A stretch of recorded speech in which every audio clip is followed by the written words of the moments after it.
The Dragon and the Bow by Finmonster. Political marriages are nothing new. Times are hard even in the harsh Northlands, with dragons and marauders in abundance and allies few and far between. But when Hiccup and Merida are forced together to forge an alliance between Burke and the Highlands, will the result be heartbreak, or will unexpected feelings defeat an ancient evil that threatens to turn the world to ash? Chapter 1. History Lesson. Somewhere upon the open ocean, waves crested and crashed together as the wind howled over the vast blue expanse of the northern sea. Cutting through the icy waters was a small fleet of longships, their hard wooden frames impervious to the lapping salt water. Wind pushed against their massive, billowing sails, while dozens of oars rowed rhythmically, propelling the ships through the sea. Within the belly of one of the larger longships, a young boy sat, curled up in a corner, wrapped in a brown, fur-lined blanket. He had short, dark red hair and icy blue eyes, which were closed as he tried to ease his turbulent stomach, holding his knees to his chest. He did not move as the sound of someone approaching reached his ears. The person was large and heavy, their footsteps loud against the wooden planks, which groaned as they strained to support the person's weight. As the person neared, the boy could hear the sound of wood knocking against wood with every other step they took. "Havna get your sea legs yet, eh, laddie?" A masculine voice questioned with a hearty laugh. The boy replied by shaking his head without lifting it from his knees. "Aye, I remember my first time on a ship." The man laughed again as he sat down next to the boy, the wood straining under his weight. "Turned sae green my father thought I had turned into an ogre." The boy chuckled in reply. "What did you do, Granda?" the boy asked meekly. "Well, I went down into the hold much like yourself and then curled into a ball much like yourself," the man continued, another chuckle escaping his lips. "And then my granda stumbled upon me and he told me a story to distract me from the rocking of the ship." "Can you tell me a story, granda?" the boy requested. "What do you think I came down here for?" the man questioned. "What kind of story would you like to hear?" The boy merely shrugged. "Well, I've got a story I'd like to tell you," the man stated with another laugh. "It's a story of grand adventure and heroic bravery, unintended romance and unexpected friendship, a tale about peace and war." The boy slowly turned his head to peek an eye at the older man. "Aye, I thought I'd grab your attention," the man surmised with a chuckle. "Say, would you like to hear it?"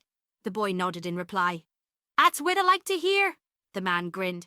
"First, though, in order to tell you this story, I had to give you a wee history lesson." The boy lifted his head up completely, his full attention on the older man.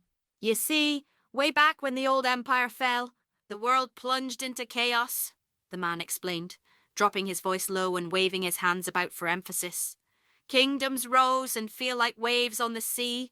Dozens of kings and chiefs whose names are lost to history came and went. It was during this time, in the wintry wastes of the Northlands, that a man rose to prominence and united the warring tribes of Vikings into a single kingdom. They gave him the title of Jarl, and he ruled the warrior folk with honour, as did his son, and his son after that. They ruled for generations and the Vikings knew peace," the man said, his voice dropping as he leaned closer to the boy, "until the dragons came. Great beasts of every size and shape they were, and they left death and devastation in their wake," the man went on. "Ne'er afore had dragons been seen in such great numbers and with such great fury. The Vikings were unprepared for such an attack, only having dealt with lone dragons afore. The Vikings had nae idea why they were being beset by such a ferocious assault, until the Red Death made itself known." "The Red Death?" the boy asked, his eyes wide with wonder. "What's that?" "The most fearsome dragon that ever lived," the man replied ominously. "As big as a mountain and as tough as in two. Its rocky scales were impervious to even the sharpest swords and the heaviest hammers. Its wingspan was massive enough that it could turn day into night by passing overhead and could kick up windstorms with a single flutter. Its mouth was as cavernous as a mine shaft and contained row upon row of massive razor-sharp teeth. It had 4 legs, thick as tree trunks, ended in claws that could slice a man in twain, armour and all, and a massive tail that ended in a spiked club that could crush buildings to dust." The boy gasped, his eyes widening in fear. "And then there was its breath, a fiery amber maelstrom of death that could turn a man to cinders in an instant." the man continued, throwing his hands into the air dramatically. This great beast drove the other dragons afore it like cattle, set on destroying the Vikings in a stampede of blood and brimstone. Why? The boy asked. Eh? The man questioned in return. Why did the Red Death want to destroy the Vikings? The boy asked, looking up at the man for answers. Nayan was ever sure why the Red Death attacked, the man explained. Some believe that the dragon just had an appetite for destruction, and it needed to be slated. Some believe that afore the first Jarl came along, the Vikings sacrificed to the Red Death like it was a god, and that it was angry at the Jarl for ending the practice. Some believe that the first Jarl had stolen some great treasure from the Red Death, like gold or jewels. Others believed that it was a woman that the Jarl had taken from the dragon, specifically its wife. Its wife? The boy asked, confused. Like a girl dragon? Nay, like a woman, the man replied. It said the Red Death took a woman as its wife after she was brought to the dragon as a sacrifice but convinced it to let her live instead. Do you think the Jarl took the Red Death's wife, Granda?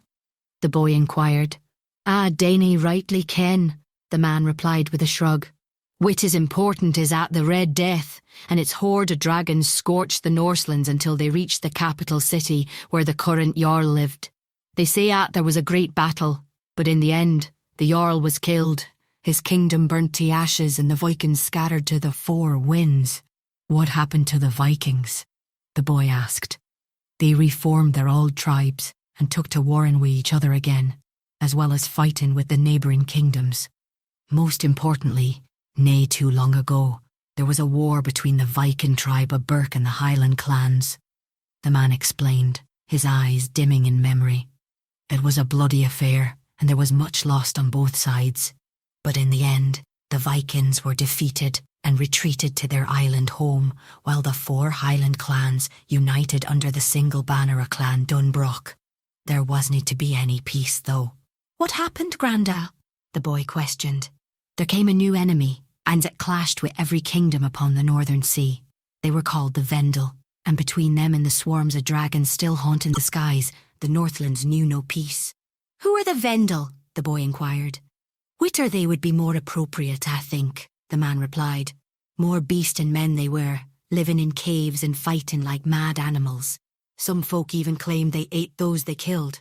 Worst of all, though, was their leader. Who was that? The boy questioned. A monster of a man, the man answered solemnly, his eyes clouded with thought. They called him Mordu, the demon bear. What did he look like? The boy asked, though he wasn't sure he wanted to know the answer. I'll tell you because I saw him, the man said, looking at the boy intensely, and it was seemethin' I will nae soon forget. As his grandfather began the tale, the boy closed his eyes again, feeling himself being pulled into the story. No longer did he feel the rocking of the boat or hear the creaking of the wooden boards. He had been pulled away from that. Instead, he heard the whistling of a frozen wind across the Highland hills and felt the cold blast of late winter snow on his face. High upon a cliffside, overlooking a lake, was a large castle, its walls and towers made out of brown stone blocks. People came and went from the castle, travelling across the stone bridge that gapped the moat surrounding the structure.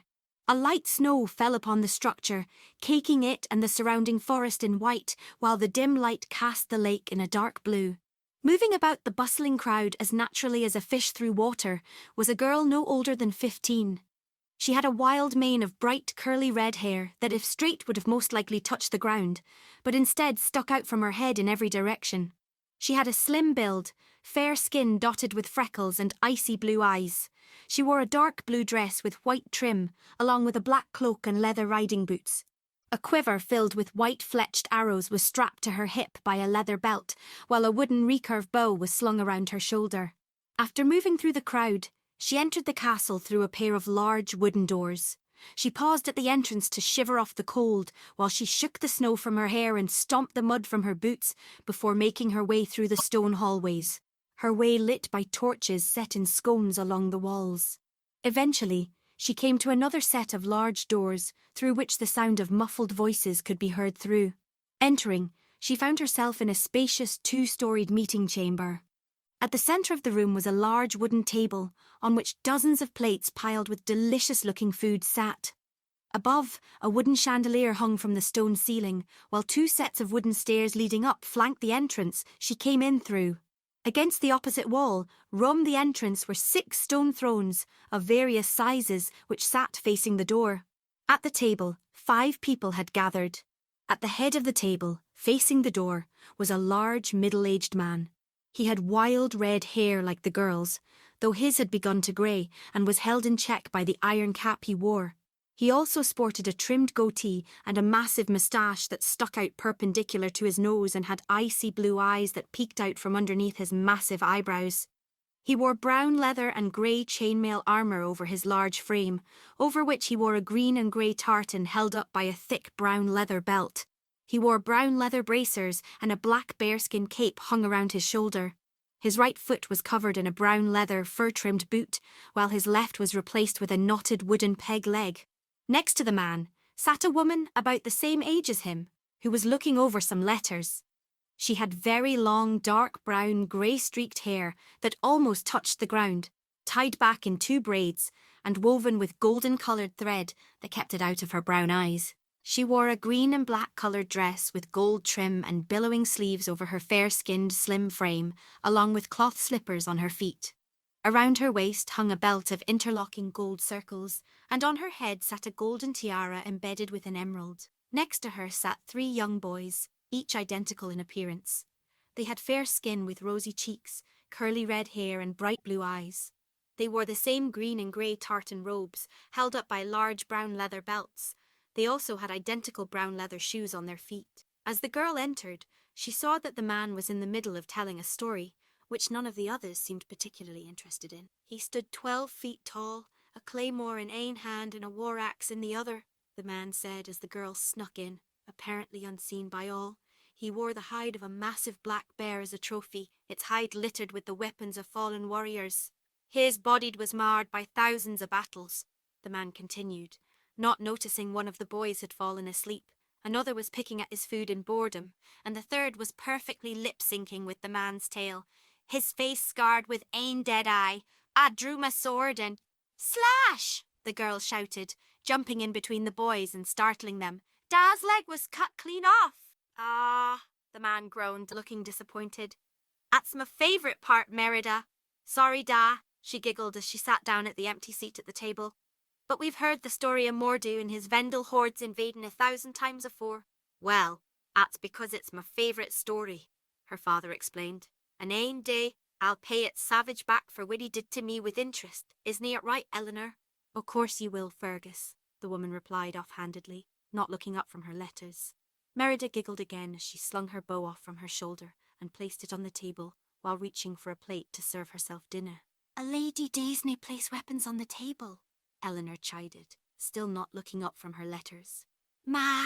Merida groaned, rolling her eyes as she dejectedly took her bow off the table and leaned it against her chair. In my opinion, a lady shouldn't hae weapons at all, Eleanor continued, glancing at Merida as she glared at her. Let her hae her fun, Fergus replied with a chuckle. She's just a lass after all. She wunna be a lass forever, though, Eleanor replied as she picked up another letter and opened it. She looked at it in confusion for a few moments before her eyes widened in surprise and she began to read it intently, holding the parchment with 2 hands. Fergus, she said harshly, catching her husband's attention just as he was about to bite into a leg of lamb. Look at this. Fergus took the letter and quickly read it over, a look of surprise on his face. He agreed to the terms? Fergus asked. This was his idea, Eleanor replied, as she gave him a pointed look. Still, I didn't think he'd accept all the terms, Fergus stated as he looked at the letter and blinked in surprise. These are trying times, Eleanor observed. He's got few friends and many enemies. I'm sure he'd like to reverse that. He doesn't hae any friends, Fergus stated matter-of-factly. Exactly. I'm still nae sure about this, Fergus whispered, glancing over at Merida, who was busily devouring a sweet roll. Ye ken she's nae game to like this. Trust me, I ken, Eleanor sighed, but there comes a time in every end's life where they had to accept their fate, especially when the fate of 2 peoples hangs in the balance. All right, Fergus sighed in defeat as he nodded his head. Should we tell her now? Tell me what?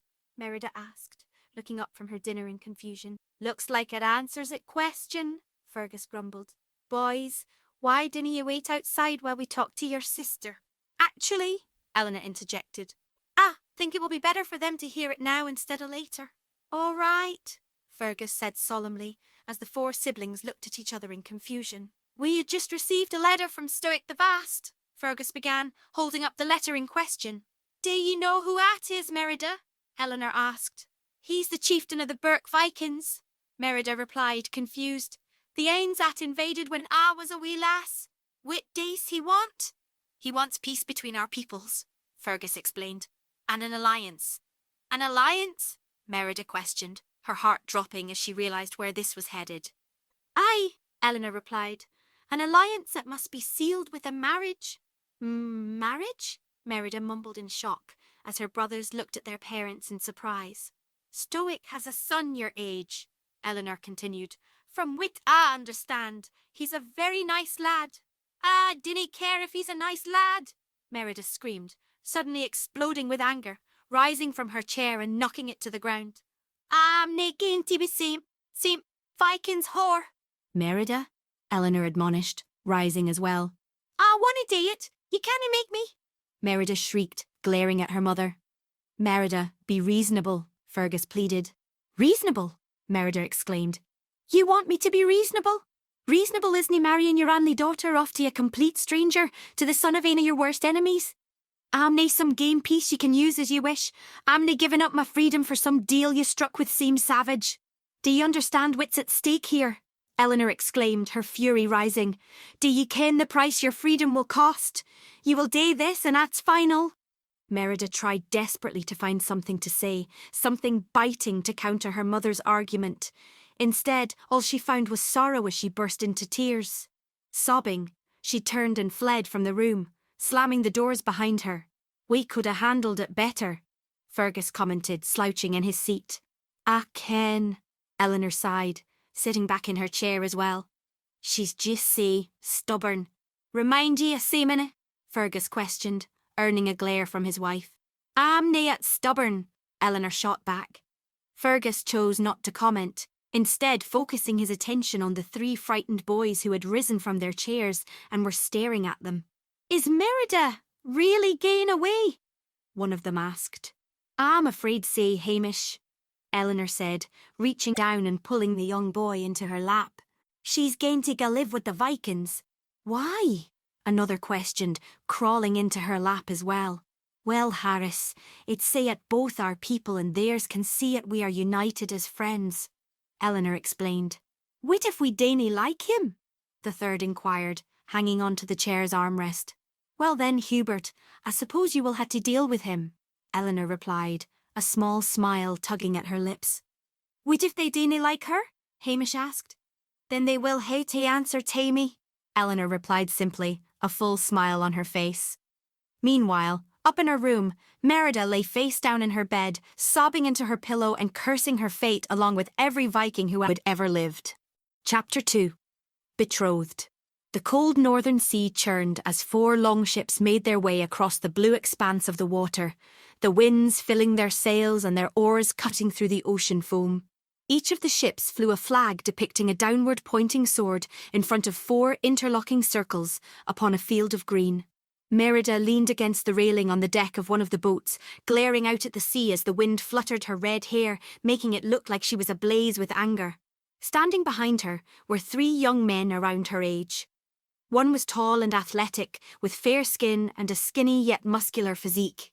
He had long, wavy brown hair, which hung partially over the left side of his face, obscuring one of his blue eyes, as well as his large ears and part of his prominent nose. He wore a red and green tartan robe, partially revealing his bare chest underneath, along with a pair of tall brown leather boots and leather bracers on his wrists.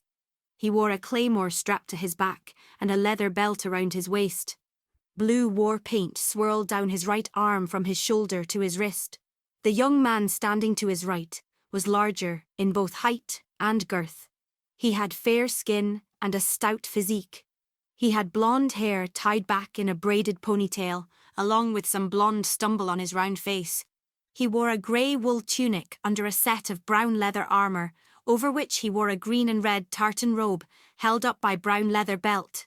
A pair of fur-lined black leather boots covered his feet. His blue eyes were filled with worry as he played with his large hands nervously. The last young man stood to the first's left. He was the smallest of them, standing even shorter than Merida. He had bleach blonde hair that struck straight up from his head and dull blue eyes that didn't seem to observe the world around him, along with fair skin, a skinny build and rather large ears. He wore a brown tunic under his green and brown tartan robe, which was held up by a brown leather belt around his waist. His feet were covered with brown leather boots. "So they just told you had to marry this guy?" the middle boy asked. "Aye, William," she grumbled, glaring out at the sea. "Just due to the blue, nae discussion or anything." "At ain't right," the short one said with a dazed voice. "Thanks for stating the obvious, Boyd," William sighed, rolling his eyes, causing the other boy to shrug dumbly. "Are ye all right, Merida?" the large boy mumbled. "Day I look like I'm all right, Andra," Merida snapped, whirling around and glaring at the large boy with tear-filled eyes. The outburst caused Andra to jump back in fright and curl up on himself, playing with his hands even more as he looked away from her. Merida sighed as she lowered her eyes. "I'm sorry, Andra," she said, looking apologetically at the young man. "I didn't mean to snap at you." "It's all right, Merida," William replied, patting Andra on the shoulder in an effort to relax him. "This thing has got us all on edge." "You're nae the ane who has to marry a damn Viking for some peace treaty?" Merida growled, her anger rising again. "Nay, but we're still making peace with a bunch of bloodthirsty savages at the expense of ane of my oldest friends," William replied, taking a step forward and pointing his finger at Merida. This seemed to pacify the princess, who folded her arms and sighed, looking back at the dark blue waters beyond the boat. Just," she sighed, turning back to look at the boys. "It feels like I'm trapped. I keep looking for a way out, but there ain't, at least not without resorting to something drastic." The boys looked at her in confusion, but she declined to elaborate further. "I feel like I'm a sheep being, lead teeth, slaughter," Merida said, looking at her friends. "I know my doom is approaching, but there's nothing I can do to save myself. It might nae be at bad," Boyd spoke up. "I mean, my parents were in arranged marriage, and they're happy, say are yours." "Aye, but it ain't the same thing, Boyd," William replied, turning his attention to the smaller boy. "Your parents, my parents, Andra and Merida's parents are all from the Highlands. Merida's would-be husband is a Viking. They aren't like us. They're a bunch of bloodthirsty savages who like nothing more than to kill, destroy, plunder and rape. The only way this could be worse is if Merida had to marry a damned Vendel." Boyd became white, and his eyes fell to the deck as Merida hugged herself harder, becoming more agitated thanks to William's speech. William noticed and sighed, running his hand through his hair. "Sorry, Merida," William said. "Shouldn't have said all that." "Dainey worry a bit at William," Merida replied. "It's nae like what you said wasn't true." "Merida," the voice of Queen Eleanor called from across the ship. Turning, Merida saw her mother approaching her. "Merida, there you are," the Queen huffed, slightly out of breath. "Your Highness," the three boys said together, bowing to the Queen. "Oh, hello, boys," Eleanor replied, nodding to them, "helping Merida prepare for today?" "In a manner of speaking," William replied with a shrug, Andra and Boyd nodding in agreement. "Good, but we're approaching Burke now, and I have to make sure Merida is ready," she explained before waving the boys away. "You should all go find your fathers." The boys nodded before bowing again and leaving, waving to Merida as they went. She waved meekly back to them, before turning to face her mother. Eleanor gave her a small smile, which Merida returned with a look of utter misery. "Chin up now, Merida," Eleanor stated, cupping her daughter's chin. "A princess does nae let others see her sorrow." Merida sniffed and wiped her eyes on her sleeve before turning back to her mother, forcing her face into a neutral expression. "Very good," Eleanor said, before taking Merida's hand and leading her below the ship's deck. "Now come along, we have to get you into your dress." Merida sighed, dreading what bundle of cloth and straps her mother was going to force her into. Later, to the north of the longships, amongst the crashing waves and the mighty glaciers, an island rose out of the churning sea. At first glance, the island seemed little more than a collection of massive rocks jutting up into the sky like a festering wound. Upon the top of the sheer cliffs that made up the edges of the island was relatively flatter land that allowed the growth of sparse vegetation in some areas and a thick forest near the centre. Birds of various types could be seen flying about the island, and sheep were grazing upon the sparse grass. On the south side of the island, there was a cove that broke through the otherwise impassable cliff walls, providing the only safe harbour on the entire island. Within the cove, upon its rocky, dry shores, a village had been built. The settlement continued up from the cove. Buildings of various sizes built up the sloping hills and surrounding cliff faces, encroaching towards the centre of the island. People made their way around the village, going from task to task. They were all large individuals, strong and muscular, both the men and the women. They all seemed to be dressed in either armour or heavy furs, and while they all possessed the same pale skin, their hair colour varied from pitch black to bright blonde to fiery red. The men wore long beards woven in complicated patterns, matched only by those the women had woven into their long hair. One person, however, stood out amongst them. Where they were tall, he was short. Where they were muscular, he was skinny. Where they were intimidating and proud, he was shy and unsure. His hair was a dull auburn that hung loosely on his head, almost falling into his pale green eyes. He wore a brown fur vest over a sea-green wool tunic, along with a pair of darker green trousers and awkwardly large brown fur-lined boots. He made his way through the bustling crowds in his attempt to reach his destination. Everyone seemed to be doing something, and they were doing it in a hurry. Decorations were being hung up and preparations being made. The town was looking its best, which meant the town was looking its fiercest, just in time too. Long ships, a lookout called from one of the watchtowers. Highlanders, the Bear King approaches. Looking out into the harbour, he could just make out what the lookout had spotted. 4 long ships were approaching the island, their oars cutting through the water as the wind pushed against their sails. Flags fluttering from the masts of the ships, each depicting the symbol of the Highland kingdoms, the symbol of Clan Dunbroch. "Hiccup!" a loud voice called out, catching the young man's attention. He looked in the direction that the voice had come from and found a large man lumbering up to him. He was a middle-aged man who stood almost twice as tall as the young man. He had blue eyes and blonde hair, which, because of his bald head, was only apparent through his large unibrow and his long Fu Manchu-style moustache that has been braided elaborately and decorated with numerous ornaments. He wore a metal helm with long horns on either side, the one on the right held together by linen wrappings. He wore a black fur vest, similar to the boy's, along with a tan coarse tunic underneath it and a pair of ill-fitting brown and tan striped trousers. Half of his right arm was missing, ending in a metal cup that extended in a makeshift hammer made of wood and a large rock tied together, while his other hand and arm were covered in old wrappings.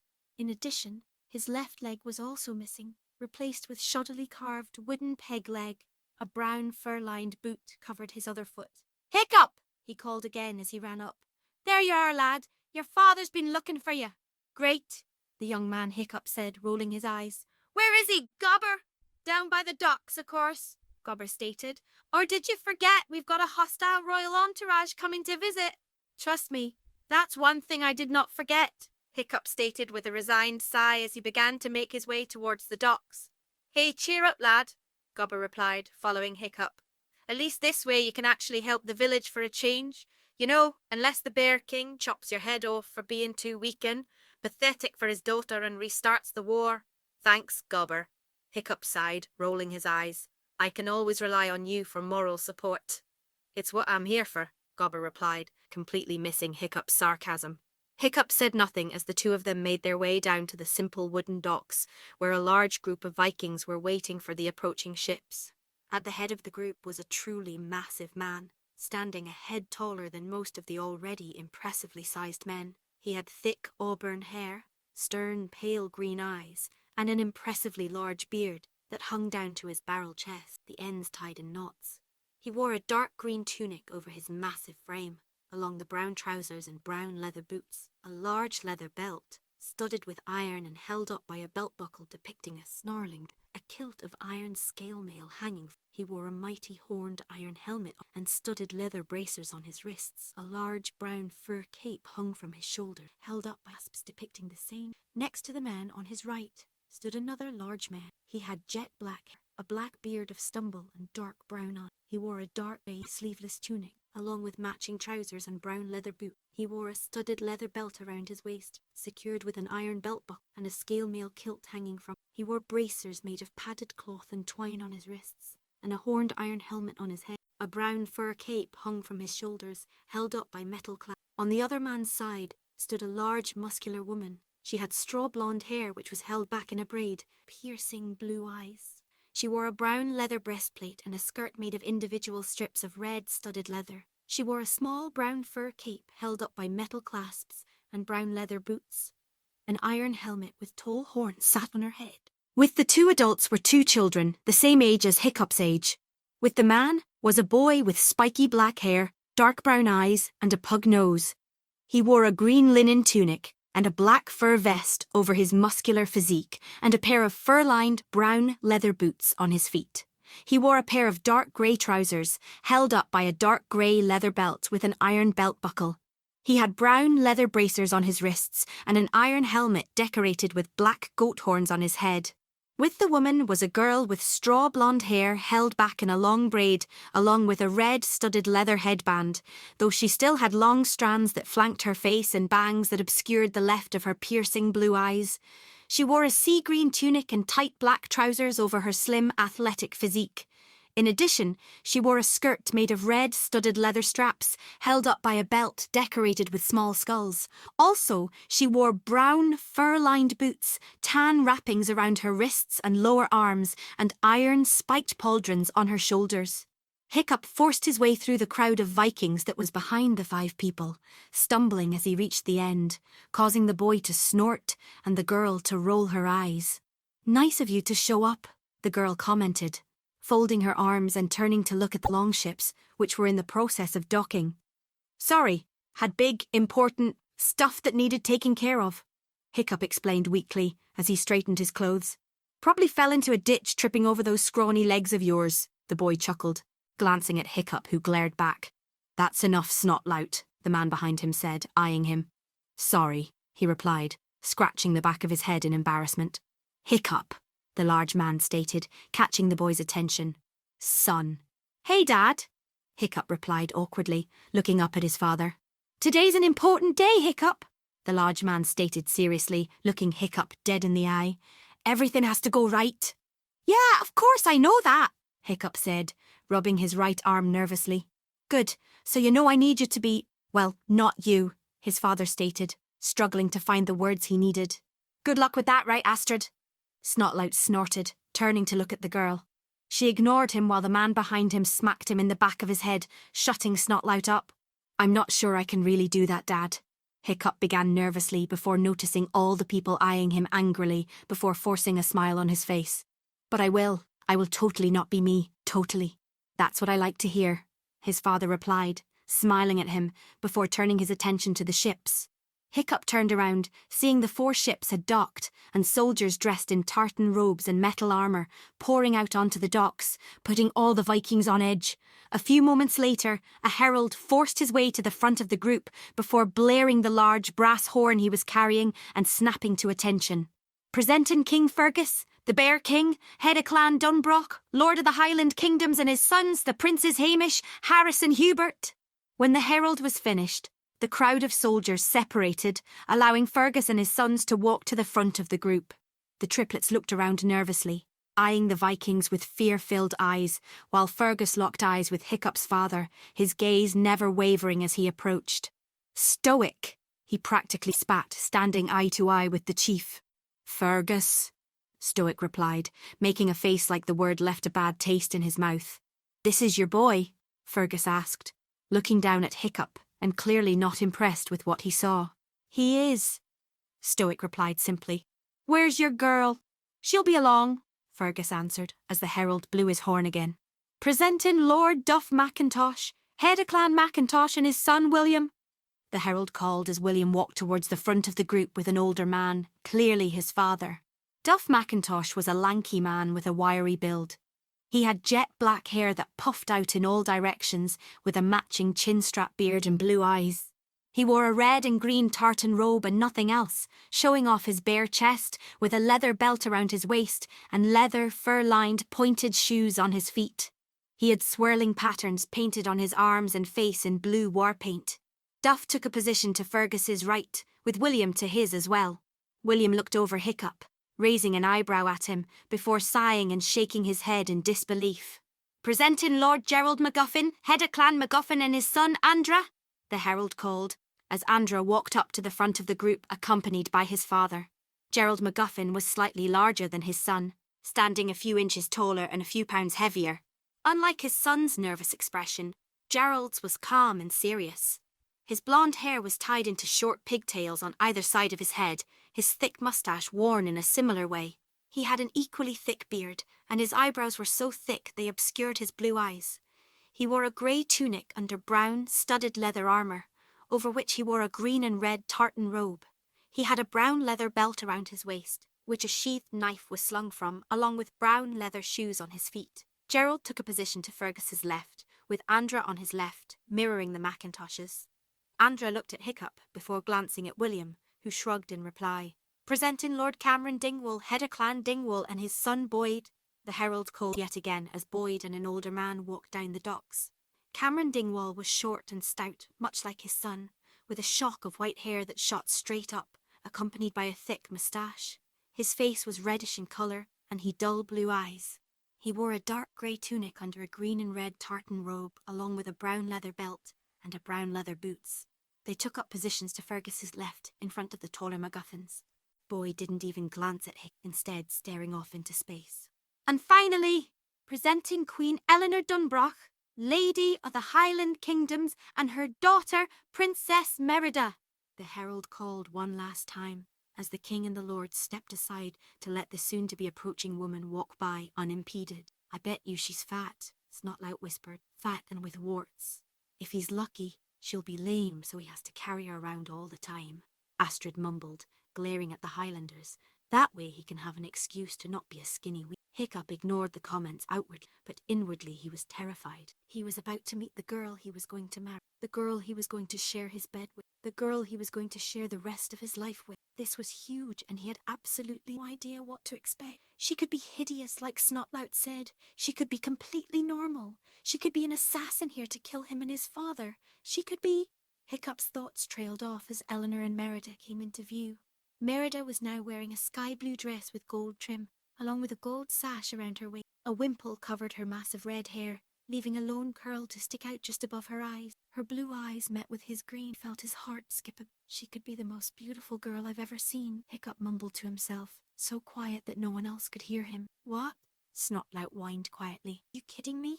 Astrid said nothing, instead choosing to glare at Merida, who glanced at her, briefly glared back at her before turning her attention back to Hiccup. Greetings, she stated awkwardly, curtsying to him. I'm Merida o' Clan Dunbroch, your betrothed. It is a pleasure to meet you. Hiccup immediately noticed the awkwardness in her speech. She no doubt had as little say in all this as he did, which would be none. She definitely did not want to be here, and was probably not as pleasantly surprised about seeing him as he was of seeing her. As Hiccup thought, Merida held out her hand for him to take. He hesitantly reached out and took her hand in his, before bowing to her. Greetings, Hiccup copied. I am Hiccup Horrendous Haddock, the third of Burke, your betrothed. It is a pleasure to meet you as well. He then quickly leaned down and kissed her hand before straightening up, allowing her to yank her hand back, looking away from him. Well, now that everyone is introduced, Fergus stated, I guess we move on to the next order of business. Right, we'll go to Arena, and we can discuss the exacts of the treaty while my son has his honour boat, Stoic replied, as he turned to go along with the two groups of people. Honour boat? Hiccup asked no one in particular. What honour boat? You didn't know? Astrid commented. You have to fight the princess champion to prove you're worthy of her. Who's her champion? Hiccup questioned. My best guess, Astrid said, turning as she continued to walk away, indicating behind Hiccup. One of those guys. Turning, Hiccup saw William, Andra and Boyd walking by, each of them glaring at him. Have fun, Snotlout chuckled, bumping Hiccup's shoulder as he walked by. Hiccup gulped nervously before reluctantly following. Chapter 3. Decorum. Near the centre of the village, an arena had been built, dug into the solid rock of the island itself. People gathered around the top edge of the arena, where a caged dome had been built over the top. At one end of the arena, looming over it, was a seating area where Stoic, Fergus, Eleanor, Merida and the three lords sat, mostly in chairs that had been hastily provided for them. Everyone else was gathered around the lip of the arena, looking down into it. The arena had a simple dirt floor, and the walls were made of hardened stone that was scorched in many places. On one side of the arena, beneath the seating area, were a number of wooden doors with chains attached to outside, allowing them to be opened.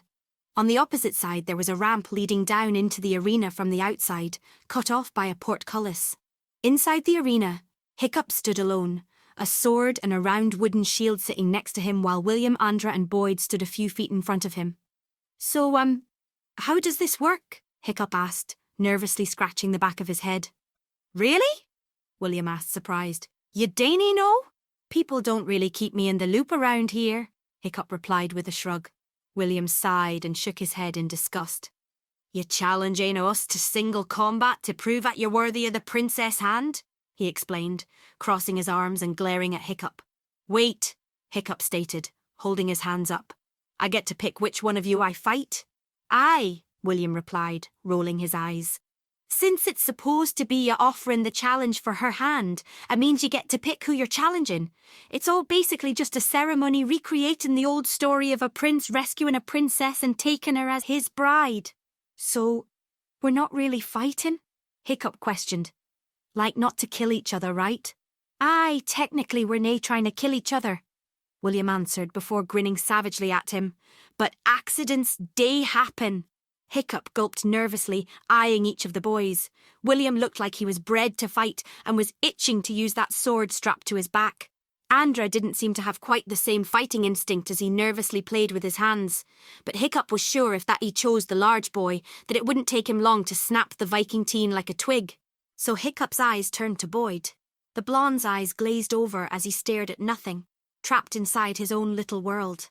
Looking Boyd over, Hiccup saw that he wasn't much bigger than he was. In fact, Hiccup had a few inches on him. He smirked as he made his decision. Well, I guess I'll fight him then, Hiccup stated, pointing to Boyd. What? William asked, throwing his hands into the air out of exasperation.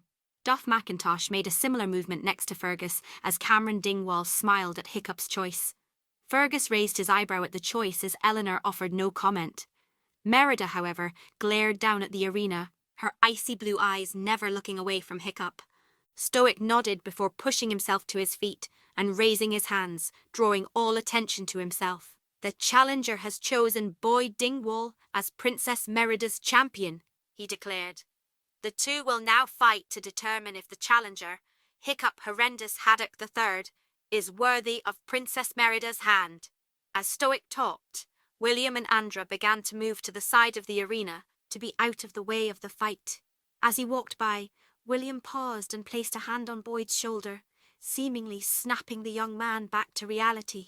You're up, Boyd, William said, giving the blonde's arm a squeeze. Give him a cut for me. Boyd nodded as Andra tossed a shield and an axe over to him. As he picked them up, Hiccup picked up his weapons as well, barely able to hold his shield aloft. As Andra and William stepped to the side, Stoic lifted his hand into the air. Begin, he shouted, throwing his hand down. Hiccup and Boyd faced off against each other, shields raised and weapons at the ready. So this is just kind of ceremony, right? Hiccup asked as he and Boyd began to slowly circle each other. Right, Boyd agreed. So, no need to really hurt each other, right? Hiccup continued, struggling to hold his weapon and shield up. I mean, it's not real after all. You're right, Boyd replied, giving a slight nod. I mean, if I were to kill you, I would probably start another war. Same if I killed you, Hiccup replied, with a nervous chuckle. That's nae possible, Boyd stated matter-of-factly. Okay, Hiccup said awkwardly. So what do you say we keep this simple? Just play it to the crowd and call it a day, you know? Nay, I dainty think sae, Boyd replied, slowly shaking his head as his eyes seemed to actually focus on Hiccup for the first time. See, my da and my countrymen are counting on me now to beat you good. Hiccup felt his stomach drop as a chill ran up his spine. I mean, sure, I canna kill you, but my da is an important lord in the king's court, and Merida's been my friend for a long time. Let me tell you, none of them like you. The king doesna like you. My father doesna like you. The princess doesna like you. I dinna. Hiccup gulped as he felt his palms get sweaty, having trouble keeping his grip on his sword. Say I canna kill you because we need this treaty, but that doesna mean I canna hurt you, canna maim you. I mean nae much. Canna cut off a hand or anything, maybe an ear or even a foot. Hiccup's face paled at the thought as Boyd played with his axe while the crowd began to grow restless. King has end foot, Boyd commented. He gets by fine. Anyway, I'm tired of talking. Let's fight. Before Hiccup could say anything more, Boyd charged at him, axe raised and a war call on his tongue. Hiccup quickly raised his shield, blocking the weapon as it dug into the wooden shield. The shock of the blow knocked Hiccup back, barely able to keep a hold on his shield as Boyd pulled his axe free of the shield. Yeah, Boyd! William shouted from the side, shaking his fists. Get him! Just as Hiccup was able to recover, Boyd ran up, his axe raised to strike again. Hiccup put his shield up to defend, but Boyd instead kicked the shield, sending Hiccup tumbling backwards, his shield tumbling away. As Hiccup scrambled to his feet, picking up his sword just as Boyd rushed him. Boyd swung at him, which Hiccup managed to clumsily block with his sword.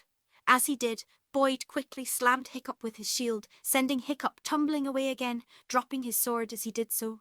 The Scots cheered again, as Hiccup was knocked to the ground, including Merida, who jumped from her seat and throwing her hands into the air, earning her a stern glare from her mother. Merida grumbled as she sat back down, while Stoic put his hand over his face, hiding his look of embarrassment. Back in the arena, Boyd didn't let Hiccup recover, rushing the downed Viking teen with his axe raised. Hiccup's eyes widened in surprise as he rolled to the side, dodging the axe head as it dug into the ground. As Hiccup pushed himself to his knees, Boyd charged at him again with a wicked war call. He swung for Hiccup's neck, forcing the young man to duck, a few hairs being sliced off by Boyd's blade. As Boyd stumbled forward, Hiccup rolled past him, running over to where he had dropped his sword. He grabbed it and turned to face Boyd as the Highlander rushed at him. Hiccup raised his sword as Boyd slashed at him again, their two weapons clanging against each other, sending sparks flying as they met. As the two pushed against each other, Boyd quickly spun around and smashed his shield into Hiccup's side, sending the young man sprawling. As Hiccup tried to pick himself up, Boyd ran up and kicked him in the side, knocking the young man onto his back as all the air was forced from his lungs. Cut his head off, Boyd! William shouted from the side as Andra clapped his big hands in excitement. Meanwhile, up in the stands, the Vikings groaned at Hiccup's display, while the Highlanders cheered. Merida quietly cheered from her seat, pumping her fists while making sure her mother didn't see her. Come on, Hiccup! Gobber shouted. Dinna just lie there! Day something! Hiccup groaned as he saw Boyd step over him. Axe pointed at him. Say, which foot will it be? Boyd asked nonchalantly. The left or the right? Well, I was thinking maybe this one, Hiccup shouted as he kicked his foot up, hitting Boyd in the back, sending the young man stumbling forward. Hiccup took the opportunity to roll to his feet and quickly lash out with his sword. The blade found Boyd's shoulder, cutting slightly into the flesh and drawing blood. Boyd hissed in pain, dropping his axe and his shield as he grasped the wound while stumbling to a stop. Hiccup took the advantage, rushing up to Boyd's side and pointing his sword at the other boy's neck. Looks like I win, Hiccup commented, trying hard to catch his breath. Lucky Swade grumbled, glaring at. Better to be lucky than good, Hiccup replied, shrugging his shoulders. Up in the stands, Stoic sighed and rolled his eyes, thanking the gods for his son's mediocre victory as the Highlanders grumbled at Boyd's sudden death. Stoic quickly stepped back up and raised his hands to catch everyone's attention again. The challenger has succeeded in defeating the princess's champion, he declared, a thankful smile on his face as the Vikings cheered while the Highlanders quietly groaned. He has proven himself worthy of the princess' hand in marriage. Merida quietly seethed in her chair, glaring down at Hiccup, her fists bunched into fists around the silky material of her dress. She had truly been hoping that Boyd would kill him, one way or the other, and release her from this fate. She didn't think of the consequence such an action would have on her. She just cared about her freedom, about not being chained to this complete stranger's side for the rest of her life. Her mind raced as she thought for some way anyway to escape from this. As she fumed, a noise to her side caught her attention. Glancing over, she saw her brothers standing next to her, having snuck over to her chair. One held her bow in his hands while another carried her belt quiver. What are you three doing? She whispered, raising an eyebrow at. We saw you were upset, the one in front of her said. And we know using your bow makes you feel better, the one holding the bow explained. How did you find it? She questioned. Mom locked it away for the trip. Said she wouldn't give it back until after the ceremony. We know where everything is, the one holding the quiver stated matter-of-factly, shrugging his shoulders as he did. Why are you giving me these now? She asked, confused. Like I said, "We know using your bow makes you feel better," the brother in front said, a smirk on his face. "And we think we know someone you'd like to shoot at." A smirk mirroring her brother's crossed Merida's face as she reached out and took her bow and quiver before kissing each of her brothers on the head and darting off, no one seeing her leave due to being distracted by Stoic's speech. "Now that the challenger has proven himself," Stoic called to the crowd as Hiccup stood in the middle of the arena, awkwardly scratching the back of his head and smiling, while William, Boyd and Andra glared at him from the side. "It comes to the Princess Merida to accept his hand. What say you, Princess?" Stoic turned to where Merida had been sitting, everyone's eyes following as well, only to find her seat completely empty. A mumble of confusion went through the crowd as Fergus and Eleanor looked at each other in shock. "Nay!" Merida's voice echoed across the arena from where she was standing on the lip of the top of the arena, her wimple having been discarded, allowing her wild red hair to flow around her like a fiery aura, her quiver strapped around her waist, and her bow clenched in her hand. "I will nae marry him or anyone else, and I'm told tae." As the crowd gasped in shock, Merida drew an arrow from her quiver and notched it in her bow before aiming it at Hiccup. "This is what I think you're worthy of," she shouted at Hiccup, her eyes full of fury. "Uh-oh," Hiccup mumbled to himself, his eyes wide as Merida loosed the arrow, sending it flying at him. Hiccup dove to the side, the arrow just missing him, slicing his shirt as he flopped onto his stomach, kicking up a small cloud of dirt as he grunted in pain. "Get up, lad!" Gobber bellowed, catching his attention as Merida aimed another arrow at him. "Move!" Hiccup scrambled to his feet and practically crawled away in his hurry to move out of Merida's line of sight. She shot at him again, barely missing his foot as the arrow buried its head in the hard earth, causing Hiccup to trip over the shaft and go rolling onto his back. "What the hell is she doing?" Stoic demanded, turning to glare at Fergus. "Does it look like I know?" Fergus shouted back, a look of bewilderment of his face. "Well, you better figure it out, or we are going to have a big problem," Stoic growled, before turning back to the arena as Merida notched another arrow. "Somebody grab her!" Merida glanced over her shoulder, seeing a Viking man approached her, hands raised to grab her. Merida quickly hopped away from him as he tried to grab her, unnotching her arrow and taking both it and her bow into one hand. Leaping forward, she slipped through one of the gaps in the dome cage, grabbing onto the bars with her free hand. Turning around, she swung herself over to the wall, grabbed onto it, before hopping off and landing on the arena floor, rolling to a stop. As she rolled to her feet, she re-notched her arrow and pointed it at Hiccup, barely short of breath. "Whoa," Hiccup whispered in surprise, forgetting for a moment that she was trying to kill him. "Deanie, just stand there, Hiccup," Gobber shouted, snapping him back to reality. "Get your shield or she's going to turn you into a pincushion." As Gobber said this, Merida shot at Hiccup again, who barely managed to duke out of the way, causing the arrow to strike the stone wall behind him. "Merida, stop this!" Eleanor bellowed from the viewing area as Hiccup scrambled for his shield. "Dinna you loose another arrow?" Her demands fell on deaf ears, however, as Merida notched another arrow, her eyes never leaving Hiccup, her face set in a look of fierce determination. "How did she get her bow and arse?" Eleanor demanded, turning to Fergus, who looked at her in bewilderment. "I'll lock them up." As she said this, a thought occurred to her. She whirled around, looking at her triplet sons who were sitting nearby with looks of complete innocence on their identical faces. "Boys," she said harshly, catching their attentions. "Did you have something to do with this?" One of them said, as the same nervous expressions crossed all their faces. "We may have stumbled upon them and decided to return them to Merida. We figured she lost them." "Boys!" she shouted, causing the triplets to flinch. "Why would you do that? We didn't like him," one of the boys declared, the same angry expression on all their faces. "We think this whole thing is stupid. Merida doesn't want to marry him. Why should she have to?"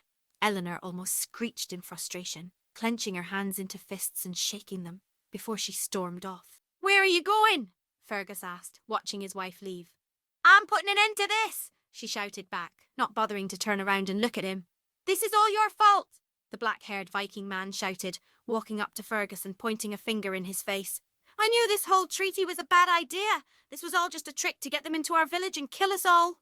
An angry look crossed Fergus's face, but before he could say anything, Duff McIntosh stepped in front of him and shoved the Viking man in the chest. Dana, you go shoving your grubby fingers in my king's face, Duff shouted, poking the man in the chest.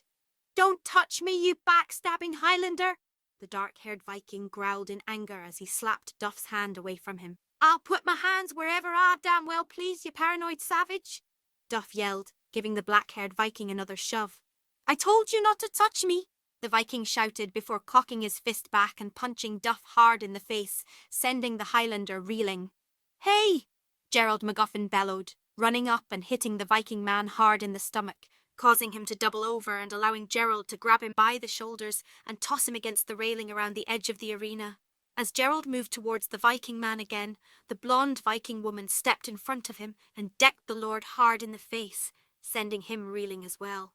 You best back off, lassie, Cameron Dingwall declared as he stepped between the woman and Gerald, pointing his finger up at her. Or I might reconsider my stance about striking a woman. Well, unfortunately for you, I have nothing to reconsider, little man, the woman declared, before punching Cameron in the face as well before kicking him in the chest, sending the smaller man rolling away. Stop fighting, Fergus declared as the others began to recover, while other Highlanders and Vikings had begun fighting as well. Show a little decorum.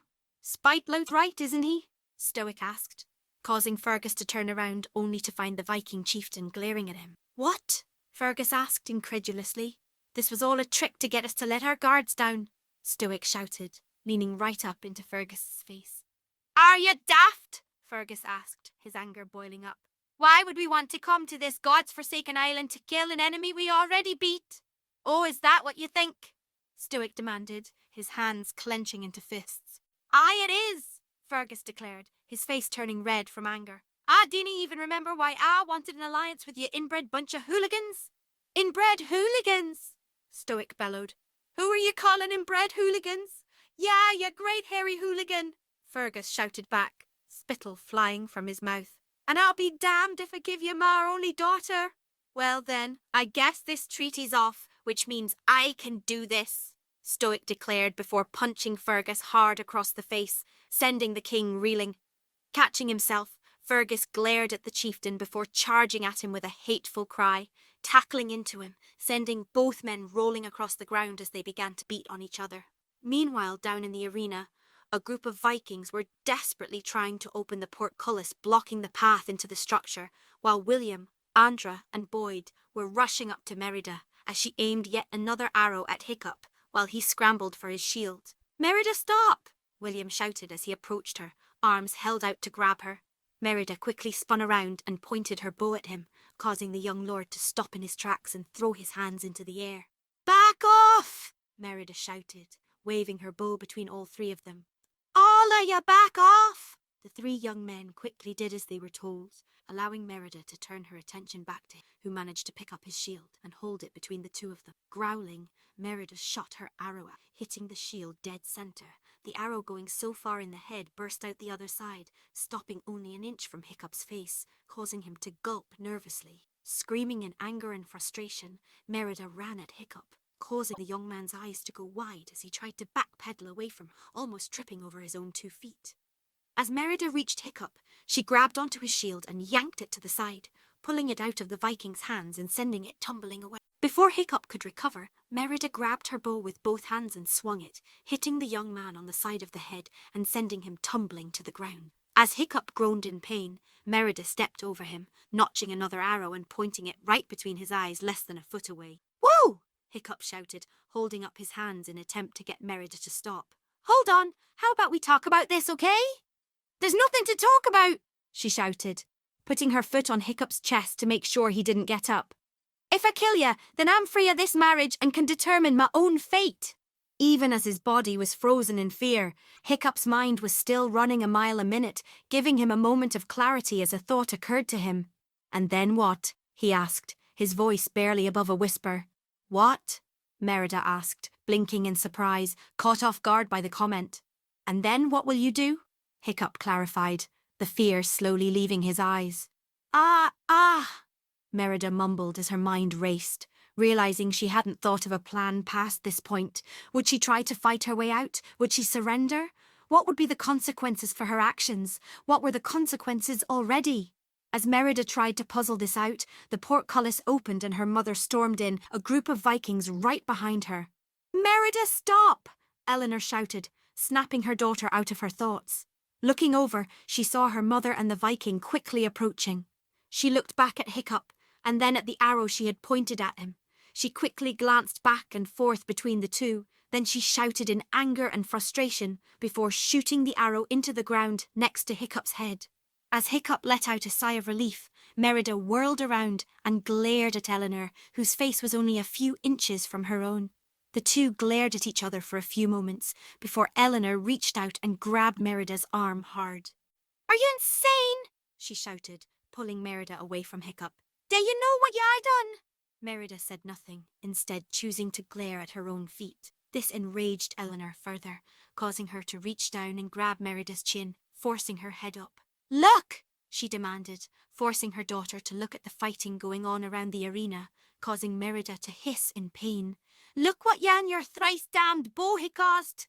Reaching down, she snatched the bow out of Merida's hand, while the girl was distracted looking at the chaos happening around her before tossing it aside, sending it clattering across the ground. "Now I have to fix this mess too," Eleanor grumbled as she walked towards the centre of the arena, taking a deep breath to regain a modicum of her composure. Looking around, she took a moment to watch the fighting before straightening up to her full regal height, a look of calm determination on her face.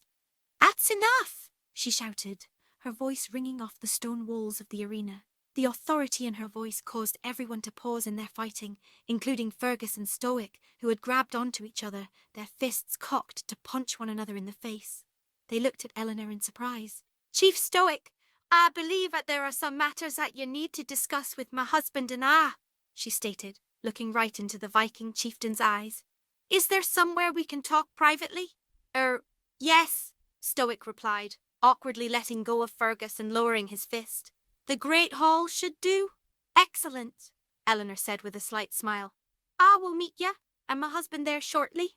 Stoic nodded slowly, not seeming to fully understand what had just happened, nor did anyone else as the Vikings and the Highlanders picked themselves up and brushed themselves off. As Stoic and Fergus made their way away from the crowd, Eleanor turned to face Hiccup and Merida, the Viking teen having managed to pick himself up off the ground again.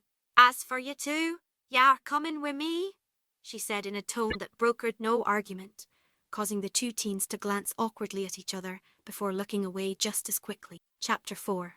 Negotiations.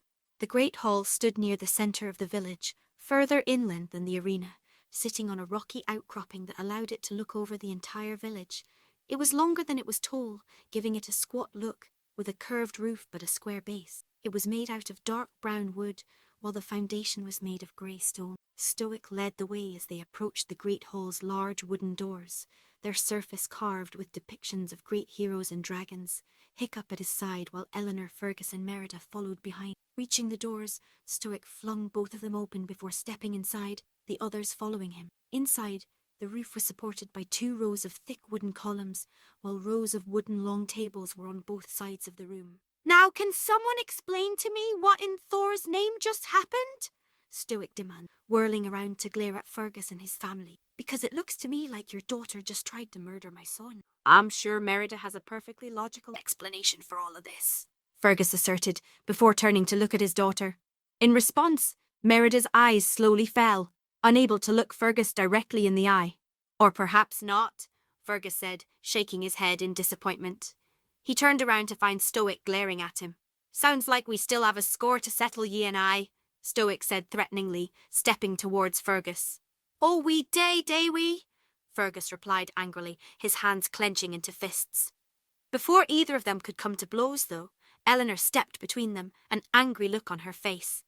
Reaching up, she grabbed both of their ears and gave them a sharp tug downwards, bringing both leaders' heads down to her eye level. "I think we had quite enough fighting, thank you very much," she stated, giving each of them a pointed look before releasing them, allowing both men to stand upright and rub their ears in pain. Hiccup's mouth hung open, and his eyes were wide after seeing such a small woman manhandle his father. He quickly composed himself, as he noticed Merida glancing at him. He noticed that dust invaded on her dress.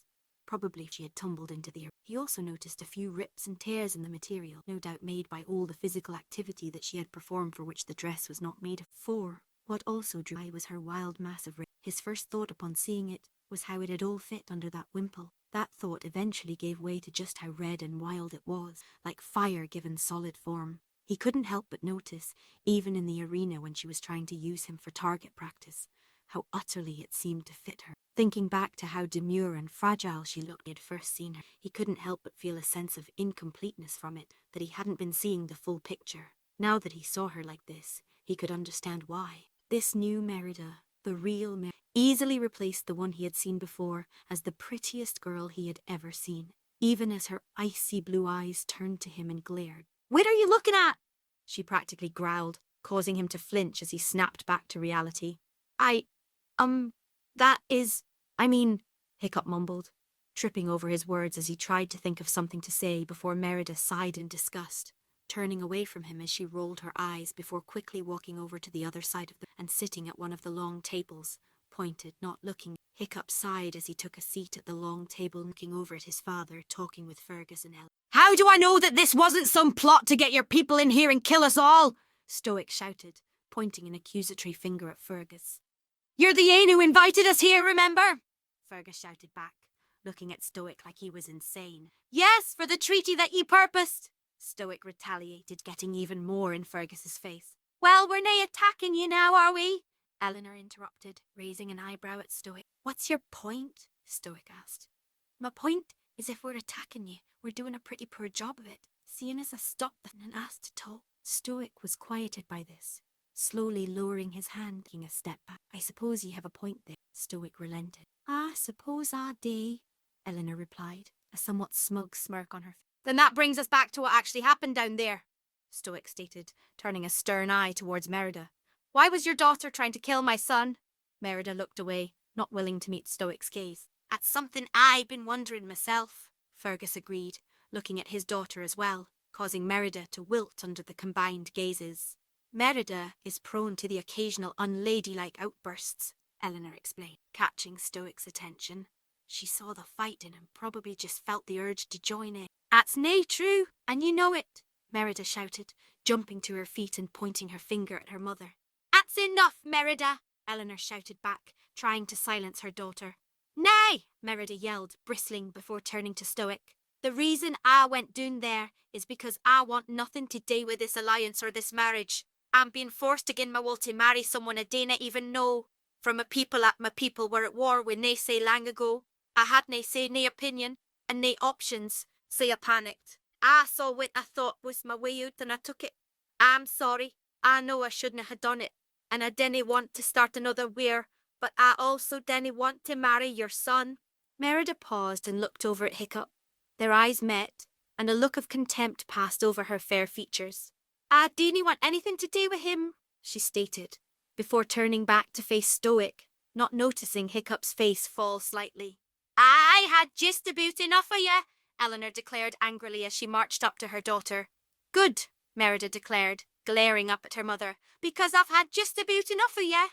"And just what is that supposed to mean?" Eleanor demanded. "It means I'm sick of having you boss me around," Merida shouted. "I'm sick of having you tell me what to do, what to say and what to think. I want to decide for myself who I marry and what I want to do with my life, and I want you to stay out of it." "Ye stupid, selfish little girl," Eleanor roared, causing Merida to take a step back in surprise, while Fergus's eyes widened in shock. "Do you understand that this whole world does nae revolve around ye? Sometimes ye hate to do something you dinna want to do because it helps other people. It canna always be about ye all the time. Ye hae responsibilities and expectations and people will rely on ye."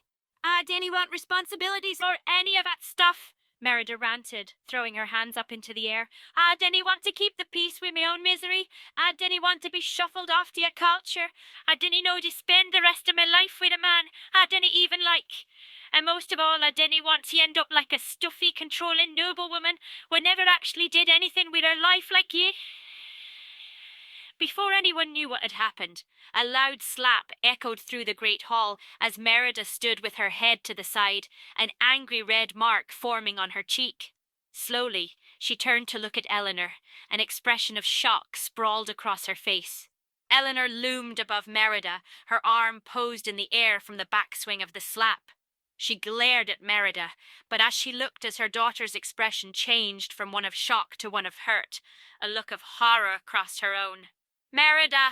Ah!" she began, before Merida burst into tears, turned and ran away, shouldering open the doors to the great hall and disappearing into the village beyond.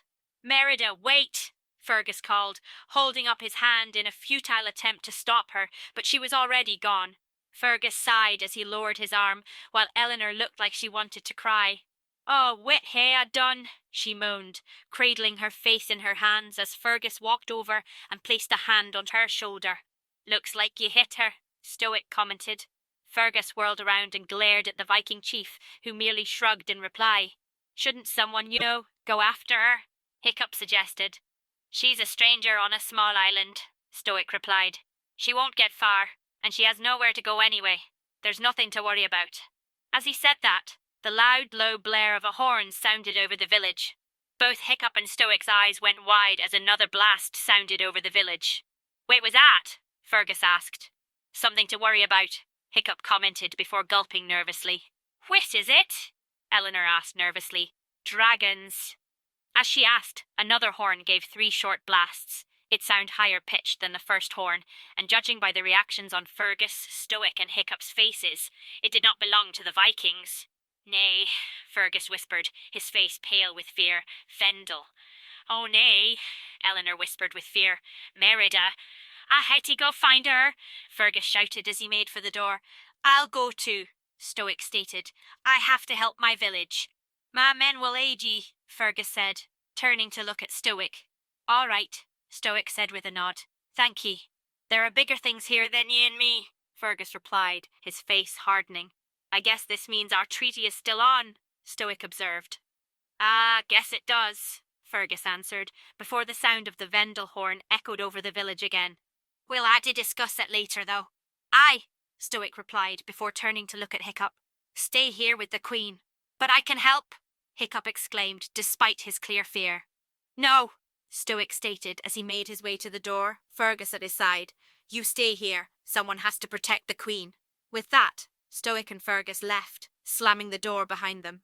Silence fell over the great hall, broken only by the sound of fighting in the distance. Slowly, Eleanor and Hiccup turned to look at each other, the Queen raising a questioning eyebrow as Hiccup gave her an awkward smile and a shrug. Meanwhile, Merida ran through the village, heedless of her lack of knowledge of her surroundings or the heavy fog that had rolled in since she had last been outside. Tears flowed from her eyes, whipping into the air as she ran. Her throat was hot and scratchy from the combination of crying and running, and she began to hack and cough as she stumbled to a stop. Falling to her knees, she cupped her face in her hands and began to weep. It was only then that the sounds of the world around her began to filter through her misery. The sound of fighting a short distance away was what made her raise her head in confusion, but it was the blast of a Vendel horn that made her gasp in fear. Looking around, but unable to see anything in the thick fog, she was forced to rely on her ears to tell her about her surroundings. What caught her attention was the sound of something approaching, something big. Checking her surroundings again, she just barely made out the shape of a stack of barrels against a building. Rushing over to it, she dove behind the stack, just as the sound made it clear that whatever was in the fog was coming in her direction. Curling up behind the stack of barrels, Merida did her best to remain absolutely silent as the noise grew closer. As it did, she could make out 3 separate sounds. First, there was the booming noise of something large walking on the dirt path. Accompanying it was the sound of smaller footsteps accompanying. She could also hear that whatever the smaller things were, they were panting like wild animals. As Merida continued to listen, she felt relief wash over her as the sounds began to move past her. Just when she thought she was safe, the sound suddenly stopped. It was replaced by what sounded like giant nostrils sniffing at the air, followed by a pleased growl. "Hold up, boys!" a deep rumbling voice said. "We have a guest!"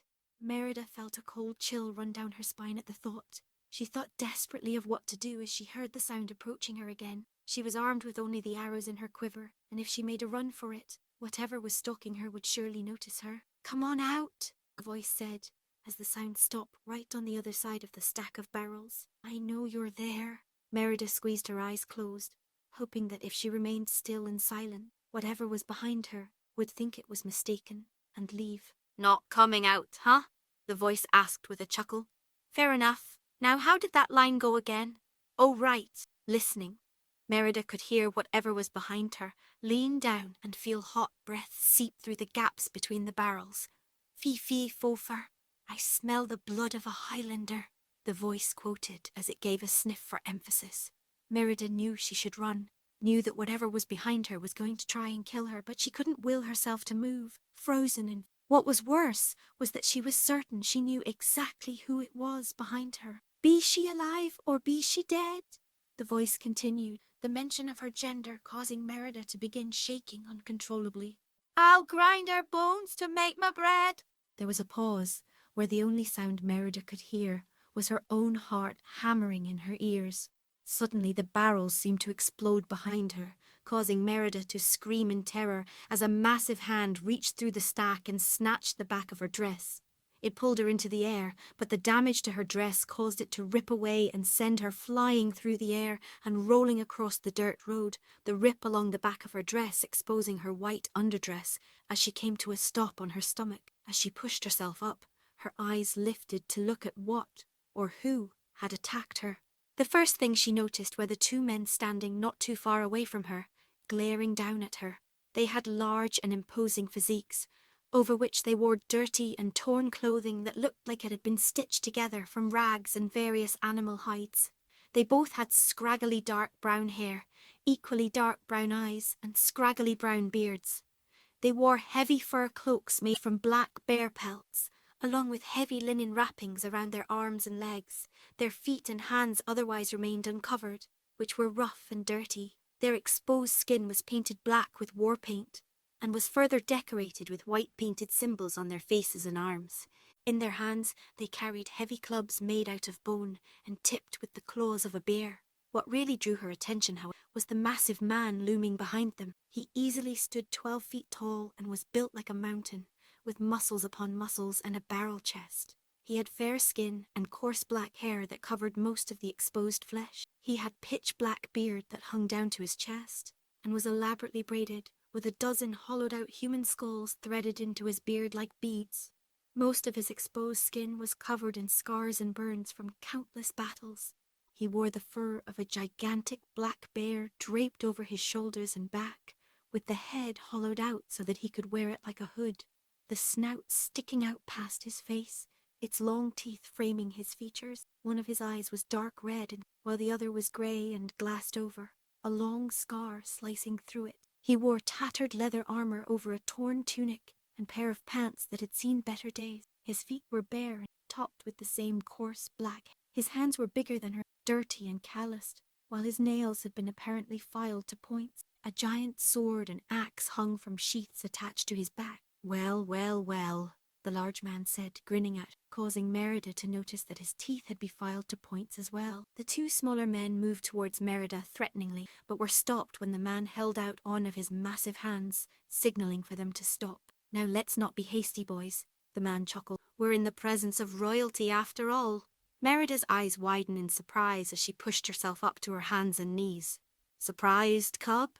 The man asked, his grin growing larger. I'd recognize the smell of your father anywhere. How is the Bear King these days? He handling that limp I gave him well? Merida said nothing as she pushed herself to her feet, eyeing the man wearily. You know who I am, don't you? The man asked, his grin growing savage. Merida nodded in reply, unable to find her voice. Say my name, cub, the man stated, growing irritated at Merida's silence. Say it. Mordu, Merida said, her voice only a little above a whisper. The demon bear let out a loud laugh, his large grin showing off each of his pointed teeth. Chapter 5.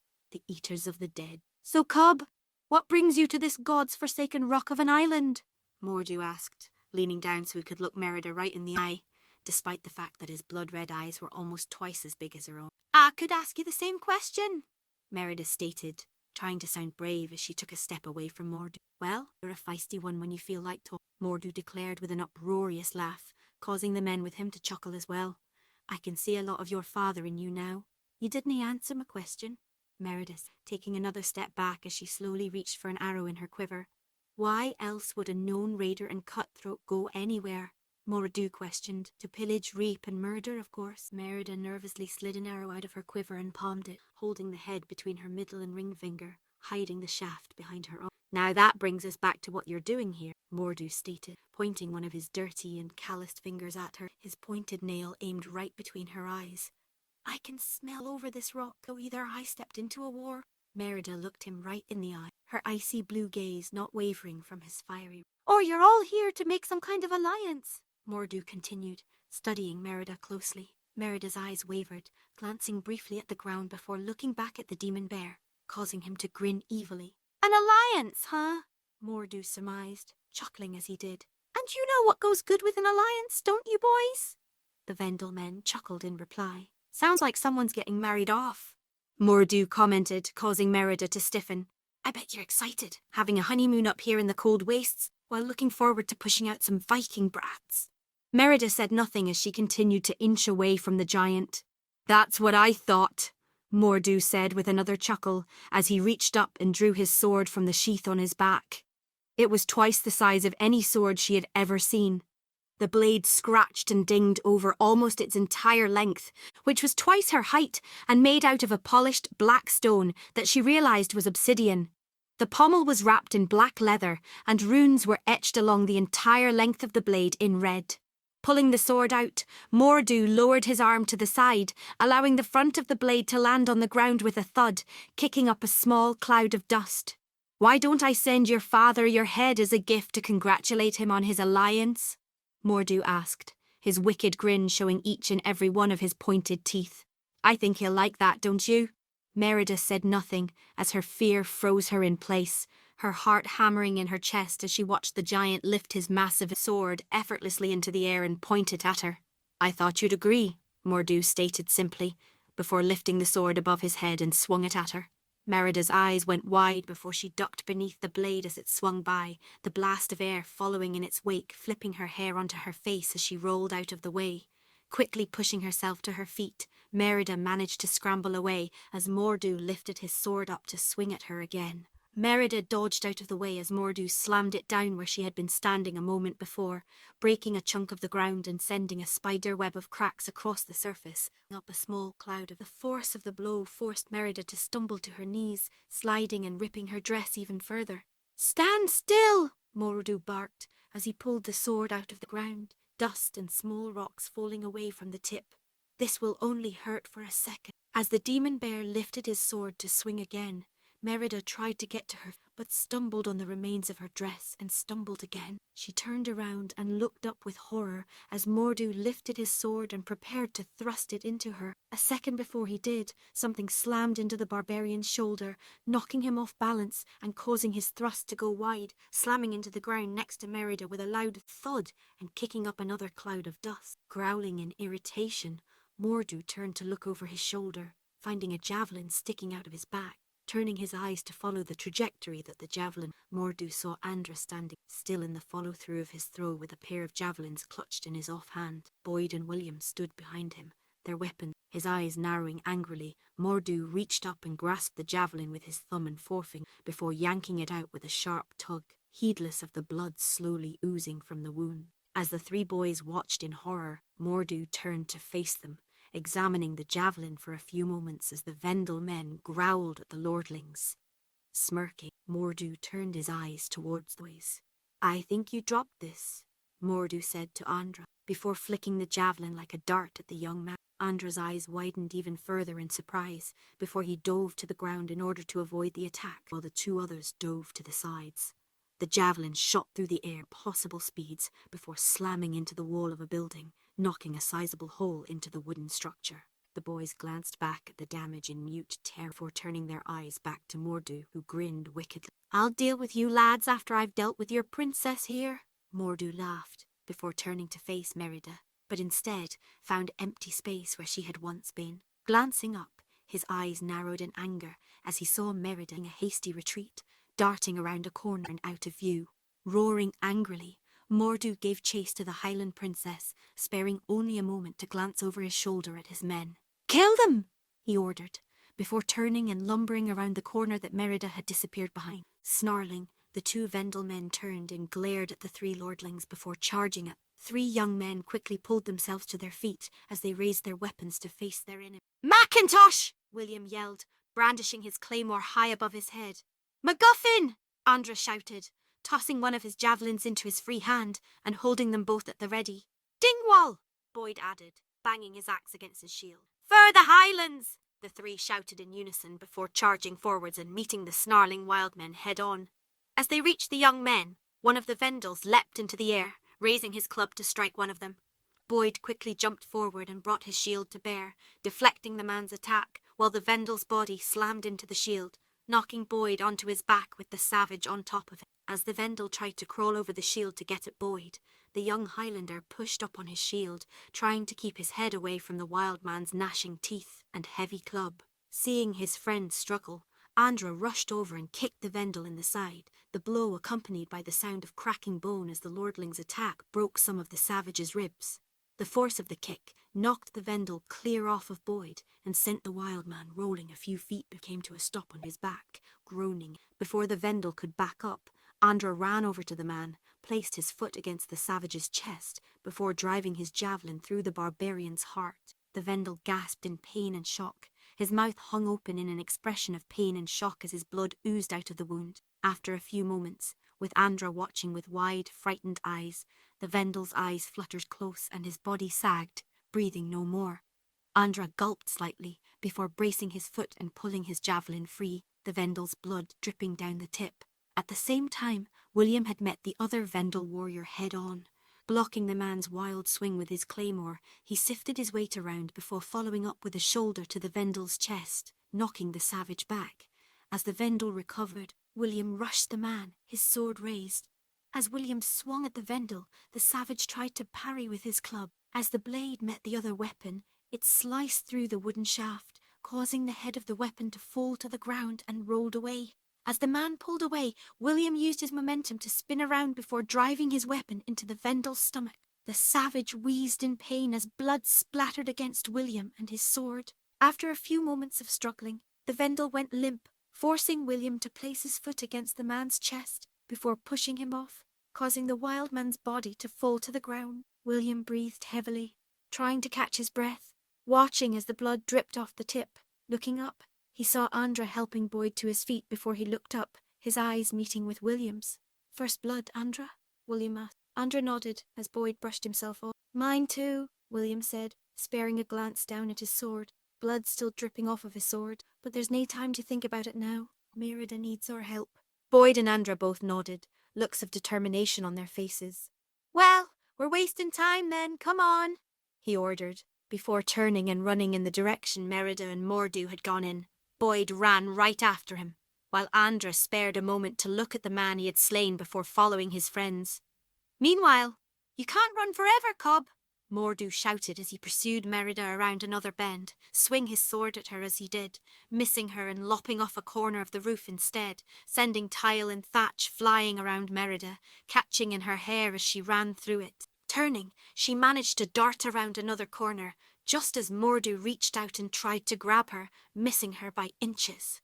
As Mordu roared in frustration behind her, Merida ran down the road in front of her, forced to jump over the body of a Viking woman lying dead in the street. As she ran past a house, she jumped to the side as a Viking man was tackled through the wooden door by a Vendel. Screaming in surprise, Merida did her best not to look back as she heard the man's cries of pain be swallowed by the Vendel's howls of fury and the sound of teeth digging into flesh. Seeing Merida near the end of the road, Mordu reached up and unslung his double-headed war axe. It was a massive thing, comparable in size to his claymore, and made of the same hardened obsidian, with angry red runes written down the length of each of its curved edges. The shaft seemed to be made of bleached white bone belonging to some sort of massive creature, the grip wrapped in dirty, blood-stained linens.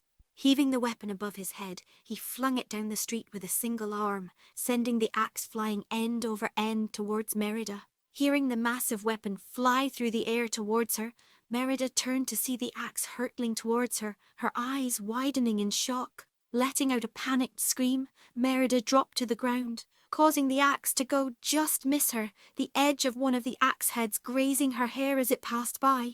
Sailing past the princess, the axe slammed into the side of a building behind Merida, utterly demolishing the wall and coming to rest within the confines of the structure, the walls and ceiling collapsing around it. Panting heavily, Merida looked with wide eyes at the destruction behind her, before turning back to look at Mordu, who had recovered from the throw and was charging down the street towards her with murder in his blood-red eyes. Merida quickly pushed herself to her feet and made a mad dash around another corner and down a new street. As she did, a Vendel man came leaping out from an alley to her right, snarling and roaring like a wild animal as he raised his club above his head to strike her. Reacting on instinct, Merida lashed out with the arrow she still had clutched in her hand, striking the savage, driving the head of the arrow into the man's throat. Letting out a surprised, gurgling cough, the man stumbled as the pain overtook his motor skills, and his momentum carried him to the ground. Merida didn't give him a second glance as she raced off down the street, leaving the dying man behind her, while Mordu came roaring around the bend after her, grabbing his axe and yanking it free of the collapsed structure as he went. Desperately trying to find somewhere, anywhere she could go, Merida spotted what looked like a smithy at the end of the street. Specifically, she saw a whole bundle of bows laying with other assorted weapons near the entrance to the smithy. Smiling with elation, she rushed over to the building as she felt Mordu lumbering down the street after her, the demon bear's footsteps shaking the very earth beneath her. Grabbing a bow that was sized for a person taller than her, Merida nonetheless spun around and slid to one knee, reaching for her quiver and notching an arrow as she did. Her icy blue eyes narrowing, Merida pulled the bowstring back as far as she could, aiming at the giant charging down the street at her. Letting out the breath she hadn't even known she had taken, Merida released the arrow, sending it whistling through the air, right on its mark. At least it would have been if Mordu hadn't lashed out with reflexes that belayed his size, knocking the arrow clean out of the air with his sword, and not even breaking stride as he charged her. Merida's eyes went wide with horror as she fell onto her back in a desperate scramble to try and get away. But Mordu was already upon her, his sword raised in the air and a cry of fury and triumph on his tongue. "Merida!" she heard a familiar voice shout as Mordu brought his weapon down, only for the obsidian blade to be stopped by a smaller steel one a mere foot from Merida's head. Frozen in fear, Merida managed to dart her eyes to the side to see her father standing beside her, hands clasped firmly around the hilt of his claymore as he struggled to keep the demon bear's weapon away from her, sweat forming on his brow. "Merida, move!" he shouted as he pushed on Mordu's sword with a mighty cry, forcing the blade to the side and causing the demon bear to stumble before catching himself on the smithy. As Mordu turned and snarled at her father, Merida managed to push herself to her feet and dash away, dropping her newly acquired bow as she ran. "Merida, over here!" another familiar voice shouted, drawing her attention to the three lords who were taking cover behind a building, her three brothers with them. Merida quickly changed her course and dashed over to where they were, leaping into the outstretched arms of Gerald MacGuffin, who grabbed her and spun her around behind the building, placing her with her brothers so that they were surrounded on all sides by either the lords or the wall. "Merida!" Hamish shouted, as the triplets quickly swarmed over her as she fell to her knees, panting from fear and exhaustion. "Are you okay?" "Where's Ma?" Hubert questioned. Before she could answer, there came a mighty roar accompanied by a cry of pain. Looking up and around the building, Merida saw her father go rolling across the ground, Mordu snarling as he stomped after the Bear King. "Son above," Duff McIntosh whispered. "He's even bigger than I remember." "We cannae leave the king to fight that monster alone," Cameron Dingwall shouted, his pale face turning red with anger.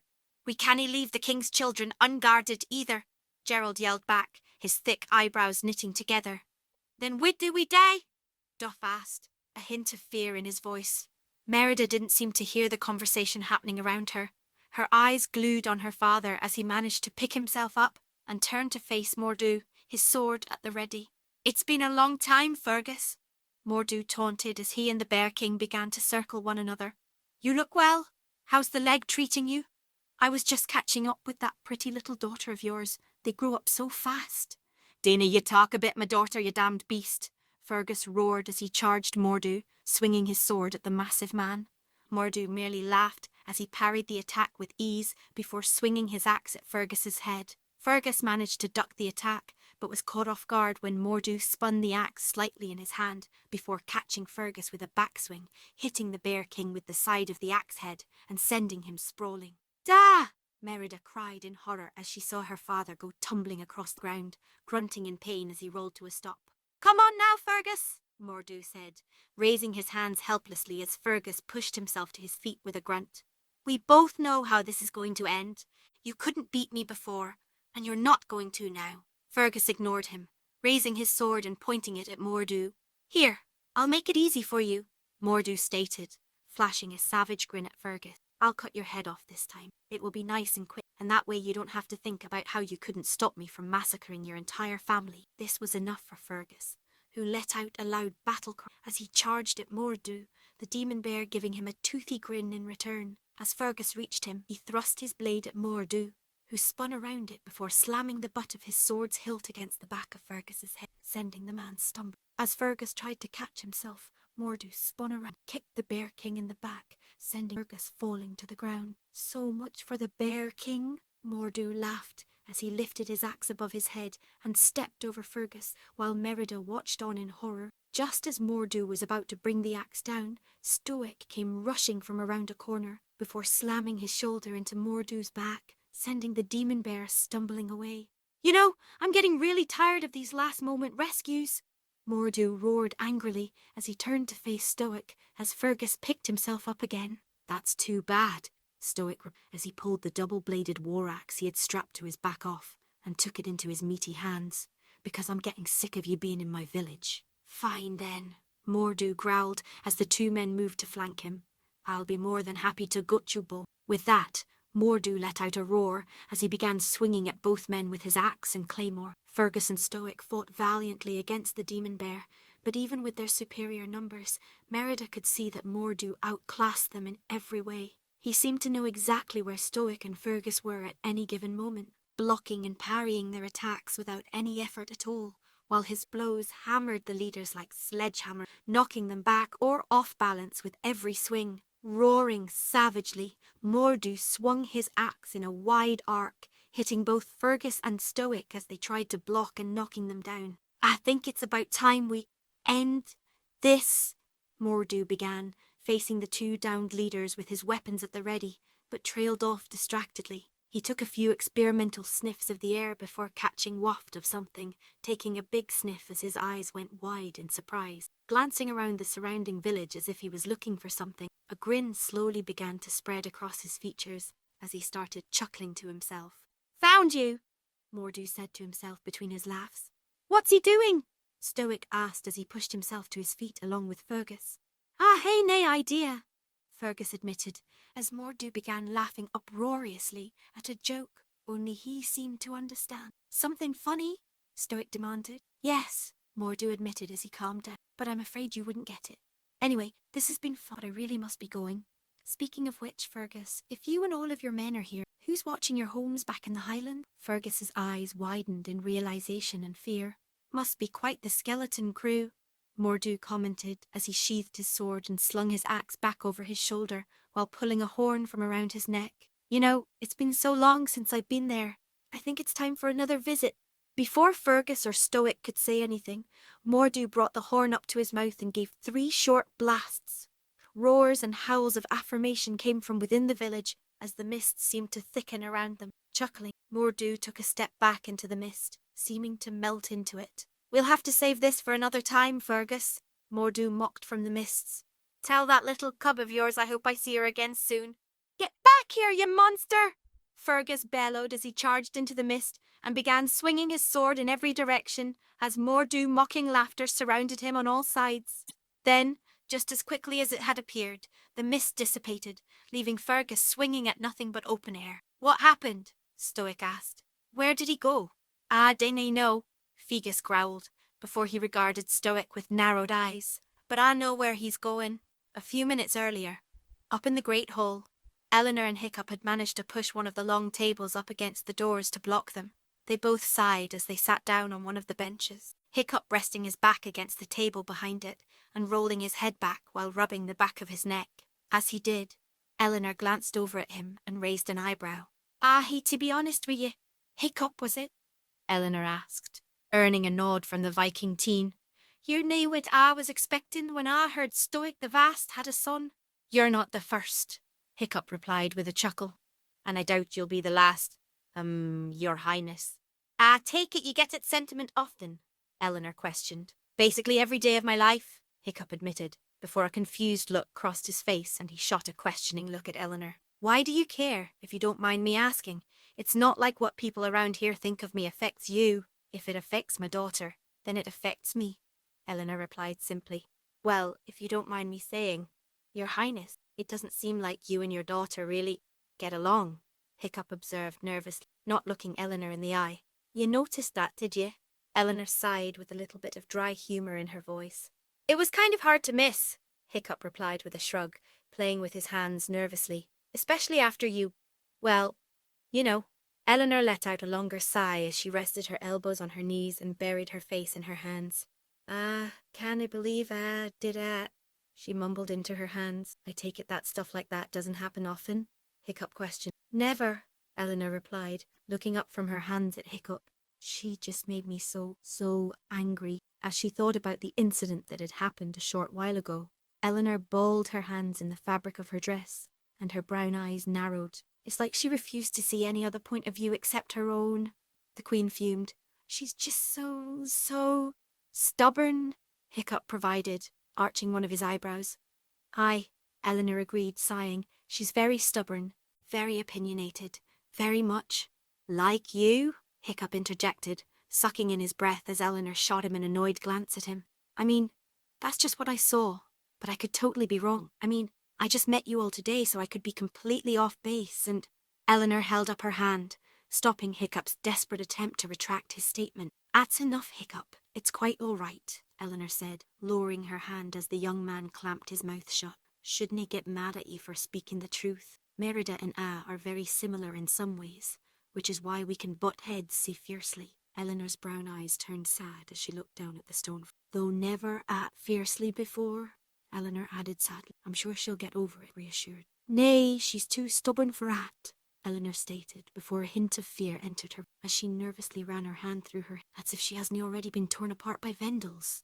I don't think so, trying to sound more confident than he really was. My dad and the others have fought a bunch of times, and with your husbandly Highland, those bear wannabes don't stand a chance. Eleanor smiled as the young man pumped his fist enthusiastically, appreciating his attempt to encourage her, even though he could see his own worries in his pale green eyes. Ye truly are unlike any Viking I have ever encountered or heard o', Hiccup, horrendous Haddock the Third, Eleanor commented with a chuckle. Do you mind if I ask you a question? Go ahead, Hiccup said. What do you feel about all of this? She questioned. What? The Vendel attack? Hiccup asked, confused. Nay, the marriage, Eleanor clarified. Oh, Hiccup replied, scratching the back of his head nervously. I'm not really sure what to think about it, honestly. Why's at? Eleanor pressed. Well, I guess I've been conflicted about it, Hiccup admitted, surprised at how easy he was finding it to open up to a relative stranger. Sure, part of me doesn't want to get married against my will. Who would really want that? True enough, Eleanor replied with a nod, which caused Hiccup to blink in confusion. Wait, I thought you were all for this arranged marriage kind of deal, Hiccup commented, raising an eyebrow at her. That doesn't mean I dain't understand how tough it can be for you, Eleanor explained. After all, Fergus and I's marriage was arranged, and I can tell ya I was shaking like a leaf all the way up to the altar. The Queen laughed softly at the memory as Hiccup chuckled appreciatively at her honesty. I turned out fine, though, and I ended up with a man I love more dearly than any other in the entire world, Eleanor continued. I know I'm lucky in that regard. The more important thing was that I knew it was my duty to marry Fergus, for the betterment of our people. I kind of feel the same way, I guess, Hiccup stated with a shrug. Sure, I'm annoyed that this all happened without any sort of input from, but it was still an opportunity to help my village, help it without messing everything up. What day you mean? Eleanor questioned, eyeing Hiccup with a confused look as the young man's shoulders slumped and his eyes looked down at them. You know how my dad is called Stoic the Vast? Hiccup asked, earning a nod from Eleanor. Well, they have a name like that for me too. They call me Hiccup the Useless. Eleanor's eyes widened in surprise as a morose look passed over Hiccup's features. Ever since I was a kid, I've been nothing but a screw-up. Hiccup sighed. I'm not built like the other people in the... I'm not big or strong or like a Viking should be. I'm weak and clumsy and I pretty much can't do anything right. So when this came along, this opportunity to help the village where all I was required to do was exist, you can feel like arguing. Eleanor nodded numbly, her heart to her chest as she observed pity and sympathy. I truly doubt you're useless, Hiccup, Eleanor commented. I'm useless in every way that matters for a Viking, Hiccup replied. I can't fight, I can't sail, I can't hunt dragons. Sure, I'm an all-right blacksmith. No one's ever complained about anything I've made. At least anything they've told me to make. He turned to look at Eleanor and gave her a half-hearted smirk. So I'll take what I can get, Hiccup stated as he turned to look at the floor again. At the same time, I didn't expect to be quite so lucky. Lucky? Eleanor questioned, raising an eyebrow at Hiccup. What do you mean lucky? Hiccup's eyes went wide at the question as he felt his face begin to heat up. Well, you see, it's just that Merida, your daughter, Hiccup mumbled, moving his hands about in an effort to force the appropriate words out of his mouth. Eleanor urged him on, a smile slowly spreading across her face. Well, she's kind of, you see, that is, Hiccup stumbled over his words as he felt his throat went dry. Dinna hurt yourself, lad, the Queen cautioned with a chuckle. At her words, Hiccup took a deep breath to calm his nerves before turning to look back at Eleanor, his shoulders straight and his hands clenched into fists. Merida is probably the prettiest girl I've ever seen, he said quickly, scared that if he didn't get it all out at once, he wouldn't be able to get it out at all. Eleanor's smile grew as she heard the words. That's wonderful, Hiccup, she assured him, causing the Viking teen to relax. I'm glad you think so. And don't get me wrong, I'm not just into her looks or anything, Hiccup quickly added. I know I only really met her today, but I get the feeling that behind all that anger and, well, murderous intent, there's someone I could really like. That's good, Eleanor encouraged him. I'm sure Merida feels the same way. After today, I'm not sure I agree with you, Your Highness. Hiccup sighed as he looked back to the floor. Eleanor sighed as well, looking at Hiccup sympathetically. I know Merida said and did some hurtful things today, but she was upset and frightened. I'm sure if you give her time to calm down and try again, she'll see what a good lad you are, Eleanor assured him. You think so? Hiccup asked, a hopeful tone in his voice as he glanced up at Eleanor. I do, Eleanor replied, giving Hiccup an honest smile as she reached out and placed a hand on the young man's shoulder. As she did, there came a loud horn blast from outside. What was that? Eleanor asked nervously. That was the all clear, Hiccup explained. Guess everything is okay now. As he said that, the door into the great hall banged against the table they had pushed in front of it as someone tried to get in. There was pause before someone pushed hard on the door, pushing the table back and allowing them entrance. A moment later, Fergus stepped inside, stoic right behind him, with Merida, the triplets, the three lords and their sons trailing after. Ma! One of the triplets shouted before they clambered over the table and threw themselves into her waiting arms. Oh, boys, I'm so glad you're all right, she exclaimed happily, hugging them close, before looking up to see Merida standing next to her father. Merida, are you okay? Merida didn't reply to the question, shooting her mother a disdainful glare before turning away from her and taking a step behind Fergus. Eleanor cast her eyes downward as a pang of guilt struck her heart, while Hiccup winced sympathetically. What happened out there? Eleanor asked Fergus as he rounded the table. Vendels attacked, Fergus explained. Mordu was among them. He tried to kill Merida. Wait, Eleanor exclaimed, standing to her feet and looking her husband in the eye. Is she all right? She fine, a little roughed up and spooked is all, Fergus explained. There's blood on her, but it's nae her own. You think she... Eleanor began to ask, looking over at her daughter, who had sat at one of the long tables, the three lordlings sitting with her and talking quietly with the princess. Ah, day, Fergus replied with a nod. It was probably her or him, but it's never easy, especially the first time. I would hope nae, Eleanor replied nervously. But that's nae what's pressing right now, Fergus stated, taking his wife's shoulders in his hands. Mordu knows that the Highlands are partially undefended. I fear he's gone there to attack. Then we had to get back as soon as possible, Eleanor exclaimed, her eyes wide with fear. What are we waiting for? Well, there are some complications, Fergus said with a sigh. Complications? Eleanor asked, confused. What complications? Well, Merida and... Fergus trailed off, looking over at Hiccup, his face scrunched in thought. Hiccup, Eleanor provided. Right, Fergus stated, surprised by his wife's response. Merida and Hiccup were supposed to be wed before we left. We didn't hae time for that, Eleanor exclaimed. I know we had to leave, and we didn't know when we'll be back. Say, Fergus trailed off, having trouble finding the words he needed. Say? Eleanor asked, urging him to finish. So your daughter, Stoic spoke up, catching Eleanor's eye as Merida looked up at the mention of herself, is staying with us. Eleanor's eyes widened in surprise as her gaze drifted to where Merida was. As she saw her daughter, Eleanor couldn't help but feel that if looks could kill, she would be dead where she stood. Chapter 6. Dreaming of Home. The hustle and bustle down by the docks matched that of only a few hours earlier, though instead of unloading their longships, the Highlanders were quickly loading everything back onto the boats in their hasty preparation to return home. In fact, out of everything, there was only one thing actually being taken off any of the ships. Merida watched from the shore, her arms crossed and her icy blue eyes fixed as she observed 3 men try to take a large horse off of the longship. The horse stood a head taller than any of the men, its frame rippling with tense muscle. It had a black coat, except for the white around its nose, along with a thick black mane, and rings of white hair around his hooves. The horse snorted and reared against the men's grasp, fighting to escape them. Seeing this, Merida narrowed her eyes as she walked briskly towards the men, the forest greens wishing around. Marching up to the men, she unceremoniously shoved one of them out of the way and snatched the rein. It's like ye blundering idiots had ne'er handled a Clydesdale afore, she shouted as she shot them. He's nae just some plough horse ye can drag around.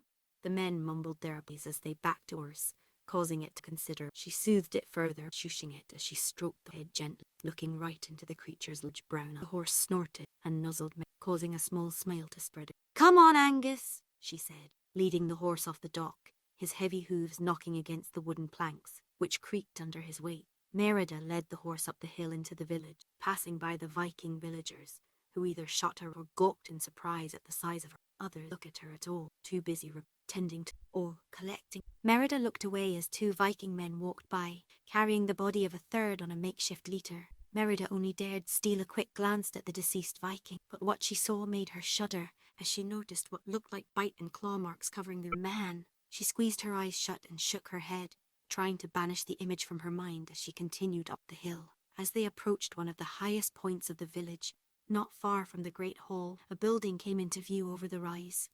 It was a 2-story house much like the others in the village, though noticeably bigger. It was made up of large wooden logs, with a triangular thatched roof. The foundation was square and made of hewn stone. A few windows dotted the walls, some round in shape, others square, each fitted with dirty glass. Turning away from the building, Merida led Angus around the home to a small clearing on the other side of the separating it from the edge of the forest that dominated the rest of the island. In the clearing, a structure had been set up. It was a small, squat, wooden building with a slanted thatch roof. The side facing her was completely open, the inside separated only by a latched wooden gate. Jutting out to the side of the building was a shed with a single wooden door. Walking up to the door, Merida opened it and beckoned Angus inside. The horse obediently entered, his heavy hooves thudding against the straw-covered floor.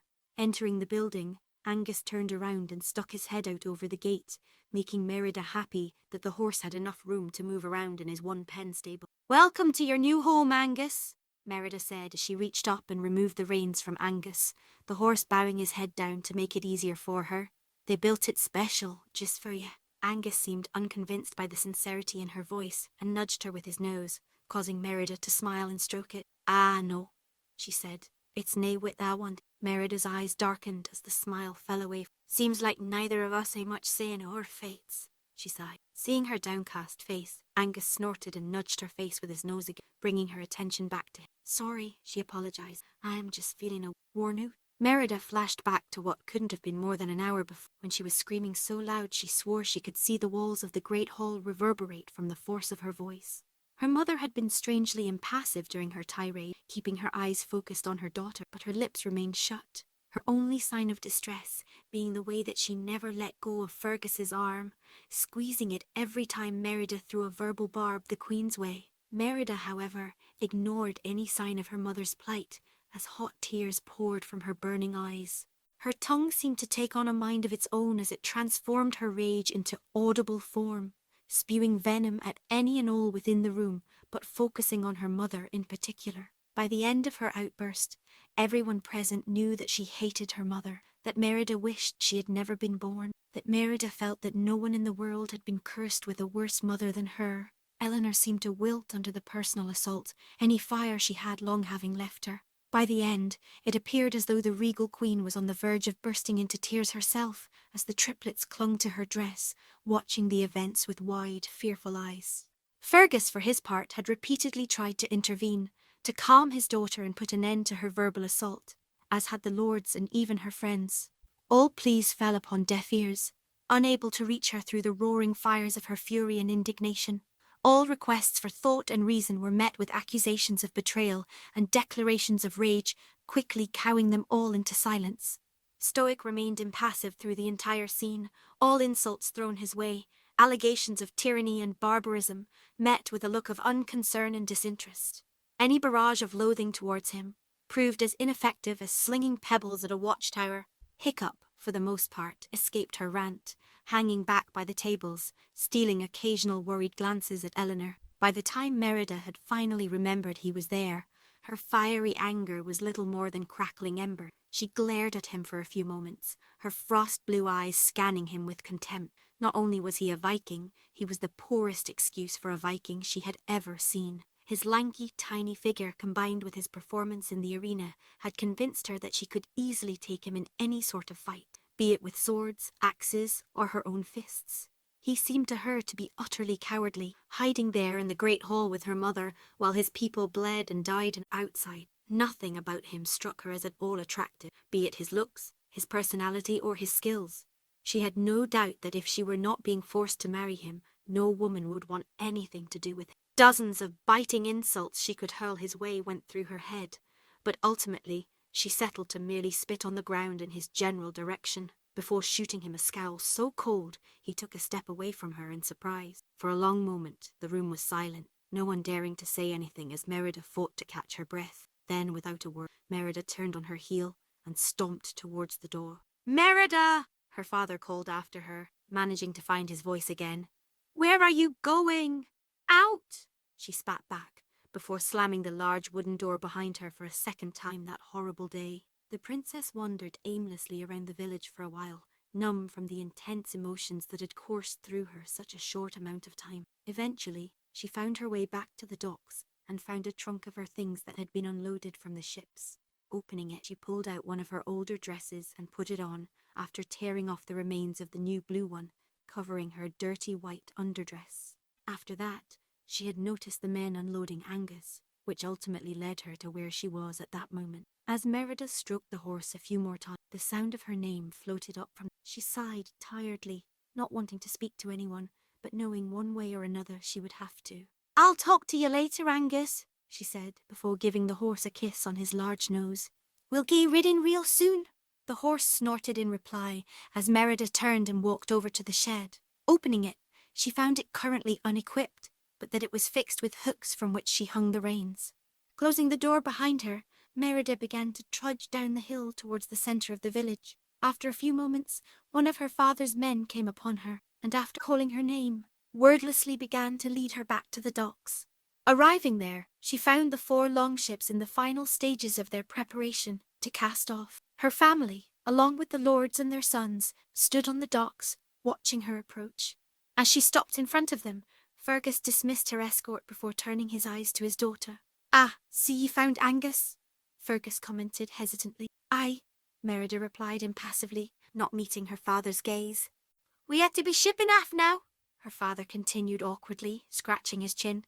"We had to get back home as soon as possible." "Ah, suppose you day," Merida agreed, nodding her head slightly. "It will be a while afore we can come back," Fergus told her. "I dinna know how long it will take to ensure Mordu isna threatening the Highlands any more. And then there are the storms that come in the summer, and the frost nae long after that. All of it put together means I probably want to see any of ye until next year," Merida finished for him, her eyes widening in understanding as she met his gaze. "I'm sorry, Merida," her father apologised. "I wish there was something I could do." Merida shrugged, turning her eyes away from him again. We do have something that might help, though, he said, looking over at some crates the men were bringing on shore. Glancing at them, Merida noticed holes poked into the crates and the sound of cooing and slapping wings emanating from within. Birds? She asked in confusion, meeting his eyes again. Pigeons, her father corrected. Messenger pigeons. The best we could get. They know the way between here and home like you know the back of your hand. Leaning down, Fergus gave his daughter a conspiratorial grin. And there's one that knows its way down south. Say it, you can write to yet friend of yours, he said in a low voice that caused her to smile. Thanks, Da, she said, throwing her arms around his neck, causing him to laugh and pick her up, wrapping his powerful arms around her and squeezing her close. I'm going to miss you, Da, she whispered to him. Nay, as much as I'm going to miss ye, he replied, giving her another squeezing before setting her back down. As he did, William, Andra and Boyd made their way over to her side. See you round, your highness, William said chidingly, ruffling her hair with his hand before pulling her into a... See you round, your lordship, she replied as they pulled apart. If he does anything out of line, anything at all, William said, glancing at Hiccup who stood at the end of the dock next to his father. You send me the word and I'll bloody swim over here to set him straight. Thanks, Will, Merida replied with a chuckle. Hey, that's what friends are fair, he replied with a shrug as he took a step back, allowing Andra to walk up to her. A bemused smile crossed her face as she looked at the young man, almost twice her size, playing with his hands and looking like he was about to burst into tears at any moment. Reaching down, he scooped Merida up and squeezed her against his chest. Her arms too long enough to wrap around his frame and instead were forced to dig into his sides in an effort to return, as Andra blubbered something along the lines of how he was going to miss her. I'm going to miss you too, Andra, Merida replied, awkwardly patting the large boy's sides before he released her and quickly wiped his teary eyes. Smiling at Merida turned her attention to Boyd, who was looking at her with a level of focus that caught her by surprise. Sorry I didn't beat him, Merida, he apologized, rubbing his bandaged arm. You bit it, she replied as she pulled him into a hug. You tried your best. That's what counts. Pulling away, she was able to turn just in time to get tackled by her brothers, the triplets swarming over her as she landed on the dock in a seated position with the air knocked out of her. We didn't want to go, Hamish whined, burying his face into Merida's left shoulder. We want to stay with you, Hubert added from the confines of her right side. We daren't trust them, Harris finished, his arms wrapped around her midsection. I know, boys, I know, Merida cooed as she scooped the triplets up and stood back on her feet. But this isn't a place for you. I didn't think these Vikings could handle the likes of you. Ye say at like it's a bad thing, Hamish stated with a hint of confusion, causing Merida to chuckle before she gave each of them a kiss on the forehead and set them down, urging them back to her parents' side. The triplets scurried over behind their mother, whose brown eyes nervously met with Merida's blue. Mother, she stated coolly, pausing and staring dispassionately at her mother for a long enough moment to make the Queen shift uncomfortably. He a safe trip. With that, Merida turned on her heel and walked away, not giving Eleanor a second glance as the Queen raised her arm to stop her, her mouth open to say something, but instead sighed sadly, letting her arm fall to her side as cast her eyes at the creaking boards beneath her feet. I have lost her, Fergus, she whispered loud enough that only he could hear. I've completely lost my baby girl. Just give her time, Fergus said, wrapping his arm around his wife's shoulders and pulling her close. You're her mother, she canna hate ye forever. We'll see, Eleanor replied, clearly not believing him. As Merida made her way down the dock, her eyes looking straight forward, her arms rigid at her side, Hiccup stepped up to her, holding his finger up to get her attention. Hey Merida, he mumbled. I know we kind of, got off on the wrong foot, but I figure I could possibly, if you'd like. Nay, Merida replied simply, walking right past Hiccup without even a glance. Me to show you around the village, Hiccup finished weakly, his finger drooping as his face fell. Stoic rolled his eyes but offered no comment. Hiccup, he spoke up, catching his son's attention. Keep an eye on her. I don't want her getting into any trouble on my watch. What? Hiccup asked, looking up at Stoic in confusion. Did you not see how she just... Son, Stoic interrupted Hiccup, shooting him a stern glance. Keep an eye on her. Right, Hiccup replied weakly, pointing in the direction that Merida had gone. I'll just go do that. With that, Hiccup turned and jogged off in the direction Merida had gone in. Sighing and shaking his head, Stoic turned to where Fergus and Eleanor were waiting for him, trudging over as the dock groaned under his weight. "Well, this has been an interesting day," Fergus stated with a sigh, as Stoic stopped in front of him. "I'll have to agree with ye on that," Stoic replied with a nod. "You take care of my daughter, all right?" Fergus said seriously, pointing his finger at Stoic threateningly. "I'll do what I can," Stoic replied, crossing arms. "But that girl may have more fire in her than any of us can handle, especially my boy." "Your boy might just surprise you," Eleanor interjected, giving Stoic a stern. Stoic raised his eyebrow but said no. "Safe voyage, Highland," Stoic said, nodding to Fergus, who nodded back before the Viking chief turned and began making the dock. Fergus gave his wife a last squeeze before turning and boarding their ship, the triplets train. As the 4 longships pulled away from the dock, Merida stood on cliff sides within the village, where a path had been carved. She stood still as a statue, her eyes glued upon the quickly shrinking vessels, the banner of her homeland disappearing as they pulled further and further away. Hiccup stood where the path bent around the cliff, effectively hiding from the princess, even though he was fairly certain she knew he was there. For a long time they stood like that, with Hiccup glancing uncertainly between Merida and the ground, while the princess continued to gaze out at the sea, long after the longships had disappeared over the horizon, which now burned with the rays of the setting sun. "Is there some place we have to be?" Merida asked suddenly, startling Hiccup so bad that he grabbed his chest in surprise. I'm sorry, what?" he quickly mumbled. "Is there some place we had to be?" she repeated with an agitated edge, shooting Hiccup an annoyed glance. Well, they'll probably be doing the funerals for the people that, died today soon, and most people usually attend those," he explained, rubbing the back of his neck awkwardly. "Already?" she questioned, surprised, turning to face him fully. Yeah, we usually don't wait long to set people to rest around here," he explained quickly, not looking her in the eye. "We usually don't have time to wait." "All right," Merida replied, flashing back to the dead body she had jumped over in the street, while being chased by Mordu and the Viking man she had seen being tackled through a door by a Vendel. "Then, suppose we should gay?" Hiccup nodded, looking down at the ground as the two stood in silence for a moment. Dinna know where we're going, Hiccup," she spoke up, looking at him with a critical eye. "You'll have to lead me." "Oh, right," Hiccup said with a surprised start. Follow me, I guess." With that, Hiccup turned on his heel and began walking down the path, Merida following behind him. The two walked in awkward silence as they made their way further up the hill to the outskirts of the village. As they approached the edge of the woods, Merida could see that indeed most of the villagers had gathered. Between them and the woods, piles of woods and kindling were being set up, shaped into large squares. It took a moment for Merida to realise just what the piles of wood were. Pyres. They were going to burn the dead. "You're nae going to bury them?" Merida asked. "Only the greatest of heroes get a barrow," Hiccup explained, shaking his head. "There's not enough room on this island to bury everyone." Merida said nothing as she mulled over the fact, following Hiccup as he led them over to his father's side. Stoic stood at the front and centre of the group, his arms crossed over his chest as he observed the building of the pyres. He glanced down as the 2 teenagers stopped at his side. Princess Merida," he greeted coldly. "Come to see how the Vikings treat their dead." Felt should pay my respects," Merida replied, not looking at him, instead watching as the Vikings brought out the deceased and began laying each of them on their own pyre. 10 in each of the bodies was terribly mangled in one way, and to Merida's horror, the majority no longer possessed their heads. Wait, what happened to their heads?" she whispered, aghast. "Vendel took them, Stoic. They always do. Don't know why. Don't want to know." Merida, an involuntary shiver thought occurred to her. "What do ye do with the Vendel bodies?" she asked, glancing up at the Viking chief. "Nothing," Stoic replied. "They're never here when the battle is over." "What do you mean?"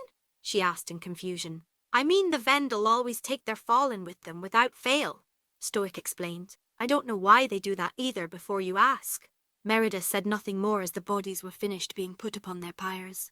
As the Vikings returned to the group, a short old woman stepped forward. She was incredibly short, standing only about half of Merida's height, with a hunched posture. Her face was wrinkled and sagging, her pale blue eyes observing the world while flanking her crooked nose. She had long white hair that Merida guessed used to be blonde, held in matching braids that framed her face. She wore an iron helmet with curved horns upon her head, while her body was covered in a brown fur tunic. under which Merida could see a pair of orange leggings.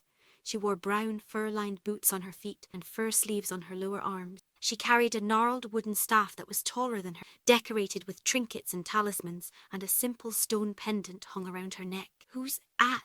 Merida whispered to Hiccup. "That's Gothy the Elder," Hiccup explained. "She's the village priestess. She's going to give the people their last rites." As they spoke, Gothy came to a stop before the pyre at one end of the line, sighing as she leaned against her staff. After a moment she held out her hand, in which a waiting Viking placed a burning torch.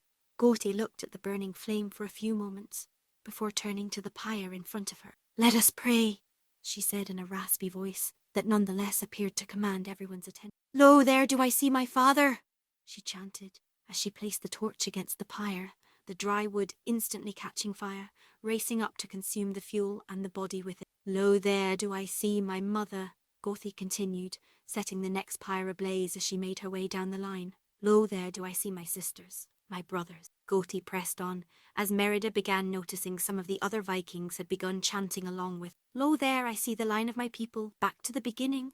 The chant continued, as Gothy lit pyre after pyre, the light from the flames battling against the falling twilight. It was unmistakable that the other Vikings had joined in. "Lo, they do call to me." The chant continued as Gothy lit the last pyre before making her way back to the centre of the group, the flames already licking at the bodies that lay upon the wooden structures. "They bid me take my place among them in the halls of Valhalla," the Vikings continued to chant, their heads bowed in respect, as Merida looked around in a mixture of confusion and awe. Glancing to her side, she saw that even Hiccup was reciting the prayer along with his people. "Where the brave may live forever," Gothy finished solemnly, as a hush fell over the crowd. For a few long moments, no one said anything. All eyes upon the flickering pyres and the bodies of friends, family and loved ones slowly being reduced to ash. Then, without a word, the crowd began to break up, turning and heading back down to the village as the pyres burned to embers. "Wait now?" Merida asked, her hostility momentarily forgotten. Hiccup blinked at her in surprise, apparently having momentarily forgotten she was there. Now there's usually some kind of feast in the Great Hall," he replied with a shrug. "That's what we usually do." And Merida cringed at the idea, having heard stories of what Viking feasts were like. "Guess this will be your first experience with Viking foods," Hiccup commented, as they made their way to the Great Hall. She had heard stories about that too. "Wonderful," Merida sighed. "I can hardly wait." Later, hours had passed, and night had completely fallen outside. But from within the confines of the noisy Great Hall, Merida did not notice. She was surprised to admit that she was enjoying herself more than she had been expecting to. While the feast itself was every bit as rambunctious as she had been expecting, even if she hadn't seen anyone stab someone else yet, the food was much better than she had been prepared for, almost on par with what she was used to back home. She was currently seated at the head table, which sat at the back of the hall, opposite the door leading inside, and running perpendicular to the rest of the tables. Stoic sat at the middle of the table, with Hiccup to his right and Gothy to his left. Merida sat on Hiccup's right, while to Gothy's left sat the black-haired man she had seen with Stoic that morning when her family had first arrived. Sitting to the man's left was the boy she had seen earlier that day as well. "Enjoying your food?" Hiccup questioned awkwardly, trying to start a conversation for the fifth time he had sat. Merida sighed and decided to relent. The passing hours since her outburst, her family's departure, and the funeral ceremony having extinguished whatever anger that had been boiling in. Despite her feelings of trepidation towards the Viking teen, some sort of conversation had to be better than the awkward silence they currently sat in. "It's good," glancing at him briefly before focusing her attention on the leg of lamb she had been eating. "Better than I was expecting. Certainly beats haggis." "What's haggis?" Hiccup asked, shooting her a confused look as he took another bite of his meat. "Stuffed sheep's stomach," Merida explained nonchalantly, causing Hiccup to choke on his food in surprise and almost spit it out, earning a chuckle from the princess as she glanced at him, pounding his fist against his chest to stop his choking. Hiccup quickly took a swig of his drink before rubbing the back of his neck and smiling embarrassedly, heat rising in his cheeks at the sight of her half-smile and the quick sound of her laugh. "Aye, that's how I feel about it too," she joked, looking him right in the eyes, still smirking at him, causing his face to redden even more. They fell into silence again, though Merida couldn't help but notice it wasn't as awkward this time. Glancing down the table again, her curiosity got the better of Hiccup, she said, catching his attention. Who are those two at the other end of the table? Oh, Hiccup replied as his face fell. That's my uncle, Spitlout, and my cousin, Snotlout. He your father's brother? She asked. No, Hiccup replied with a shake of his head as he stared at his food, playing with it but not eating. My mother. Oh, Merida said, noticing she had hit on what appeared to be a touchy subject. Take it she's nae around anymore? Hasn't been for a long time, Hiccup replied, answering the question that Merida tried to broach sensitively. See, Merida replied, picking at her food as well. Sorry to hear it. Thank you, Hiccup stated, looking at her and giving an awkward smile. As the two continued eating, a cry suddenly went up from the crowd. A song, a Viking man called, standing and almost falling over his seat, a flagon of mead sloshing in his hand. Give us a song, Stoic. I fear this day might be too solemn for song, my friend, Stoic replied, despite his chuckle of amusement. Too solemn? The man questioned. Your son has won himself a bride. How's it go? A wee bonny princess at that. That's a feat worthy enough for song right there. Merida flushed angrily at the comment and glared at the man as Hiccup rubbed the back of his neck and looked down at his food, smiling awkwardly. Yeah, especially because I thought for sure that little Highlander was going to split his skull open with that axe, another Viking declared, causing the whole hall to laugh uproariously. Glancing at Hiccup, Merida saw his smile fall and couldn't help but notice that the loudest laughter seemed to come from the end of the table where Snotlout sat. Still all the same, our new princess should bear witness to your songs, the first Viking continued, even if it has to be a solemn one. Stoic chuckled again and gave a nod. Very well then, he replied, earning a cry of praise as the Viking man sat back down. As silence fell over the crowd, Stoic's smile faded away as he readjusted himself in his seat. He took a deep breath, and then, to Merida, it seemed all the sound in the world stopped. Far over the misty mountains cold, the chieftain sung with a voice so deep that Merida swore she could feel it reverberate in her chest. To dungeons deep and caverns old, we must away ere break of day, he sang, holding everyone, Merida included, in rapt attention. The claim unforgotten. The pines were roaring on the height, Stoic continued, as Merida noticed that some of the Vikings had begun to hum along with him, the vibrations seeming to shake the entire building. The winds were moaning in the night. The fire was red, its flaming spread, Stoic sung, as a few other Vikings joined in, creating a deep, solemn harmony. The trees like torches blazed with light. The bells were ringing in the dale. Stoic words lifted into the air, mingling with other voices as more and more of the Vikings joined, and men looked up with faces pale. The dragon's ire more fierce than fire, Stoic continued, and by now the whole hall had joined in, even Hiccup, laid low their towers and houses frail. The castle smoked beneath the moon. The men, they heard the tramp of doom. The song continued, as Merida focused on Hiccup's lighter and slightly nasal voice, causing the Viking team to blush as he sung. They fled their hall to dying fall beneath his feet beneath the moon. Far over the misty mountain cold, to dungeons deep and caverns old.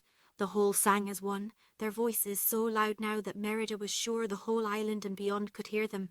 We must away ere break of day to seek our long-forgotten home. As the last note reverberated to the very stone foundation of the great hall, all the Vikings turned their eyes to their chieftain, who smiled and nodded at them. Merida watched with wide eyes, feeling a sense of kinship in the room that she couldn't quite explain. Well, Stoic said with a good-natured chuckle, suppose that puts an end to this feast. The other Vikings chuckled along with him as they nodded their heads in agreement. Slowly, the Vikings rose to their feet and began to make their way out of the hall. Stoic watched them for a moment before turning his attention to the two teens sitting to his right. Come on, you two.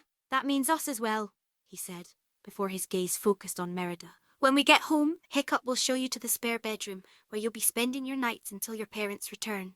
Merida nodded without comment, and the three rose from their seats and began to make their way out of the hall with everyone else. Merida stepped in beside Hiccup, a pensive look on her face as she followed the young man. Hiccup, she spoke up as they neared the door, catching the Viking teen's attention and causing him to blink in surprise. What was 'at song you were all singing about?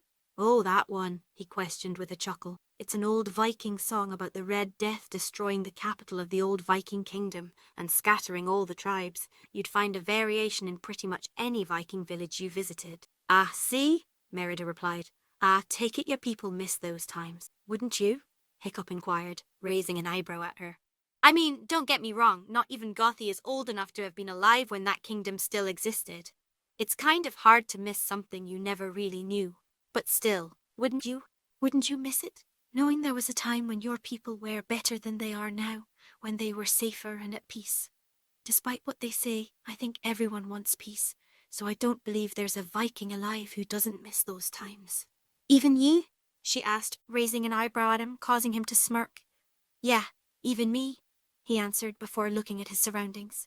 He could see that his father had managed to get a good distance in front of them in the crowd, already outside while they were nearing the door.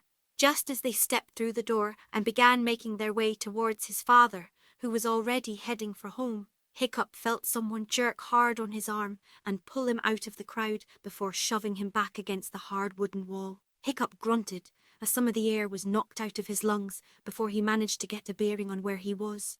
He stood to the side of the door, the stream of people leaving the great hall slowly dwindling to his right. Looking before him, he saw Snotlout standing a few feet in front of him, rubbing a finger against his nose as he grinned satisfyingly at Hiccup. Hey, cuz! Snotlout greeted with false friendliness. Pretty big day, huh? Yeah, I guess so, Hiccup replied, rubbing one of his shoulders that was now sore from the impact against the wall. Scanning his surroundings, he saw that Snotlout was not alone. A bit to the side of the other boy stood Astrid, her arms crossed, looking at him with half boredom and half contempt. Next to Astrid stood another girl, roughly the same age, with fair skin, bleach blonde hair, blue eyes, and a slim build. She wore a tan leather vest over a blue tunic, along with dark brown leggings under a tan skirt. She had dark grey sleeves that covered her lower arms and wrapped around her middle fingers, along with a dark brown leather belt around her waist. Dark grey, fur-lined boots on her feet, and a dragon's tooth hanging from around her neck by a length of yarn. An iron helmet with 2 pairs of horns that stuck out to the side sat on her head, while her long, thick hair was woven into 2 braids that framed her face, along with a pair of short pigtails that stuck out from the side of her head. Her angular face framed a savage grin she sent in Hiccup's direction. On Snotlout's other side stood another boy who looked remarkably like the girl. He too had fair features, bleach blonde hair, blue eyes, and a slim build. He wore a brown fur vest over a light blue tunic along with grey leggings. He had a brown leather belt around his waist, a pair of brown fur-lined boots on his feet, light brown wrappings around his lower arms, and dragon's tooth hanging from a string around his neck. His long blonde hair hung loose around his face, and an iron helmet with 2 pairs of horns sticking out to the side sat on his head. He wore a matching savage grin as he looked over Hiccup like a piece of meat. Finally, hanging near the back, was another boy the same age as them. He had fair features, short straw blonde hair, blue eyes, and hefty physique that made him almost twice the size of any of the other Viking teens. He wore a large brown fur tunic that hung down to his knees along with dark green leggings and brown fur-lined boots. An almost comically small iron helmet with 2 equally small curved horns sat on his head. He regarded the whole scene with an anxious gaze, appearing to anticipate something would go wrong at any moment. "So how's it hanging?" Snotlout asked Hiccup, snapping him back to the moment at hand. "When are you going to introduce me to your new betrothed? I mean, we are family after all." "Hiccup!" Merida called a bit behind Snotlout before Hiccup could say anything. Glancing over his shoulder, Snotlout grinned at Hiccup before turning around. "Hey there!" he called out, catching Merida's attention. "He's right over here. We were just having a friendly chat." Merida eyed Snotlout warily as she walked over to them. The Viking teen continued to grin at her as he stuck his hand out for her to shake. "Snotlout Jorgensen," Snotlout introduced himself as Merida hesitantly shook his hand, the tone of his voice putting her on edge. "I'm Hiccup's cousin. Great to have you joining the family." "Thank ye," Merida replied warily, quickly pulling her hand back. "Hiccup told me a bit ye during the feast." "Did he now?" Snotlout asked before turning to Hiccup and playfully hitting Hiccup on the arm, causing the other young man to wince.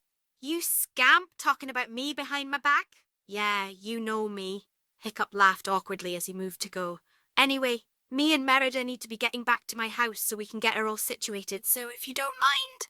Hiccup moved to walk away, but was stopped when Snotlout violently shoved him in the chest, causing Hiccup to slam against the wall of the great hall.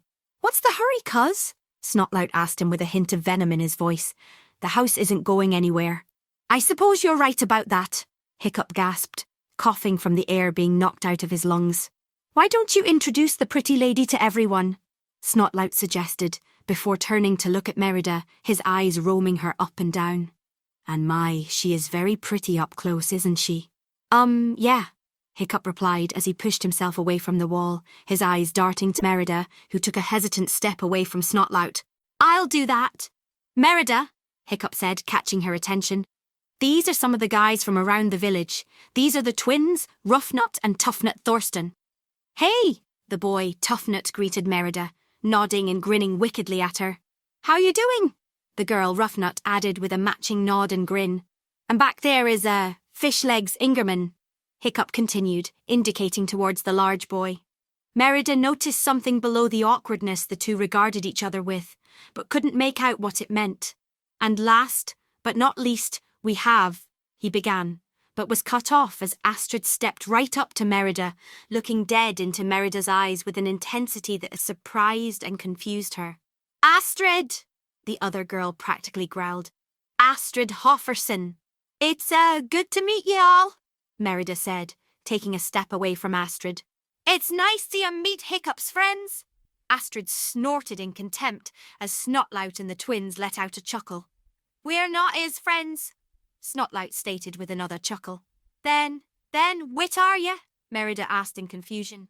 We're what this village is supposed to have, Snotlout explained. Strong, traditional, future dragon-slaying Vikings, not like this useless runt. As he said that, Snotlout reached out and wrapped his arm around Hiccup's neck and put him into a hold, grinding the knuckle of his other hand onto the young man's skull. And not like you either, princess, Astrid hissed, pulling Merida's attention away from Hiccup struggling as she took another step towards the redhead, forcing Merida to take another step back. Don't think that just because you're here that makes you one of us. You're an outsider, someone who would be our enemy if our leaders didn't have bigger things to worry about than you, stupid Highlanders. What's your problem? Merida demanded as she felt her anger rising in her stomach. You're my problem, Astrid shouted back at her, getting right in Merida's face, causing the princess to take another surprise step backwards, almost tripping over her own feet. As Merida stumbled, Astrid reached out and grabbed Merida's arm hard, causing the other girl to hiss in pain.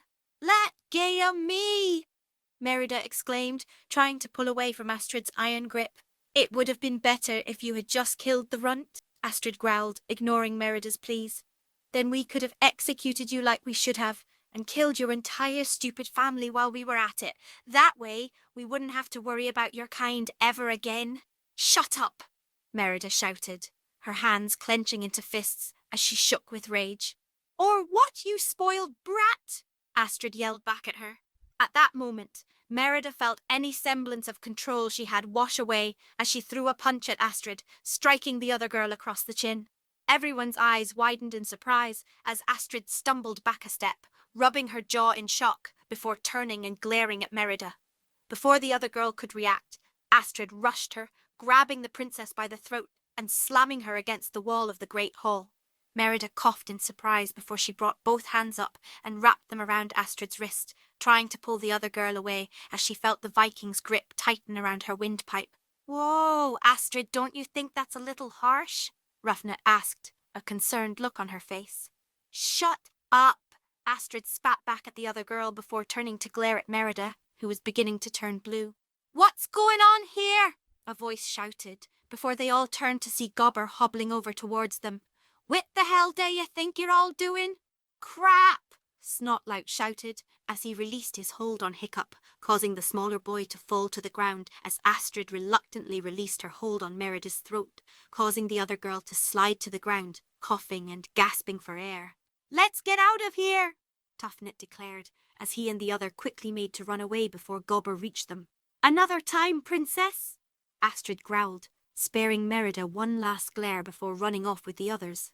Hiccup was picking himself up just as Gobber reached him. Hiccup, are you all right? He asked, looking at the boy with concern. Yeah, don't worry about me, Hiccup replied, waving the man off before turning his attention to Merida, who was picking herself up off the ground, holding out a hand to help her up. Merida, are you?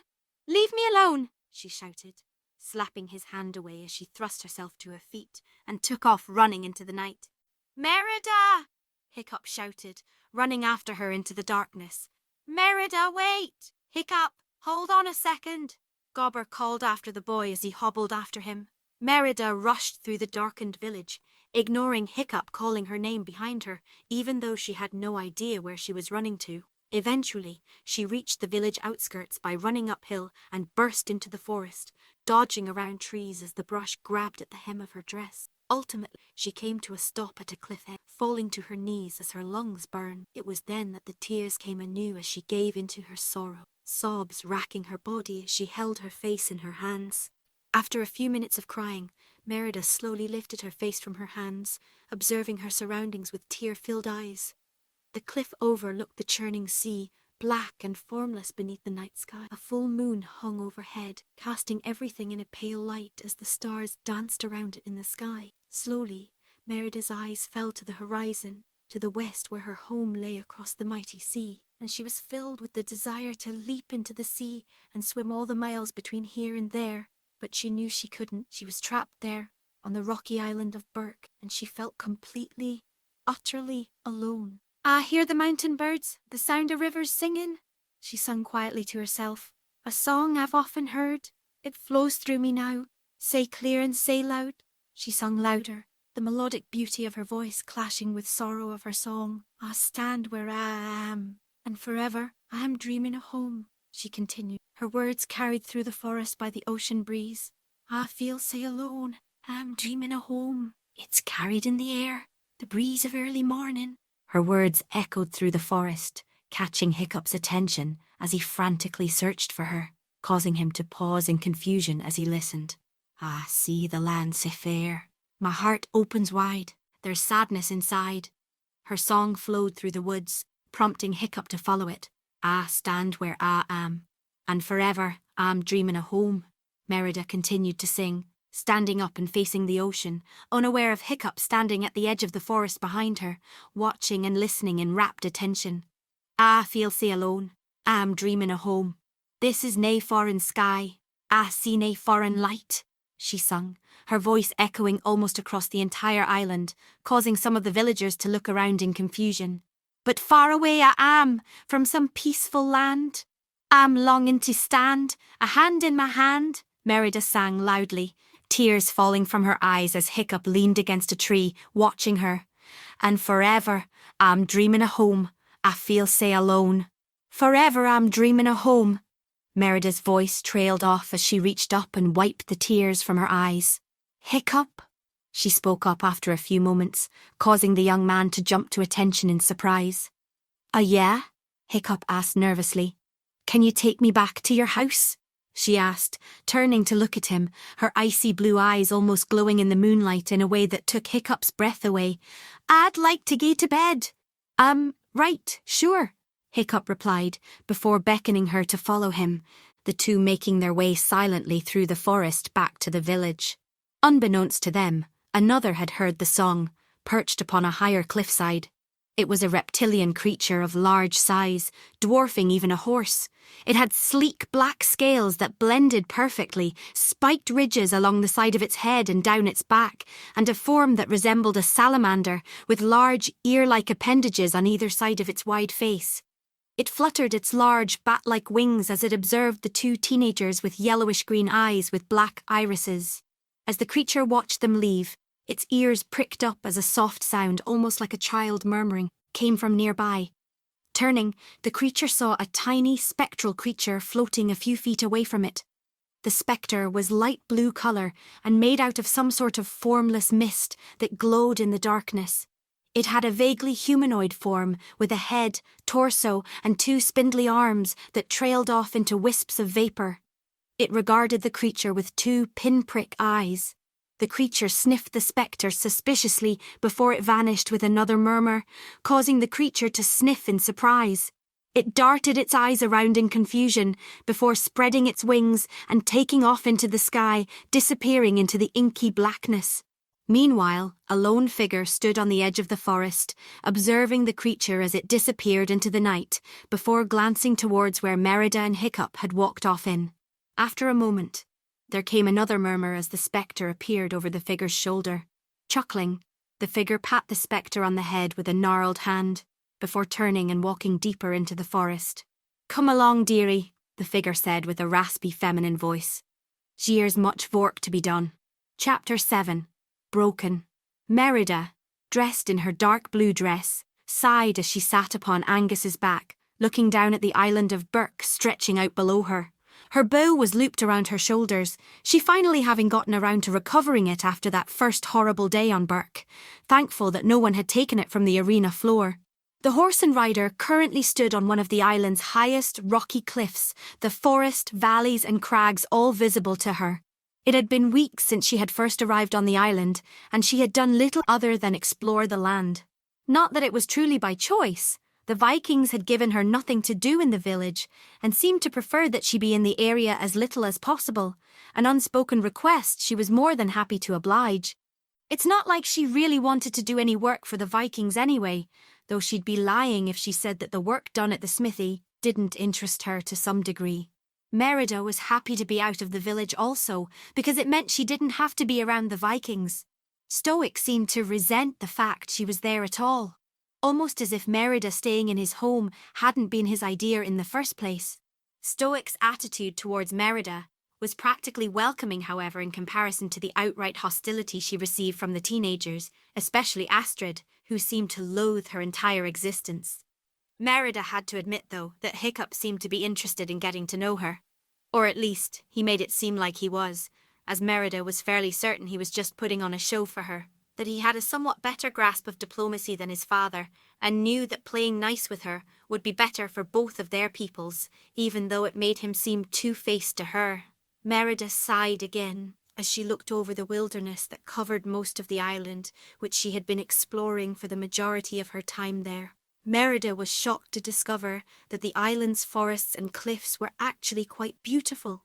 In spite of how the island looked on the outside, the forest was made of towering trees, mostly of spruces and other evergreens that had adapted to the bitterly cold northern winters. The flora was rounded out by ferns and mosses that covered the forest floor. A few small lakes and ponds made from collected rainfall and thawed snow dotted the landscape, rolling down the hills and cliffs to form streams, and even small rivers that cut across the forest on their way back into the ocean, pouring over the steep sides of the island in frankly beautiful waterfalls. Dominating the forest were numerous species of birds and small creatures such as squirrels, mice and rabbits. Their numbers strong thanks to the lack of any natural predators existing on the island save for eagles, owls and the Vikings themselves. The cliffs, while lacking in the life that dominated the forests, were still rather breathtaking. The erosion of the sea, the rivers and the weather creating rock formations that were a sight to behold. Also, from the cliffs, Merida could see the rocks and small islands that surrounded Burke almost like a protective ring. Some were sharp rocks jutting out of the sea like teeth, while others were leaning towers of stone that stood almost as tall as Burke itself. She even caught sight of some massive stones that created arches over the crashing waves. Merida and Angus currently stood on one of the highest points of the island, near the centre where the continually rising land reached its point. Merida and Angus had worked their way up the rising earth that surrounded the cliff throughout the afternoon and were currently taking a break. Angus deciding to graze a little on the coarse grass that grew through the hard earth. The horse seemed to have been enjoying his time exploring the island with Merida, though Burke was slightly too confined for him to go galloping across the countryside, which probably explained why he seemed to be the only horse on the island. Glancing to the west, Merida saw that the sun was beginning to set beneath the horizon, the blue of the sky transforming into purples and oranges, the light of the stars beginning to poke through in the east. Sighing, she turned her eyes back in the direction of the village, realising it had come time to head back so she and Angus wouldn't be stumbling around in the dark. "Come on," Merida said, catching Angus's attention. "It's time to head back." The horse snorted as he turned and began clomping down the steep hill to the side of the cliff before trotting through the forest. As the horse and rider reluctantly made their way through the woods, twilight fell over the island, the stars and the moon shining while the last light from the sun faded as they reached the outskirts of the village, close to Stoic, Hiccup and, she supposed, her home. As Merida slid from Angus's back and began to lead him over to his stable, a screeching sound cut through the night and straight to her heart. Her icy blue eyes went wide as she whipped her head towards the centre of the village, her red hair flying wildly around her as she did. A warning horn sounded from one of the watchtowers, and she saw beacons being lit and raised into the night sky. Her blood ran cold as she hoped against hope that this wasn't what she thought it was. "Dragons!" someone called from village as monstrous screams cut through the air and fire began raining from the sky. "Angus!" she cried, whirling around to face the horse, who stared at her with wide, fearful brown eyes. "You have to get out of the village. Back into the forest, it will be safer for you there." The horse shook his head roughly, clearly afraid but not willing to leave the princess's side. "I'm nae arguing with you, Angus," Merida shouted before running to the horse's other side and slapped his rear end, urging the horse to bolt back into the woods. Angus took the time to glance back at Merida as he ran, seeing her urging him on. "Gay!" Merida screamed as the horse disappeared into the dark woods. "Gay!" As she did, there suddenly came a loud thud from behind her, and she felt the earth shake slightly beneath her feet. Merida froze in place, swallowing loudly as she heard something moving behind her. Slowly, Merida turned around, dreading what she would find. Standing behind her was clearly a dragon standing roughly twice her height and possessing at least 4 times her mass. It was mostly light blue in colour, its scales glistening in the moonlight, while those on its belly faded into white. She noticed that it had a bird-like physique, with 2 backward jointed legs and folded wings at its side, its long tail balancing out its large head. Its head was mostly dominated by its large lizard-like snout, the mouth filled with curved razor-sharp teeth that stuck out past its lips. Its large nostrils sniffed at the air as it glanced around with yellow and black, eyes with slit pupils that flanked its snout. From the end of its snout grew a long horn that curved back towards its head, while a frill of yellow spikes grew from the base of its skull. A row of yellow spines grew down its back, while its blue and yellow striped tail was completely covered in them. Its wings were bat-like, the membrane coloured yellow, while the bony structures were blue. On each wing, a small finger-like yellow claw grew from the lower joint. 4 yellow claws grew from its feet, spread out along each foot to keep the dragon's balance, while a similarly colour spur grew from the back of each foot. Merida had only seen a few dragons in her life, the mighty beasts seemingly disliking the highlands. She recalled one attacking Castle Dunbroch when she was younger, and had seen a handful flying over the castle. She even encountered a couple while exploring the wilderness around her home, though it was always either from afar or she snuck away before the dragon caught wind of her. Her mother taught her about them as part of her studies, and her father always came back with stories when he was called away to help protect a part of the kingdom from a particularly vicious one, or group of dragons. So as the beast eyed her, its head cocked to the side to study her, Merida knew exactly what it was that stood before her. "Nadder," Merida whispered to herself, almost as if she had to tell herself the answer. As she said that, the Nadder roared at her, as if her saying its name enraged it. Merida screamed in fright as the Nadder lunged at her, forcing her to roll out of the way.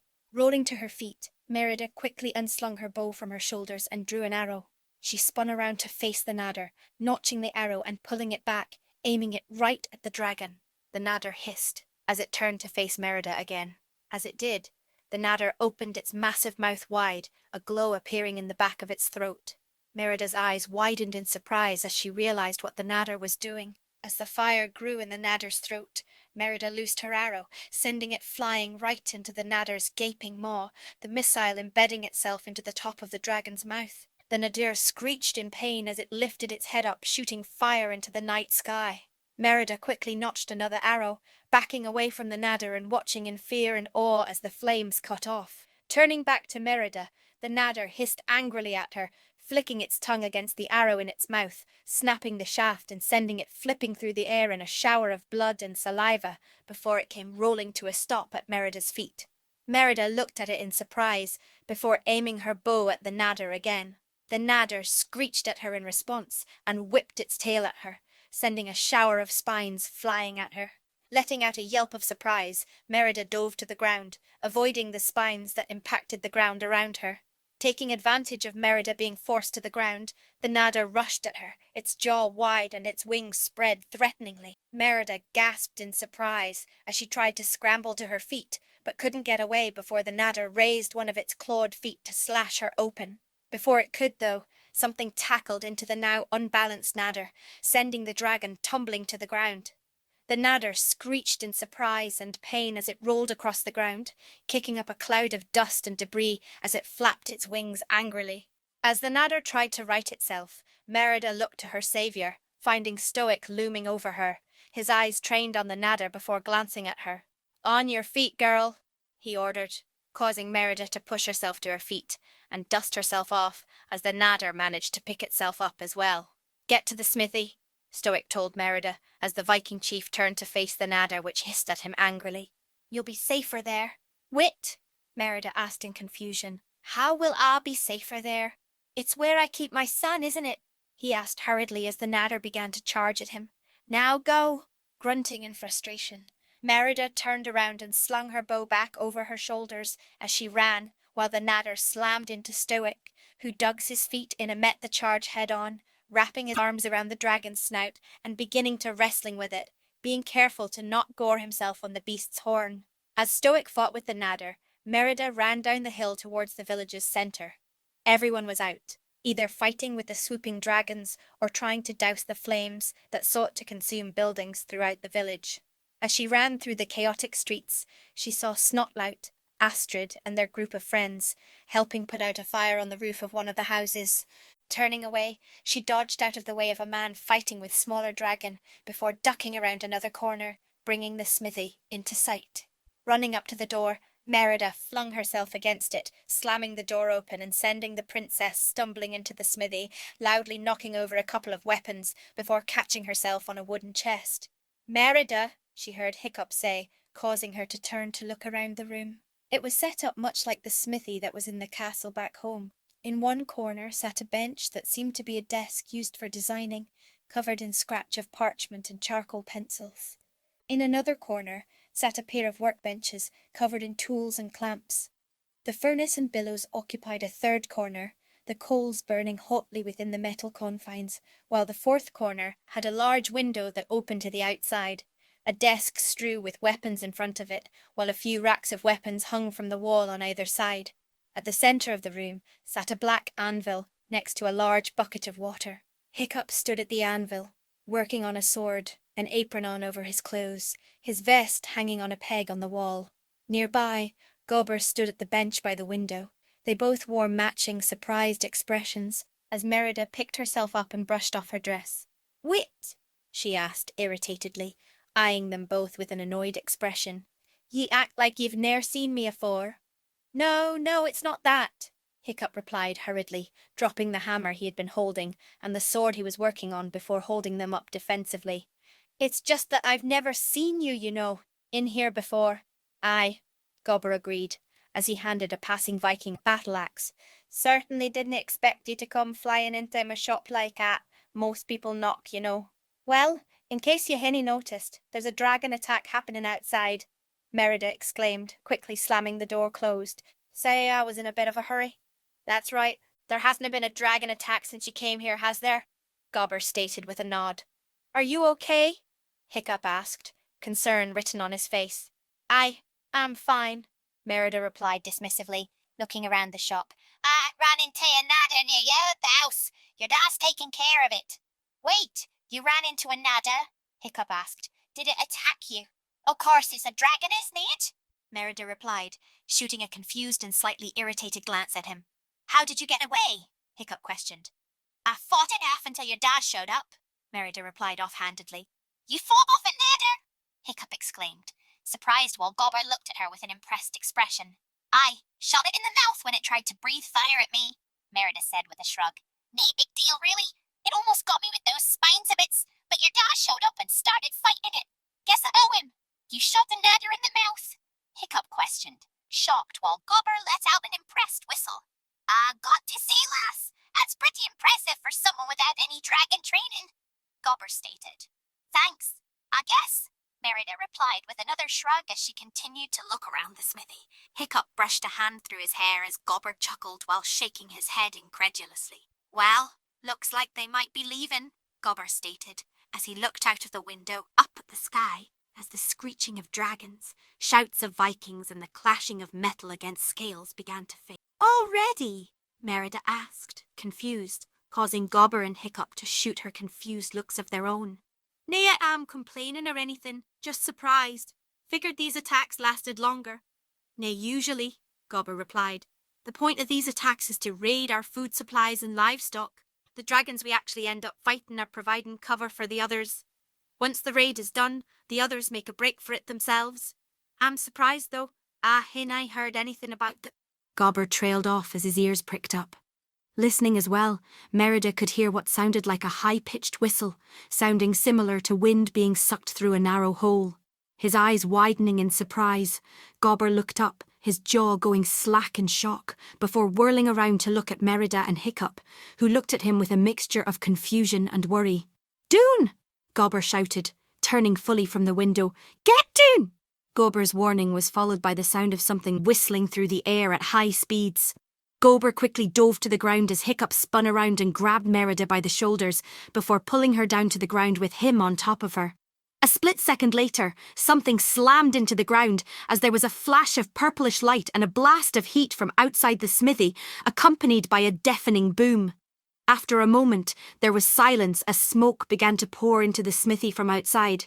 "Hiccup," Merida stated, looking up at the smithy ceiling with an irritated expression as Hiccup lay on her.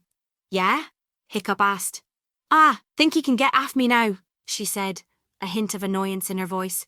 "Right," Hiccup said quickly, springing up to his knees and holding his hands up and away from her, a blush completely covering his face. "Right. Sorry. Whit was at?" Merida asked, picking herself up and brushing herself off. "At was a night fury," Gobber replied, grabbing the sill of the large window and pulling himself to his feet. "Wit's a night fury?" Merida asked as she moved over to the window, sucking in her breath as she looked outside. The building across the street from the smithy had been completely demolished, transformed into a smoking crater surrounded by rubble. The road before them had been scorched by intense heat, and leaning out of the window, Merida could see that the walls of the smithy had been blackened as well. Flames burnt here and there amongst the destruction, and the stench of sulphur filled the air. "Be happy you didn't know afore," Gobber replied, as he reached up and closed the window. "Because the Night Fury is the fiercest dragon ye could ever fear to face this side of the Red Death." Merida nodded, still in shock after witnessing such devastation. "Ye two should probably be heading back home," Gobber instructed them. "The worst is over. Nothing but clean up today." "Do you think they could use my help?" Hiccup asked as he took it off his apron and hung it up on a peg. Nay, Hiccup, the work it needs doing requires heavy lifting at your nay, really." Gobber paused, as quickly looked Hiccup over. "Equipped for. Better to show the lady home and be here bright and early tomorrow. I'm sure there are plenty of things that are going to need fixing." "Okay." Hiccup sighed with disappointment as he pulled his vest off its peg and put it on. "Good night, Gobber." "Good night, Hiccup," Gobber replied with a small smile before turning his eyes to Merida. "And a good night to ye too, Princess. And to ye as well, Godder," Merida stated, caught off guard by Gobber's friendliness. "It's Gobber," Hiccup whispered to Merida as he walked over to her side. "Oh, right, Gobber," Merida quickly corrected as she and Hiccup exited the smithy. "Sorry about that." With that, Merida and Hiccup left the smithy, the two teens making their way up the hill towards the house. They were awkwardly silent for a few minutes, the only sound between them being the crunching of their feet against the dirt road. "Thanks. I guess," Merida spoke up suddenly, startling Hiccup. "Sure, don't mention it," Hiccup replied, smirking and waving his hand dismissively at her, before a look of confusion crossed his face as he looked at her. "Thanks for what?" "For correcting me back there," Merida explained, not meeting Hiccup's gaze. "And I guess for knocking me to the ground when the Night Fury attacked." "Oh yeah," Hiccup said, blushing and scratching the back of his neck in embarrassment. "Like I said, don't mention it." The two teens walked in silence for a few moments before Merida spoke up again. "See, why were you in the smithy?" she asked, glancing at him and raising a questioning eyebrow. "I kinda work there," Hiccup answered with a shrug. "Work there?" Merida questioned, confused. Yeah," Hiccup replied, scratching the back of his neck again. "I'm kind of Gobber's apprentice." "Why is the son of the village chief working as a blacksmith's apprentice?" Merida inquired, the confused look still on her face. "It's one of the few things that I'm actually somewhat adequate at," Hiccup admitted with a sigh. "Plus, it keeps me out of trouble, like my dad once." "That's basically what your father said when he told me to go there earlier," Merida stated. Yeah, he would say something like that, wouldn't he? Hiccup griped, sighing again. You seem to be doing an okay job, Merida stated, glancing at him again, causing Hiccup to look at her with a raised eyebrow, to which she responded with a shrug as she looked at the ground. Gobber's a pretty good teacher, Hiccup explained. If you say, Merida stated, the slight tone in her voice making it sound like she disagreed. As the two neared the house, Merida happened to glance at the stable behind the house, happy to see it intact before realization struck her. Oh nay, Angus, she exclaimed, a panicked look crossing her face. The horse? Hiccup asked in confusion, startled again by Merida suddenly speaking up. What about him? When the dragon attack started, I forced him to run into the woods where he would be safe, Merida explained as she turned to Hiccup. I had to find him to make sure he's nae hurt. I'm sure he's fine, Hiccup tried to reassure her. He's the biggest animal on this island when the dragons aren't around, and you made the right call. They don't really ever seem to go into the woods. Not enough room for them. Still, I had to find him, Merida said as she began to rush towards the forest, Hiccup running after her, trying to keep up with the fleet-footed princess. I'll come too, Hiccup huffed behind her. If ye insist, Merida sighed, slowing down to allow Hiccup to catch up with her. We'll cover more ground if we split up. Right, Hiccup replied. What should I do if find him? Just start leading him back while calling my name, Merida answered. He couldn't ha' gone far. With that, Merida veered off to the left in her search for Angus, causing Hiccup to sigh as she disappeared into the brush. You know, he said to himself sarcastically, I'm starting to get the feeling that she's trying to avoid me. As Hiccup began his search for the horse, Merida scanned the dark woods for Angus. Angus, she called, trying to get the Clydesdale's attention. Angus, where are you? Well, a voice said from behind her, causing Merida to spin around in surprise as Astrid emerged from the shadows. Look who's wandering around the woods in the middle of the night.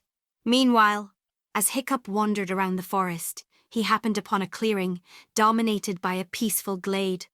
A whole garden's worth of flowers grew there, coloured midnight blue, their stems seemingly pointed to the moon hanging overhead. As Hiccup scanned the glade, he managed to make out the large shape of Angus in the pale moonlight. Angus! He called as he jogged over to the horse, causing its ears to prick up and its head to lift to look in Hiccup's direction. There you are. Stopping next to the horse as it turned to face him, Hiccup took the time to marvel at just how big Angus really was compared to him, towering over the Viking as the Clydesdale observed him with its brown eyes. Hey there, big fella, Hiccup greeted, suddenly very nervous. Merida's been looking for you. Angus seemed to recognise the name as he leaned forward and began to sniff Hiccup with his large nose. Hey, easy there, big guy, Hiccup said cautiously. I'm just trying to help. Please don't eat me or whatever it is that horses do to people they don't like. Angus sniffed Hiccup for a few more moments, before whinny quietly and nuzzling the teen with his snout. Well, I guess that means you like me, Hiccup stated with relief, reaching out and patting Angus on the head. Now come on, I'm sure Merida will be even more happy to see you. Noticing the reins hanging from Angus, Hiccup slowly reached out and took them into his hand, smiling when the horse offered no resistance. Hiccup turned to begin leading Angus out of the glade and back towards the village, but stopped as the dark blue flowers caught his eye again. Girls like flowers, right? Hiccup asked Angus, shooting a questioning glance at the horse. Do you think Merida would like these? Angus's snort offered very little in reply. Well, you're no help, Hiccup sighed, a smirk on his face as he playfully rolled his eyes at the horse while turning back to the flowers. Leaning down, he picked one of them before bringing it back up to his face for a closer examination. Yeah, I think she'll like these, Hiccup stated before he went about picking more of the flowers, a smile on his face. I think I'll need all the help I can find to get on her good side. Meanwhile, what do you want, Astrid? Merida asked cautiously, taking a step away from the Viking girl. Just wanted to chat, Astrid replied with a shrug. You've been doing a pretty good job of avoiding me since the last time we got to talk. That's because the last time we talked you tried to choke me, Merida pointed out, her icy blue eyes narrowing in anger. Actually, I was choking you, Astrid said darkly, all sense of false cordiality dropping from her face. And I would have done a lot worse to you if Gobber hadn't shown up. Wit is your problem with me? Merida demanded, her anger boiling over. Wit did I ever do to you? It's not what you did personally, Astrid explained, her blue eyes narrowing. It's what your people did. And what, pray tell, did my people do? Merida questioned. They killed my father, Astrid growled, taking a step towards Merida. Wit? Merida asked, surprised. You know all those Vikings your people fought in our war? The ones they were so happy to kill? Astrid questioned angrily. One of them was my father. Am I supposed to be sorry for that? Merida asked, a look of disgust growing on her face. Last time I checked, it was the Vikings who started at war by invading the Highlands. We were defending our homes from these savages. We had a famine that year, Astrid shouted back. Our people were literally starving to death. Say that makes it okay to steal from us? Merida yelled, her hands clenched into fists. It makes it okay to pillage our land, kill our people and take what was rightfully ours? I bet whoever killed your father was stopping him from committing some heinous crime, like murdering a child or raping a woman. I'm sure your mother would have been proud if he came home to tell you that story. You shut your damned mouth, Astrid screamed, as she suddenly reached for her belt and pulled out a knife, the blade flashing in the moonlight. Merida unslung her bow just as quickly, notching an arrow and pointing it at the other girl before she could take another step towards her. Stay back, Merida threatened, the bowstring taut in her fingers. I remember you're pretty good with that bow, Astrid observed, indicating to the weapon with the blade of her knife. Almost killed that worthless betrothed of yours with it that first day you were here. If I was far away, you'd have me dead to rights. Astrid suddenly lashed out, grabbing the bow with her free hand and yanking it to the side, causing the arrow to fly wide as Merida released it, the missile burying itself in a nearby tree. Too bad I'm not far away, Astrid sneered before kneeing Merida in the stomach, wrenching the bow from the princess's grasp as the Highlander doubled over in pain. Reaching down, Astrid grabbed a handful of Merida's hair before yanking on it and tossing the other girl to the side, sending the redhead rolling through the brush. This is a nice bow, Astrid commented as she looked over the weapon, holding it in both hands and running her thumbs over the wood before turning her dark blue eyes back to Merida. I'm guessing your father gave this to you. Merida said nothing as she pushed herself to her hands and knees, watching helplessly as Astrid looked her directly in the eyes. Astrid's eyes bore into Merida's for a moment before she lifted her knee up and quickly brought the bow down on it, snapping it cleanly in half with a loud crack. Oops, Astrid said dispassionately before tossing the remains of the weapon right in front of Merida. The princess stared at the broken bow, its two halves held together by the drawstring, for a few long moments, a look of anguish on her face. Slowly, her sorrow gave way to hate, angry tears welling up in her eyes as her hands balled up into fists in the coarse grass, and her whole body shook with rage. She whipped her head up to glare at Astrid, who smirked back at her. Sorry about that, Astrid mocked, as her smirk grew into a sneer. Screaming in fury, Merida jumped to her feet and leapt at Astrid, catching the other girl off guard and tackling her to the ground. The two teenage girls rolled through the brush, each trying to roll on top, Astrid dropping her knife in the struggle. Merida managed to plant herself on top of Astrid, smacking the other girl in the face a few times and splitting her lip before the Viking girl managed to grab hold of her arms and roll Merida off of her. As Merida picked herself up, she had just enough time to look up before Astrid speared into her, lifting the princess off her feet before slamming her hard onto the ground, knocking all of the air out of the Highlander's lungs. As Merida recovered, Astrid stood up before kicking the redhead hard in the side, causing Merida to cry out in pain. While Astrid pulled her leg back to kick her again, Merida grabbed onto it, pulling the blonde off balance and knocking her to the ground again. Astrid tried to push herself up, but Merida leapt on her again, pinning the Viking to the ground and grabbing the sides of her head. Astrid tried to push Merida off, placing her hands on the princess's face and shoving against her. Merida struggled against Astrid and began digging her fingers into the other girl's face, earning a cry of pain from the blonde. Grabbing firmly onto Merida's head, Astrid yanked it to the side, pulling the Highlander off of her and sending her rolling across the ground. As Merida recovered, Astrid pushed herself to her feet, spotting her knife as she did. She quickly picked it up, turning her attention to Merida as the other girl began picking herself up as well. Letting out a rage-filled cry, Astrid rushed at Merida, who looked at enraged teen with fear as she tried to scramble away.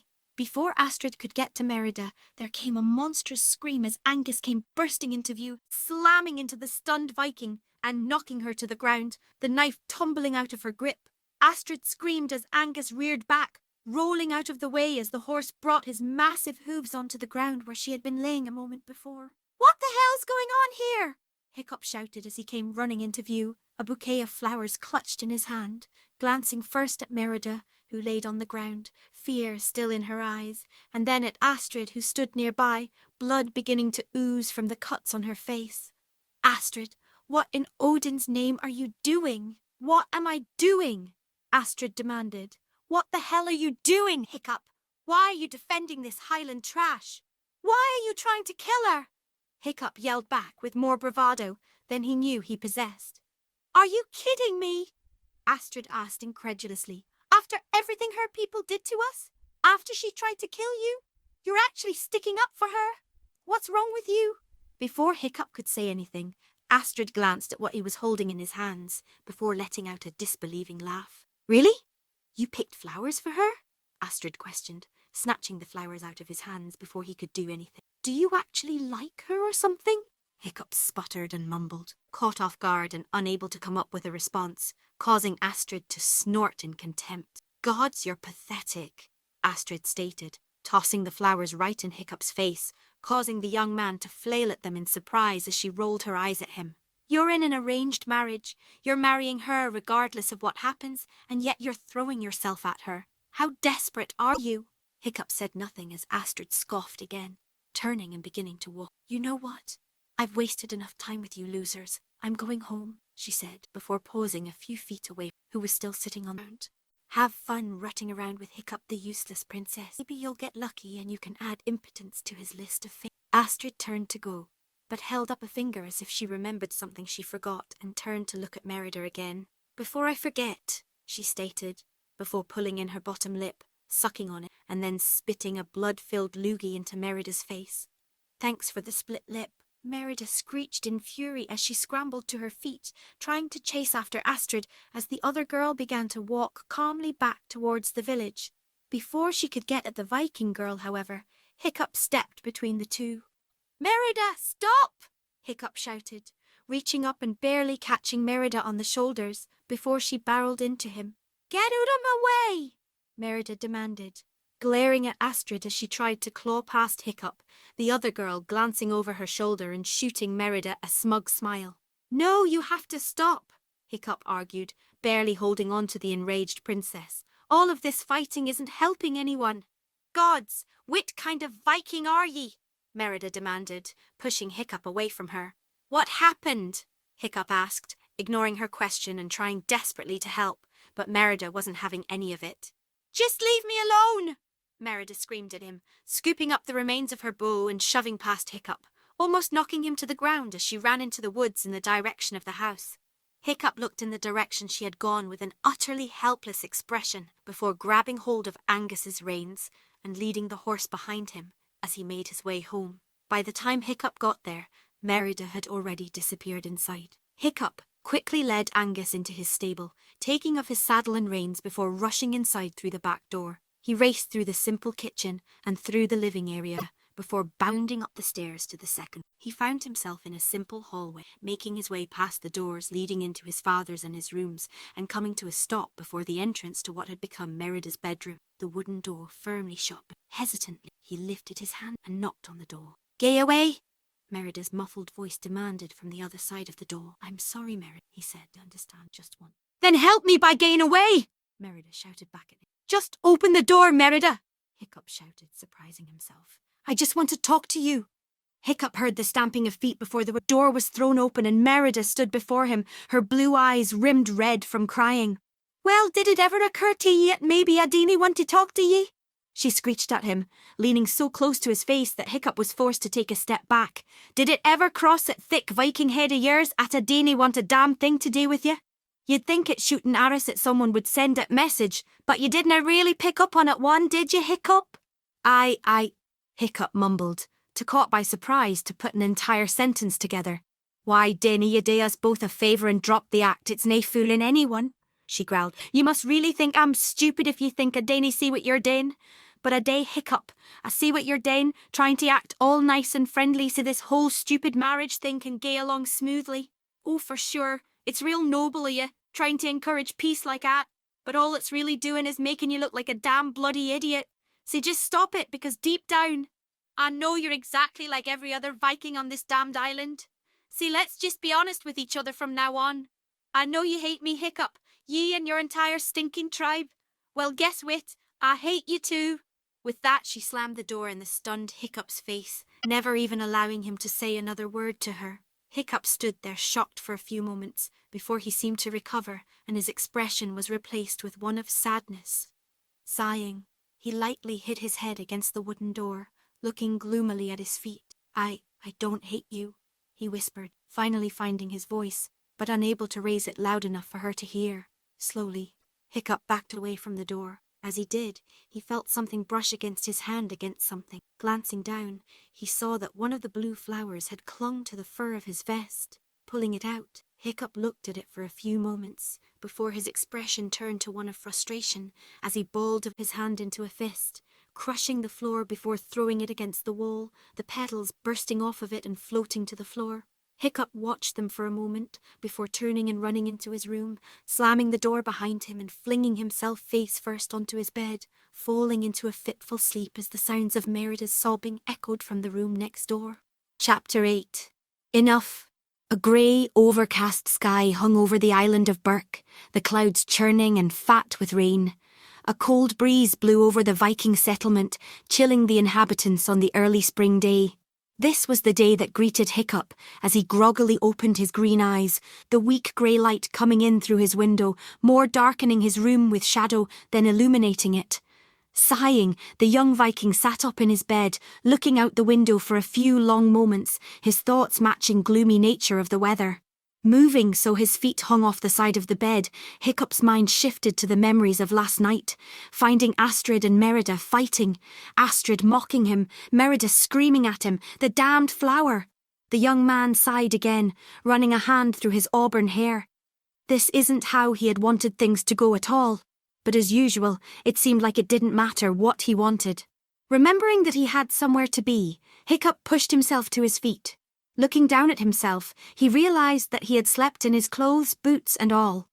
Unable to work up neither the energy nor the desire to change his clothing, Hiccup shrugged his shoulders before making his way out of his room, practically dragging his feet as he did. Glancing to the side as his bedroom door closed behind him, Hiccup noticed that Merida's door hung open. He heard no signs of movement inside, so he guessed that the princess had already gotten up before fleeing to the woods. It would be pure luck if he saw her at all that day. Perhaps that was for the best. Slowly Hiccup's eyes panned down to the floor, seeing where the petals from the flower had floated to ground the night before, noticing that they had hardly been disturbed from where he had last seen them. He felt a wave of melancholy wash over him as he turned away from the wilted petals before trudging down the stairs and out the door, making his way down the hill towards the centre of the village and more specifically, Gobber's smithy. Hiccup made his way quietly through the village, making his way past the other men and women going about their morning rituals. Nobody bothered him as he walked his usual route almost mindlessly, his thoughts replaying the night's events over and over again. He shook his head as he turned a corner and the smithy came into sight. Today was a new day. Sure, it had started kind of crummy, but that had just been holdover from the night before. Today was going to be a better day. "Hey, cuz!" Snotlout's grating voice floated in from behind him. "Heard you had a rough night." Or perhaps it was going to be even worse. "What do you want, Snotlout?" Hiccup asked grumpily as he glanced over his shoulder, seeing his cousin trotting up behind him. Toughnut right with him while Fishlegs trailed apprehensively behind. "Don't you have chores or something to do?" "What? I can't hang out with my favourite cousin?"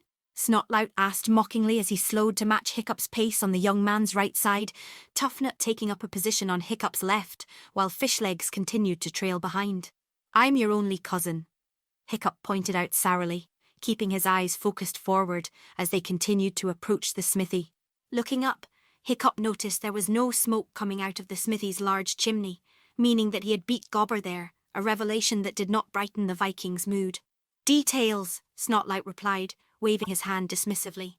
"Anyway, I heard your so-called betrothed had a bit of a scuffle with Astrid last night. By that, he means Astrid kicked her little princess ass." Toughnut spoke up with a sneer that caused Hiccup's muscles to tighten up in annoyance. "Who told you that?" Hiccup questioned, not looking at either of the Viking teens. Astrid, Snotlout replied with a sneer of his own. We ran into her a little while ago. And I bet you couldn't wait to come and talk to me about it, huh? Hiccup questioned, still not looking at the other teens as they approached the smithy. Why would you think that? 'Cause Snotlout questioned, though he clearly knew the answer. Maybe it was that other thing that Astrid told us about, Tuffnut provided helpfully, still sneering at Hiccup. Oh, right, about how you were going to bring the Highland brat flowers, apparently trying to woo the girl that you're already getting married to like the pathetic loser that you are, Snotlout asked, as he leaned against one of the smithy's doorposts, his arms crossed in front of his chest. Or maybe it was how half the village heard her cuss you out not too long afterwards, Tuffnut added, mimicking Snotlout's position on the other doorpost, causing Hiccup to freeze as he reached for the door handle. For the first time, Hiccup looked at the two Viking teens, seeing both of them looking at him with self-satisfied grins. Hiccup then took the time to look over his shoulder at Fishlegs, the other young man seeming to wilt under Hiccup's gaze. You got anything to add? Hiccup questioned darkly. Well, you see, Fishlegs mumbled before trailing off, his eyes falling to the ground as he kicked at the dirt awkwardly. I didn't think so, Hiccup stated before grabbing the handle of the smithy door and looking at Tuffnut and Snotlout. I have work to do. With that, Hiccup entered the shop and closed the door behind him. Through the heavy wood, Hiccup could hear Snotlout let out a groan while the apprentice blacksmith hung up his vest and put on his apron. Honestly, Fishlegs, why do we even hang out with you? Snotlout admonished, as Hiccup reignited the furnace and the brazier by the anvil, pumping hard on the bellows to get the flames going. You're almost as bad as he is. With that, silence fell over the smithy as Hiccup took out the sword he had been working on the night before and plunged it into the hot coals inside the brazier, waiting for it to heat up so he could continue work on it some more. Hiccup hoped that was the end of it. But I mean really, flowers? Snotlout asked incredulously as he flung the door open and stepped in, Tuffnut and Fishlegs following behind him. I mean, what are you, 5? Hiccup growled in frustration as he wrapped his hands around a hammer so tight that his knuckles turned white. Hiccup pointedly ignored Snotlout as he grabbed the handle of the sword and pulled it out of the burning coals, the tip of the blade glowing red with heat before placing it on the anvil. Not that it really would have mattered what you gave her, Snotlout continued, walking over to Hiccup and leaning against the anvil, while the young man began to hit the molten blade with his hammer, the sharp dinging of iron striking iron echoing through the shop as small sparks shot off the blade. You could have brought her a Night Fury's head and it wouldn't have changed the fact that she hates her worthless guts. Hiccup's green eyes narrowed and his face scrunched in fury as he continued to beat the metal, his swings coming harder, sending more sparks flying. Snotlout's smile grew as he saw the rise he got out of his cousin Tuffnut chuckling as he looked over some finished swords that were hanging from the racks. Fishlegs, meanwhile, hovered nervously by the door, glancing occasionally outside. Guys, he spoke up nervously. I don't think we should be here. Oh, grow a backbone, would you? Snotlout shot at the larger boy, causing Fishlegs to flinch away. Snotlout rolled his eyes and shook his head before turning his attention back to Hiccup. Now what was I talking about again? Snotlout asked mockingly, scratching his chin for a moment before snapping his fingers and smiling at Hiccup. All right, how much of a loser you are? Hiccup growled lowly as he sped up the tempo of his swings, the dinging of hammer striking sword growing louder and louder. I mean, come on, cuz. You couldn't have really thought that if it weren't for this whole arranged marriage thing that you'd actually have a shot with someone like her, Snotlout stated mockingly. I mean, look at her. And look at you. Wouldn't have worked in a million years and she knows it. She wouldn't even give you the time of day if you weren't going to marry her. And hell, even that's a pretty big if at this point.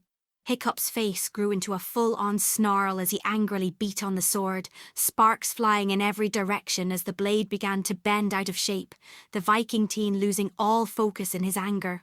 Let's face it, she hates us Vikings, especially you, but maybe she just needs the right man to bring her around, Snotlout explained, smiling wickedly at Hiccup. You know, a man like me. I mean, I'm your cousin, so I've got standing. And let's face it, I'm way more of a Viking than you. The sword had bent completely out of shape as Hiccup visibly seethed, his swings wild, hitting the anvil more often than the blade now. So when your dad and her dad finally wise up and betroth her to me, well, then we can really get to know each other if you know what I mean. Snotlout continued, wiggling his eyebrows suggestively as he sneered at Hiccup. And then I can show her how a real Viking man treats a woman.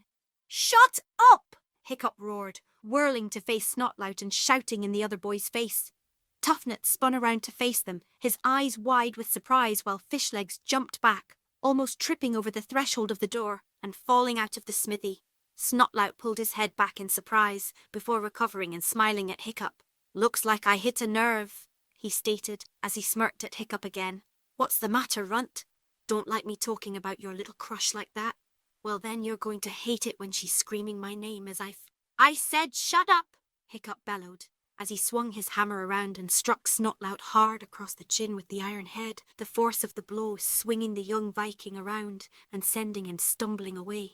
Tuffnut and Fishlegs looked on in shock as Snotlout cried out in pain, holding his chin with one hand, catching himself on a work table with the other. You little jerk! I'm going to...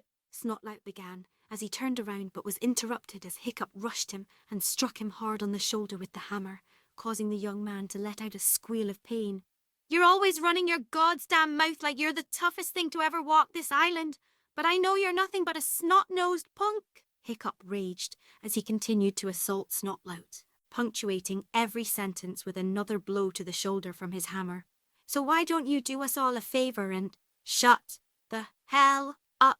Snotlout wailed as he reeled from Hiccup's attack, the other boy finishing by kicking Snotlout in the chest, sending him falling to the group where he writhed and clutching his shoulder. Hey! Tuffnut shouted as he moved towards Hiccup and reached out to grab him. Before he could, though, Hiccup whirled around, let out a cry of utter rage and hurled the hammer right at Tuffnut, striking the blonde square on his nose with a loud crack. Oh, I am hurt, Tuffnut shouted, reeling back and cupping his nose with his hands, blood already beginning to pour down his face.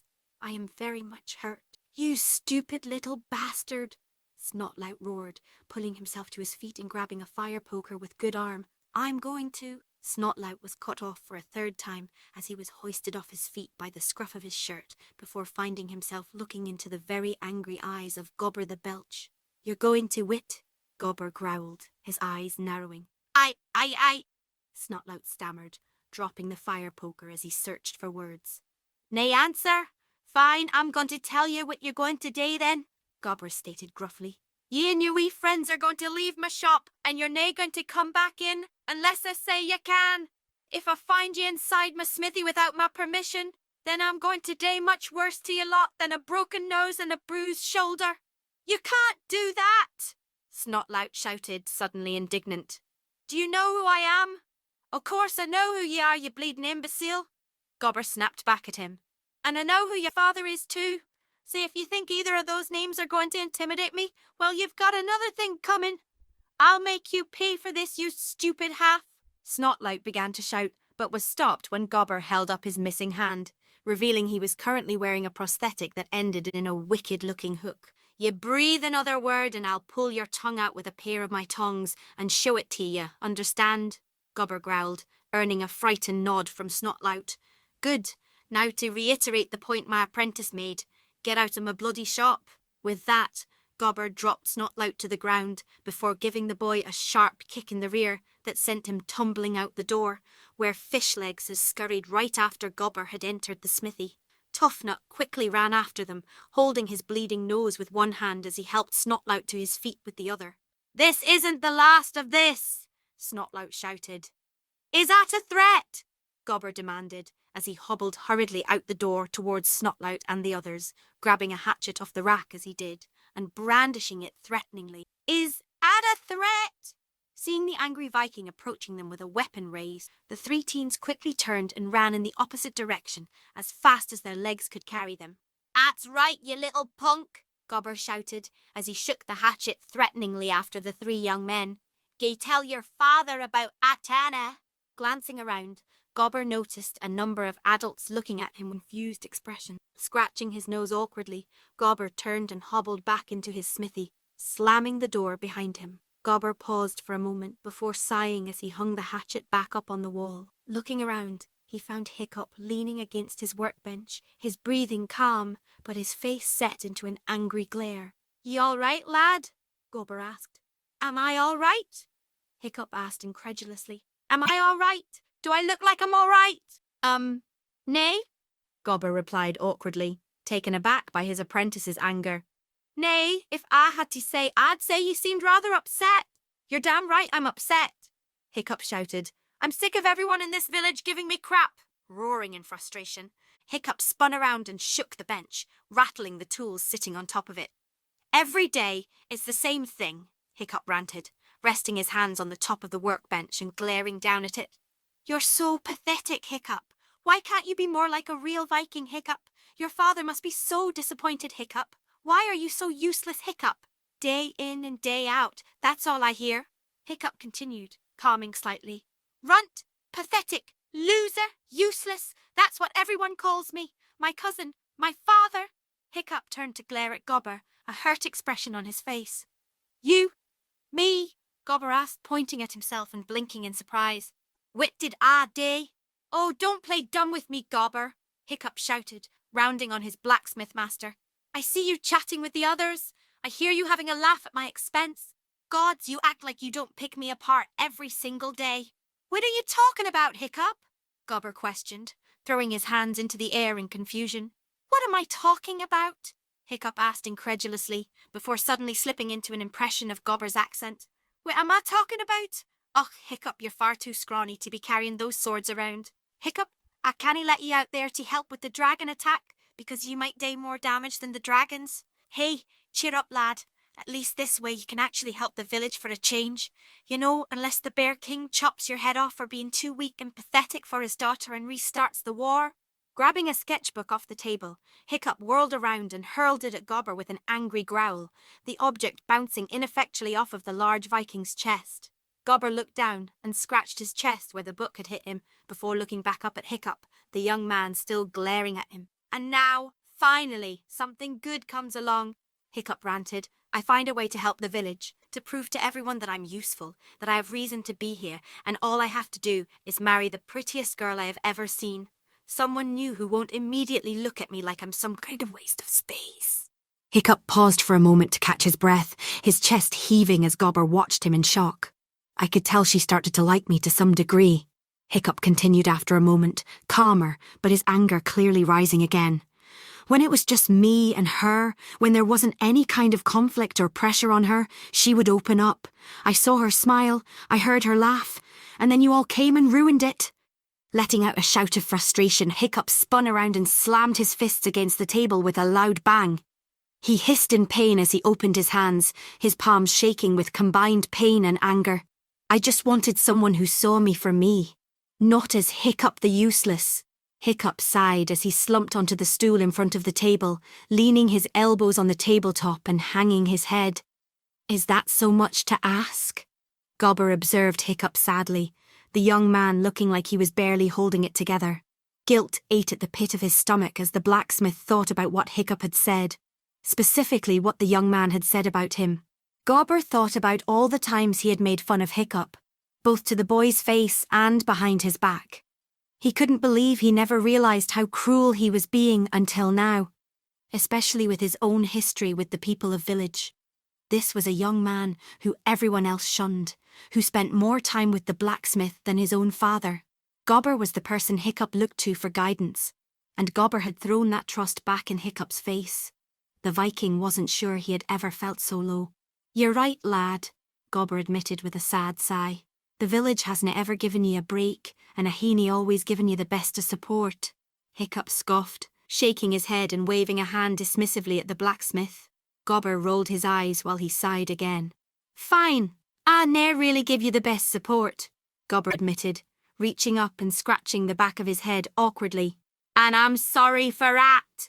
Gobber paused as he watched Hiccup, the young man seeming to think over what the blacksmith had said.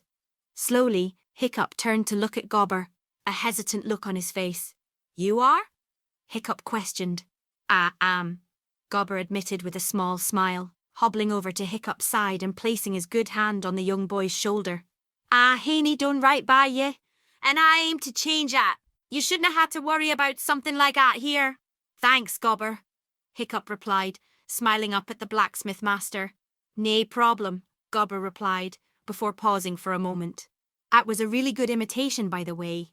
Thanks, I've been hearing it a lot lately, Hiccup explained with a chuckle. I take it all it had today with the princess? Gobber surmised, his voice turning solemn. Yeah, Hiccup replied, his smile fading into a frown. What happened? Gobber asked, taking a seat on a stool next to Hiccup. Last night, when I was bringing Merida back home after the dragon attack, we had to go and find her horse Angus. We split up, and while I found the horse, she found something else, Hiccup explained. What did she find?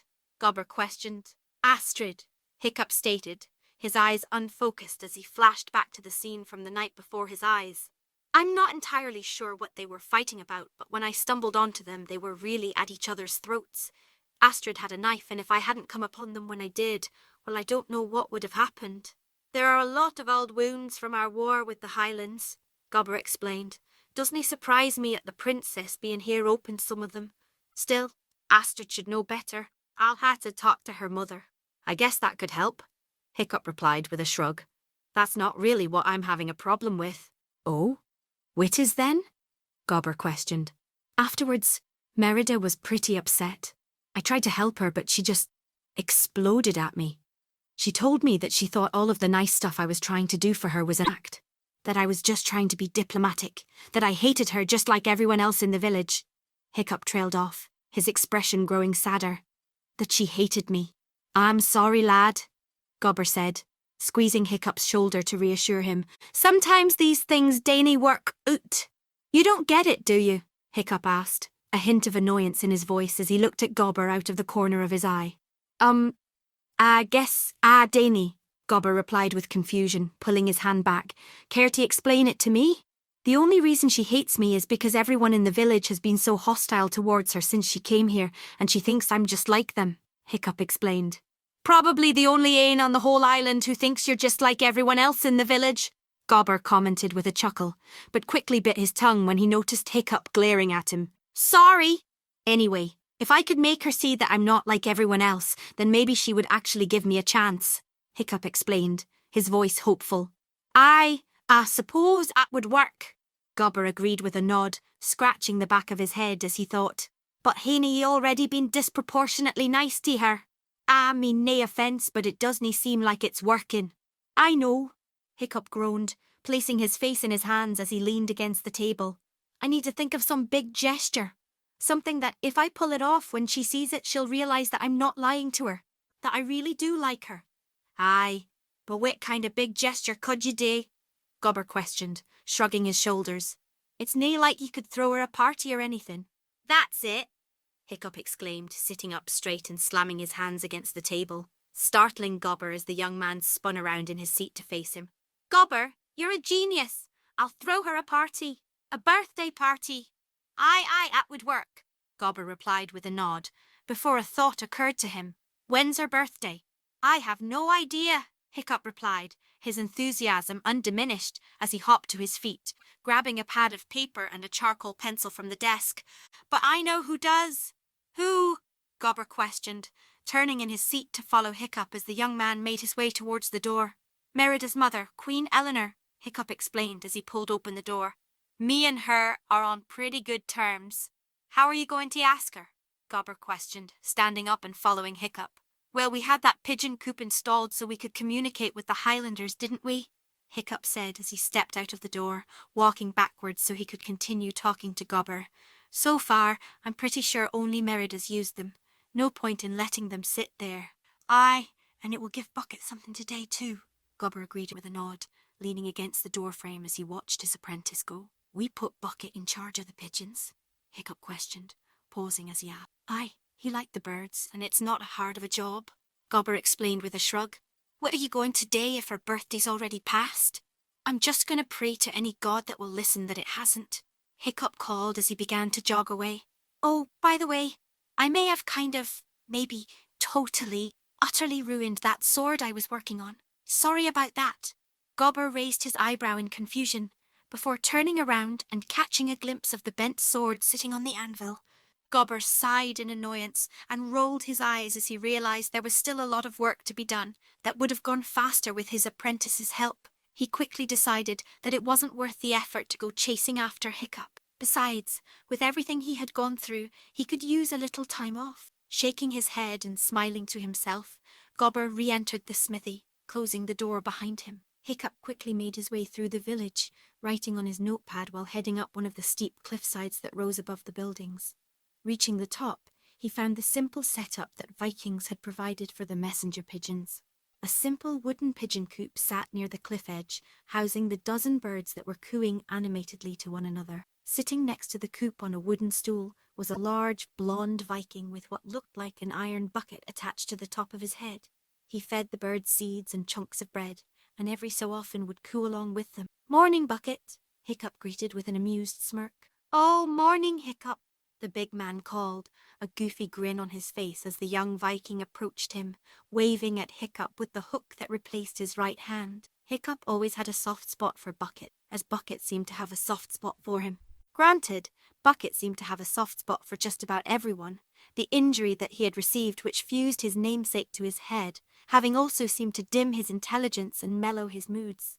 All in all, Bucket was too simple to purposefully insult someone, which meant that Hiccup never received any form of verbal abuse from the blonde Viking, though that didn't mean Bucket never joined in on laughter at Hiccup's expense. But Hiccup figured that Bucket just liked to laugh, even if he didn't really get the joke. "Giving up on fishing?" Hiccup questioned as he made his way over to the pigeon coop. "Don't think Mulch will be too happy about that." "He wasn't," Bucket replied glumly, shaking. "But there aren't many storms back here. Also, I like the pretty birds, much nicer than stinky old fish. Sometimes I still go fishing, but I like the birds more." "I can understand that," Hiccup agreed. "I guess you don't get many people up here." "No, not many," Bucket stated, shaking his head again, causing his long blonde beard to wave about in the wind. "Just Mary mostly." "Mary?" Hiccup questioned, confused. "Girl with all the curly red hair?" Bucket explained, holding his hand up to his head and wiggling his fingers in an attempt to give Hiccup a visual reference. "She talks funny like Gobber." "Oh, you mean Merida?" Hiccup replied with a chuckle. "Yeah, I guess she'd come up here often." "Yeah," Bucket agreed with a nod. "Lots of writings that the birds need to take across the sea." "Right," Hiccup said with a nod of his own. "Speaking of which, I also need to send a letter to the same place that, Mary sends them." "Well, Mary sends them to 2 places," Bucket explained. "2 places?" Hiccup questioned, raising an eyebrow at Bucket. "Yeah, one that way," Bucket elaborated, standing up and pointing towards the west, before turning and pointing south, "and one that way." "Why does she have 2 places she sends letters?" Hiccup asked.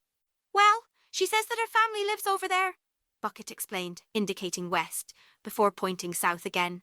"And over there is her friend Puns, Perrons." "Whoa, don't hurt yourself, Bucket," Hiccup said, holding up his hands to stop the tall Viking who was visibly struggling to pronounce the name. "I think I understand." "Sorry," Bucket apologized. "She has a strange name." "It's all right," Hiccup replied, before holding up the letter he had written. "Anyway, I need to send this letter sent to Mary's family, okay?" "All right," Bucket replied, nodding his head, before turning to the coop and opening one of the doors, reaching in and gently pulling out a grey pigeon. "This bird knows the way. He's a smart bird." "I'm sure he is," Hiccup agreed, rolling up the paper and helping Bucket tie it to the bird's leg. Seeing it was secured, Bucket released the bird, which fluttered into the sky before flying away, disappearing from view. "How long will it take for the bird to get back?" Hiccup questioned. "A few days," Bucket replied with a shrug. "All right, I'll see you later then, Bucket," Hiccup stated with a wave as he turned to go, pausing as he thought of something. "By the way, don't say anything about this to Mary. It's a secret. Okay, Bucket?" "Okay," Bucket replied, bringing his finger up to his mouth in a shushing motion. "Secret. You got it," Hiccup replied, mimicking the motion as he made his way back down the cliff, while Bucket returned to his seat and began playing with the birds again. A few days later, Hiccup made his way up the winding pathways of the cliff to check with Bucket again, as he had done the past few days.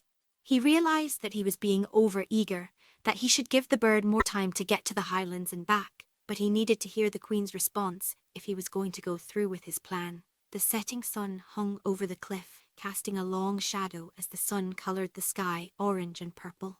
Hiccup had hardly seen Merida over the past few days, the princess avoiding everyone in the village the best she could, only appearing in the house for meals in the morning or the evening, and pointedly not talking to either Hiccup or his father during those times. It still depressed him that any sort of relationship he had with Merida had collapsed so thoroughly in so short of a time. But if his plan worked, then all of that would change. "Hey, Hiccup," a familiar voice said from behind Hiccup, causing him to pause and turn around, surprised to find Fishlegs standing not far away, looking nervously at the ground. "Can I talk to you?" "Where are Snotlout and Toughnut?" Hiccup questioned, instantly on edge. "They're not here," Fishlegs explained. "I haven't really been hanging out with them lately." "That's surprising," Hiccup stated indignantly, his anger rising. "Seems like the last few years you guys have been inseparable." "Hiccup, Fishlegs started to say, but Hiccup cut him off. "You know what? Whatever it is you wanted to say, Fishlegs, save it. I don't want to hear it," Hiccup said before turning and stomping away.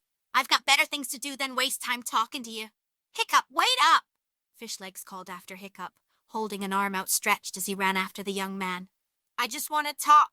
"Oh, now you want to talk," Hiccup shouted, whirling around to face Fishlegs, startling the larger boy so badly that he almost fell backwards. "After how many years of ignoring me?"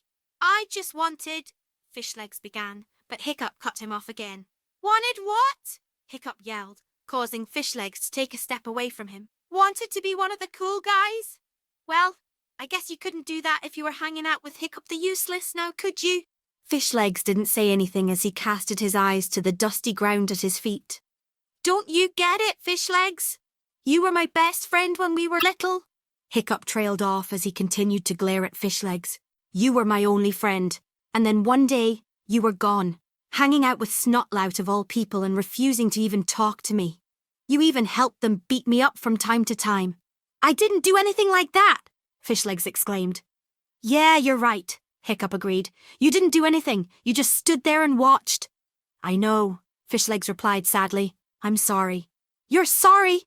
Hiccup said with a laugh. "You think it's that simple? You say you're sorry and I just forgive you and we pretend nothing happened?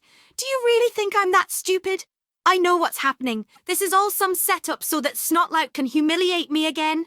"This isn't anything like that, I promise," Fishlegs replied, holding his hands up pleadingly. "And why should I believe you?" Hiccup demanded. "Because I just got in a big fight with Snotlout," Fishlegs explained. "I was sick of the way he treated you, especially a few days ago. I was sick of the way he was treating me too. So I told him off and he hit me." Fishlegs rolled up his sleeve, revealing an ugly-looking bruise on his right arm which seemed to throb with pain. "Wow, that looks like it hurts," Hiccup commented sympathetically, all traces of anger leaving him. "Are you all right?" "Yeah, I'm fine," Fishlegs replied, hissing in pain as he rolled his sleeve back down. "You should see what I did to him. Seriously, if that didn't convince you then, the new shiner that Snotlight will be sporting for the next few days will..." Hiccup blinked in surprise as he thought over the information he had just received. "Why the change all of a sudden?" Hiccup questioned. "None of this seemed to have bothered you the past few years." "I don't know. It's partially been building up all of these years, but I also saw how happy and hopeful you became over this whole betrothal thing, and seeing Snotlout trying his hardest to wreck it, that really bugged me," Fishlegs explained, looking away from Hiccup again. "A lot." "Well, thanks, I guess," Hiccup replied with a shrug. "You didn't have to do that." "Like I said, I didn't really do it just for you," Fishlegs said, rubbing his sore arm gingerly. "But I'd be lying if I said I didn't miss hanging out with you." "Yeah," Hiccup stated, chuckling to himself. "Remember that time we tried to practice dragon slaying and captured that terrible terror? And we brought it back to your house and it got loose?" Fishlegs continued, groaning as he laughed. "I thought your dad was going to kill us." "He almost did when it set my bed on fire," Hiccup replied, laughing as well. The two laughed at the memory for a few moments before looking at each other, smirks on their face. "Hey, you think you could come help me out with something?" Hiccup asked, gesturing up the path to where Bucket and the pigeon coop were. "Yeah, sure," Fishlegs replied with a smile, falling into step beside Hiccup as the two made their way up the cliff. As they went, Hiccup explained to Fishlegs his current situation with Merida and what he was planning to do for her. "So, you're hoping that her birthday wasn't like a month or so ago?" Fishlegs questioned as they walked towards the pigeon coop where Bucket was feeding the birds. "Basically," Hiccup replied with a shrug before turning his attention to Bucket. "Hey, Bucket, did that bird come in today?" "Oh, hello, Hiccup. Hello, Fishlegs. Yes, The bird came just a little while ago, Bucket said, reaching into his pocket and pulled out a rolled-up length of parchment. He had this with him. Awesome, Hiccup said as he reached out and took the parchment from Bucket, quickly unravelling it and reading over Queen Eleanor's elegant handwriting, fish legs peeking over his shoulder. As he read, a smile grew over Hiccup's face before he threw his hands into the air and whooped for joy. "Her birthday is in a few weeks," Hiccup exclaimed joyously. "That's great," Fishleg said happily. "I love birthdays," Bucket added, "especially my own." The two boys chuckled at Bucket before turning to face each other. "So what's the plan now?" Fishlegs asked. "Now I have to get working on putting the whole thing together," Hiccup explained. "A few weeks isn't a lot of time to plan and get everything I need." "I can help," Fishlegs offered, smiling at Hiccup. "You want to help?" Hiccup questioned, smirking at Fishlegs. "Sure, it'll be fun," Fishlegs replied, holding his fist out in front of Hiccup, like old times. "Yeah," Hiccup chuckled, knocking his fist against Fishlegs like old times. "Can I help?" Bucket asked. "Yeah, you can," Hiccup answered, as he pulled out a notepad and a charcoal pencil. "I'm actually going to need to send another letter." "You can't do that right now, Hiccup," Bucket said. "The bird needs a nap." "That's all right. I don't need the bird that goes west," Hiccup explained, starting to write his letter as he smirked at Bucket. "I need the one going south." Chapter 9. Preparation. Far to the south of Burke sat another island, much smaller and much closer to the mainland, connected to it by a small stone bridge. The island was completely covered with the urban sprawl of a city. Small stone and wood houses were closely packed together, connected by cobblestone streets. The island, like many others, rose like a hill coming out of the placid blue bay that it sat in, giving the city an incline as it approached the centre.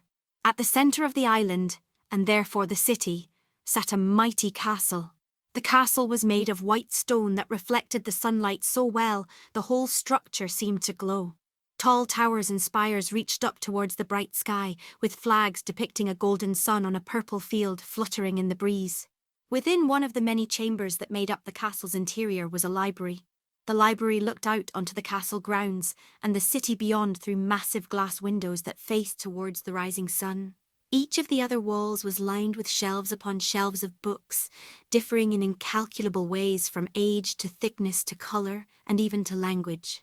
The only thing that broke up the shelves that stretched from the red carpeted floor to the white plastered ceiling was a fireplace in the western wall and an ornate wooden door in the southern. The library was almost completely unoccupied, except for a lone person sitting in a plush purple chair near the centre of the room. She was young, no older than 20, with delicate fair features and a slim, lithe build. She wore a silken light purple dress, while a silver bejewelled tiara sat upon her head. She absent-mindedly brushed one of her chocolate-brown locks that had come loose from her long braid behind her ear as she continued to read her book. A knock came from the door, causing the young woman to look up from the book. "Princess," a man asked as he stuck his head in through the doors. "Princess Rapunzel, are you in here?"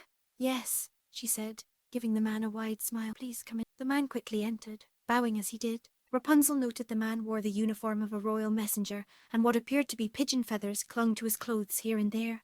"Another message arrived from Burke for you this morning," the messenger explains, holding up a rolled-up piece of parchment as proof. "Another one?" Rapunzel asked, confused, as she marked her place in her book, closed it and set it aside. "Already? Merida just sent me a message." "I know, milady," the messenger replied, handing the message over to Rapunzel. "But if I may say, this message does not resemble those written by Princess Merida." Intrigued, Rapunzel unravelled the parchment, narrowing her emerald eyes as she scanned over it.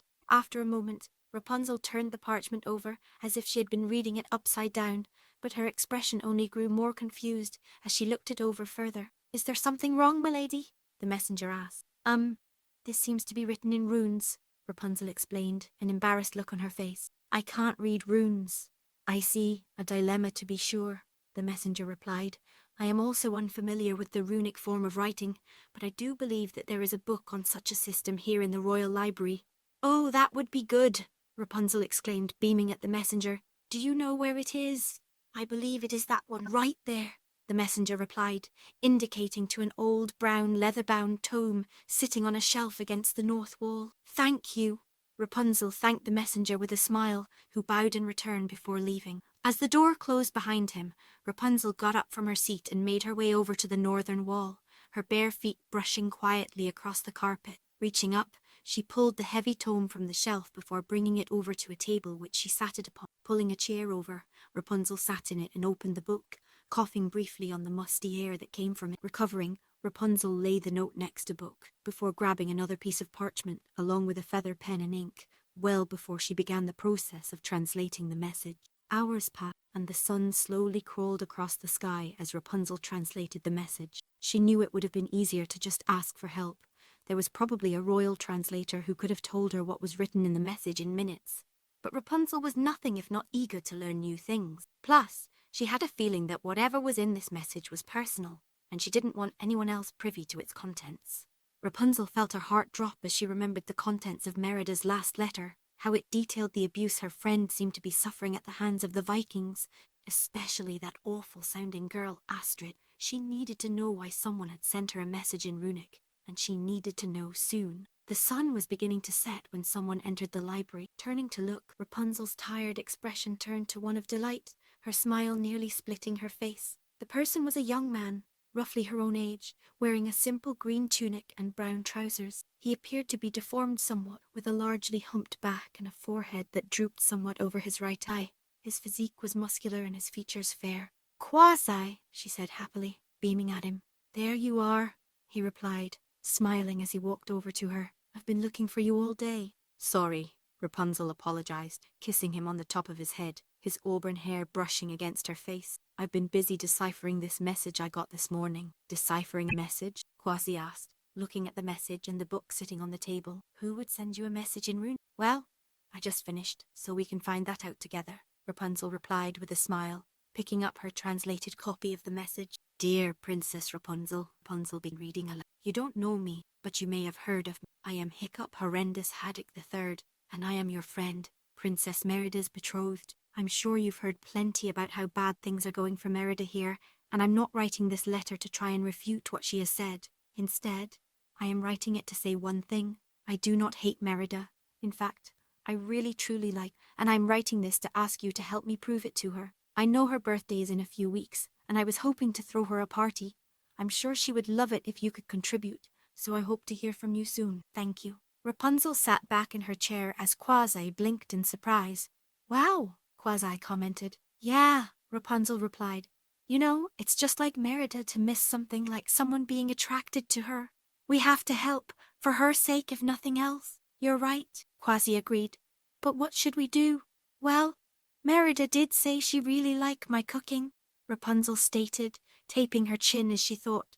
"But it's not like I can send a cake with a messenger pigeon." "You could send a recipe, though," Quasi pointed out. "You're a genius," Rapunzel exclaimed, turning and leaning down before kissing Quasi on the cheek. "I just hope this Hiccup knows how to bake. He'd have to be a pretty strange Viking to know how to bake," Quasi stated. "I have a feeling that Hiccup is anything but an ordinary Viking," Rapunzel replied, as she pulled out another piece of parchment and began writing on it. "Meanwhile, Hiccup, what exactly are we looking for?" Fishlegs questioned as the two Viking teens wandered through the forest. "You," Hiccup stated, scanning the surrounding trees. "Me?" Fishlegs asked, confusion. "No, you. Like the type of wood," Hiccup explained, glancing at Fishlegs and rolling his eyes. "Oh, right, sorry," Fishlegs apologized, scratching his head in embarrassment. "What do you need that for?" "To make Merida's gift," Hiccup explained, stepping over a large exposed root. "Right, the bow," Fishlegs grunted, struggling to pull his larger frame over the root. "But why you? It's sturdy but flexible. Makes it good for crafting bows," Hiccup elaborated, helping Fishlegs over the root. "Aren't you supposed to be the one who knows everything?" "I am when it comes to things that interest me," Fishlegs replied, brushing his tunic off as the two continued on their way. "Trees do not interest me." "Fair enough," Hiccup replied with a chuckle. "So why don't you get some yew wood from Gobber?" Fishlegs questioned as they walked down a hill. "He doesn't have any," Hiccup explained. "As you may have noticed, not many people in the village use bows, so he doesn't have any, and the woodcutters don't make a point of gathering any." "Do you know what a yew looks like?" Fishlegs asked, before almost walking into Hiccup, as the smaller boy came to an abrupt stop in front of him. "Kind of like that," Hiccup replied, pointing to the large coniferous tree towering over them, Its gnarled wood had a reddish colour to it, while its branches hung heavy with red berries and green needles far above their heads. "Oh," Fishlegs replied in awe as he looked up at the massive tree. "Come on," Hiccup said as he began to walk towards the tree, Fishlegs following him. "I'm hoping to find a fallen branch or something to carve the bow out of." The two searched around the tree for a few minutes, unable to find a branch that fitted Hiccup's needs. Eventually, gazing up at the tree, Fishlegs noticed something. "Hey, Hiccup," Fishlegs said, catching the other boy's attention. "What about that one?" Hiccup followed Fishlegs' gaze, seeing a low-hanging branch that was cracked near the trunk, looking like it could be yanked off with a solid pull. "Yeah, that should work," Hiccup replied, before walking over to a branch that hung just between the ground and the other branch. "Come give me a boost." Fishlegs nodded and jogged over, putting his back facing the branch as he bent down and cupped his hands together near his knees. Hiccup placed his hands on Fishlegs' shoulder while putting his foot in Fishlegs' hand. "Ready?" Fishlegs asked. "Ready." Hiccup Fishlegs nodded before standing, pulling his hands into the air. What Hiccup was expecting was Fishlegs high enough. What actually happened was Fishlegs hurled him upwards, sending the smaller boy into the air of the branch before Hiccup crashed on the branch hard on his stomach, knocking the wind out his lungs in a painful. Fishlegs questioned. "Peachy," Hiccup moaned as he pulled himself carefully standing up so he didn't lose his balance. Hiccup turned to face the weaker branch. Hiccup quickly rubbed his hands together and flexed his fingers while shaking out his muscles. Narrowing his eyes in concentration, he focused his attention on the branch while swinging his arms at his side in his preparation to jump. Mentally psyching himself up, Hiccup counted to 3 before wrapping his hands around the branch. All of Hiccup's weight pulled on it in the hopes of breaking it off. Instead, Hiccup hung from the unmoving branch, swinging gently in the breeze like a wind chime. Hiccup sighed in annoyance before looking down at Fishlegs. "A little help here," Hiccup said, causing Fishlegs to blink in surprise. "Oh, right, hold on a second," Fishlegs replied, before hopping a little bit and grabbing onto the lower branch before pulling himself up with a grunt of effort. Pushing himself to his feet, he turned to face Hiccup, who was still hanging from the branch. "Okay, now if you grab on, our combined weight should break the branch off," Hiccup instructed. "Got it," Fishlegs replied. "Ready?" "Ready as I'll ever be," Hiccup answered. Fishlegs nodded before leaping into the air. However, instead of wrapping his arms around the branch like Hiccup was expecting him to, Fishlegs instead wrapped his meaty arms around Hiccup's small torso. Hiccup let out a cry of surprise and pain as he desperately tried to hold on to the branch, but Fishlegs' weight proved far too much to support, and the two fell to the ground with a loud thud, Hiccup laying on Fishlegs' chest. "Ow!" Fishlegs groaned. "That could have gone better," Hiccup surmised. "Yeah," Fishlegs agreed. "Now what?" "I guess we—" Hiccup began, before a loud cracking sound caught his attention. Slowly looking up, Hiccup saw the branch creaking and dipping, apparently shaken loose by the small tremor of Fishlegs and Hiccup's impact. "Oh, you've got to be kidding me," Hiccup moaned before the branch broke off and landed on his stomach with a loud thud. For a few moments, the two Vikings lay there, their voices silenced from pain. "Ow!" Fishlegs groaned again, before the two fell into silence once more. Later, the two Viking teens made their way through the forest, the yew branch resting on Fishlegs' shoulders. "Well, that could have gone a lot better," Hiccup commented, rubbing his stomach. "Hey, at least we got the wood," Fishlegs pointed. Hiccup nodded in agreement before pausing as he listened to something. Hiccup's eyes suddenly widened in fear before he leapt onto the ground. "Get down!" he whispered harshly. "What?" Fishlegs asked in confusion. "I said get down!" Hiccup repeated, spinning around and grabbing hold of Fishlegs' legs and giving them a sharp tug, causing the larger boy to lose his balance and fall to the ground, the yew branch tumbling across the ground next to them. "Ow! What was that for?" Fishlegs asked. "Shut up," harshly, as he dove onto Fishlegs' chest and covered his friend's mouths. A moment later, Merida rode on the other side of the brush that the two Vikings. Angus snorted as he trotted to a stop before Merida slid from his side as she began to wander around forlornly at the surroundings. "Why are we hiding?" Fishlegs questioned after prying Hiccup's hands off of his mouth. "This is supposed to be a surprise, remember?" Hiccup questioned. "Don't you think Merida will be a little suspicious if she sees the two of us walking through the forest with a branch of yew?" "Good point," Fishlegs replied. "So what should we do?" "We have to get out of," Hiccup answered while rolling off of Fishlegs' chest. Crawling across the ground on his knees and elbows, Hiccup crawled through the undergrowth, keeping a close eye on Merida as he went. His ears pricking up, Angus turned in Hiccup's direction before he began trotting over in his direction. "Which is it, Angus?" Merida asked in confusion, looking over at the horse snorted again as he came to a stop, looking down at Hiccup lying on the ground before him. Hiccup looked up at the horse with wide eyes, trying to wave the horse off without attracting Merida's attention any further. "Angus, what's the matter?" Merida questioned, looking at Angus with concern before she began to make her way over to the horse. Panic began to overtake Hiccup as he looked at Fishlegs in desperation. Fishlegs looked around, trying to think of something to do. Looking to his side, Fishlegs noticed a large rock sitting next to him. Reaching for it, Fishlegs grabbed it and hurled it at a tree behind Merida, the princess not noticing him with her attention on Angus. The rock shattered with a loud bang, causing Merida to whirl around in shock. Seeing his opportunity, Hiccup quickly scrambled away, hiding behind a large rock a short distance away as Fishlegs quickly lay back down. "What in the world?" Merida asked as she walked over to where the rock had hit the tree. While Merida's back was turned, Hiccup quickly signaled for Fishlegs to come to him. Fishlegs nodded, and after picking up the yew branch, made a quiet dash over towards Hiccup. As he did though, Fishlegs tripped and tumbled to the ground, the yew branch smacking him on the head as he fell before it rolled away. Hiccup smacked his face in exasperation before quickly bending over and grabbing Fishlegs' ankles. Heaving with exertion, Hiccup dragged Fishlegs across the ground, leaving a furrow in the dirt before disappearing behind the rock, just as Merida turned around again. Raising an eyebrow in suspicion, Merida scanned the area where the two Viking boys had been moments ago, before shaking her head as if to dispel a thought. "Weird," she mumbled, before turning to Angus, who had watched the entire scene with his head tilted to the side in confusion.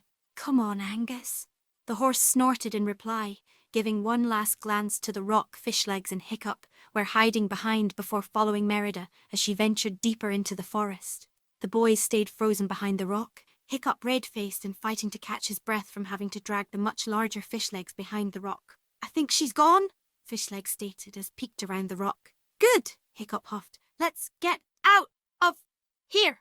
Fishlegs picked up the yew branch and heaved it back onto his shoulders before the two quickly made their way back towards the village, weary of Merida making another sudden and unexpected appearance. The next day, Hiccup sat at his workbench within the smithy, scraping and sanding the wood until it was completely smooth. Gobber looked up from his work of grinding an axe head to razor sharpness. "Making a bow for the princess, huh?" Gobber asked.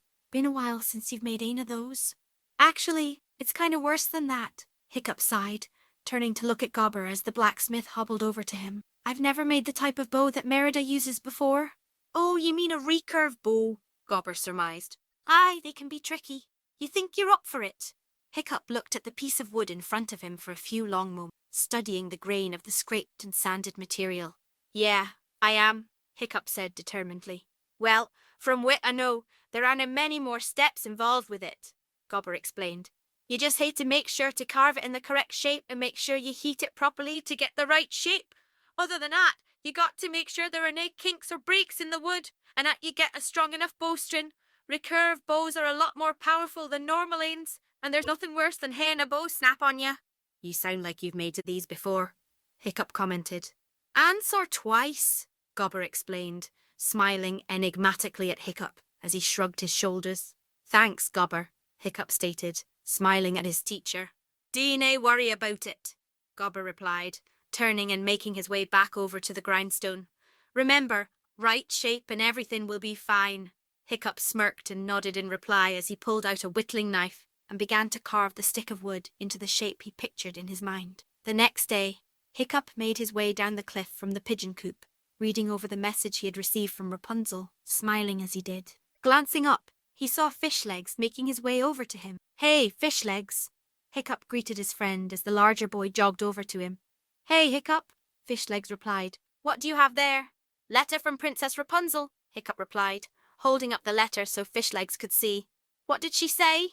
Fishlegs asked. "Well, she wrote a message for Merida," Hiccup explained, showing Fishlegs the message in question as well as a gift that I can make Merida. "What is it?" Fishlegs questioned. "Let's just say it's something neither you nor I have attempted before," Hiccup answered with nervous chuckle. "I just hope that I can pull it off. Anyway, I need to get some string for Merida's gift. The wood's being heated right now into the proper shape and I needed to run a few errands." Speaking of gifts, Fishlegs said as the two made their way through the village. You think it would be okay if I got Merida a gift as well? Sure, I'm sure Merida will appreciate any gift that she gets, Hiccup replied, smiling at his friend. It's not like she's expecting any after all. What were you thinking of getting her? Well, that's the thing. I don't know her enough to think of a gift to get her, Fishlegs admitted. You got any ideas? Hiccup thought for a moment before a thought came to him. Well, isn't you Mom the village seamstress? Hiccup questioned. Yeah, so? Fishlegs asked, not getting Hiccup's point. So, I get the feeling that Merida doesn't actually appreciate some of the clothing traditions of the Highlands, specifically those concerning women, Hiccup explained. So maybe your mom could make Merida some Viking girl clothes. I think she might appreciate that. That's a great idea, Fishlegs exclaimed happily. I'll go ask her right now. All right, I'll go finish my errands and I'll meet up with you later, Hiccup called as Fishlegs jogged off again, waving to Hiccup as he went. Hiccup smiled as his friend disappeared into the village before he went about his business as well. A few days later, the bough lay upon Hiccup's workbench, the pale reddish wood polished to a shine, the grain smooth and the form perfectly curved. The young man leaned over the bough as Gobber and Fishlegs flanked him. Wow, Fishlegs marvelled, looking the bow over. That looks really good, Hiccup. Aye, Gobber agreed, looking at Hiccup with pride. This may be your best work yet, lad. Thanks, Hiccup said with a smile, rubbing the back of his neck in embarrassment. But I don't even know if it works yet. I tested the bowstring a couple of times until I got one that wouldn't snap the instant it was strung, but still, I don't know how well it can fire an arrow. Well, there's nae time like the present, Gobber replied, pulling out an arrow and holding it out for Hiccup. You want me to test it? Hiccup asked incredulously. Well, who else is going to do it? Gobber questioned. The bow's a wee bit too small for the likes of me and Fishlegs. I've never been very good with bows anyway, Fishlegs added.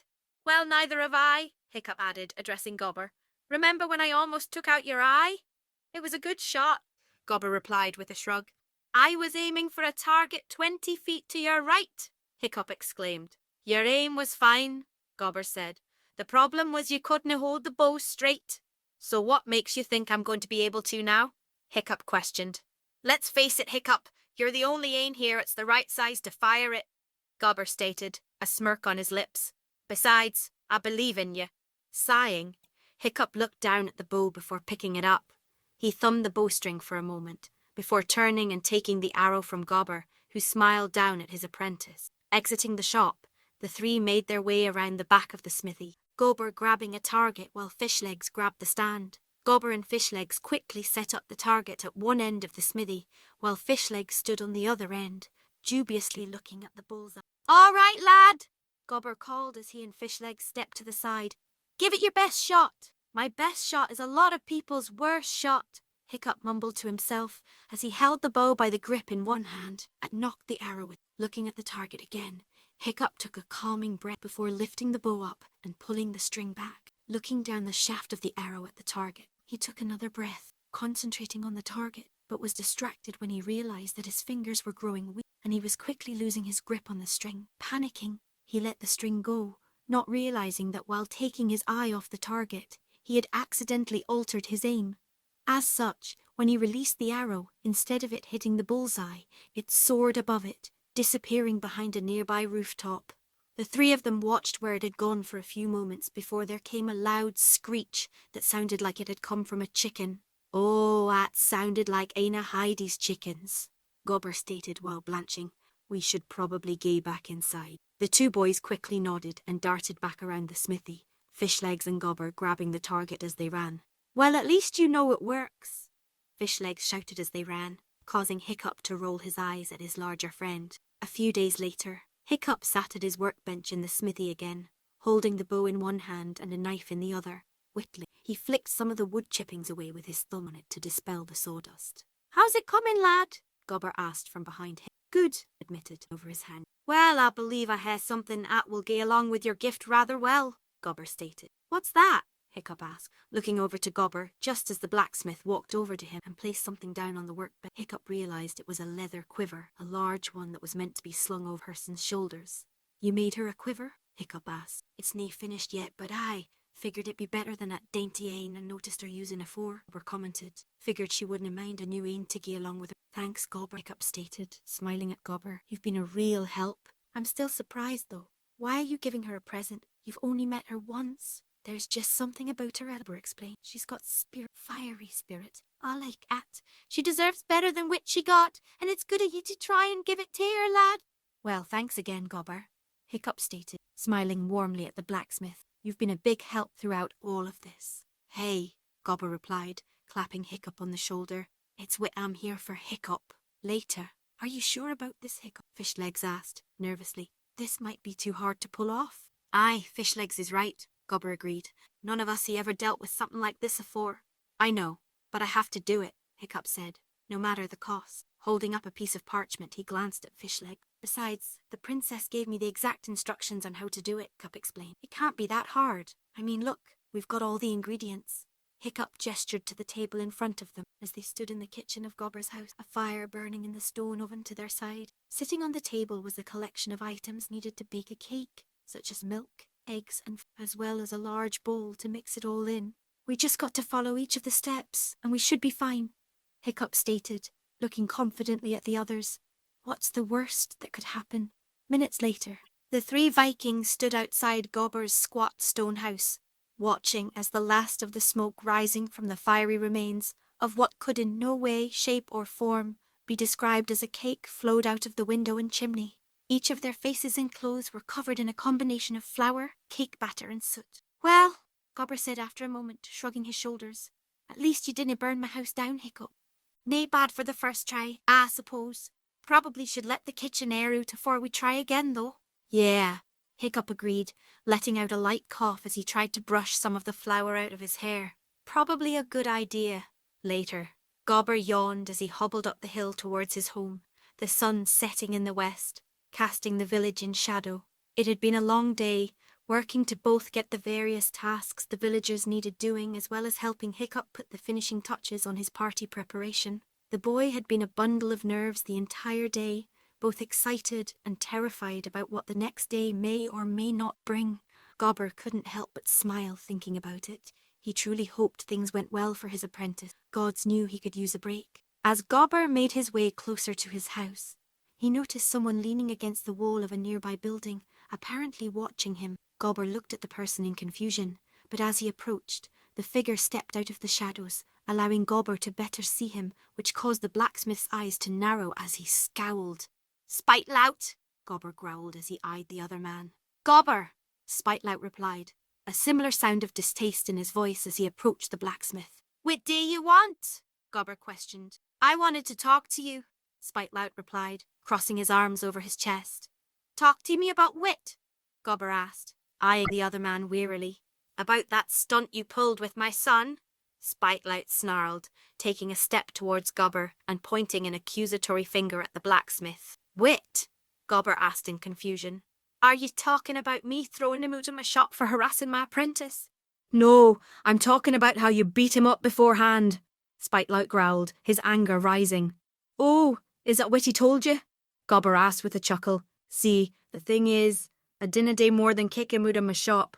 It was Hiccup who gave Snotlout a beating. You expect me to believe that load of crap? Spite-lout spat. Believe what you want, Gobber replied with a shrug. I wasn't the only ane there. Toughnut and Snotlout say it was you, Spite-lout stated. Well, of course they'd say that, Gobber said with a laugh. Who would you rather tell your father beat you black and blue? The Viking that everyone says is too weak to slice his own bread, or a full-grown man with 10 times your experience? Spite-lout merely glared at Gobber in reply.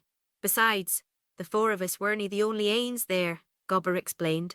You should ask Fishlegs what happened, though you might find him a wee bit biased too.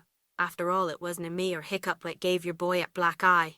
Spite-lout's eyes narrowed even further as he dropped his arms to the side while balling fists.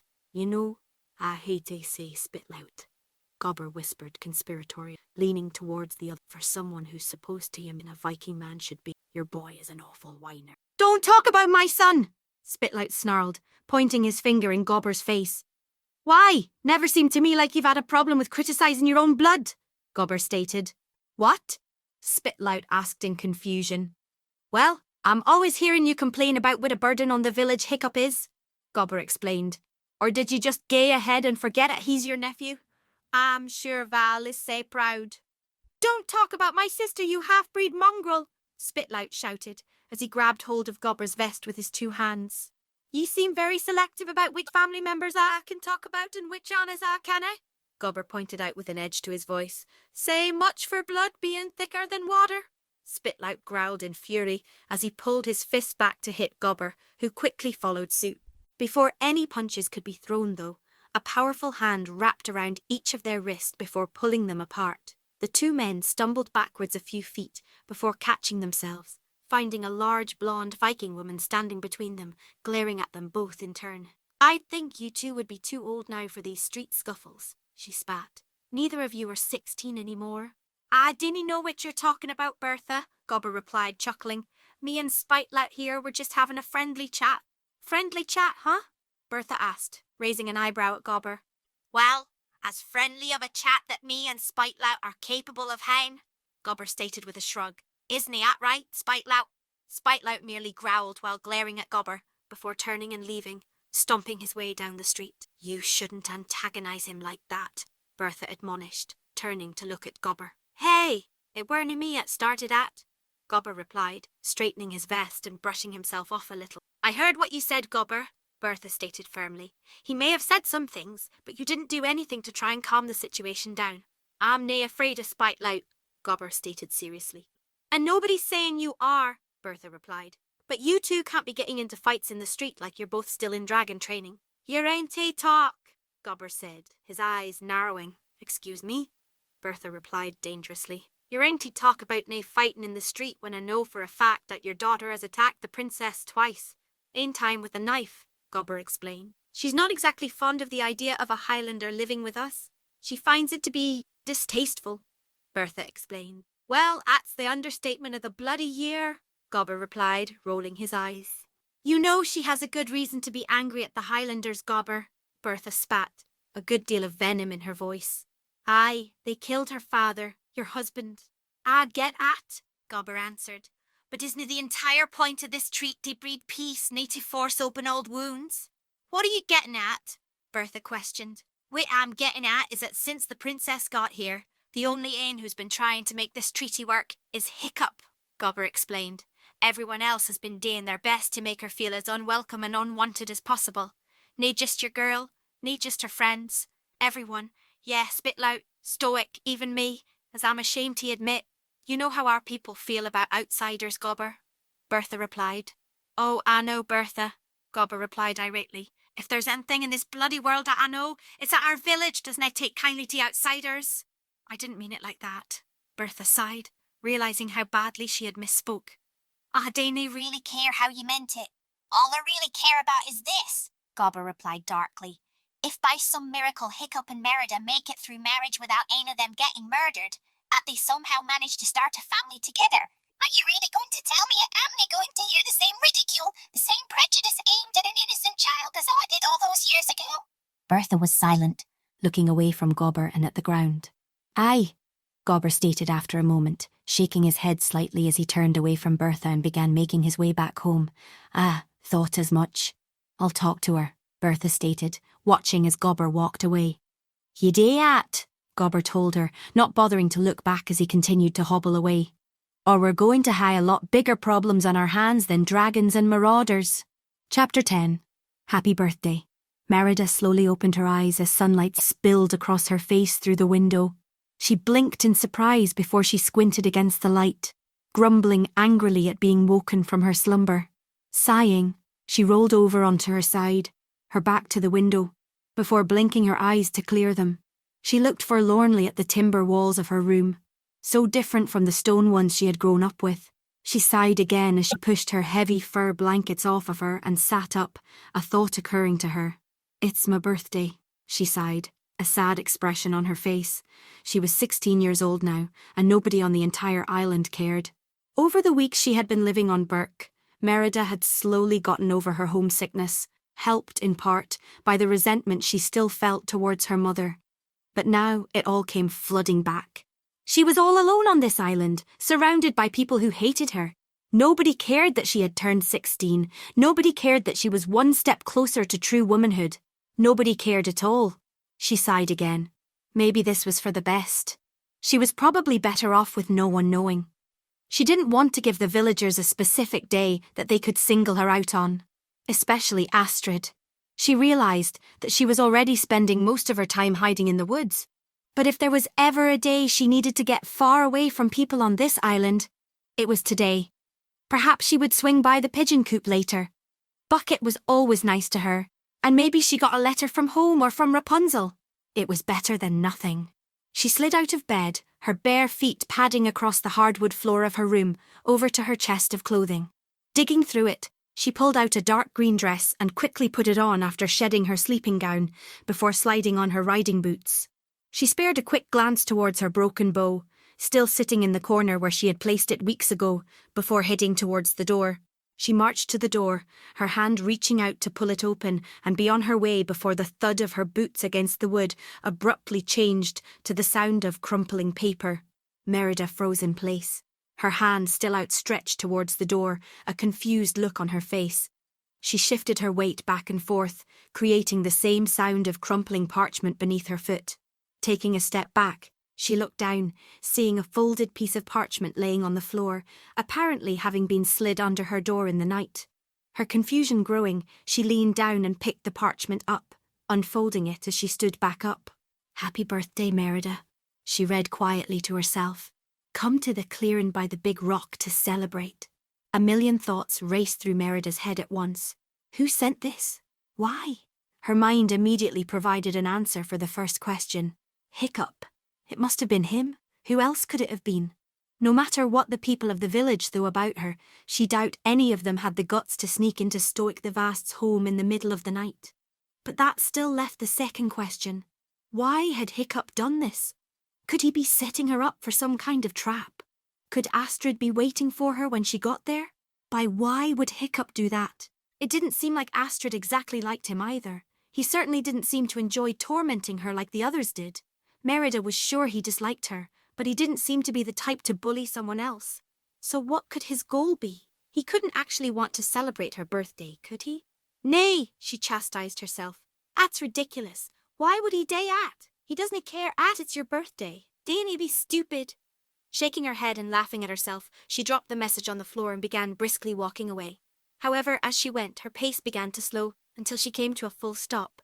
Slowly, she looked over shoulder at the message sitting on the floor. What if it wasn't some kind of trick? What if he really wanted to celebrate her birthday? Growling in frustration, Merida quickly shook her head again in an attempt to banish the thought, her hair flying wildly around her. "What's wrong with me?" she growled. "He's nae dane anything for me. He's nae throwing me a party." But even as she said that, her thoughts continued to badger her, refusing to be silenced. Turning, Merida looked back at the message as the same thought repeated over and over again. But what if he was? "Damn!" Merida suddenly cursed, stamping her feet in frustration. "Damn, damn, damn, damn, damn!"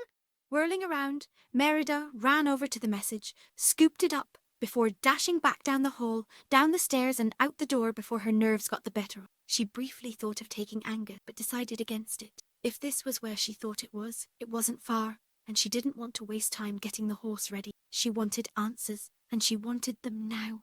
Running through the woods, the brush grabbed at the hem of her dress, almost trying to stop her, but she refused to even slow down. Her heart raced, but her mind was focused on one thing. She had to get to the clearing. She had to see if Hiccup was there. She had to know. She had to know. She had to know. Bursting into a clearing, Merida stumbled to a stop, her chest heaving as her hair stuck out in every direction, giving her a wild look. The clearing was wide and open, surrounded by thick trees and brush. The clearing was covered in bright green grass, with a few colourful wildflowers dotting it here and there. A large rock loomed near the centre, jutting out of the ground towards the sky. Next to it sat an old tree stump, wide and flat. Behind it, holding some sort of baked good in his hands, was Hiccup, looking at her in bewilderment. There was a long pause as the two teenagers merely stared at each other, silent except for the slowly quieting sound of Merida huffing and puffing as she tried to catch her breath. Carefully, Hiccup placed what Merida realised was an unfrosted cake on the stump before awkwardly smiling at. Happy birthday, he exclaimed, hesitant, throwing his hands into the air as he laughed nervously. Hiccup? She asked, confusion clear on her face as she scanned the scene, noticing a small number of wrapped parcels sitting next to the stump. What is all this? It's your birthday party, he explained, playing with his hands nervously. You know, like the note said. But why? Merida questioned, frustrated as she tried and failed to make sense of what she was seeing. "'Cause it's your birthday," Hiccup hazarded, unsure of what she wanted him to say. "I know it's my birthday," Merida snapped angrily, causing Hiccup to flinch backwards. "Why are you throwing me a party?" "Because I wanted to celebrate your birthday," Hiccup explained, beginning to understand what she was really. "Why?" she questioned, her voice growing quiet, as if she was afraid of what she was asking. "Why would you want to do that?" "Because," his face growing redder as he took a deep, calming breath to steady his nerves. "Because I like you." What do you mean you like me?" Merida asked, shaking her head as she ran a hand through her wild hair. "It means I think you're a really great person, and stuff, and..." Hiccup trailed off, feeling incredibly embarrassed as he mentally kicked himself for sounding so stupid. "And," Merida urged him, "and I think you're... What I mean to say is..." Hiccup rambled, looking everywhere but at Merida. Eventually, he worked up the courage to look at her, his green eyes looking into her blue ones. The sight caused him to just stare for a few moments, taking her in as she looked at him with confused but pleading eyes. Pleading for what? He wasn't sure. He didn't even think she was sure, but all at once, his nervousness fell away as he rediscovered his voice. "You're the prettiest girl I ever seen," Hiccup said simply, his gaze never leaving hers. "Well, wait?" Merida asked, hearing him but not believing as her pale cheeks began to glow pink. "You're the prettiest girl I have ever seen in my entire life," Hiccup repeated, taking a few steps towards her. That's nae true," Merida stated, looking away from him as her face grew redder. I'm nae pretty." "Yes, you are," Hiccup insisted, taking a couple more steps towards her. "Nay, I'm not," Merida snapped, whipping her head back around to glare at Hiccup, though the blush remained on her face. "An ye danna like me?" "Of course I do," Hiccup argued gently, a small smile on his face as he continued to inch towards the flustered princess. "Nay, ye dinna," Merida shouted, though it was clear to Hiccup that even she didn't really believe what she was saying. "Ye hate me." "I've never once hated you," Hiccup assured her, standing only a few feet away now. "Yes, ye hae," Merida insisted, tears beginning to well up in her icy blue eyes. "Because if ye haena, then that means... That means As she said this, all the strength seemed to leave Merida's body as her knees suddenly buckled beneath her. Hiccup, only standing a few feet away from her now, reacted instinctively, reaching out and grabbed her waist, catching her before she fell and prompting her to grab onto his shoulders without thinking. For a moment, the two stood there like that, Hiccup holding her up and watching her with wide, frightened eyes as Merida looked at the ground in a daze, her fingers curled in the material of his vest. Gently, Hiccup pulled her to her feet, steadying her while keeping his hands on her hips. Slowly, Merida lifted her head to look at him, tears beginning to leak from the corner of her eyes. "Is it true?" she asked quietly. "Is everything you said true?" "Every word," Hiccup replied, smiling at her as he began to notice how close she was to him, his face growing red as he began to fidget with his hands, clearly unsure if he should take them from her hips or leave them where they were. While Hiccup's words had clearly been intended to reassure her, upon hearing them, Merida suddenly burst into tears, crying as she buried her face into his shoulder as she wrapped her arms around him and pulled him against her. The action caused Hiccup to throw his arms rigidly out to the side as his entire face turned red, a bewildered expression frozen on it. As Merida began to sob into his vest, shaking like a leaf against him, Hiccup slowly regained control of his senses. He awkwardly looked down at her, unsure of what to do, before slowly wrapping his arms around her small frame. "Hey," he said nervously, patting her on the shoulder. It's okay. No reason to cry." "Nae reason to cry?" Merida asked incredulously, pulling away to take a better look at him, placing her hands on his shoulders while his slipped back to her hips, looking at him with red-rimmed eyes. "Hiccup, dinna you realise how awful I hae been to ye?" "What do you mean?" Hiccup questioned, trying to shrug the topic away. Hiccup! I tried to kill you the first day we met, she exclaimed, pulling away from him and taking a step back, causing Hiccup's arms to fall loosely to his side as she took the opportunity to wipe her tear-stained face. "'Tay say nothing about all the awful things I said to ye?" "That's all in the past," Hiccup replied, shrugging as he rubbed the back of his neck. "I mean, you were under a lot of pressure. I probably would have reacted the same if I was in your situation." "Hiccup, you're in my situation," Merida pointed out while giving him a blank look. Hiccup shrugged again, causing Merida to sigh before rubbing her eyes again and running her hands through her hair. The expression on her face looked miserable. "You must think I'm awful," she moaned, her voice little louder than a whisper. "Not at all," Hiccup replied, reaching out and placing his hand on her shoulder. "Hiccup, I tried to kill you," she repeated. "I dain't understand how you can just forgive it so easily." "Because you had the chance to kill me and you didn't take it," Hiccup explained. "You talked me down," Merida replied.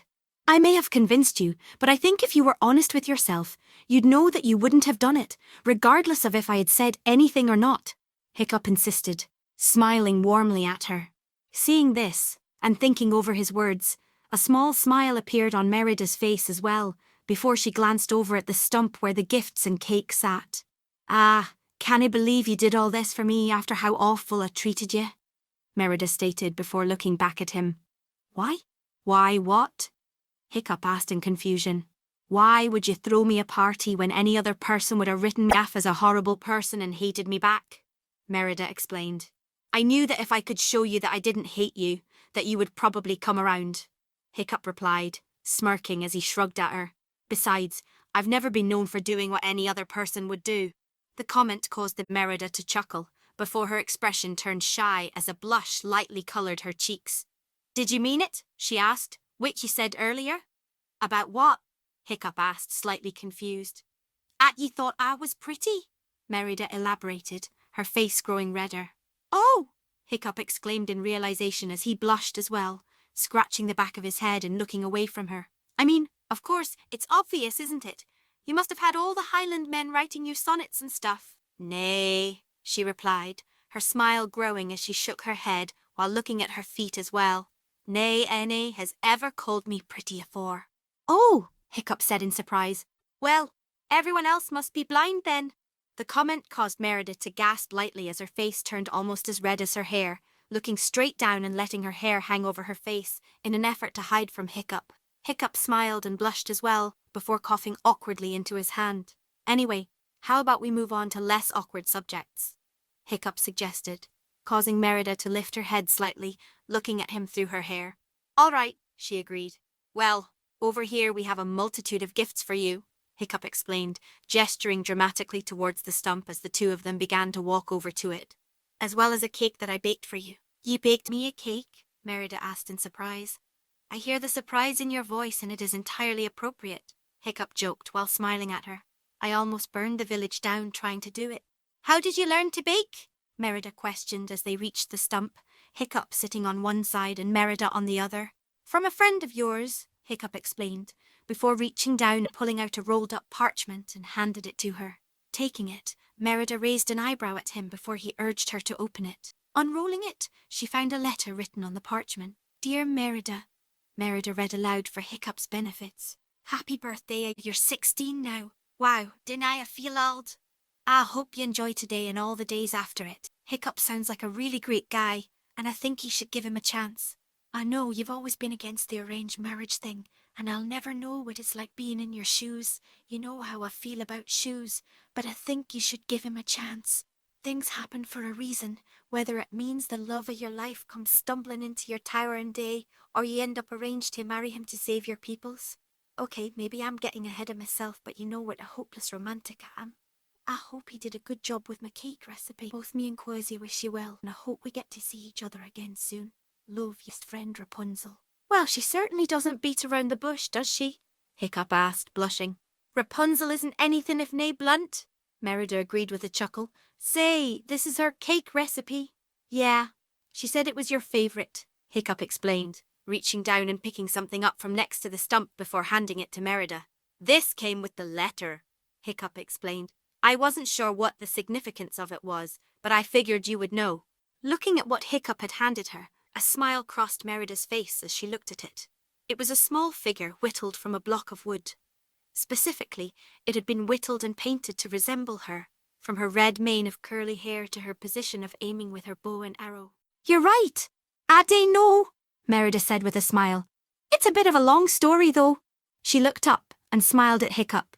I'll hate to tell you sometime, Merida stated. I'd like that, Hiccup replied with a smile of his own, before reaching down and picking up another parchment and handing it to her. Her smile grew as she took it, unfolded the parchment and began read it aloud. Dear Merida, she read. See, since Boyd canna be relied on to stay focused enough to write a sentence, let alone an entire letter, and crazily enough, Andra's handwriting is terrible to the point of being indecipherable. I hate to write this. To say we were surprised when Hiccup wrote us about planning your birthday would be a pretty big understatement. In fact, I'll be honest, I thought it was a joke at first. What kind of Viking plans a birthday party? Well, apparently this ain does. Sorry to say there's nothing we could get for you at the little bird cod carry. Didn't stop Boyd from trying to give it a sack of sweet rolls to carry, but hey, that's Boyd for you. Regardless, we all hope you have a great birthday, and I think you should give this Hiccup lad a chance. I get the feeling he might surprise all of us. Your friends Will, Boyd and Andra. Seems like you're getting all sorts of glowing recommendations, Merida commented, smirking at Hiccup. What can I say? People are starting to come around to how awesome I am. Hiccup shrugged, eliciting another laugh from Merida. I got another letter for you. Who from? Merida questioned. She had to admit she was having this. I think this one is from your dad, Hiccup explained before handing the rolled-up parchment to Merida. Her smile growing even wider, she took the parchment and unrolled it. Dear Merida, she read aloud, imagining every word in her father's voice. I can hardly believe that you're already 16. It seems like only yesterday at the midwife handed you to me all wrapped up in your swaddling clothes, and now here you are, practically a woman grown, out having adventures all your own. You hae a lot to learn, but I am proud of the woman you hae become, and the ain ye are becoming. Everyone at the castle misses you terribly, your brothers especially. Maudie is doing the best she can to reel them in, as it is coming time for them to start taking their royal lessons. Your mother misses ye as well, and I wish you would find it in your heart to forgive her. She loves you dearly, wants the best for you, even if it conflicts with her sense of duty. I'm still nae sure what to think of this Hiccup. He's nae what I was expecting when we arranged this marriage, but it seems he wants to make you happy, and it makes him all right in my book. Happy birthday, Merida. Love, Da. Hiccup had noticed Merida cringe up slightly at the mention of her mother, and covertly slid another message into his pocket as he thought of something to say. So your brothers are going to have to get ready to take over for your father, huh? He questioned, catching Merida's attention. How does that work? Do they rule together?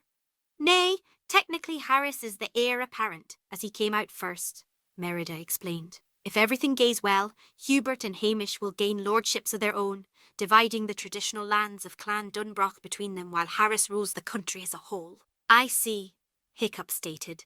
Did you ever think you were going to be Queen of the Highlands? As a little girl, I dreamed I'd be, Merida explained, a dreamy look on her face. I wouldna have been the first, you know. Who was? Hiccup asked. Her name was Boudica, the wife of the leader of the people who would become my people, Merida explained. When he died, his lands were supposed to pass to his children, but the great empire, our people's old mutual enemy, who was supposedly their ally, tried to take it for themselves. Boudica wouldna let them, so they invaded. She fought back. What happened? Hiccup questioned. Our people won a few battles, but ultimately the empire was too strong and we were defeated, Merida said sadly. They say Ed Boudica hid her children confronting the Imperials by them in the middle of winter, killed their general afore casting herself into the loch so they couldn't capture her. Wow, Hiccup whispered. Aye, Merida. My dad says that her children lived on and their descendants ultimately became Clan Dunbroch. That's why the clans chose my dad to be king.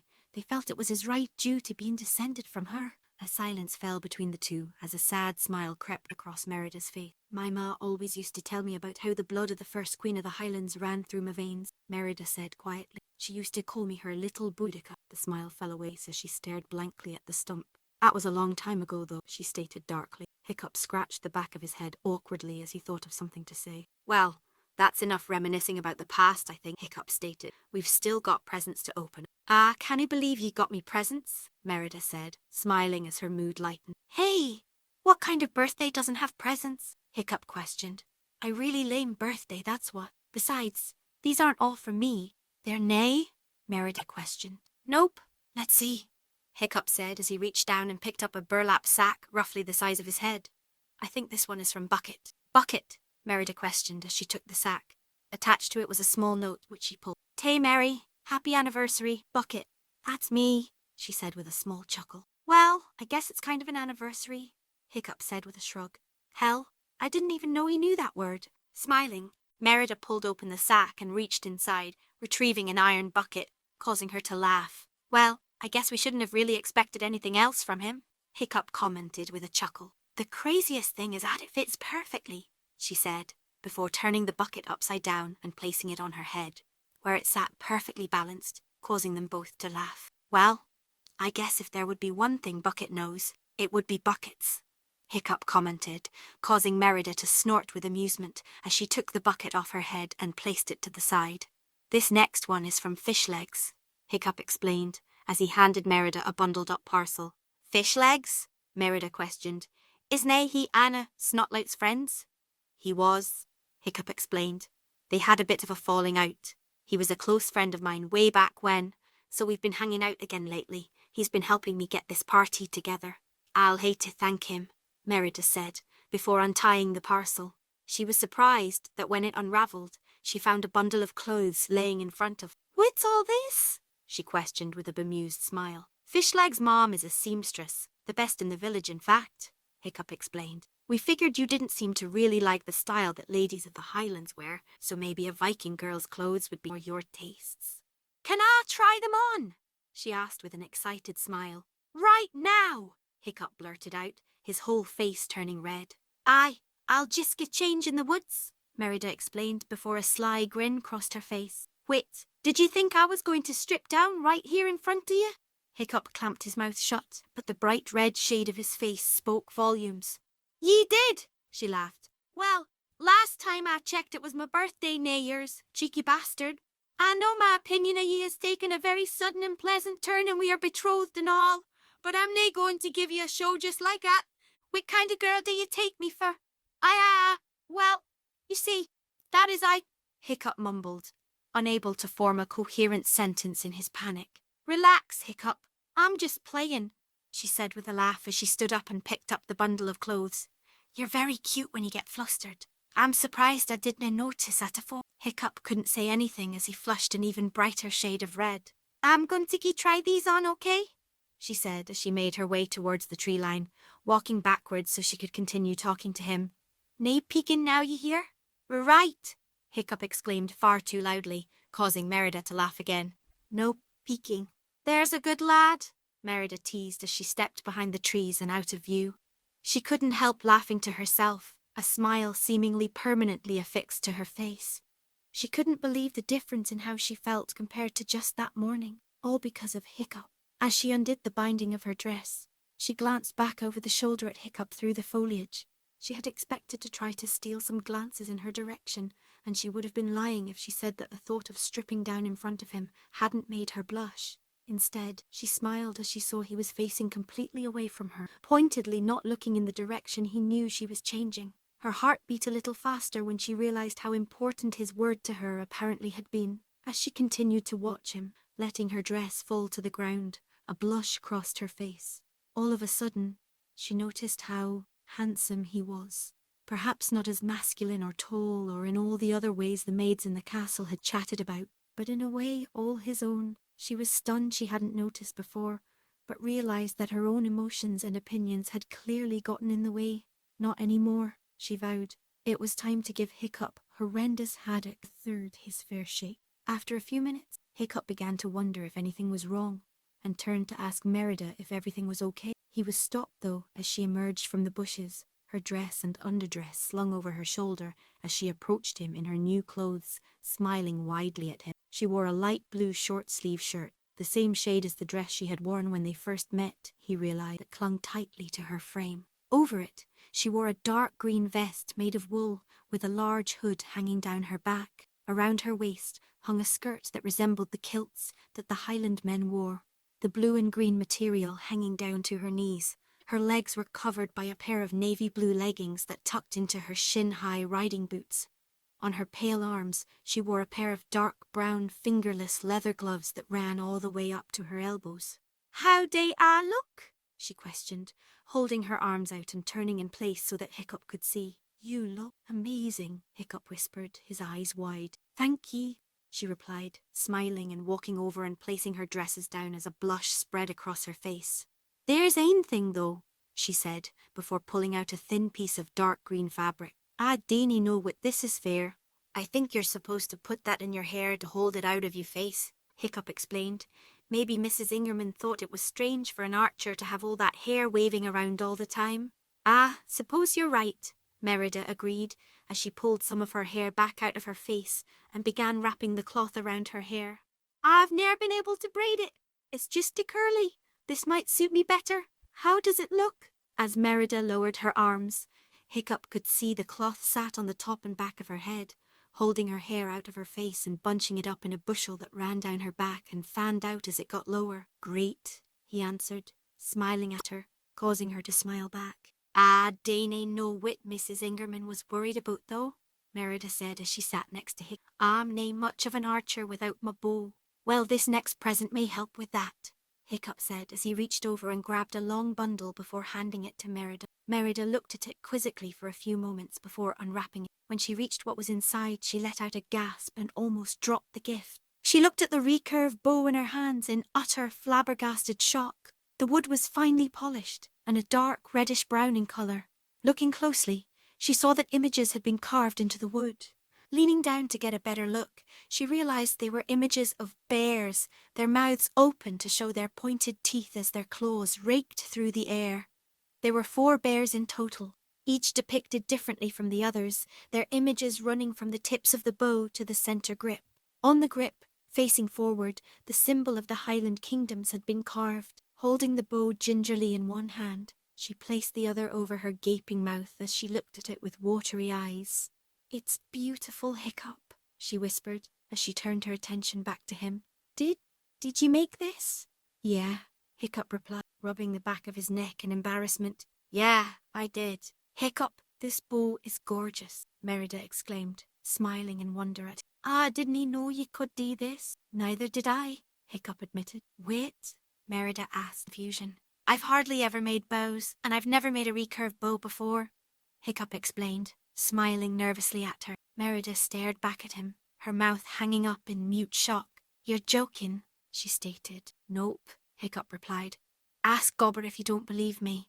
I can't believe," she muttered, utterly shocked, as she looked over the bow before looking back at Hiccup. "You could be the greatest weaponsmith of our generation." "Oh, wow," Hiccup replied, blushing. That's too much of a compliment." "I call it like I see it," Merida stated before sighing. "I just wish I could test this beaut out." "Well, you're in luck," Hiccup said, handing her the last parcel before standing up. "You open that and I will be right back." Merida looked at him quizzically for a few moments before turning her attention to the parcel. Attached to it was a note. "Tay Princess Merida, happy birthday. From your friendly village blacksmith Gobber the Belch," she read, smiling before opening the parcel. She drew in another quick breath as she saw what it was. Pulling it out, she looked at the large leather quiver she held in her hands. The leather was dark and strong, and Merida smiled as she saw the looping pattern similar to Highland designs stitched into the material. Reaching into it, she pulled out one of the white fletched arrows and examined it. To her amazement, the iron arrowheads had the snarling visages of bears carved into them. "Yeah, Gobber liked the bear design idea too," Hiccup explained as he set up a stand nearby before turning and walking behind the large rock. Merida raised her eyebrow as she heard Hiccup huffing and puffing before he waddled back into view carrying a bullseye. He quickly set it up before setting away, taking a few breaths as he stepped away. "Here's your target, Merida," Hiccup said, smiling at her. "Think you're still as good as you were, or have your skill gotten rusty?" "That sounds like a challenge, laddie," Merida pointed out, grinning as well. "Take it as you will." Hiccup replied, holding his hands up in an act of surrender as his smile grew. The target will tell us if it's true or not. Merida smirked at him as she stood up, taking the bow in her hands and slinging the quiver around her shoulders. Taking a moment to adjust to the weight, she walked over to the front of the target before backing away as far as the clearing would let her. Taking an arrow out of the quiver, she nocked it on her bow. Taking a moment to feel the grip of her new bow, she gently pulled the bowstring back, smiling at the sound of the creaking oiled wood. Taking a calming breath, she raised the bow so the arrow was level with her eye, looking down the shaft at the target nearly on the other side of the clear. Smirking, she released her breath as she simultaneously loosed the arrow, sending it spiraling through the air before digging into the dead center of the target. "You've still got it!" Hiccup called as he pulled out a knife and sliced out 2 pieces of cake, handing one to her as she walked over to him with a giant smile on her face. "Birthday cake for the birthday girl." The two smiled at each other as they bit into the cake, grins plastered on their faces as they watched each other chew. There was a few moments of silence before they both paused in their chewing at the same time. "Hiccup?" Merida asked, spewing crumbs from her full mouth. "Yeah?" Hiccup questioned through the cake. "This cake is shite," she stated, her eye twitching slightly. "Is it?" Hiccup questioned, his eyes watering. "Aye," Merida answered, fighting her gag reflex. "Good," Hiccup replied before they both turned and spat the cake out on the ground, dropping the remaining cake on the ground. I was beginning to worry that was what it was supposed to taste like. Then I would have never understood the appeal. Later, night had fallen over the village, and Merida admitted to wishing it could go on just a little bit longer. She and Hiccup had spent the rest of the morning, and then the afternoon, and then the evening together. They talked about everything, their lives before they had met, the stories they had shared with their friends. Merida giggled at the idea of Hiccup and Fishlegs smuggling a terrible terror into the village, while Hiccup had laughed at the story of how Will had convinced Boyd that a giant sea monster lived in the loch by Merida's home, and how he had refused to step foot on the lake's shores for years afterwards. Merida had even taken the time to recount to Hiccup the tale Rapunzel had told her about how she and Quasimodo met and the adventure they had afterwards. Night had fallen, and after managing to scrounge up a meal in the kitchen downstairs, during which they were briefly joined by Stoic, who managed a half-hearted congratulations for her birthday, the two had decided it was time to retire to bed. Walking up together, Merida felt a strange nervousness come over her. As she approached her door, Merida noticed Hiccup following her. Stopping in front of her door, the two smiled nervously at each other. "Well, I hate to say, this has been possibly the best birthday I hae ever had," Merida stated, letting out a nervous giggle, "which is saying something since I was expecting it to be the worst." "What can I say?" Hiccup replied with a shrug. "I aim to please." "Really though, I canna thank you enough," Merida said, her voice sincere. "I treated you so horribly, and you gave me this wonderful gift in return. I dinna think I'll ever be able to make it up to you." "Don't worry about it," Hiccup replied, waving the comment off. "I'm just glad you're happy." "I'm more than happy, Hiccup," Merida stated, looking at Hiccup through half-lidded eyes. "You've changed my opinion on a lot of things today." "Well, maybe I can change your opinion on one more thing," Hiccup stated, as he reached into his pocket and pulled out a rolled-up piece of parchment before handing it to Merida. "This is from your mother. You didn't really seem to be in the mood to read it earlier, so I figured I'd wait until later, so here you go." Merida looked at the parchment dubiously for a few moments, trying to decide what to do. Could she forgive her mother for everything that had happened? Could she bear to read her words? She was still hurt over what had happened all those weeks ago, but Hiccup and her father were right. Perhaps she should give her mother a second chance. She had given Hiccup a second one, and look how well that had turned out. Sighing, Merida opened the letter and began to read it aloud. "Dear Merida," she began, her voice neutral, "I hope this message finds you well. I am saddened to hear about the troubles ye have been having in Burke. I am more saddened to nae hae heard about them from ye. My heart aches every time I think back to that day, recounting everything I did wrong. I was so focused on teaching you the lessons of responsibility, duty that I forgot who I was to ye. I acted as though I was when I should have acted as your mother. I will forgive myself. You're my sweet baby girl, and having to give you away was the hardest thing I have ever done." Merida paused in her reading to wipe at the tears that were forming in her eyes.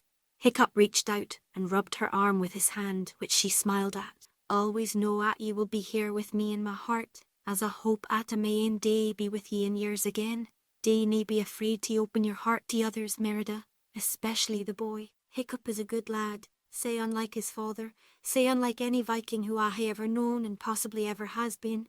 I think ye might be surprised if ye give him a chance. I hope your birthday is everything you want it to be, my young lady, and I dare hope to hear from you soon. Be well, ma. Merida chocked a little, covering her mouth with her hand as tears fell down her cheeks. My little Boudica, love now and forever, your mother. Hiccup reached up with his other hand, placing it on Merida's other shoulder, which was beginning to shake. Merida, are you? He began to say, but was cut off when Merida flung her arms around him, pulling him into a tight embrace. Hiccup was caught off guard for a moment before gingerly returning the hug as Merida cried into his shoulder. Eventually, after a few minutes, Merida's crying slowed to a stop and she pulled away to look at Hiccup. Thank ye, Hiccup, Merida stated, whipping her eyes on the back of her hand. Thank ye for everything. Like I said before, he said with a smile, I'd just like to see you happy. I like to see you happy too, Merida replied, as a nervousness she had never felt took over her. The two stood in awkward silence for a few moments before Hiccup began to back away. Well, I'd better go get some rest, he said, rubbing the back of his neck. Aye, me too, Merida agreed. I have to do some work for Gobber tomorrow, Hiccup continued. Wake me up when you gae. I'll come with you, Merida offered. Really? Hiccup questioned, surprised. Aye, Merida replied, nodding and smiling earnestly. All right, Hiccup said, returning the smile. I'll see you tomorrow then. See you tomorrow, Merida agreed. She watched Hiccup turn and begin to walk away before an urge came over her that she knew, if she didn't act on it, she would regret it. Wait, she said, quickly reaching out and grabbing Hiccup's hand, stopping him. Huh? Hiccup questioned, but before he could say anything more, Merida pulled on his arm while at the same time standing on her toes, pulling him over enough so she could kiss him on the cheek. As her lips brushed against his flesh, it seemed like an eternity for the two of them, an electric spark passing between them. Then, all at once, there was a flash of red hair, a hasty bid goodnight and the closing of a door, and Hiccup stood alone in the hall. Slowly, his eyes wide, Hiccup brought his hand up to where Merida had kissed him, finding the flesh still warm to the touch. Slowly, the shock wore off, replaced by a growing sense of jubilation. A smirk began to grow on Hiccup's face, quickly becoming a grin, then a smile, then a full-toothed expression of happiness that threatened to tear his face in two. Yes, he whispered to himself, pumping his fists and dancing goofily down the hall, before kicking his door open, humming happily to himself as he readied himself for bed. Meanwhile, Merida leaned her back against her door, slowly sliding to the floor, a grin on her face along with a blush. She brought her hands up to her face, giggling into them. Yes, this really had been the best birthday ever. Chapter 11. Fireburn and Cauldron Bubble. Merida smiled as she made her way down the hill towards the centre of the village, Hiccup at her side. It was a smile that she had been wearing since she went to bed the night before, so excited by the previous day's events that she had almost forgotten to change out of her new clothes. Not that she would have minded. Looking down at her new clothes, she couldn't help but let out a small giggle. Hiccup had been right on the money when he said that she didn't enjoy wearing dresses and the other frilly things that came with being a lady of the Highlands. The freedom and simplicity of the Viking style was much to her tastes. She would have to thank Fishlegs when she finally got a chance to meet him. Glancing over at Hiccup, she smirked as he quickly turned his head away, the blush on his face making it evident he had been watching her. Things had been slightly awkward since he had come to wake her up that morning, now doubt due to the last-second kiss she had given him the night before. Merida still wasn't entirely sure why she had done it, but every part of her seemed to have been urging her to, and even with the awkwardness afterwards, she couldn't say that she regretted the choice. Say, Merida spoke up, hoping to break the silence.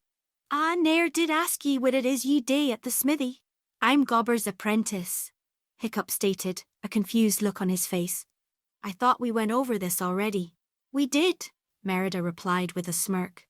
What I meant was what exactly day ye day for him? A little bit of everything, I guess, Hiccup replied with a small smile. Repairs, crafting weapons, armor and tools, blacksmith stuff. I've made everything from broadswords to nails. Let me tell you, I make a mean nail. I'm sure ye do, Merida giggled, causing Hiccup's cheeks to redden. I've also tried my hands at inventing before, Hiccup stated, with varied degrees of success. Inventing? Merida questioned as they entered the main part of the village. What kind of things have you invented? Like I said, I've had varying degrees of success, Hiccup explained, ignoring the looks that he and Merida got, the variation running between non-functional to complete disaster. It couldn't have been that bad, Merida stated as the two rounded a corner, bringing the smithy into view, the smoke rising from the chimney signalling that Gobber was already inside. I'm still not allowed in the woodcutters' camp after my automatic woodchopper almost sliced one of their heads off, Hiccup elaborated, grimacing at the memory, and that's nothing compared to the borer. The borer? Merida questioned, a look of concern on her face. Trust me, the less I say about that, the better, Hiccup replied as they reached the smithy and opened the door for Merida before following her in. There are still some hard feelings over that one. Whitain? Gobber asked, not looking up from his work by the anvil. The borer, Hiccup answered, causing Gobber to hiss as if he was in pain as he looked up at his apprentice, blinking in surprise as he found Merida standing in his shop. Princess, he said, an alarmed look on his face as he set his work and tools aside. Didn't expect to see you in here any time soon. Felt like visiting, Merida replied with a shrug and a sly smirk as Hiccup peeled off his vest and put on his heavy leather apron. The woods had been growing dreadfully boring. Understandable, Gobber said with a chuckle before giving Merida a dramatic bow. Welcome back to my humble smithy. It's an honour to return, Merida giggled as she gave him a curtsy, causing Hiccup to laugh as he made his way over to the furnace. I like your new look, Gobber complimented, indicating to Merida's new clothing. Much more befitting. Thank ye, she said with a smile, and thank ye for your gifts as well. They meant a lot to me. It was nothing, Gobber said, waving off the compliment. I was happy to do it. Thank ye all the same, Merida repeated, finding a stool and sitting on it. Say, it seems ye and Hiccup he turned over a new leaf, Gobber commented, eyeing the two teens with a smile. Suppose you can say we hae, Merida replied, looking at Hiccup and smiling shyly at him, causing the young man to blush as he pushed on the billows, stoking the flames within the furnace. Hiccup showed me I was looking at things the wrong way. He's been haying that effect on people as of late, Gobber commented as he turned back to his own work, causing Hiccup to glance at him and smile. You know, Gobber, I've been meaning to ask, but why do you speak with a Highlander accent? Merida questioned, raising an eyebrow in Gobber's direction. The question seemed to startle Gobber, who paused in the middle of swinging his work hammer. The question caught Hiccup's attention, causing him to spin around and stand up while rapidly glancing between Merida and Gobber. Merida's eyes widened in surprise at the Viking's reactions, before she looked over at Hiccup for any sign as to how badly she had just misspoke. Before Hiccup could do anything, though, Gobber sighed, catching both of their attentions. A thoughtful, almost forlorn expression crossed Gobber's face as he placed his hammer down and lifted his head to look at Merida. That's because my mother was a Highlander, princess, he explained simply. She was? Merida asked in confusion, scrunching her face as she tried to decipher the meaning behind Gobber's words. He ne'er heard of any marriage between the Highland kingdoms and Burke, at least nae afore my own. As soon as her words mouth, Hiccup let out a painful hiss that told her that her words had not been chosen well. That's because there weren't any marriage between my mother and father, Gobber explained grimly, his expression unreadable. I dinna, Merida mumbled, not comprehending what Gobber was saying. My mother and father didna meet through some diplomatic treaty to foster peace like ye and Hiccup, Gobber elaborated, leaning against the anvil, his solemn eyes focused on her confused ones. They met when my father raided her village and took her with him. Merida gasped in shock as everything became abundantly clear to her, her eyes widening in surprise as she clasped her hands over her gaping mouth. You mean he... Merida began, but trailed off, the thought too horrible to finish. Aye, Gobber confirmed for her, closest she got to a wedding ceremony, I suppose. 9 moons later, and here I was. Oh, Gobber, that's horrible! Merida exclaimed, before realising the kind of impact her words might have on the blacksmith. I mean, nae at it means it was terrible you were born. I was just saying. I understand what you're saying, princess. Gobber cut her off, holding up his good hand to stop her from continuing, and it doesna hurt me none. I take nae pride in the manner of my birth or the actions of my father in any circumstance. It sounds like you didn't really like your father, Merida commented, before flinching slightly as Hiccup spun his head around to stick her with a shocked expression, clearly surprised she had the audacity to say something like that. Aye, that's true, Gobber replied, causing Hiccup to whip his head around to point his shocked look at the blacksmith. I hae nae love for my father, I'll take his soul. The only thing the man was ever good at was drinking and beating on women and children. I was lucky he didn't let this shop gae to rot afore I inherited it. Only good thing the bastard ever gave to me. He sounds like an awful man, Merida stated sympathetically. He was, Gobber agreed. The world was a better place after a Highlander shot him in the back as he tried to run away during a raid. When I was younger, I liked to think that man was my grandfather, my mother's father, taking vengeance. The shop fell quite after that, Merida looking down at her hands clasped in her lap, while Hiccup rubbed his arm and kicked the floor awkwardly. Gobber glanced between the two before turning his attention back to his work, picking up the metal he was working with and reheating it with the brazier before pounding on it again. "What was your mother like?" Merida questioned, bringing the clanging of hammer on metal back to a sudden stop. "She was a kind soul," Gobber said after a moment, lowering his arm again but keeping his eyes completely focused on the anvil in front of him. "A loving, caring mother who ne'er held the circumstances o' my birth against me. She hated my father more than anyone, though. If he had had a grave, I'm sure she would have danced on it. Say, ye and her lived with your father like some sort of family?" Merida asked, obviously disgusted by the idea. "We were a family in the basest sense," Gobber replied, picking up his work hammer and looking it over. "My father ran the smithy with me as his reluctant apprentice. My mother meanwhile did patchwork and whatever odd job the villagers would let her do. Nobody trusted her, and for good reason. I've heard many tales about how she tried to escape the village with me when I was a babe, to say nothing about how many times she tried to kill my father in his sleep.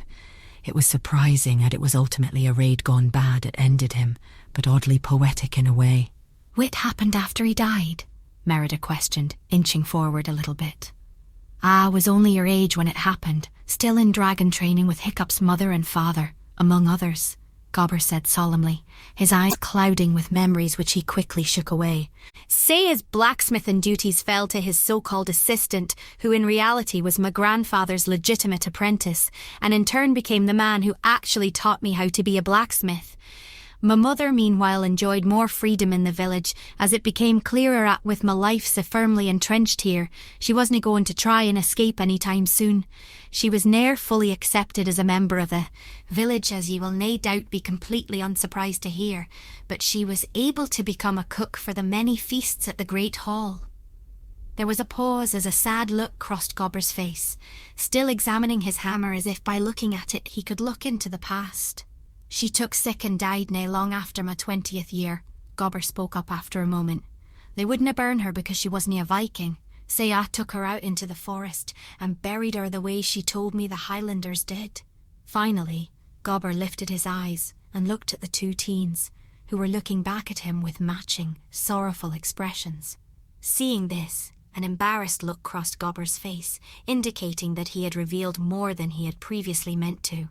"Anyway," he said quickly, scratching his nose awkwardly, "my mother was the ane responsible for raising me, say I kind of picked up the accent from her. My father hated it, say I let it stick as a way to spite him." "Ah, see," Merida replied, wringing her hands as she tried to think of what to say. "Gobbera, Dana," Gobber cut her off, startling her. "Just let it lay, princess." Merida slowly nodded, turning her gaze away from Gobber, who looked over at Hiccup. "Dinna ye hae work ye should be doing, lad?" Gobber questioned, raising an eyebrow at his apprentice. Right," Hiccup replied, quickly turning back to the furnace. "I'll get on that." Gobber nodded in approval, turning his attention back to his work, filling the smithy with the sounds of clanging metal as Hiccup and Merida glanced worriedly at each other.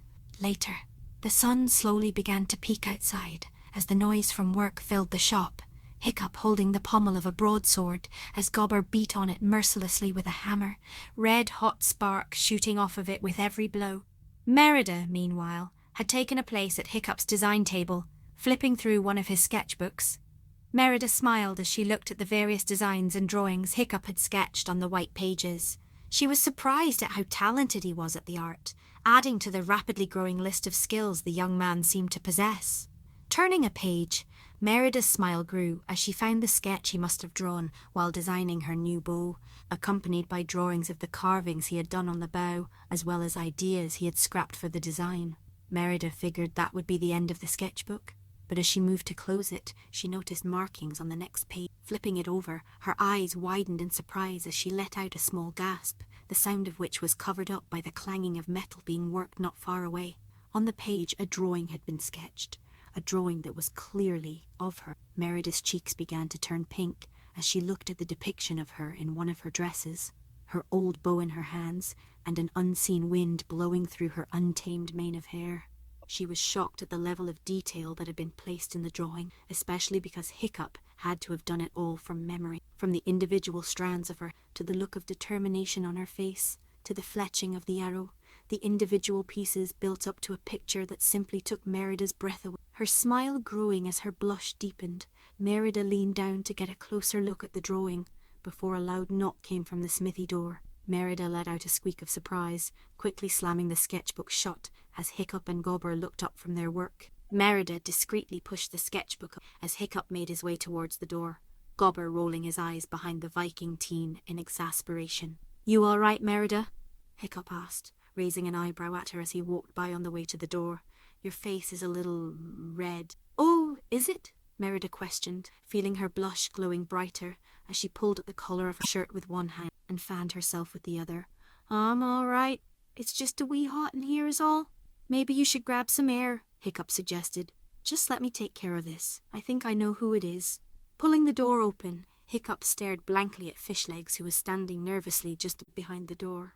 "Hey, Fishlegs," Hiccup greeted, raising an eyebrow at his friend. "What are you doing?" "I'm here to pick up that new warhammer from my dad," Fishlegs explained. "Is it all right if I come in?" "Fishlegs, we've already been over this." Hiccup sighed exasperatedly. "You're not banned anymore." "You sure?"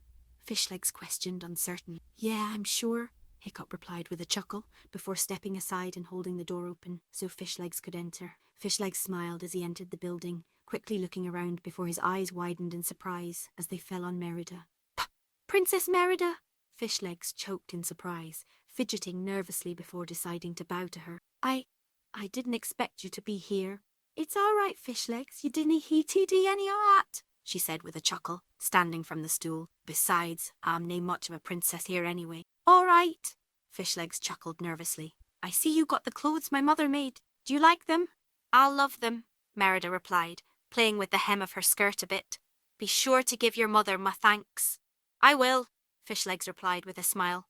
"My mom was really excited to be making clothes for a princess. It was all I could do to make sure she didn't tell the entire village. My dad thought it was a bad idea, but my mom just ignored him." "Good on her," Merida replied with a chuckle, before a thought occurred to her. "You know, we were ne'er formally introduced, were we?" "I guess not," Fishlegs replied with a chuckle of his own. "Merida O'Dunbroch," Merida stated, holding out her hand for him to shake. "Fishlegs Ingerman," Fishlegs replied, shaking her hand with a smile. "You know, I'm surprised ye and Gobber weren't at my party yesterday," Merida commented. "Oh, that's because Hiccup wanted it to be a private affair, as he put it," Fishlegs stated with a smirk. "Och, did he now?" Merida questioned, turning to Hiccup and raising an eyebrow at him, causing the young man to blush. "That's enough fraternising, ye lot," Gobber stated as he walked over with a larger metal warhammer. "This is a business." "Sorry, Gobber," Fishlegs apologised, before producing a bag of coins and handing them to Gobber. "What are you up to today, Fishlegs?" Merida asked as Gobber hobbled away to count the payment. "Well, after this, I'll be done with helping my dad," Fishlegs replied. "Why?" Instead of answering him, Merida turned to address Hiccup. "When are you done with work?" she asked. "We should be done for the day after we finish shaping this sword," Hiccup answered.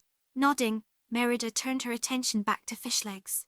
"Why dinna ye gae Brunette to your father and then meet us back here?" Merida stated, motioning towards the hammer. "Hiccup should be done by the time you get back. After that, we can all spend some time together." "Sounds good," Fishlegs agreed, before hefting the hammer onto his shoulder and exiting the smithy. Merida turned and looked back at Hiccup, who was smiling warmly at her. "Well, Dunna, just stand there, get a work, Merida ordered, making a shooing motion at him. We dinna hae all day after all. Hiccup could only chuckle and hold his hands up in a helpless gesture as he returned to work, Merida smiling at him as he went. Later, the mid-afternoon sun cut through the dark green canopy of the woods, covering the ground in long shadows. Merida, Hiccup and Fishlegs made their way through the woods, chatting idly with each other. Merida was in the lead, her new bow and quiver slung over her shoulders. "I still canna believe it Gobber is half Highlander," Merida said as she hopped over a rock. I guess I should have been able to figure it out, but it just ne'er occurred to me something like it happened. It happens a lot, actually, Fishlegs explained, ducking beneath a low-hanging branch. Pretty much every Viking village does it to some degree. I've heard it called bringing in new blood. That's horrible, Merida whispered, pausing to look back at Fishlegs with a look of horror and disgust. "You're saying this happens a lot here in Burke?" "Not a lot here, just in Viking tribes in general," Hiccup explained, walking up next to her and placing his hand on her shoulder. "Burke tends to be a lot more insular and take very unkindly to outsiders." I've noticed," Merida replied grimly. "So Gobber's case is kind of a strange one," Hiccup continued, squeezing her shoulder to reassure her. "From what I know, a lot of people gave him a hard time over it." "That's so terrible," Merida sighed, shaking her head sadly as the three of them continued on deeper into the forest. "I dain't understand why people always hate something that's different. I think it's because new things they don't understand, scares people," Hiccup explained, as they reached a small creek over which a fallen tree was laid. Merida hopped up onto it, holding her arms to her side to retain her balance as she began to cross, Hiccup and Fishlegs following her. "People don't like to be scared, so they treat the new thing hostilely," Hiccup continued as they reached the other side and hopped off. "It's just kind of how people work." "Doesn't it make it right?" Merida commented, glancing over her shoulder at Hiccup. "I know," Hiccup agreed with a shrug. "Just an explanation is all." "Wish we could do something for Gobber," Merida said with a sigh as she stepped over a patch of brush. "Did you notice something about his accent?" Hiccup paused and looked at Fishlegs, who shrugged. "No, not really," Hiccup admitted, stepping over the brush, Fishlegs following him. "He sounds exactly like Lord Mackintosh," Merida explained. "I wonder if Gobber's mother was from Mackintosh lands. Maybe she was even a member of the clan." "Maybe," Hiccup said with another shrug of his shoulders, while Fishlegs began to look around at the surrounding area in confusion. "But how could we ever figure that out?" Merida sighed, pushing a loose strand of hair behind her ear, realizing she didn't have an answer to that. As she did, Fishlegs continued to look around in confusion, spinning in place as he lifted a finger, signaling there was something he couldn't quite figure out. Guys," he said, catching Merida and Hiccup's attentions. "Where are we?" At the question, Merida and Hiccup blinked in confusion, before looking around at the surrounding area before realizing that they also didn't recognize the patch of woods they were in. "I'm not sure," Hiccup replied. "I don't think I've ever been in this part of the woods either. Have you, Merida? You've been exploring a lot lately." "Nay, I dinna think I've been in this part either," Merida admitted, turning in place looking in every direction. "Do either of you remember which way the village was?" Hiccup looked at Fishlegs, who grimaced and shrugged his shoulders, causing Hiccup to turn back to Merida and shake his head. "Damn," Merida swore before glancing around. "Well, I guess we should just start walking until we get our bearings back. It's a small island after all." The others nodded and followed Merida as she pushed her way through some brush. The path was hard going at first, with thorns and briars grabbing at their clothes and occasionally scratching their skin. Eventually, though, the brush opened up, making their going easier. As they continued, Merida suddenly felt the hairs on the back of her neck stand up as a chill went through her body. "Did you lads feel at?" she asked, pausing and looking over her shoulder at the boys with wide eyes, the boys nodding in reply. "What was that?" Fishlegs questioned. "I dinna know," Merida replied, shaking her head before turning around and continuing through the brush. Brushing some bushes aside, Merida revealed a large clearing on the other side. The three teenagers gasped in shock and awe as they stepped into the clearing, their eyes widening in surprise. The clearing was dominated by a dozen large standing stones, spaced equally from each other and forming a perfect circle. The stones each stood over 10 feet tall and were seemingly cut from solid rock before being placed in their current positions. Some were topped with smaller rocks, balanced on the top. There were even 2 stones placed close together, holding up a third one and forming an arch. The rocks seemed immeasurably old, worn by weather and wind, with moss covering the bottom of most of them. "Wow," Hiccup said as he stepped out into the clearing with the others. "Sun above," Merida whispered in awe before turning to Hiccup. "You didn't tell me there was a standing stone circle on the island." "That's because there isn't," Fishlegs spoke up, looking around as they crept closer to the stone circle. "At least there shouldn't. Vikings have lived on this island for generations. They've explored every inch of this island. I think they would have found this before. And yet, here it is," Merida stated, reaching out and touching one of the stones, feeling its cold, smooth surface. "And yet here it is," Fishlegs repeated with a nod. "But why is it here?" Hiccup questioned. "Well, standing stone circles are sacred places," Merida explained. "They're supposed to have a connection to the world of the Fae." "Fae?" Hiccup questioned. "Spirits," Fishlegs elaborated. "Fairy folk." As Fishlegs and Hiccup talked, Merida edged closer to the circle. Taking a deep breath, she crossed the invisible threshold into the inside of the circle. As she did, she felt a chill run down her spine. "Merida?" Hiccup spoke up, looking at her in concern. "Are you all right?" "Aye," Merida replied, looking over her shoulder at him and giving him a small smile. "It's just Merida was interrupted by a strange sound that suddenly came from behind, causing her to stop cold, looking at the boys who were staring at something behind her, their eyes wide in surprise. Before Merida could say anything more, the sound came again, sounding almost like the murmuring of a child. Turning around, Merida found a small blue spectre hovering the air a few inches from her, glowing blue like an ethereal flame. It murmured at her again, causing her eyes to go wide and her jaw to go slack from shock. What is it?" Fishlegs whispered hesitantly. I think it's a wisp," Merida, her eyes completely focused on the creature before her, which only seemed interested in watching her. "What's a wisp?" Hiccup questioned, edging hesitantly towards her. "It's a type of fae," Merida replied, as she hesitantly began to lift her hand out to touch the wisp. "It said they can lead you." Just as her fingers were about to touch it, the wisp suddenly vanished in a puff of smoke, giving another murmur as it went. The others looked around to see if they could find where the wisp had gone, only for another murmur to catch their attention as the wisp reappeared a few feet away near the center of the circle. Looking at it, they saw that it was moving its arms in a way that made it look like it was beckoning them. "To your destiny," Merida finished, her eyes wide. "What's it doing?" Fishlegs questioned. "I think it wants us to follow it," Hiccup stated. Before the boys could say anything more, Merida began walking towards the wisp. "Merida!" Hiccup whispered harshly, holding his hand out in futile attempt to stop her. "What are you doing?" "It wants us to follow it, doesn't it?" Merida replied, glancing over her shoulder at Hiccup. "That doesn't mean we should," Hiccup stated nervously. "Oh, come, Hiccup. Where's your sense of adventure?" Merida teased, smirking at him. "Back in the village where it's safe," Hiccup deadpanned, hesitantly following Merida, who chuckled and shook her head at him before turning her attention back to the wisp which was still beckoning. Fishlegs, meanwhile, gulped nervously before following as well. As they got closer to it, Merida reached out and tried to touch the wisp again, only for it vanish a second time. A second passed before it reappeared on the opposite side of the stone circle. This time, however, it wasn't alone. Behind it, forming a line down a previously unseen path, were dozens of other wisps, each of them beckoning the 3 teenagers to follow them. The 3 of them stared at the wisps in amazement.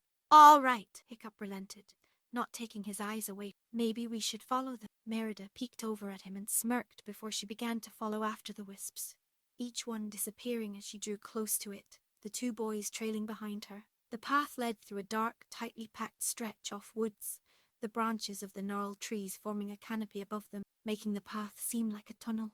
Eventually, the path ended at clearing, Hiccup noticing the tunnel exit, passing under the exposed roots of a large and ancient tree.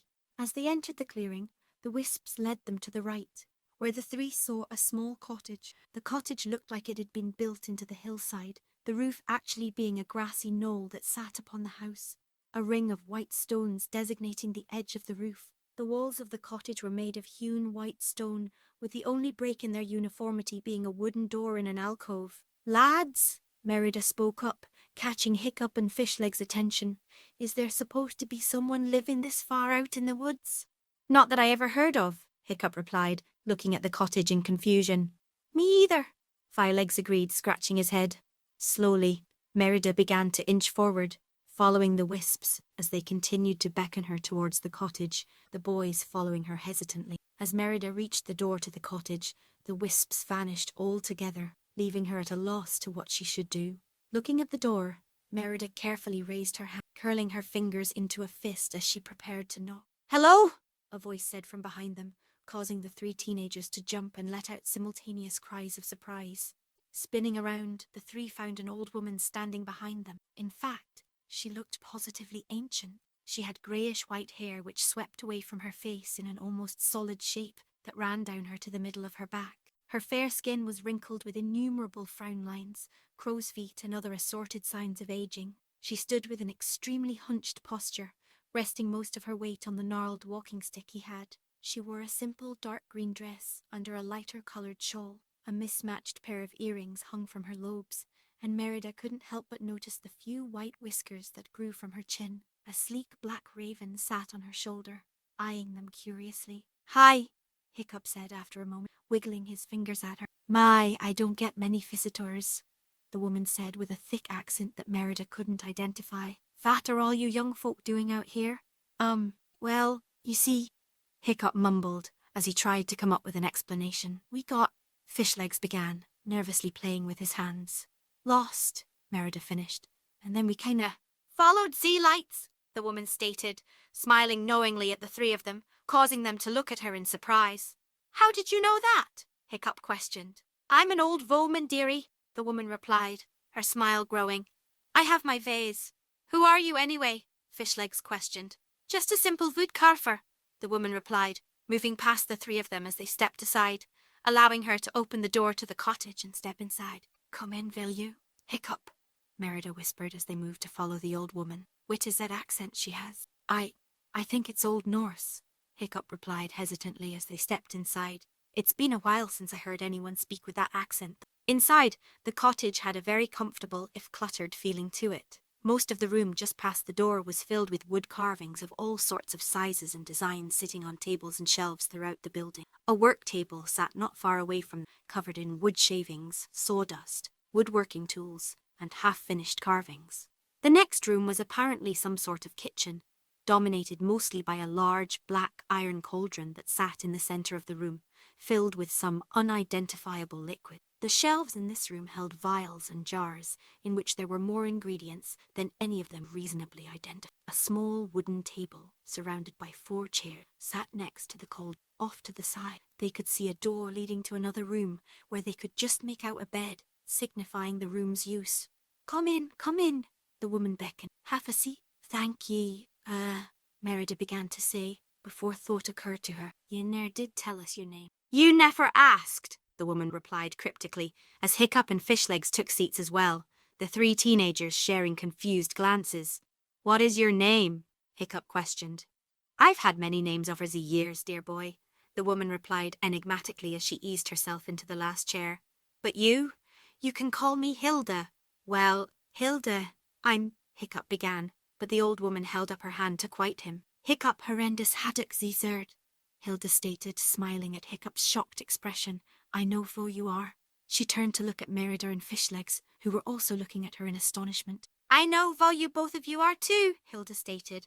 "Fishlegs Ingerman and Princess Merida O'Dunbroch." How do you know all of this?" Merida asked in confusion. "Like I said," Hilda replied with a shrug, "an old foeman has her ways." The 3 teens looked at each other in confusion again, before Merida turned her attention back to Hilda. "How did you know about the wisps?" Merida questioned. "I have lived in this forest for a very long time," Hilda explained. "I have learned to interact with all manner of creature that calls it home. In short, the wisps are my friends and I theirs." "You're friends with the wisps?" Hiccup asked in shock. "I didn't even know they existed until today." "As you will no doubt discover, writer, there is much in this world you do not know about," Heidel stated warmly. "Why did they bring us here?" Merida questioned. "Why does anyone do anything?" Hilda replied with a shrug. "Because they wanted to." But I grew up hearing tales of how wisps were connected to fate, Merida said, clearly unsatisfied with the woman's answer. I heard they lead a person to their destiny. I wouldn't know anything about destiny or fate, Jaeger, Heidel stated with a laugh. I just know the little creatures bring people to me from time to time. Did they tell you about us? Hiccup questioned. Is that how you knew our names? Names are not hard to find, writer, Hilda explained. I know your names and so much more. More? Hiccup asked. Kind says Z trees, she replied, smiling at him. Clever says Z wind. Oh yes, writer, I know much more than your name. The three teenagers looked at her in shock before Fishlegs finally managed to find his voice after a long while of silence. What are you? Fishlegs asked. Just a woodcarver, Leather, Hilda replied with a smile as she pushed herself to her feet. Just a woodcarver. Now would you three like some dinner? Later. Thank you for dinner, Hilda thanked the older woman as she, Hiccup and Fishlegs stood outside Hilda's cottage. It was delicious. You're too kind, Jaeger, Hilda replied with a smile, waving the compliment away. I'm just glad to have someone to cook dinner for again. Gods knows this one doesn't appreciate it. As she spoke, she indicated to the raven sitting on her shoulder, causing it to caw as if offended, earning chuckles from the three teenagers. I guess we should be getting back now, Hiccup said, stretching his arms above his head and yawning. The only problem is we still don't know which way is back, Fishlegs pointed out, causing the other two to sigh as they remembered. Oh, that's no problem, dearies, Hilda said, leading them away from her house before turning them around to face the forest. As she did, they noticed a path leading away that they had not seen before, cutting through the trees and brush. Just follow that path and it will lead you straight to the village, Hilda said from behind them. And don't be shy about coming back. I do love company. But Hilda, how do we find our... Merida began to say, turning around to talk to the older woman, but froze in her tracks as her eyes widened in shock. The boys noticed and turned around as well, shock striking them as well. The old woman had vanished, along with her cottage. Instead, the three now stood back at the standing stone circle, directly in front of the arch. A howling wind swept over the clearing as the three teenagers stood stock still in the moonlight. Well, Fishlegs spoke up after a moment, I'm done. With that, the Viking boy turned around and began walking down the path, clearly restraining himself from flat out running away. Hiccup moved to follow him, but noticed Merida continued to stand where she was, looking at the standing stones with a mixture of shock and awe. Merida, he said gently, but received no response. Merida, come on. Trying to think of a way to catch her attention, Hiccup looked down at Merida's hands, which hung loosely at her sides. Flexing his own hand nervously, Hiccup bit his lip in indecision before taking a calming breath and reached out to take her hand in his. The feel of skin upon her own seemed to snap Merida back to reality, her eyes blinking rapidly as if she were coming out of a slumber. Slowly, she turned and looked down at Hiccup's hand holding hers before bringing her eyes back up to look into his. Come on, let's go home, he said, smirking at her, his nerves calming as he looked into her eyes. I'm sure we'll be able to find her again. A blush coloured Merida's cheeks for him before she smiled at him, turning to face him as she interlocked their fingers. All right, Merida replied, stepping up beside him as they began to make their way down the path, their hands remaining clasped until they had reached home. Chapter 12. Toil and Trouble. Astrid was not a morning person, not by any stretch of the imagination. So when the morning sunlight filtered in through her window, splashing across her face, she growled as if she'd been personally insulted, which as far as she was concerned, she had. Rolling over, she attempted to block out the rising sun and the coming of morning, but try as she might, she could not fall back to sleep. Sighing, glared at her bedroom wall for a few moments before deciding to get up. Throwing her blankets off, Astrid rolled out of bed and quickly got dressed. Slipping on her boots, Astrid hustled down the stairs of her simple home, planning to grab some food from the kitchen and be on her way. She figured if she had to be up, she might as well get started on the day. Her mother apparently had other ideas, though. You're up early, Bertha said from her seat at their simple kitchen table, watching the dying embers of the fire from the night before in the fireplace. Not by choice, Astrid replied gruffly as she began looking around the kitchen for food, eventually settling upon an apple. Going to head out, get an early start on my chores. Actually, Bertha said, holding up a hand and stopping Astrid as she was reaching for the door. Sit down. I wanted to talk to you. Can this wait? Astrid asked in confusion, indicating towards the door. I'd rather get this stuff done. Sit down, Bertha repeated, fixing Astrid with a cold, hard look. Astrid continued looking at her mother in confusion, but followed her request and sat down in another rickety wooden chair facing the older woman. So, what did you want to talk about? Astrid questioned, raising an eyebrow at Bertha. You need to leave the Highlander girl alone, Bertha stated simply. What? Astrid asked incredulously, not understanding what her mother was saying. Why the hell would you want me to do that? You're causing trouble that the village doesn't need, Bertha replied calmly. I'm causing trouble, Astrid repeated, letting out a shocked laugh, leaning forward and placing her hands flat against the table. You think I'm the one causing trouble and not the sissy princess prancing around and acting like she's better than us? Listen, I know you have a problem with Highlander, Bertha began to say, but was cut off by Astrid banging her fist against the table. I have a problem with Highlanders! Astrid shouted, glaring at Bertha as she stood up, knocking her chair over and causing it to clatter onto the floor. You say that like this whole village doesn't have a problem with Highlanders. Like you don't have a problem with Highlanders. What? Because the chief is marrying his snivelling weakling of a son to their vapid brat of a princess means you're going to play nice with people who killed my father? Don't you dare suggest that I have forgotten what they did to your father! Bertha roared back, standing up and knocking over her chair as well, meeting Astrid's glare with one of her own. The difference is that I can see the bigger picture, unlike you. What bigger picture? Astrid said, leaning back and looking at Bertha like she was stupid. What are you talking about? What you're failing to understand is your actions are putting a heavy strain on this alliance, Bertha explained. If you don't stop this, you could cause this entire alliance to come crashing down around us. Well, what if that's a good thing? Astrid asked angrily. We've done fine on our own for generations. Why do we need their help? Because our enemies are closing in on us from every side, Bertha exclaimed. Every dragon attack or Vendel raid leaves us a little weaker, a little more hurt, while they seem to be without limit. If we do not do something, we will be overrun, and you would have us turn an ally into an enemy? Astrid said nothing, choosing instead to cross her arms and glare at the table. You're a smart girl. You don't need me to puzzle this out. Bertha sighed as she walked over to her daughter's side of the table and placed a hand on her shoulder. I'm not asking you to be friends with her. I'm not even asking you to like her. What I am asking you to do is lay off her and make sure your friends do as well. Astrid said nothing, continuing to look at the table, prompting Bertha to reach down and cup her daughter's chin, lifting it so she could look the teenager in the eyes. Your father would be proud of you for trying to defend his memory, Bertha stated, giving Astrid a smile. But I think he would be more proud if you worked to defend the village he died for. Okay, Astrid relented, sighing and averting her gaze. There's my girl, Bertha replied proudly, letting go of Astrid's chin before nodding to the door. Now go take care of your chores. Astrid nodded and made her way out of the house, grabbing the apple she had been planning on eating before leaving.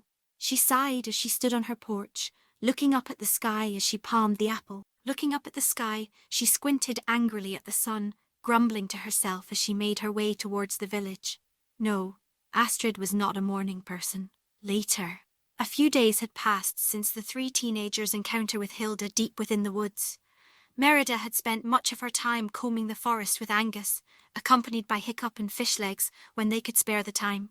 Every time resulted in nothing. No wisps, no standing stones, no old woman in the forest.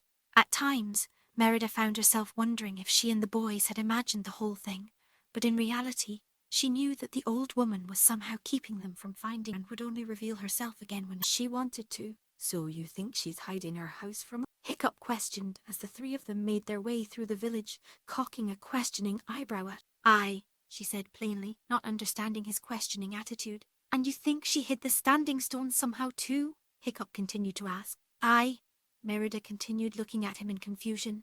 Wait, do ye nae believe me? No, it's just I think it all sounds too... Hiccup trailed off, waving his hand through the air as he tried to find the right words for what he was thinking. Magic-y. Aye, that's what I'm saying. She's using magic, Merida stated, giving Hiccup a dubious look. Are you saying you dinna believe in magic? I'm not a big fan of believing in things I can't see with my own eyes, Hiccup explained. Well, don't let Gothy hear you say that, Fishlegs commented. Aye, and days that mean you didn't believe the story I told you about Rapunzel, Merida questioned, looking at him crossly. And you saw what happened when we left Hilda's. You were there. How else do you explain that? I don't know, Hiccup said in surprise, holding up his hands defensively. I'm just saying maybe we shouldn't jump to conclusions. Wow, you're a first disagreement, Fishlegs commented with a chuckle. Now you guys really are a couple. The comment caused Merida and Hiccup to blush bright red as their voices died in their throats. They looked at each other, causing their faces to redden even further before quickly looking away. Merida crossing her arms over her chest and looking at the ground, her hair curtaining around her face, while Hiccup chose to look off into the distance, scratching the back of his neck. Fishlegs covered his mouth as he chortled happily to himself. After an awkward moment, Hiccup began to chuckle too, quickly followed by Merida, before all three of them were laughing openly. Smiling, Merida and Hiccup turned to look at each other. Sorry, I shouldn't have said that, Hiccup apologized. I didn't believe in wisps until a few days ago.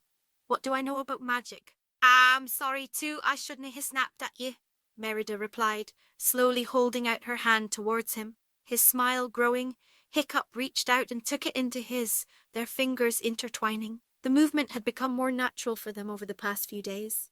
Sometimes they found themselves not even talking to one another, just sitting and enjoying the feel of each other's hands in their own. They looked into each other's eyes for a few moments, their smiles growing as their cheeks continued to glow pink. Ah, isn't that cute?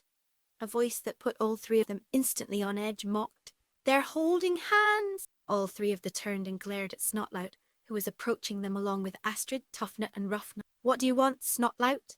Hiccup questioned as Merida glared at Astrid. Just saw you and your lady friend and decided to say hi, Snotlout explained with a shrug before glancing at Merida. And the princess was here too.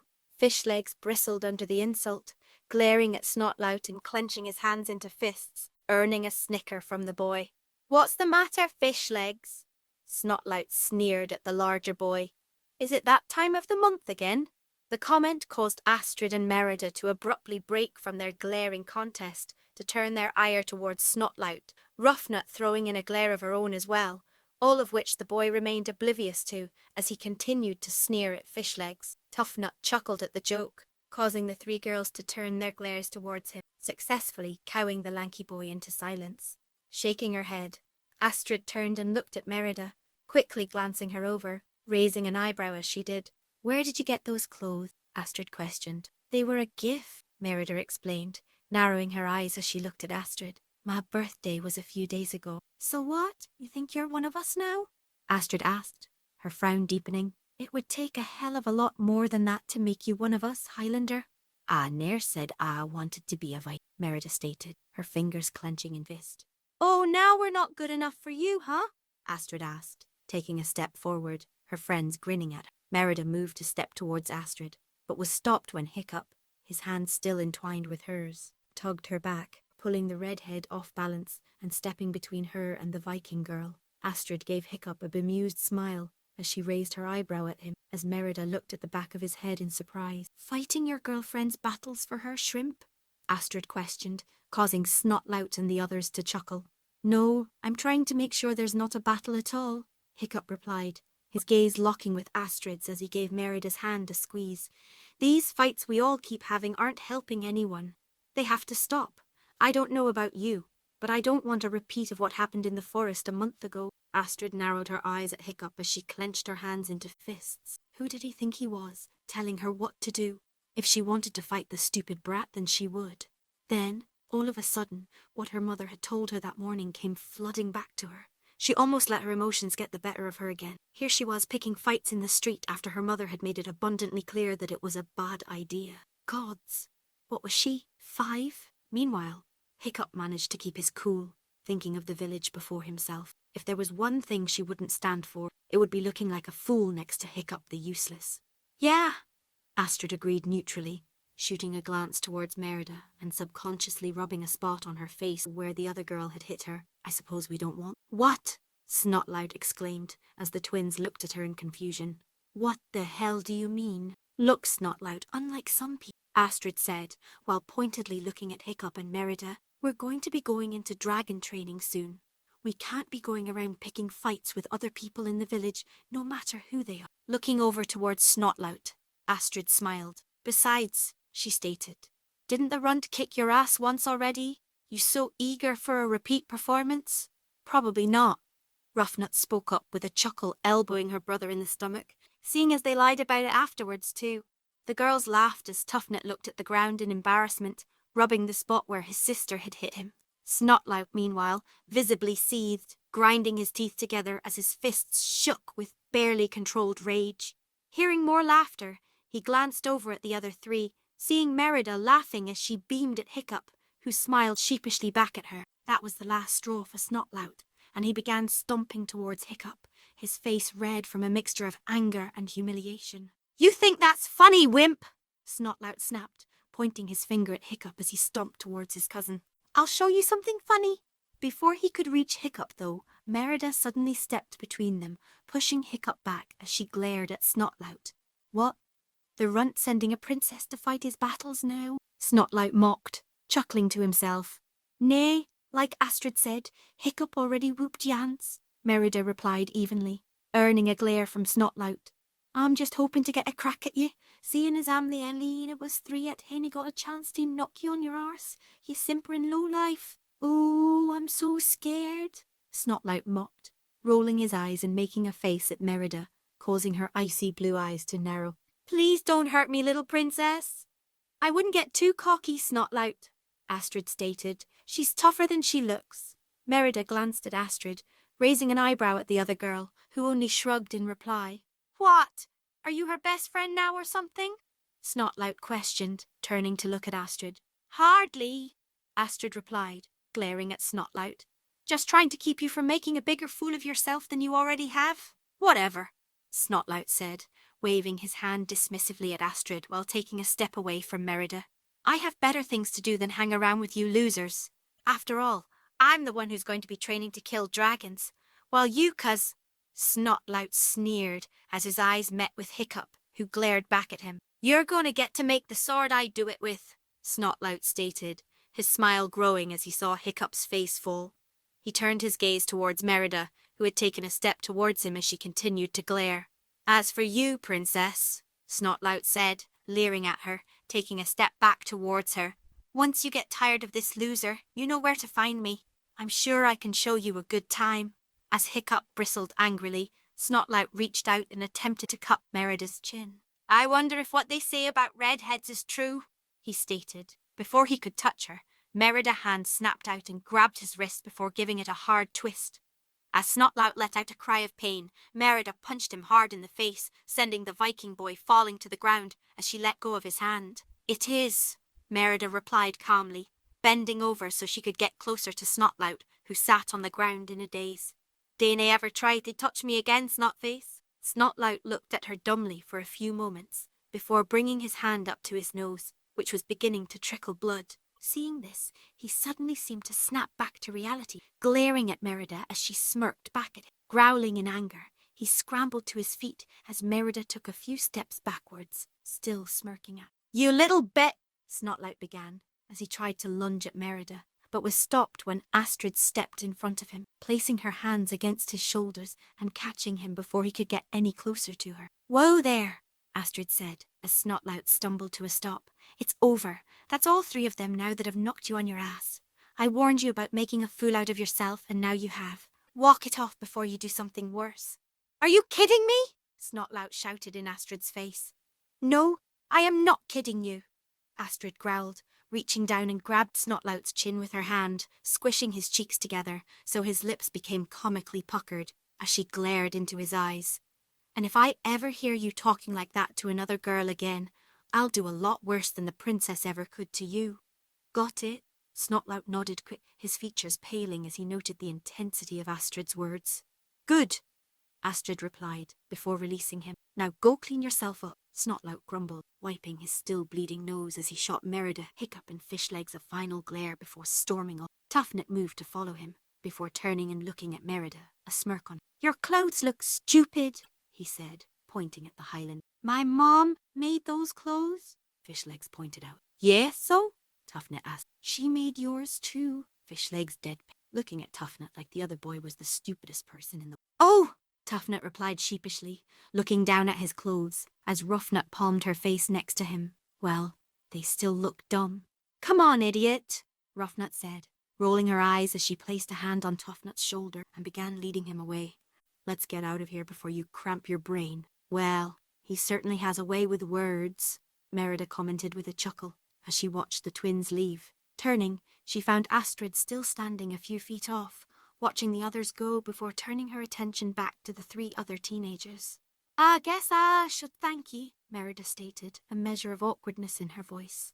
"Don't bother, I didn't do it for you," Astrid replied, her eyes narrowing again. "This doesn't change anything between us, Princess. I'm not your ally, I'm not your friend, I'm not your anything. What I am is too busy to deal with the likes of you. So if you want to hang around with your useless boyfriend and his bookworm klutz of a best friend, be my guest." With that, she turned on her heel and left, giving a mocking wave without looking at them as she went. "Later, losers," she said, before turning a corner and disappearing into the village. Merida bristled as she watched Astrid go, her hands shaking as she clenched them into fists. "Ooh, I hate her so much," Merida growled, stomping her foot in frustration. "I think the feeling might be mutual," Fishlegs commented, as Hiccup placed a hand on Merida's shoulder in order to calm her down. "Don't let her get to you, Merida," Hiccup stated, looking at her with concern. "It's not me I'm worried about," Merida replied, turning her head and looking Hiccup in the eye. "How can you let her talk about you like that?" "I'm used to it," Hiccup replied with a melancholy shrug. "Well, ye shouldna be," Merida stated, reaching up and taking his hand in hers. "I dain't like hearing people putting you down." "Thanks," Hiccup said, smiling at her as his cheeks began to turn pink. "Oh, course," Merida replied nonchalantly, her shrug doing little to hide the reddening of her face.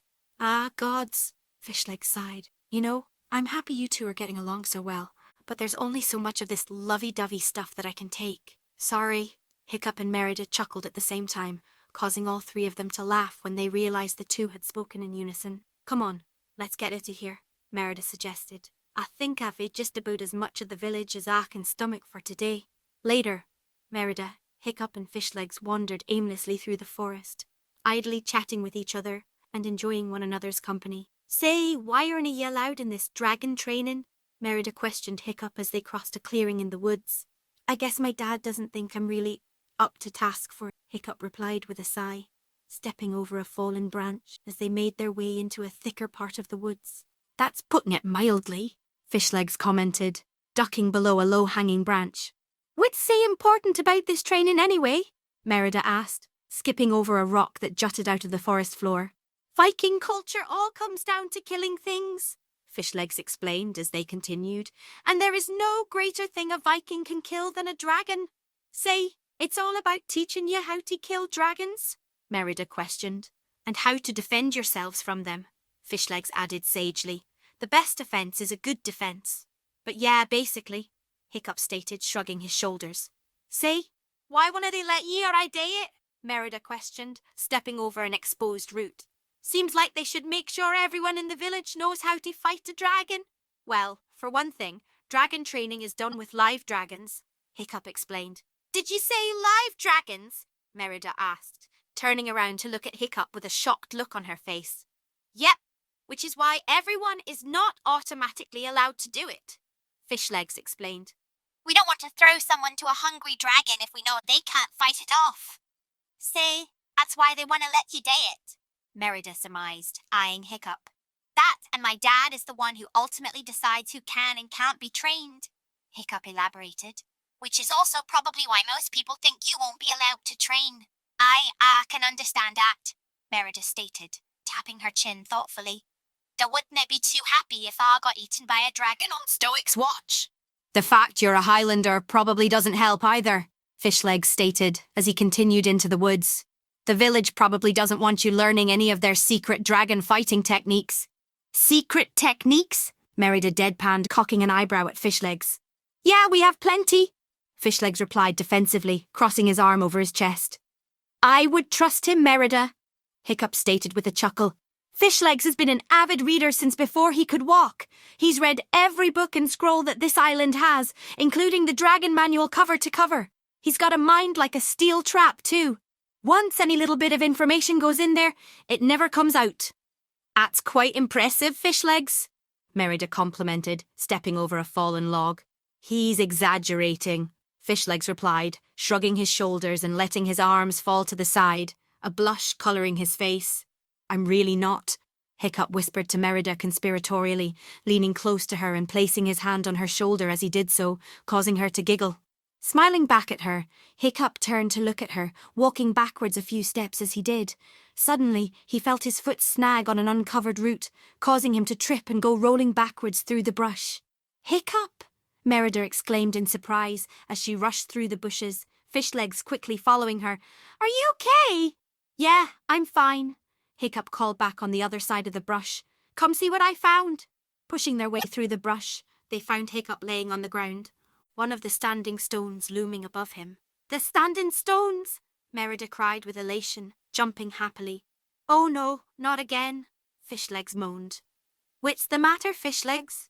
Merida questioned as she offered Hiccup her hand and helped him to his feet. Didn't you want to find Hilda again? Not particularly, Fishlegs sighed as he stepped into the clearing. She kind of gives me the creeps. The creeps? Hiccup questioned, brushing himself off. She's just an old lady. I really doubt she's an old lady, Fishlegs replied, lowering his voice as he did. In fact, I think she might be a Hello, a thickly accented voice said from directly behind Fishlegs, causing him to let out a cry of surprise, throw his hands into the air, and dash over to Merida and Hiccup's side. As he ran, he revealed Hilda had been standing behind him, smiling bemusedly at him while shifting the bundle of sticks slung over her shoulder as the crow on her other shoulder cocked its head to the side as it looked at the large boy quizzically. Hilda! Merida greeted her with a smile as Hiccup observed his friend with a cocked eyebrow. Fishlegs quickly lowered his arms and scratched his arm in embarrassment. Hello, ye, Hilda repeated with a smile. How have you been? I've been Merida replied with a chuckle. We've been looking all over for you. Oh, did you get lost in the woods? Hilda asked. Merida replied in confusion, while shaking her head. Well, there's your problem, Hilda stated simply as she walked past Merida, who followed the old woman with a confused look. Merida quickly glanced at Hiccup, who shrugged in bewilderment. What do you mean? Merida questioned, following Hilda, as the old woman made her way across the circle of standing stones, pausing only briefly as the same chill as before ran up her spine when she crossed the threshold of the circle. Fishlegs glanced down at Hiccup, who shrugged and followed the two females, causing the Viking teen to sigh before following as well. This is a special place, dearie, Hilda explained. You can't find it by looking for it. It has to let you find it. Merida looked at Hilda in utter bafflement before looking at Hiccup and Fishlegs, who were wearing similar expressions. By then, the trio had followed Hilda into the forested path that led to her home. So what brings you to my home, dearies? She questioned as they entered the clearing where her home was located. We were just wandering around talking about dragon training, Merida explained as the three followed Hilda up to the door of her house. Ah, a very exciting subject, Hilda stated as she opened the door and led the teenagers into her home. So, when do you all start? Well, Fishlegs is the only one who actually gets to go into dragon training, Hiccup explained, motioning to Fishlegs as he did. Oh, why's that? Hilda asked as she set the bundle of sticks down next to her workbench. My father doesn't think I'm up for it, Hiccup stated with a sigh and a shrug. Probably thinks the same of me, Merida added, in addition to the possibility of me dying and starting a war. I think you two would make great dragon slayers in my humble opinion, Hilda said as she made her way to the kitchen. Would you like some tea? I'd love some, Merida replied with a smile. I just dain't think it's fair that he wouldn't even give us a chance. Well, perhaps you could scow him you're ready, Hilda suggested as she put her teapot on her freshly lit stove. But how? Hiccup asked. I'm not exactly great with a sword or anything like that. I am, Merida stated, smiling at him. I could teach you. Really? Hiccup asked, a smile growing on his face as well. Of course, she replied sincerely. Could you maybe teach me too? Fishlegs asked bashfully. Didn't you already know how to fight, Fishlegs? Merida questioned, looking at him in confusion. I know the techniques and everything, Fishlegs explained, playing with his hands nervously. I've just never been good with the whole physical. I'm not very coordinated. Well, I'm sure I can help you too, Merida stated, smiling at her friend. So when do we start? Hiccup asked. Why not right now? Hilda suggested, taking the teapot off the stove as it began to whistle and pouring each of the teenagers a cup. What would we practice with? Merida questioned, taking her tea and sipping from it. It's nae like we have any swords on. Let me take care of that, Jaeger, Hilda replied, before walking over to a corner of her workroom and rummaging through some wooden objects. After a moment, she made a satisfied noise before pulling out a pair of finely crafted wooden training swords. "Where did you get those?" Hiccup asked, surprised. "I'm a woodcarver, remember?" Hilda questioned, smiling at him. Later, the clacking of wood hitting wood sounded throughout the small clearing outside Hilda's house as Merida and Hiccup clashed with each other, parrying each other's blows with their training swords. Fishleg sat on the ground to the side, nursing a few fresh bruises on his arms and shoulders, as Hilda stood next to him, smiling as she rested against her walking stick and watched the two teenagers spar. A thin layer of sweat covered Hiccup's forehead as he rapidly backpedaled, barely managing to block Merida's rapid assault. Merida, on the other hand, seemed to be completely within her element, an excited smile on her face as she spared with Hiccup. She feinted high, tricking Hiccup to lifting his sword to block an attack that wasn't coming as she ducked below his guard and stabbed him in the stomach with the rounded. Hiccup coughed in pain and stumbled back a few feet. As he recovered, Hiccup looked up to find Merida smiling at, twirling her sword in her hand. "Yeah, hey, Tabby, quicker than that," she called with a giggle, causing Hiccup to smile at her. "Is the sword too heavy for ye?" "Every sword seems to be too heavy for me," Hiccup stated with a sigh, letting the point of the wooden sword rest against the ground. A thoughtful look crossed Merida's face. "Hiccup, which hand do you use to blacksmith?" Merida questioned. This one, though Gobber says it's wrong." "Why do you ask?" Hiccup asked, holding up his free left hand. "And which end do you write and draw with?" Merida questioned again. "This one," Hiccup replied, holding up his left hand again. "Though they told me I was wrong." "Then why are you using the sword with your right hand?" Merida asked in confusion. "Because my dad told me that was the right way," Hiccup stated with a shrug. "It might be right for most people, but it ain't for ye," Merida explained. "You're left-handed, Hiccup." "Really?" Hiccup questioned, seemingly having never considered that before. "Aye, really," Merida stated with a chuckle. "Try holding it with your other hand." Hiccup did as she asked, a surprised look on his face as he took a few practice swings with the sword. "Hey, you're right," he said with a laugh, causing Merida to giggle. "Told you," Merida stated, twirling her sword in her. "Ready to try again?" "Ready as I'll ever be," pointing his wooden sword at her. "That's the spirit," Merida stated, before running at her sword raised to attack. Merida swung high, forcing Hiccup to duck and allowing her to shove him in the chest with her foot, sending the Viking teen stumbling backwards. Managing to catch himself, Hiccup raised his sword and blocked Merida's follow-up swing. Managing to push the girl back, Hiccup took a stab at Merida, but she managed to push the attack to the side with her own sword. As Hiccup stumbled forward, Merida wrapped her arm around his outstretched one, pulling him forward and off balance. As she did, Merida swept Hiccup's feet from under him, causing him to fall. As he fell, Hiccup managed to grab hold of the front of Merida's shirt as she twisted him around to throw him to the ground. Falling to the ground, Hiccup kept a fast hold on Merida, dragging her down with him. Hiccup landed on the ground with a thud as Merida fell on top, knocking the wind out the young man. As Hiccup groaned in pain, he slowly lifted his head, only to find Merida's face was only inches from his own. The two blinked at each other in surprise as blushes began to creep across their cheeks. Glancing downwards, Merida noticed that Hiccup's hand was still firmly clasped onto the front of her shirt. "Well, feeling a wee bit cheeky, are we?" she joked, grinning at him as her blush deepened. "It's good stitching, though. You'll have to tug a little harder next time."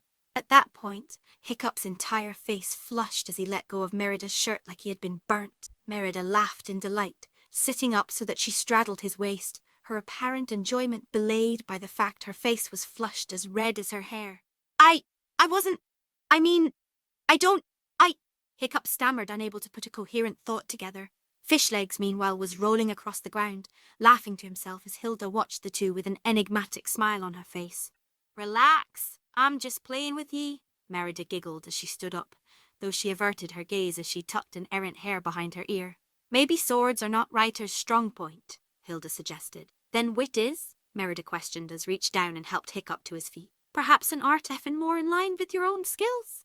Hilda suggested, her smile growing on her face as a look of elation passed over Merida's.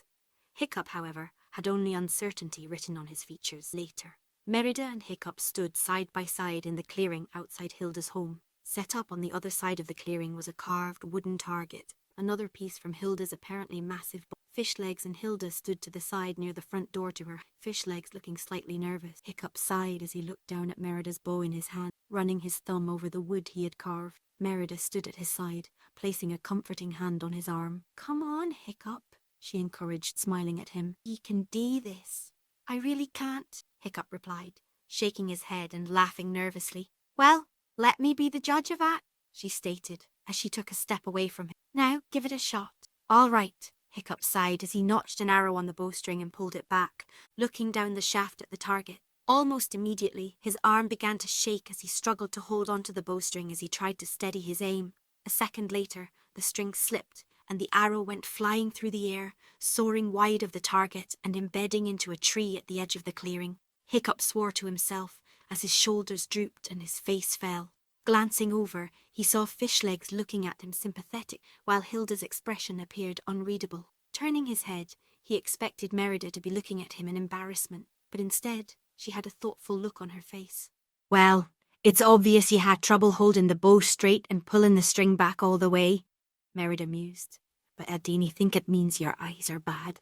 Reaching out, she cupped Hiccup's chin and turned his head so she looked him dead in the eye, ignoring the small blush spreading across his face. "In fact, I wouldn't be surprised if you have very good aim," Merida commented. "What makes you say that?" Hiccup questioned. "You've got a keen eye for detail," Merida explained, a slight blush colouring her cheeks as she thought of the drawing she had seen in his sketchbook. "A very keen eye. You see things clearly, which means you should hae good aim." "So you think the problem is just I can't keep the bow steady?" Hiccup questioned, raising an eyebrow at her. "Aye," Merida replied before taking the bow in one hand and Hiccup's wrist in the other. "Here, let me show ye." Stepping next to Hiccup, Merida took the bow from him, before guiding him so he stood directly behind her. "Take my hands," Merida instructed, looking over her shoulder at him. Excuse me?" Hiccup asked, blushing harder at how closely she stood to him. "Take my hands?" she repeated, grinning at him. "Wit, too scared to hold your own girlfriend's hands?" "What did you say?" he asked, his blush lessening as he grinned at her. "Well, Astrid insinuated I was back in the village, and it got me thinking. I basically am. Arini, she questioned, her own blush deepening as averted her eyes. "I mean, technically I'm your betrothed, which means we skipped a whole step, and she clearly meant it as an insult, but I hate to admit, I kinda liked it." "So, you want to be my girlfriend?" Hiccup inquired, his grin growing. Seeing the look on his face, Merida smiled as well while meeting his eyes again. "If you'll hae me," Merida replied softly.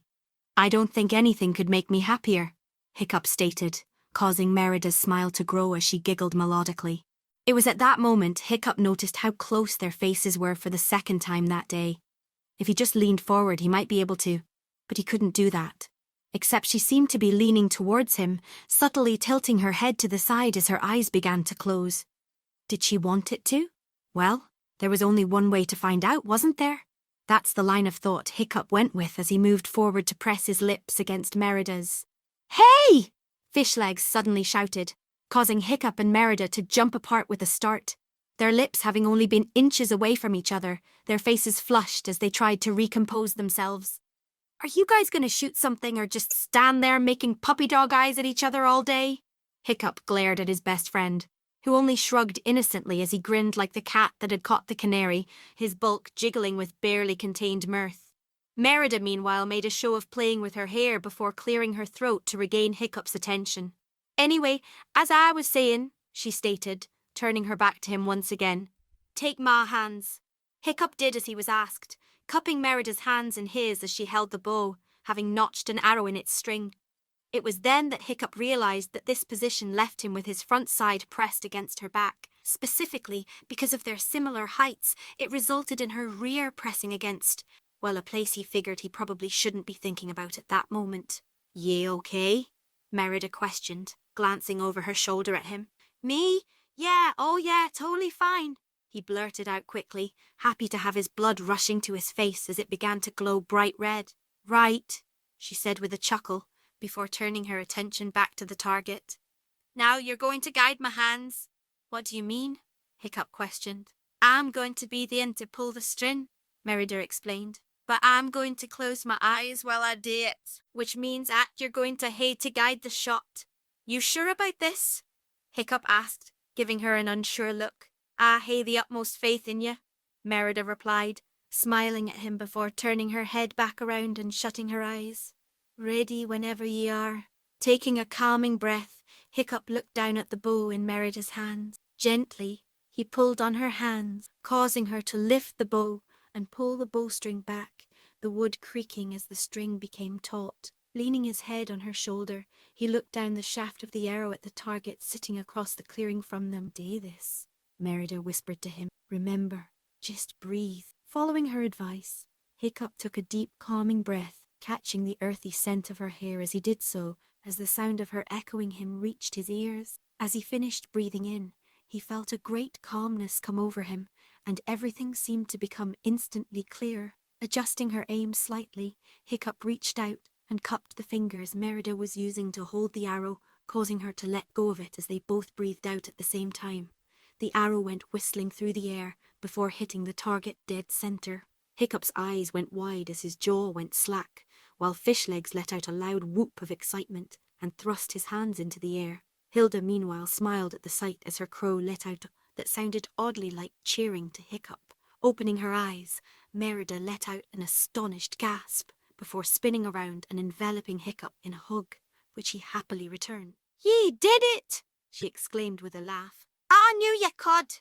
"Well, that makes one of us," Hiccup replied before squeezing her happily again. "So what does this mean?" "It means, writer," Hilda spoke up, catching all their attentions, "that you don't need Z-skill to scoot. That you need is something to do Z-scooting for you." "But what could they at?" Merida questioned. "He'd need something to hold the bowstring while he aims." As Merida said that, a thought came to Hiccup. A glassy look came over his eyes as he lifted his hand and began to move his finger slightly, almost as if he were counting something. "Oh boy," Fishlegs stated, watching Hiccup intently. "Wit?" Merida questioned in confusion. "Wit is it?" "He's got an idea," Fishlegs explained. "An idea of something to build." "That's good, right?" Merida asked, looking at Hiccup with concern as he continued to stare off into space. "Depends on what he plans on building," Fishlegs replied. "I got it," Hiccup said suddenly, slamming his fist into his palm. "Got what?" Merida questioned. "An idea," Hiccup replied enigmatically, before turning to Hilda. "Hilda, do you have any extra wood I can use?" "Does a night fury fly in sea dark?" Hilda questioned rhetorically, smiling at Hiccup. Chapter 13.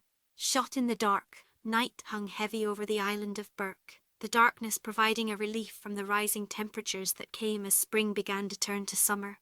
However, there would be no respite from the heat as the stars were blocked out by clouds of smoke, and the village was illuminated by dragon fire.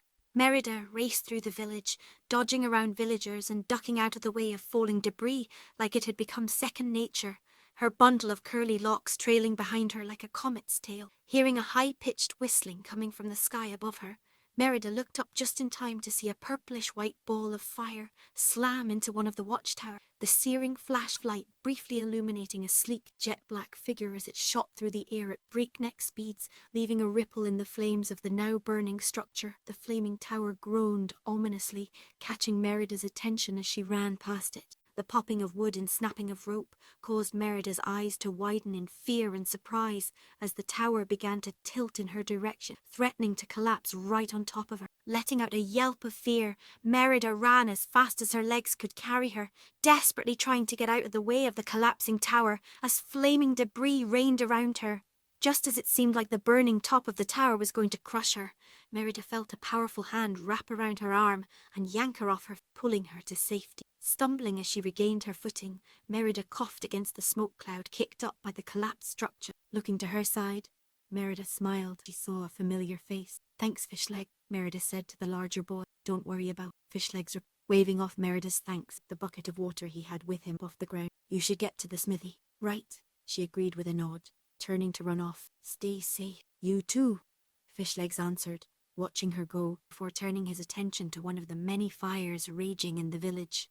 Merida rushed around a corner and smiled as the smithy came into sight, smoke pouring out of the chimney, and the large front window opened to allow Gobber to pass weapons to the Vikings who ran past. Running towards the window, Merida leapt up, grabbing the top of the window frame and swinging herself into the shop, startling Gobber as she flew past him. "God's lass!" Gobber exclaimed, putting his good hand to his chest as Merida landed, the wooden floor creaking under her leather boots. "You're gayin' to scare the life out of me ane of these days." "Sorry, Gobber," Merida apologised, before turning her attention to Hiccup, who was working at the anvil and smiling. "How's my favourite blacksmith this evening?" "Oh, I'm doing all right," Gobber replied obliviously as he looked out the window at the village, causing Merida to roll her eyes, earning a chuckle from Hiccup. "I'm doing okay too, just in case you wanted to know," Hiccup joked, earning a smirk from Merida. "Are you okay? You look a little shook up." "I'm all right," Merida replied, brushing some of the accumulated soot and dust off her clothes. "I was by at collapsing tower a minute ago, but Fishlegs made sure I got out of there in ain peace." "I'll have to thank him," Hiccup said sweetly as he placed his hand on Merida's arm, smiling warmly at her, earning a similar smile from her as her cheeks turned pink. "Aye, that's great and all, but that axe isn't going to shape itself, lad," Gobber spoke up, eyeing the couple with a smirk. Hiccup smiled back at him before stepping back to the anvil as Merida walked over to Gobber's side. "Anything I can do to help?" Merida questioned. "Aye, stand here and hand out weapons to anyone who needs ain," Gobber explained as he tossed a sword to a passing Viking warrior. "I need to see about fixing some armour plates." As Gobber turned and began walking away, he accidentally bumped into something, causing him to swear as he clutched his shin in pain. "Damn it!" he growled as he glared down at the offending object, which looked like a barrel attached to a wheelbarrow. "What did I tell you two about keeping this contraption in my shop?" "Sorry," the two of them apologised at the same time. "What is this blasted thing anyway?" Gobber grumbled, gesturing at it. "It's a ballista," Merida said, as she handed a war axe to a passing Viking, who only spared her a confused glance before going on his way. "A what?" Gobber questioned in confusion. "A ballista," Merida repeated as she turned to look at Gobber, leaning against the windowsill. "It's an old siege weapon the Great Empire used to use. Hiccup built a small version from scratch." Gobber looked down at the ballista, before back at Merida with a confused look on his face. "Say, did the Empire just use bigger wheelbarrows?" Gobber questioned.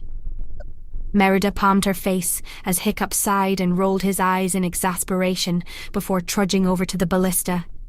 Leaning down, he pulled on a switch that Gobber hadn't noticed, causing the barrel to spring open like a cracked egg as something inside sprung upwards on a pedestal. The device consisted of a long stock with one end attached to the pedestal. On the other end was a pair of what looked like oversized bows sitting parallel to one another.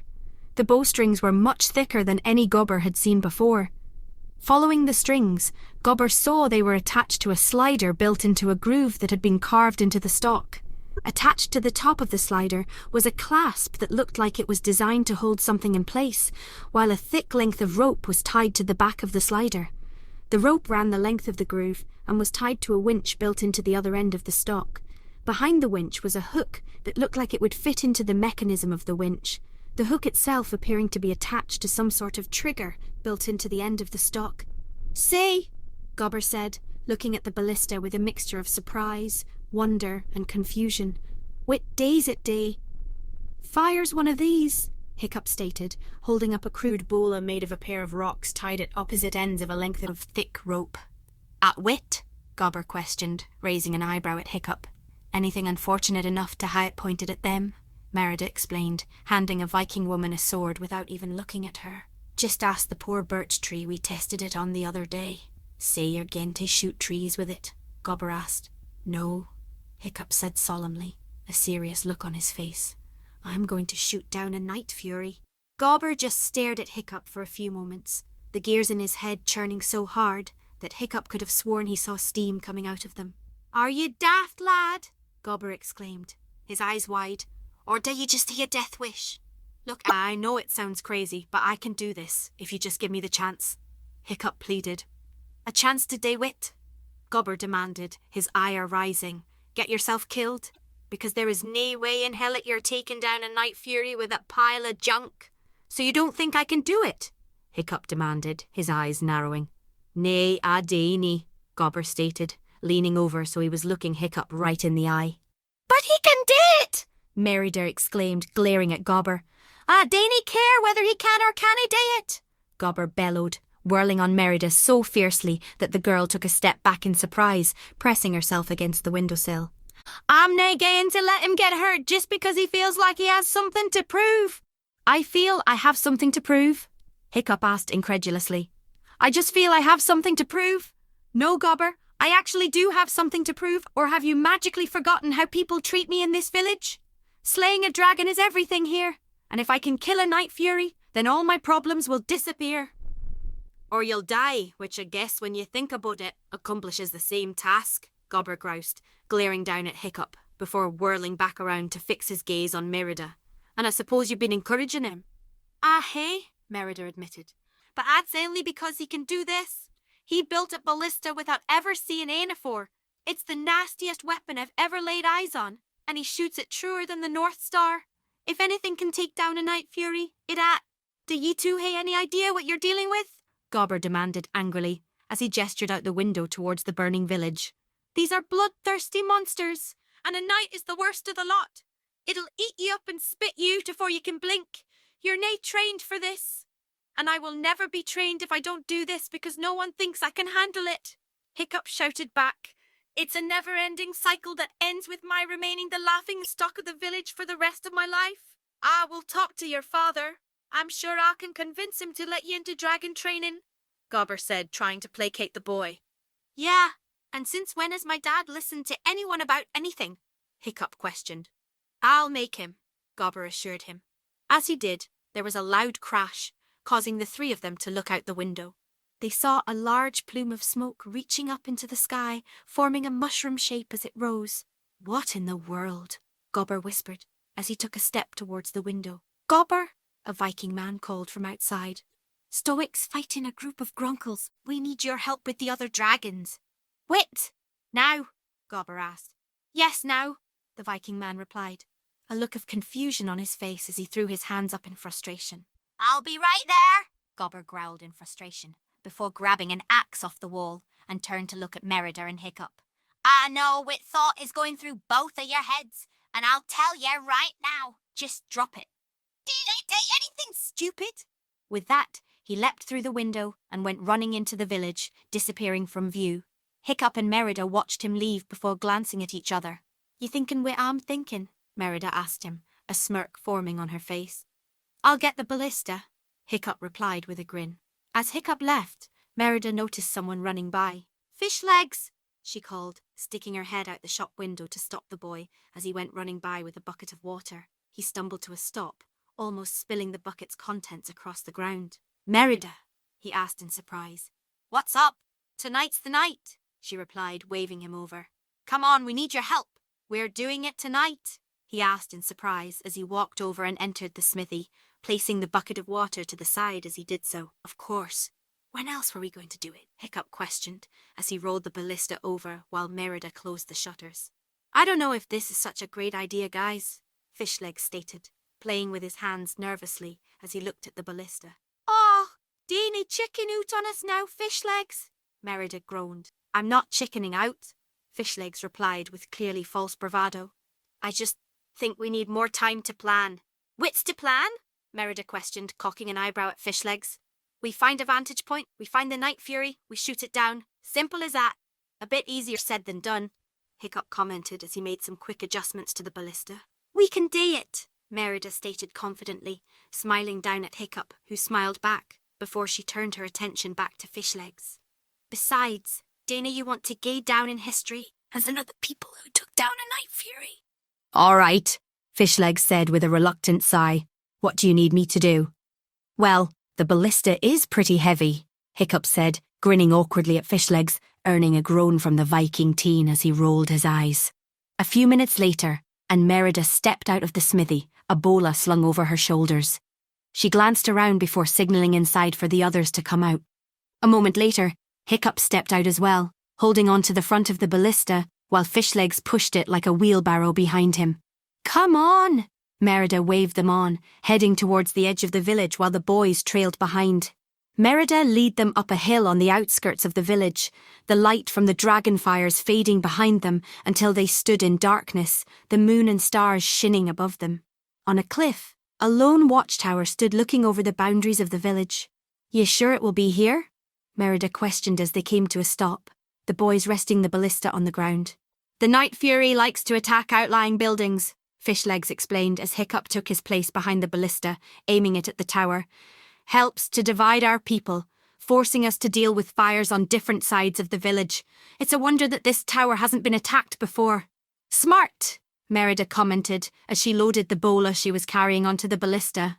"Very," Fishlegs agreed as he and Hiccup cranked the ballista back into its firing position, the strings almost humming from the tension. "You ready?" Fishlegs asked Hiccup as the boy took a position at the ballista's trigger.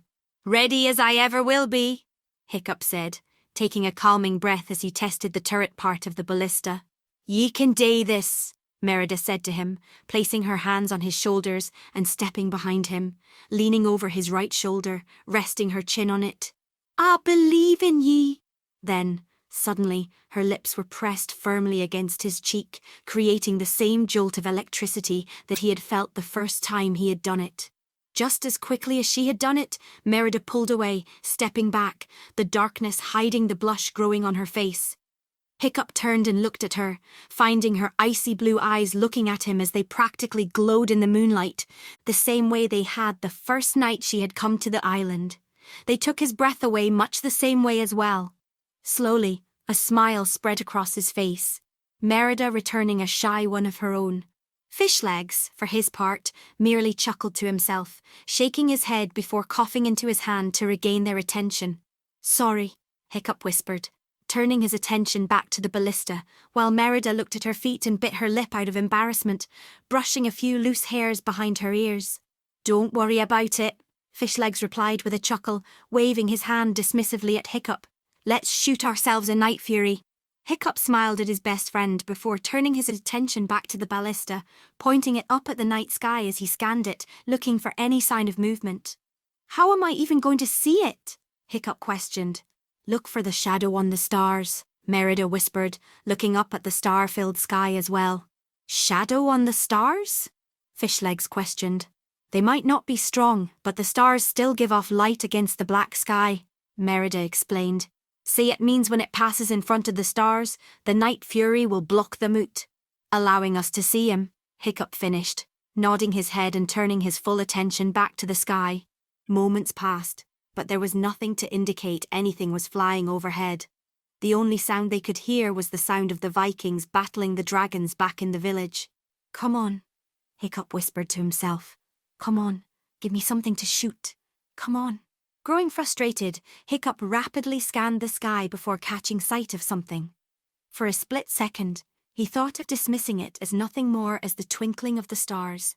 Looking at it for a moment longer, he realized that it was in fact a dark shape moving across the sky. "There," he said, pointing at the shape. "Where?" Fishlegs asked, looking around wildly at the dark sky. "I see it," Merida stated, pointing it out as well. "It's gone for the tower." Grabbing the ballista, Hiccup quickly aimed it at the tower, pointing it along the flight path he believed the Night Fury was taking. "Wait for it to hit the tower," Merida whispered in his ear, resting her hand on his shoulder as she leaned against him. "The light of its fire will give you a better chance to hit it." Hiccup nodded absent-mindedly, aware of the earthy smell of Merida's hair wafting beneath his nose upon the sea breeze. As it did, he felt the same sense of calm come over again, while the telltale, high-pitched whistling sound of the Night Fury's imminent attack filled the air. There was a bright flash of light before a blast of purplish-white fire shot through the air and struck the tower with explosive force. As it did, everything seemed to slow down for Hiccup as he watched the light from the fire illuminate a sleek black figure shooting through the air, right along the path he was aiming down. "Now!" Merida exclaimed, prompting Hiccup to pull the trigger and send the bola flying through the air. There was a moment of tense quiet as the three teenagers watched the projectile go spinning through the air. Then there was a cry that sounded like a combination of pain and surprise before the dark shape went plummeting down to the island below, landing somewhere in the forest. There was a moment of stunned silence as the three teenagers stared off in the direction the Night Fury had fallen. Slowly, smiles began to spread across their faces before Hiccup threw his hands up into the air and whooped with joy. This act caused Merida and Fishlegs to begin celebrating as well. As Fishlegs pumped his fists into the air, Merida spun around and flung herself at Hiccup and pulled him into a hug which he happily returned. "You did it!" she exclaimed with a laugh, before shrieking in surprise as Fishlegs wrapped his arms around both of them and hoisted them off their feet, spinning happily as the trio laughed in unison. Their laughter was cut off, however, by a loud thud from behind them that shook the very ground. Slowly, Fishlegs turned around, Merida and Hiccup still in his arms. Behind them, no more than a yard away, was a large dragon. The first thing that caught their attention was the black on yellow, forward-facing eyes that glared hatefully at them. They sat atop a crocodilian maw, the lower jaw of which extends slightly farther than the upper one, allowing the dragon's long, jagged teeth to peek through, as well as giving the three a glimpse of its pink, forked tongue. 4 black, curved horns grew from the back of its head, while a single one sprouted from the center of its nose. Its head was attached to a long, serpentine neck, down which black spines grew from the base of its skull all the way down to the tip of its long tail. The scales on its back were a dark, brownish-orange colour, broken up by black stripes, while those on its underside were a lighter orange colour. It walked on 4 legs, with bat-like wings sprouting from the underside of its arms, folded up. Its 2-fingered front feet and 5-toed back feet all ended in long, vicious black claws. Instinctively, the 3 teenagers knew what it was that faced them. The monstrous nightmare snarled as it took a step closer to them, sniffing the air. Fishlegs gulped nervously, his knees knocking together as Merida and Hiccup looked fearfully at each other. "Run, Fishlegs, run!"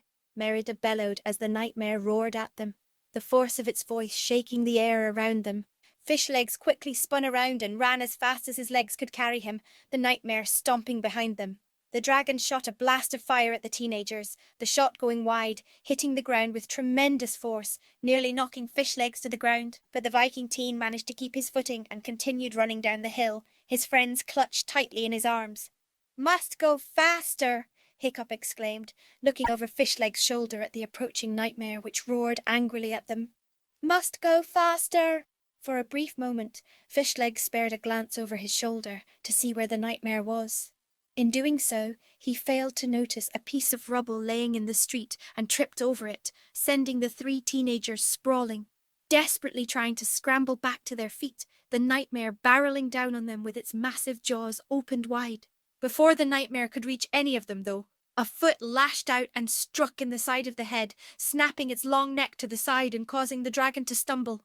The nightmare growled in pain as it shook its head in an effort to clear it. Turning to face its assailant, its eyes narrowed, and it snarled dangerously as it saw Stoic standing before it.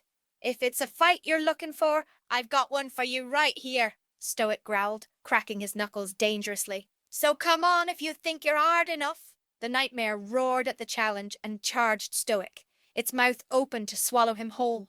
Seeing the attack coming, Stoic dodged to the side before striking the nightmare on the jaw with one of his large fists. As the beast reeled from the attack, Stoic quickly followed up with a 2-punch combo that knocked the nightmare for a loop. Pressing his advantage, Stoic grabbed the horn on the nightmare's snout before using it to slam the dragon's face into the ground with enough force to crack the earth. Taking a step back, Stoic watched as the dragon tried to recover from his assault. Snapping back to reality, the nightmare roared in anger as a tongue of flame erupted from its mouth. However, instead of shooting outward, the flames engulfed the nightmare, setting it ablaze without apparently harming it. If Stoic was concerned by this turn of events, he didn't show it, merely narrowing his eyes at the dragon. The nightmare snapped its now blazing jaws at Stoic, who managed to just move out of the way. The nightmare's jaws closed on nothing but air, allowing Stoic the opportunity to look around and try to assess the situation. Before he could, the nightmare lashed out with its flaming tail, hitting Stoic in the chest and scorching his arm while launching him through the wall of a house. As Stoic picked himself up from the remains of a kitchen table, the nightmare crawled in through the hole he had made, setting the house ablaze as it did. Looking down, Stoic grabbed a thick piece of wood that had once been part of the house's wall off the floor before rushing the nightmare and smacking it on the side of the head with the thick piece of timber. Stoic paid no mind to the fact that the attack has caused his makeshift weapon to light on fire, focusing his attention on the now reeling dragon. Swinging the piece of wood upwards, Stoic caught the nightmare on the chin, forcing it backwards and out of the house. As the nightmare tried to recover, Stoic hit it on each side of its head, dazing the dragon. As the nightmare lowered its head in pain, Stoic lifted the flaming piece of timber above his head before slamming it onto the dragon's skull, snapping the wood in two and knocking the creature out, causing it to collapse to the ground with a thud. Stoic took a moment to catch his breath, glaring at the nightmare as his barrel chest huffed and puffed. Glancing at the piece of wood in his hand, he tossed it away before turning around to look at the 3 teenagers who were picking themselves up off the ground. His eyes narrowed as he looked at each of them in turn. "We're in trouble, aren't we?" Merida sighed, looking over to the side where she saw Gobber standing to the side with a number of other villagers, scratching the back of his neck and shaking his head while he looked at her in disappointment. As she said this, there was a loud crashing sound as the roof collapsed in on the house, which was now fully on fire. Stoic looked at it, the light from the fire casting him in an angry red glow, before he turned his angry gaze back to his son. Hiccup gulped as the sound of a woman's crying reached his ears. "You have no idea," Fishlegs replied, taking his helmet off and running his hand through his hair, looking sympathetically at his best friend. Chapter 14. Hunter's Instinct. The sun slowly rose out of the churning waters of the northern sea, casting the island of Burke in its yellow glow. It hit the uppermost parts of the island first, catching the small group of people making their way up the hillside and out of the village. Stoic had Hiccup by the scruff of his neck, carrying the much smaller boy along with. Fishlegs and Merida followed behind him, Fishlegs with his eyes on the ground, while Merida was attempting to burn a hole through the back of Stoic's head with her glare alone. Gobber brought up the rear, hobbling as quickly as he could in an effort to keep up with the others. "It's not like the last few times, Dad," Hiccup pleaded as the group made their way towards their home. I really actually hit a Night Fury. You guys were busy with fighting off the other dragons. It went down just off Raven Point. Let's get a search party out there." "Stop!" Stoic shouted as he pulled Hiccup up so his face was inches away from his son's, his bellows silencing the boy as the village chief dropped him unceremoniously to the ground. "Just stop," Stoic said more calmly as Merida came over to Hiccup's side and helped him to his feet. "Every time you step outside, disaster follows. Can you not see that I have bigger problems than you? Enemies breathing down our necks, planning this whole bloody treaty with the Highlanders, and somehow keeping the entire village fed. Well, between you and me, the village could probably do with a little less feeding, don't you think?" Hiccup joked, trying to lighten the mood, but instead earning an elbow in the side from Merida as she shot him a glare. "This isn't a joke, Hiccup," Stoic shouted before sighing. "I told you when there's a dragon attack you need to stay put in Gobber's shop. Why can't you follow the simplest orders?" "Well, if you actually gave him a chance to prove himself, he wouldn't have had to break your orders," Merida shouted at Stoic, earning a glare from the Viking chief. "Oh, don't you start with me, girlie," Stoic growled, leaning down so his face was only a few. "I'm sure ye had your own part to play in all of this." Merida met his glare without blinking, but Stoic didn't seem to care as he turned his attention to Fishlegs. "And you, Fishlegs," Stoic continued, his voice thick with disappointment, "I've come to expect much better from you." "I'm sorry, sir," Fishlegs apologised, his eyes lifting to look at Stoic. "But Hiccup's telling the truth. We really did shoot down a Night Fury." "I don't want to hear it, Fishlegs," Stoic snapped, causing Fishlegs to look meekly at the ground again. "I'm tired of hearing this ridiculous story from all of you." "It doesn't matter what you think," Merida shouted, her anger growing by the second. "It happened, and whether you like it or nay, it's because your son risked his life to prove himself to you and this entire bloody village." "Trust me, girl," Stoic snarled, turning his attention back to Merida. "Hiccup is a lot of things, but a dragon slayer is not one of them." "Thanks, Dad," Hiccup griped. "It's true," Stoic replied, before turning his ire towards his son, gesturing towards him with his massive hands. "And you won't be until you sort all of this out." "You just pointed to all of me," Hiccup observed with confusion. "Yes, that's it," Stoic agreed, seemingly ignoring Hiccup's confusion.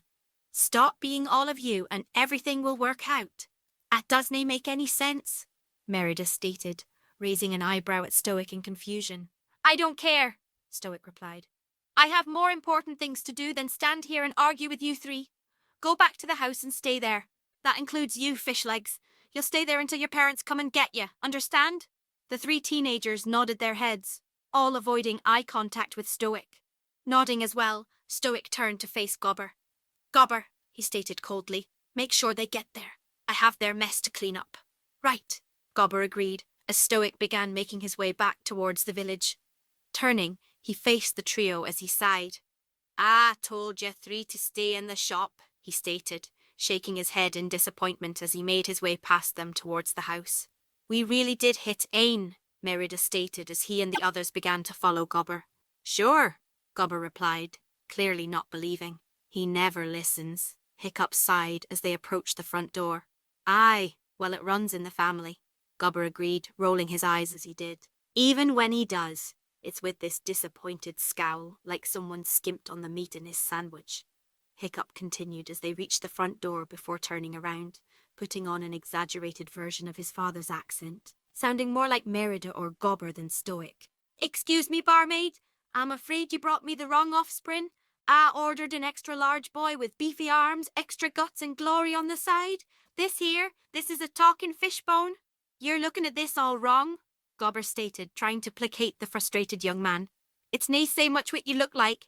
It's what's inside that he canna stand. The three teenagers looked at Gobber in stunned silence for a moment, before an angry look crossed Merida's face. Gobber, she admonished, as Hiccup let out a depressed sigh. Oh, sorry.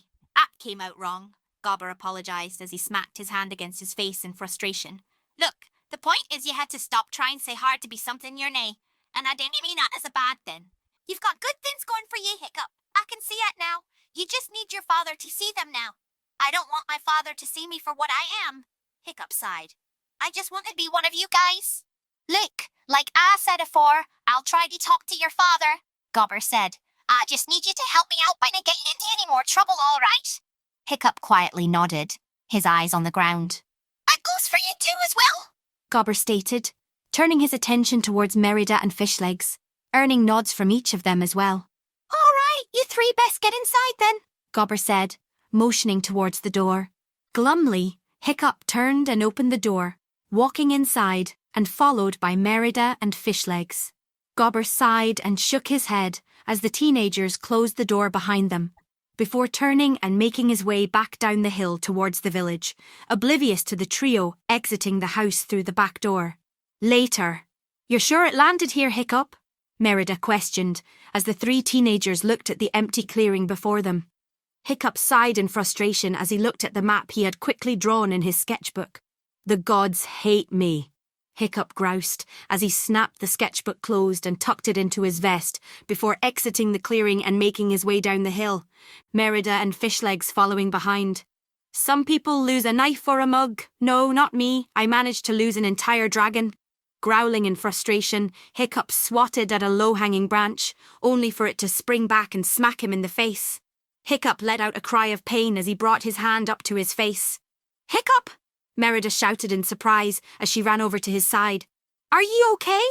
Yeah, I'm fine, Hiccup sighed as he allowed Merida to gingerly peel his hand away from his face, revealing the angry red welt on the side of his face. She winced in sympathy as she brushed some of his hair away from his face to get a better look at the injury. A blush crossed Hiccup's cheeks as he noticed how close their faces were. Merida didn't seem to notice as she stepped back. It'll just sting for a little bit, she surmised. You should count yourself lucky at it didn't hit you in the eye. Thanks, Mir, Hiccup replied, rubbing the injured part of his face. Mir? Merida asked, a small smile on her face. It's a nickname, Hiccup said, his blush growing brighter as he scratched the back of his head in embarrassment. You know, so we don't have to be so formal with each other all the time. Ah, like hat, Merida replied, giving Hiccup a genuine smile that caused his face to glow redder as Merida walked up to him, placing a hand on his shoulder. Now, how about we go find that dragon, eh, Hick? Hiccup chuckled and was about to reply when Fishlegs caught their attention. Hey, guys! He called from higher up on the hill, looking into a thick patch of forest. I think I found something. Did you find the dragon? Hiccup asked as he and Merida ran over to Fishlegs' side.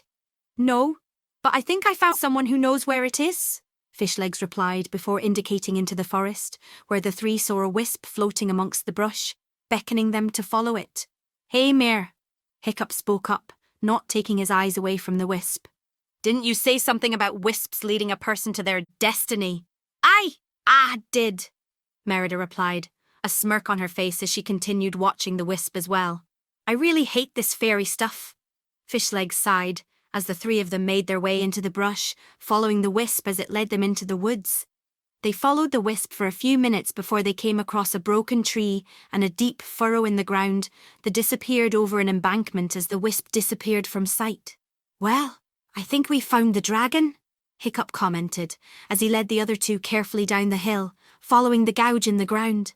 Climbing up the embankment where the furrow ended, the three of them peeked over the edge, only to duck back behind the embankment as they saw the pitch-black form of the Night Fury laying in a clearing on the other side. Yeah, that's the dragon, Fishlegs agreed with a fearful tone. See, we do now? Merida questioned. I have no idea, Hiccup admitted, his eyes wide. Well, we cannae stay here, Merida stated, and began to move to crawl over the embankment, but was stopped when Hiccup reached out and grabbed her arm, pulling her back down. What's your problem? She snapped, glaring at him.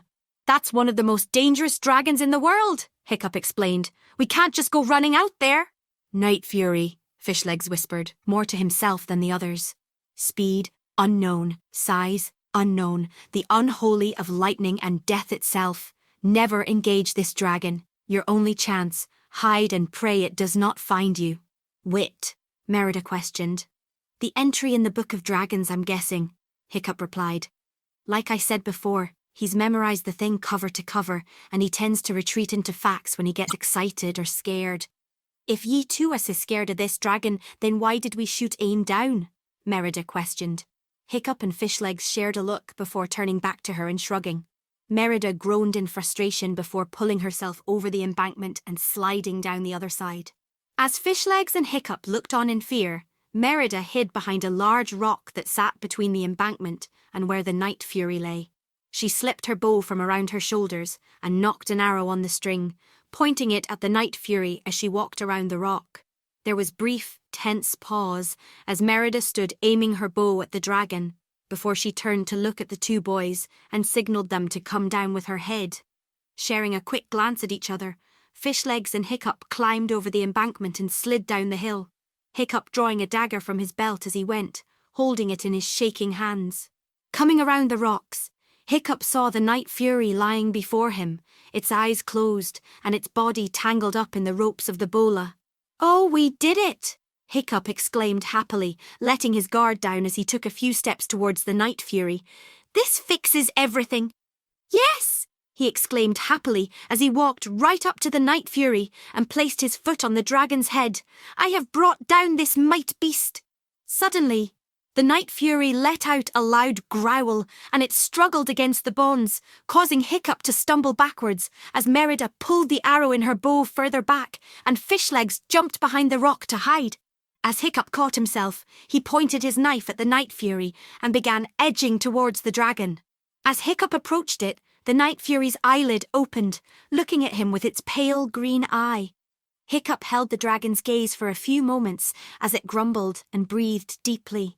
Hiccup's hands shook as he took a few breaths in an effort to calm his nerves. Hiccup, Merida whispered to Hiccup, catching his attention and locking their gazes. You can do this. Nodding, Hiccup turned his attention back to the Night Fury, which continued to watch him almost impassively. I'm going to kill you, dragon, Hiccup stated, breathing hard.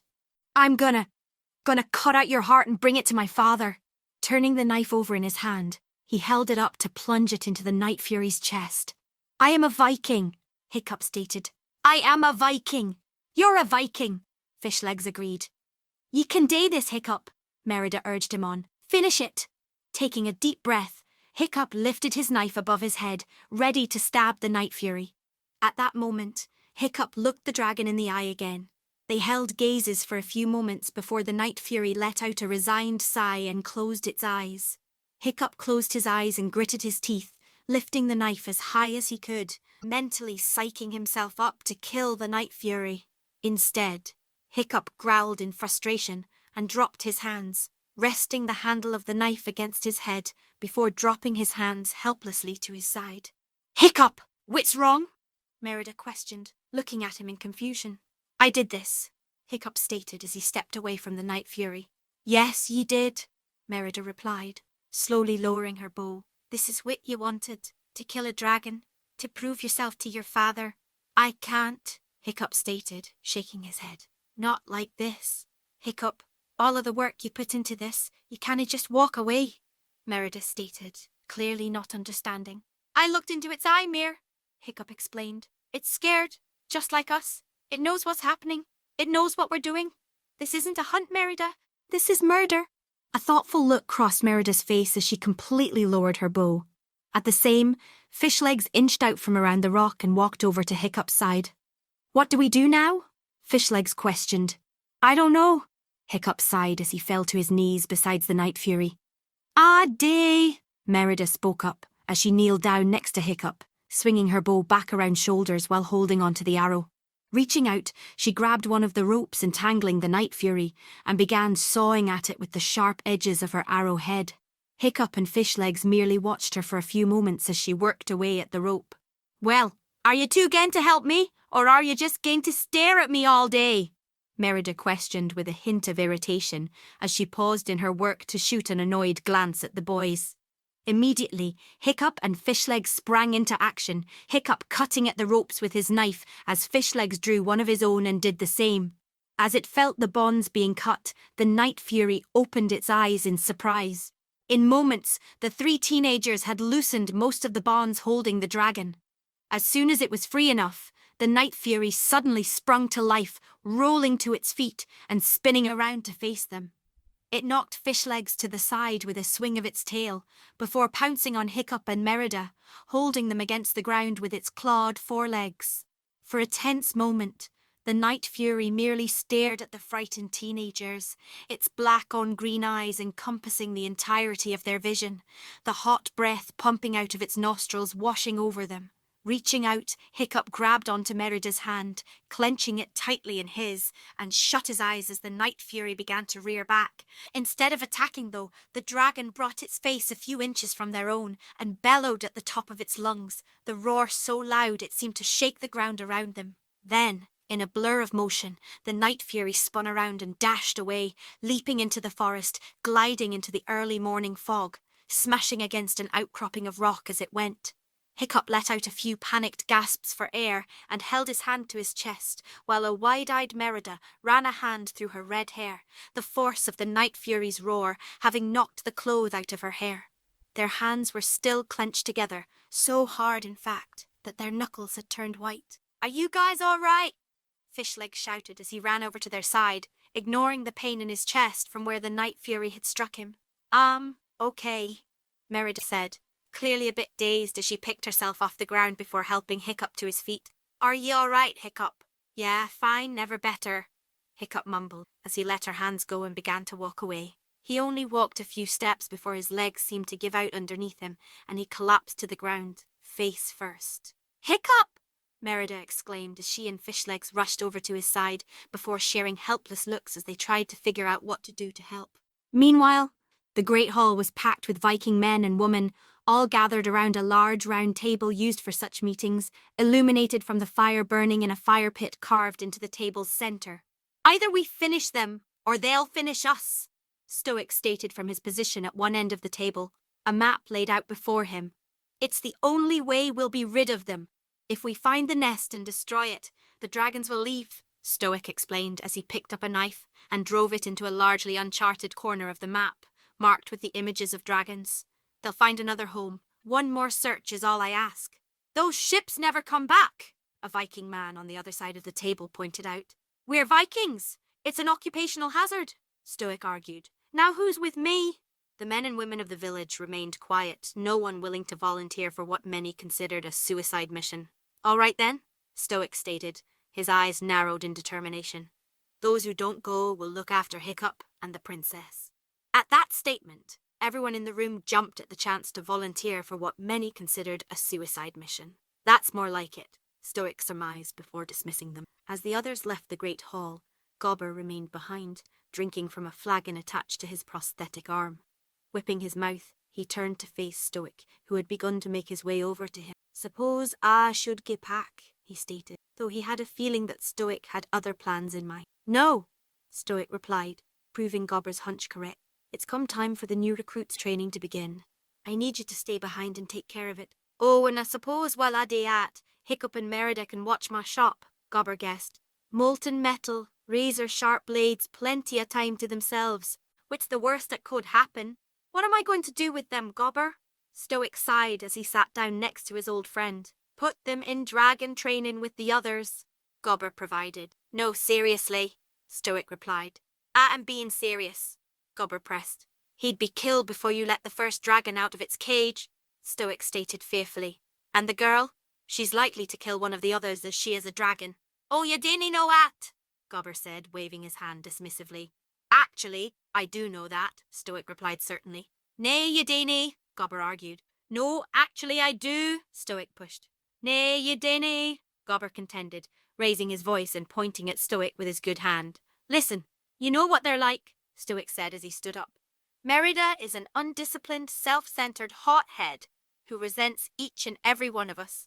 And Hiccup, well, since the time he could crawl, he's been different. He doesn't listen. He has the attention span of a sparrow. I take him fishing, and he goes hunting for trolls. Trolls exist, Gobber interjected. They steal your socks, but only the left ains. Wits with that. When I was a boy, Stoic began as he started pacing around the hall. Ah, here we go, Gobber muttered to himself as he looked at his drink. My father told me to bang my head against a rock, and I did it, Stoic continued. I thought it was crazy, but I didn't question him about it. And you know what happened? He got a headache, Gobber provided sarcastically. That rock split in two, Stoic stated, ignoring Gobber's comment. It taught me what a Viking could do, Gobber. He could crush mountains, level forests, tame seas. Even as a boy, I knew what I was, what I had to become. Stoic sighed as he sat back down. Hiccup is not that boy, nor was he meant to be, Gobber stated as he turned to face Stoic. What ye hae to understand is the boy has strengths.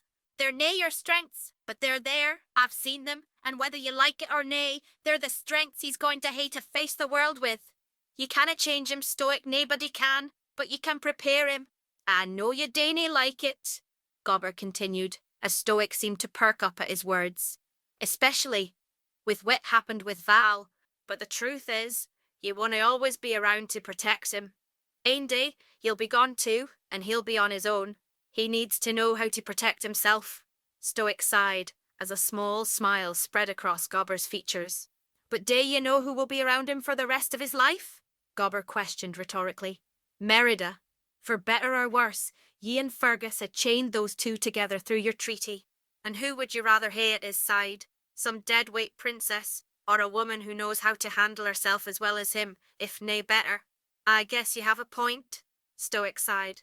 Oh, I know I do, Gobber replied with a chuckle as he finished off his drink. And if you ask me, this whole betrothal is definitely shaping up for the better. I thought she hated him, Stoic questioned, raising an eyebrow at Gobber. She did, but she warmed up to him, thanks to those strengths of his I was telling you about earlier, Gobber explained with a chuckle. Now they're shaping up to be quite the couple. If I did say so myself. Ye sure about that, Gobber? Stoic asked, clearly unconvinced. No offence, but romance was never really your thing. Hey, my eternal bachelor status has nothing to do with this, Gobber shot back. I spend more time with them every day than you do, say trust me, I know what I'm talking about. Whatever you say, old friend, Stoic said, laughing as he slowly shook his head. Whatever you say. Chapter 15. What you ask for. Fishlegs sighed as he stood outside of his home. Lights flickered through the window into the darkened outdoors as the sound of muffled voices and a heavy person, most likely his father, pacing across the wooden floor. For a few seconds, Fishlegs seemed to wrestle with himself before taking a calming breath and reaching out to grasp the door. Gulping nervously, he pulled it open and stepped inside. Fishleg's home was a humble one, stocked with simple pieces of furniture, small pieces of Viking art and scattered odds and ends related to his mother and father's occupations of seamstress and shipwright. Glancing to his side, he saw his mother and father in the parlour. His mother was sitting in her rocking chair, her long blonde hair tied back in a long braid, as her worried blue eyes watched his father pace back and forth. Her hands, however, were busy as ever, stitching a tunic perfectly without even looking at it. Fishleg's father, on the other hand, was circling the parlour like some sort of predator, his large, powerful arms crossed in front of his muscular chest. His dark brown eyes were narrowed as his rapid breathing stirred his bushy brown beard. Stepping inside, Fishlegs loudly cleared his voice, catching both of his parents' attentions as he closed the door behind him. Hey Mom! Hey Dad! Fishlegs said awkwardly, waving at them as his parents stared at him. Fishlegs! His mother exclaimed, her face lighting up as she saw her son. We were so Where have you been? His father barked, cutting off his wife as he took a menacing step towards Fishlegs. The chief told us you would be waiting of us at his home, but when we got there, you were nowhere to be found. Where did you go? Dad, I just went with Hiccup and Merida to... Fishlegs began to explain, but stopped when his father growled angrily at him. I should have known that useless runt and his pathetic princess were to blame for all this, he shouted. Fish guts! Fishlegs' mother snapped at her husband. Stay out of this, woman! Fishguts rounded on his wife, missing his son's eyes narrowing and his hands clenching into fists. I thought I told you not to hang around with that good-for-nothing anymore, Fishguts stated, pointing a finger at his son. I thought I told you your time was better spent with Spitelout's boy. Snotlout's a jerk, Dad, Fishlegs replied, looking his father dead in the eye. I don't like hanging out with him. I don't care if you don't like him, Fishguts shouted. You're not supposed to like him. What you're supposed to do is learn from his example about how to be a proper Viking. I do know how to be a proper Viking, Fishlegs shouted right back, catching his mother off guard but seeming to leave his father unfazed. Well, I sure as hell don't see it, Fishguts roared. You're a blubbering mess most of the time and always have your nose stuck in this book or that scroll. Certainly not what I was doing at your age. Fishlegs merely shook his head and rolled his eyes in reply. This is all that Hiccup's fault, Fishguts growled. He infected you with whatever it is that's wrong with him. I don't know what your mother was thinking letting you hang around with that scrawny half-wit, and now he's twice as bad with that Highlander whore. Fishlegs' mother looked like she was going to say something again, but fell silent when she caught sight of Fishlegs glaring daggers at his father. Take it back, Fishlegs growled. What? Fishguts questioned, looking at his son in confusion. What you said, Fishlegs elaborated angrily. Take it back. Why on earth would I do a thing like that? Fishguts asked dangerously as he leaned down to look his son in the eye. Because they're my friends, and I'm not going to just sit here and listen to you bad-mouth them, Fishlegs shouted back, catching his father by surprise. You're standing up for them, Fishguts chuckled incredulously. Out of everyone on this island, you choose those sacks of dragon dung to stand up for?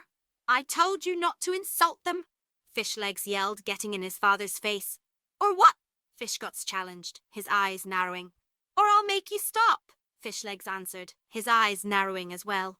The two glared at each other for a few tense moments as Fishlegs' mother looked on with fear, her hands playing nervously with one another. Fishlegs, she spoke up, a nervous crack in her voice. Maybe you should go to bed. You have dragon training in the morning. Your father needs to rest up for his expedition with the chief tomorrow too. Fishguts sighed, breaking eye contact with Fishlegs as he stood back up. Your mother's right. We both have important things to do tomorrow, Fishguts said before gesturing to the stairs. Go to your room and get some sleep. Fine, Fishlegs relented, still glaring at his father. Good night, Mom. Good night, dear, his mother replied, seeming to calm as the situation diffused while Fishlegs turned and marched up the stairs. Fishguts watched him go, before sighing again as he walked over to a chair next to his wife's rocker and collapsed into it. I don't know what I'm going to do with that boy Ribbon, Fishguts groaned.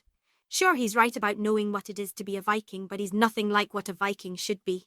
I wouldn't be too sure of that, Ribbon stated as she picked up the clothing she had been working on and set back to work.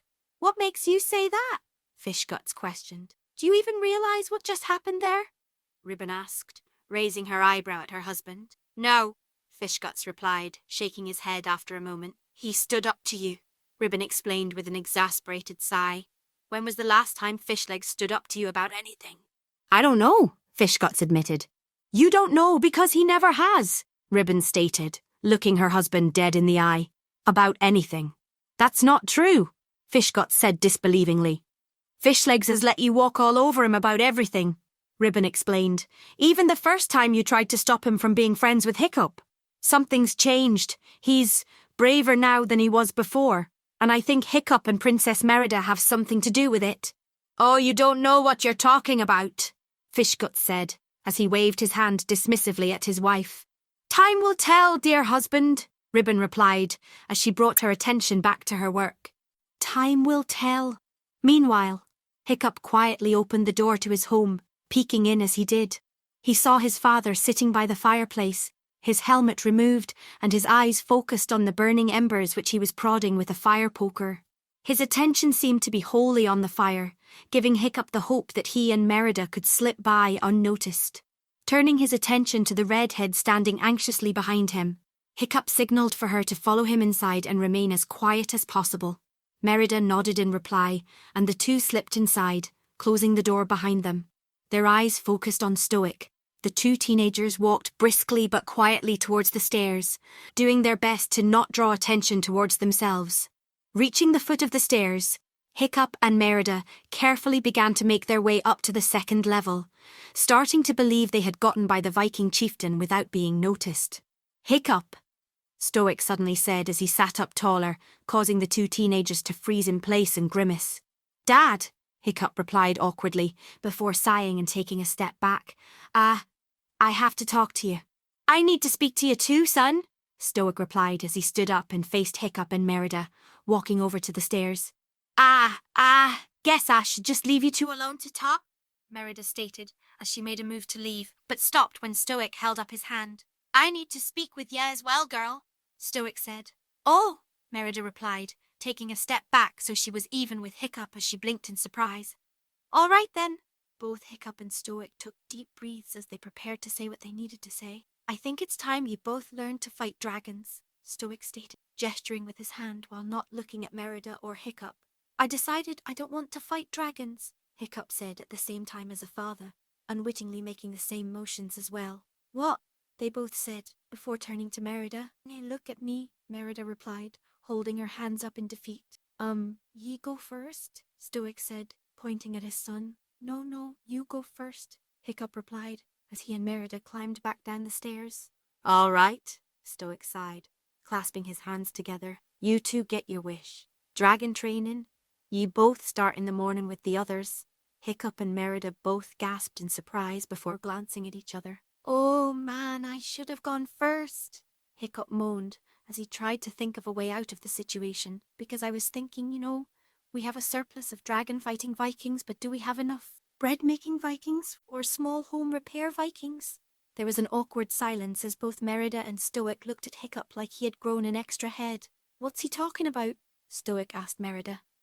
He no idea, Merida replied honestly, not taking her eyes off of Hiccup. You'll need this, Stoic said, picking up an axe and handing it to Hiccup, who nearly fell over from the weight. One for you too, Stoic continued, as he picked up a matching axe and handed it to Merida, who fumbled with it in surprise. I don't want to fight dragons, Hiccup admitted fearfully. Come on, Stoic scoffed in amusement as he turned away from the stairs. Yes, you do. Let me rephrase, Hiccup said as he followed his father. Dad, I can't kill dragons. But you will kill dragons, Stoic said encouragingly. No, I'm really very extra sure that I won't, Hiccup argued, as he tried to keep his grip on the axe without tipping over. The time has come, Hiccup, Stoic stated as he turned back to face his son. Can you not hear me? Hiccup questioned, before turning to Merida. You can hear me, right? I am talking? This is serious, son, Stoic said, bringing Hiccup's attention back to him. When you carry that axe, you carry all of us with you. That means you walk like us, you talk like us, and you think like us. Deal? This conversation is feeling very one-sided, Hiccup groused. Deal? Stoic pressed, growing annoyed. Hiccup sighed in defeat. Deal, he muttered. Good, Stoic replied with a nod of his head, before turning his attention to Merida. This all goes double for you, girl. By doing this, I am bringing you into the tribe. I'm making you one of us in a way that not even your marriage to Hiccup will. You will learn our ways and you will be a Viking. I'm trusting that you can handle. Cobber says that you've become closer to my boy. I'm betting on him being right and investing in you. I'm hoping that by doing this, it will make you a better wife, a better partner for him than if I didn't. I didn't know what to say, Merida said, taken aback. How about deal?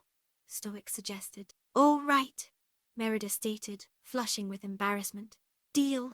Good, Stoic said, as he picked up a bag and flung it over his shoulder before putting his helmet. We're making one last search for the dragon's nest. I'm going down to the dock to prepare for the journey. We leave with the dawn, so train hard. I'll see you both soon. Probably. We'll be here when you get back, Hiccup said with a sigh as Stoic exited the house and closed the door behind him. Probably. The next day, it was a grey, overcast day as the Viking teenagers made their way down to the arena. Fishlegs walked by himself, shuffling his feet and sighing as he went, palming the old, worn, two-handed warhammer his father had given him on his last birthday. Looking up, he saw Snotlout and Toughnut glancing back at him, sneering as they did. Snotlout resting a mace against his shoulder, while Toughnut played with the two-headed spear he was carrying. Fishlegs then looked over at the girls. Roughnet noticed his watching and rolled her eyes before turning away, fiddling with the knife and hatchet she was carrying. Astrid, however, held his gaze for a few moments before shaking her head and turning away as well, lifting her war axe onto her shoulder. He sighed again and shook his head. This was not going to be an enjoyable experience, he could already tell. As they reached the portcullis-blocked entrance leading into the arena, they found Gobber waiting for them with his hook hand equipped. He eyed Snotlout and Toughnut wearily for a moment before smirking at the group.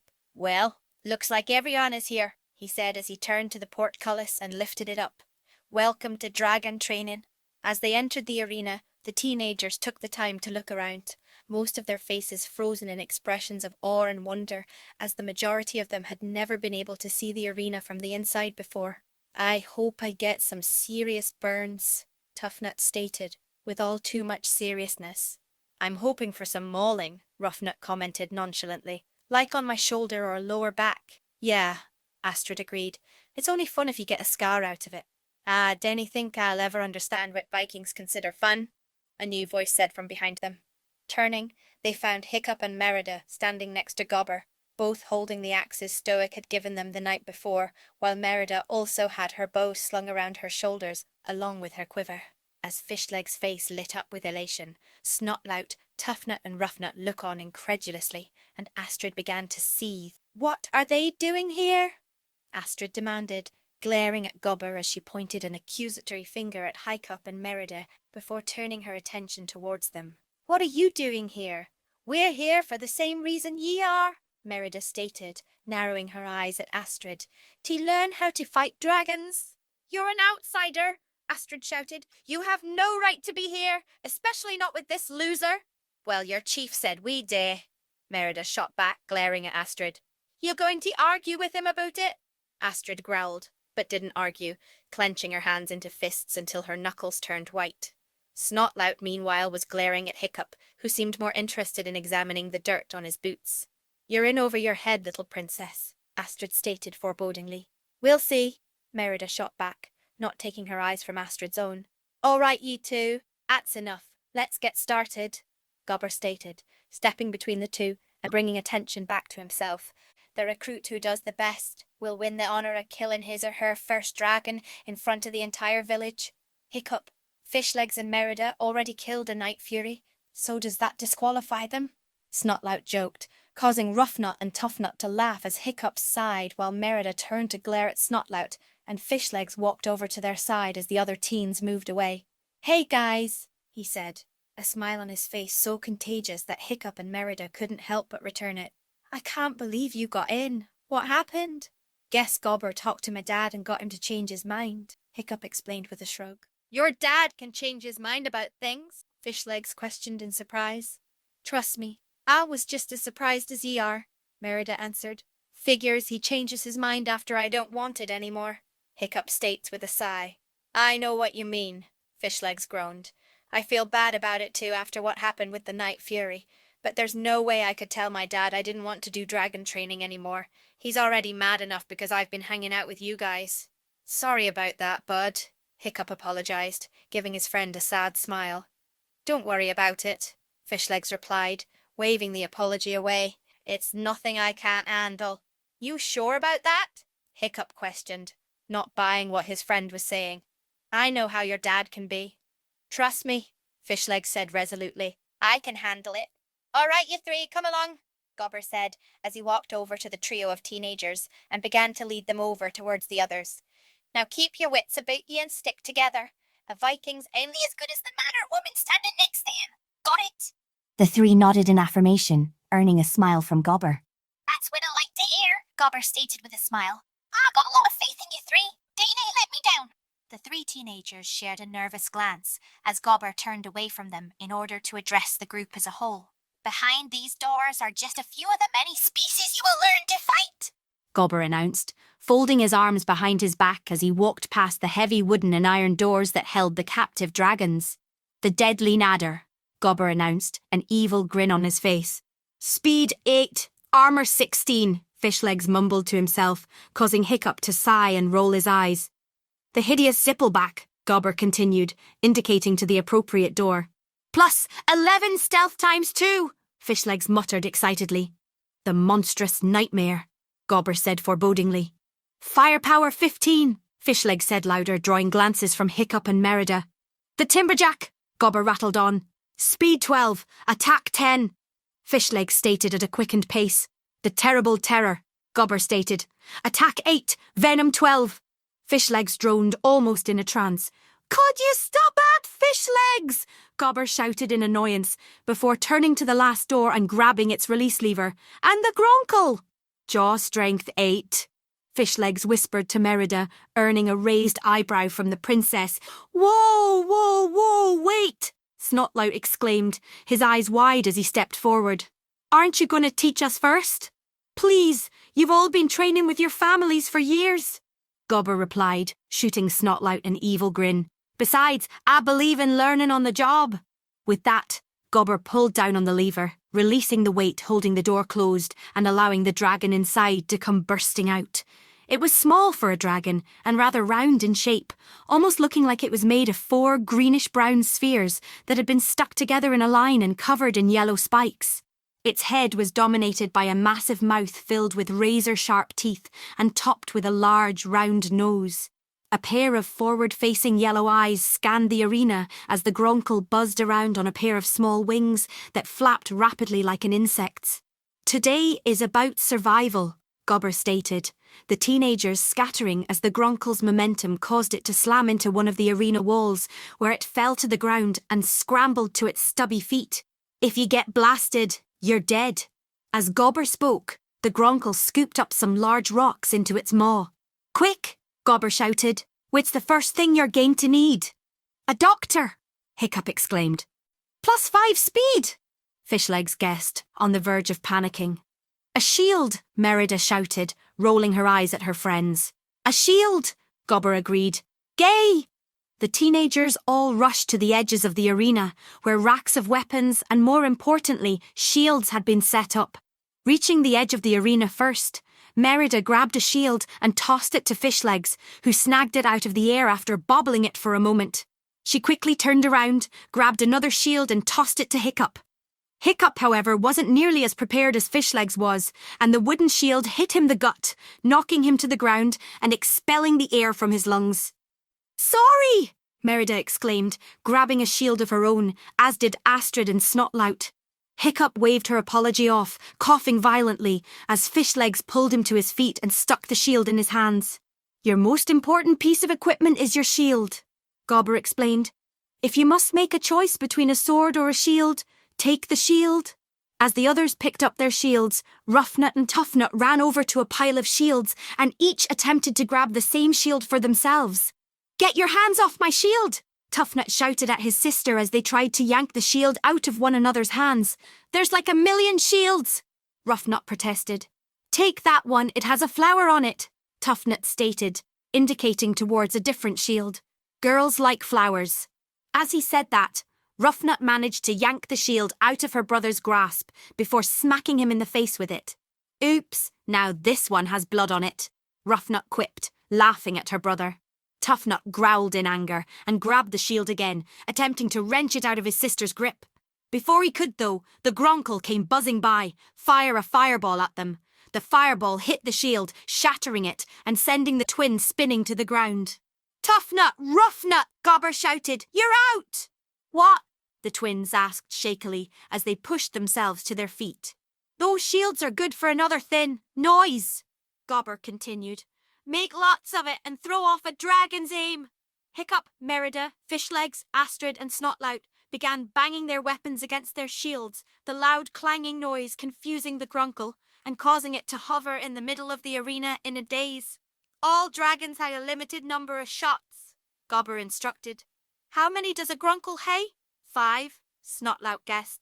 No, 6, Fishlegs exclaimed confidently as he stopped banging on his shield. Yes, 6, Gobber agreed. 1 for each of ye. What? Fishlegs questioned, not noticing the grunkle eyeing him dangerously. Fishlegs, get down, Merida shouted, before barreling into him with her shield, sending them both sprawling across the ground as the grunkle shot a fireball at them, striking the ground where Fishlegs had been standing a moment before. There, Merida said with a smile, patting Fishlegs on the shoulder as they picked themselves up. Now we're even. Thanks, Fishlegs replied, before turning his attention back towards the action. Hiccup, you okay? As Fishlegs asked, the grunkle fired a shot in Hiccup's direction, which the Viking teen barely managed to scoot around. Oh yeah, great, Hiccup shot back sarcastically. Best day of my life. On the other side of the arena, Astrid and Snotlout stood side by side, watching the grunkle hesitantly. So, looks like it's just you and me against the losers, Snotlout stated with a chuckle, shooting a glance towards Astrid.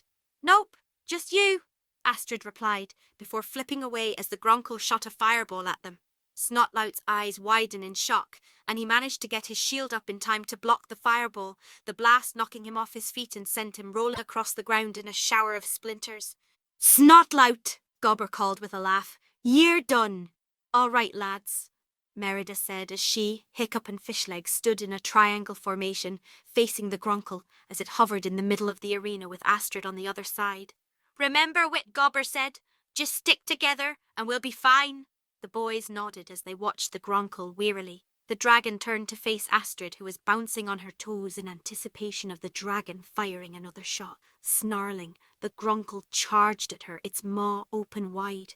Astrid dodged out of the way a split second too late, the grunkle sideswiping her and sending her spinning to the ground, her shield sliding out of her hands and across the arena floor. Shaking her head clear, Astrid turned to see the grunkle swinging around to face her, smoke rising from behind its fangs. Merida watched in surprise as she saw Astrid scrambling for her shield. Glancing back towards the grunkle, she saw the dragon barreling down on the Viking girl.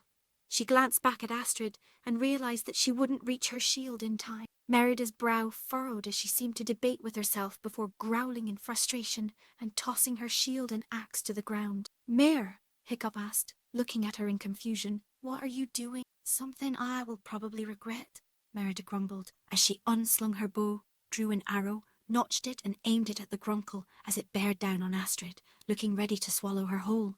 Taking a deep breath and narrowing her eyes, she loosed the arrow, hitting the grunkle in the side, the iron arrowhead digging into the dragon's tough hide, causing it to screech in pain as it flew past Astrid and changed its trajectory so that it was flying straight at Merida.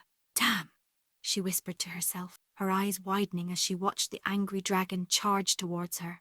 Merida, move! Gobber shouted, as Merida tossed her bow to the side before scooping up her shield and holding it up. Just as the grunkle shot a fireball, the blast hit her shield dead on, smashing the shield and sending Merida flying through the air in a storm of splinters and sparks. Hitting the ground with a grunt of pain, Merida rolled across the hard stone as the grunkle chased after her, its teeth shinning against the glowing fire in its belly.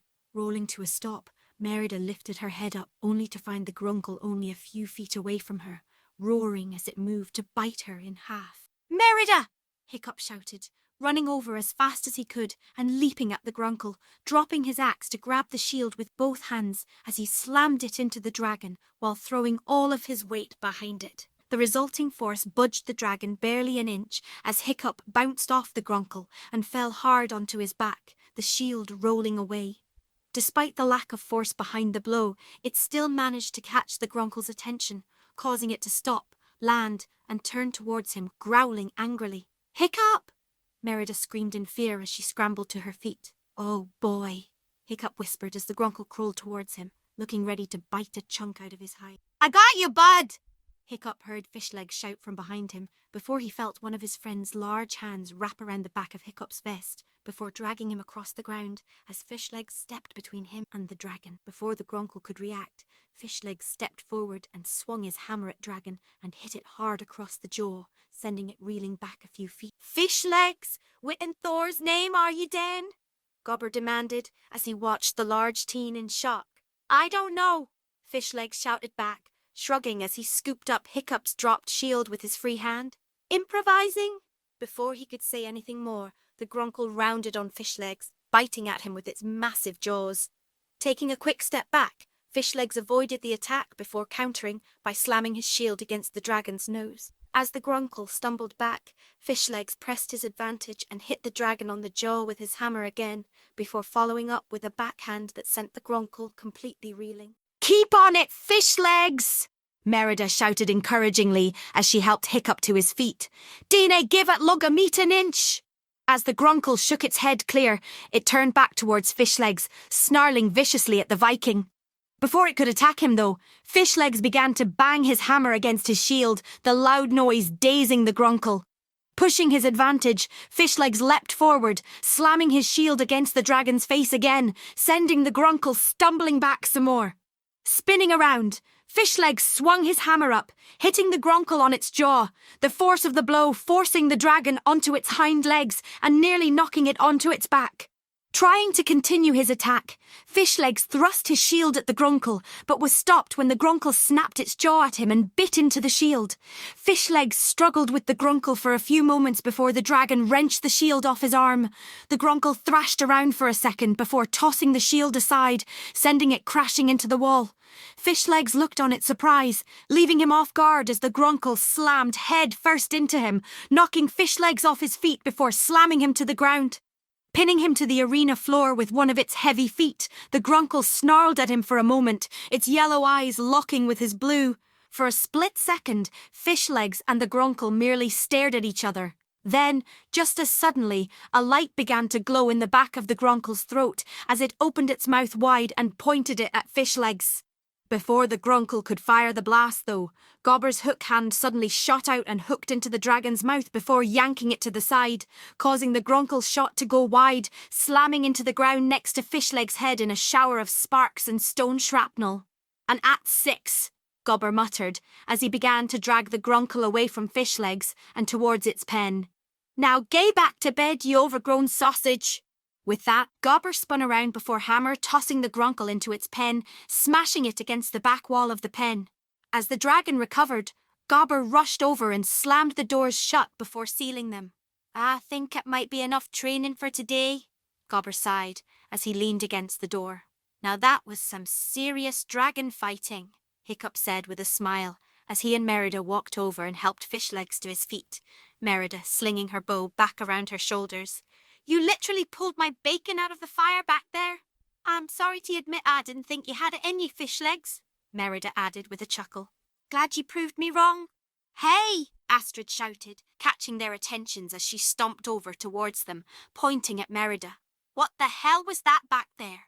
"Wit," Merida asked incredulously. "Are you talking about the part where I saved your bloody life? Because if you are, this is a terrible way to say thank you." "I didn't need your damned help," Astrid spat, glaring at Merida. "I had it under control." "I keep telling yourself that," Merida replied, rolling her eyes at the other girl. "At least she did better than useless over here," Snotlout spoke up, indicating towards Hiccup. "Did you see him knock himself on his own ass? At least he got a hit in, which is a lot better than I could say about you or the twins, Snotface," Fishlegs said, pointing a finger at Snotlout, earning a glare from him and the twins. "Oh, so you go toe-to-toe with one Grunkle and suddenly you're the big man in the village?" Toughnut questioned with a snort, Roughnut nodding in agreement. "Don't make me laugh. I saw you almost get pasted back there." Before he knew what had happened, Hiccup saw the group of teenagers before him turn into an angry tangle of pointing fingers and shouting voices. So loud was everyone that he couldn't pick up more than fragments of what any one person was saying. Sighing, he began messaging his temples as he scrunched his eyes close, feeling his own annoyance threatening to bubble over. Suddenly, his eyes shot back open as he glared angrily at the group before him. "Quiet!" he bellowed, immediately silencing the group of teenagers as he caught them all off guard, causing them to openly stare at him in shock. Don't you all see that if we had actually tried to work together, we probably could have beat that grunkle? He asked. Instead, we worked on our own and all got knocked on our asses, and now we're standing here arguing about it. We're supposed to be learning how to fight them, not each other. The group stared at Hiccup for a few moments, each of them trying to digest what he had said. After a moment, Snotlout rolled his eyes and shook his head dismissively. Whatever. I'm not being told what to do by a loser like you, he growled, before turning and walking away, the twins following him after shooting Hiccup a dirty glare. Astrid watched them go for a few moments before turning to look Hiccup, Merida, and Fishlegs. After a moment, she sighed out of her nose. Look, I get what you're saying, Hiccup, Astrid stated, looking at her feet. And I suppose you're right. But this isn't about working together and holding hands and all that garbage. It's about proving ourselves and proving which one of us is the best. I will prove that I am the best, and none of you are going to stand in my way. Taking a step back, she gave each of them an appraising look. Still, you all did better than the others, she admitted, before turning to look at Merida. Even you. Thanks, I guess, Merida replied uncertainly, eyeing Astrid suspiciously. Don't mention it, Astrid stated, her eyes narrowing. Seriously, don't mention it to anyone. Merida and Hiccup shared a quick glance as Astrid began to walk away before she paused and turned back to face them. Oh, and Fishlegs, she said, giving the young man another appraising look before smirking. You really were pretty impressive today. Thanks? Fishlegs replied as Astrid turned and walked away without another word. What was that about? Merida questioned. I have no idea, Fishlegs admitted. Nae bad for your first day of training, you lot, Gobber said as he wandered over to the trio before turning to address Hiccup and Fishlegs. I was especially impressed with ye too. What? Hiccup asked in confusion. I mean, I understand why you'd be impressed with Fishlegs, but what did I do? True, you weren't the best when it came to fighting the grunkle, Gobber admitted with a nod. It's what you did afterwards that impressed me.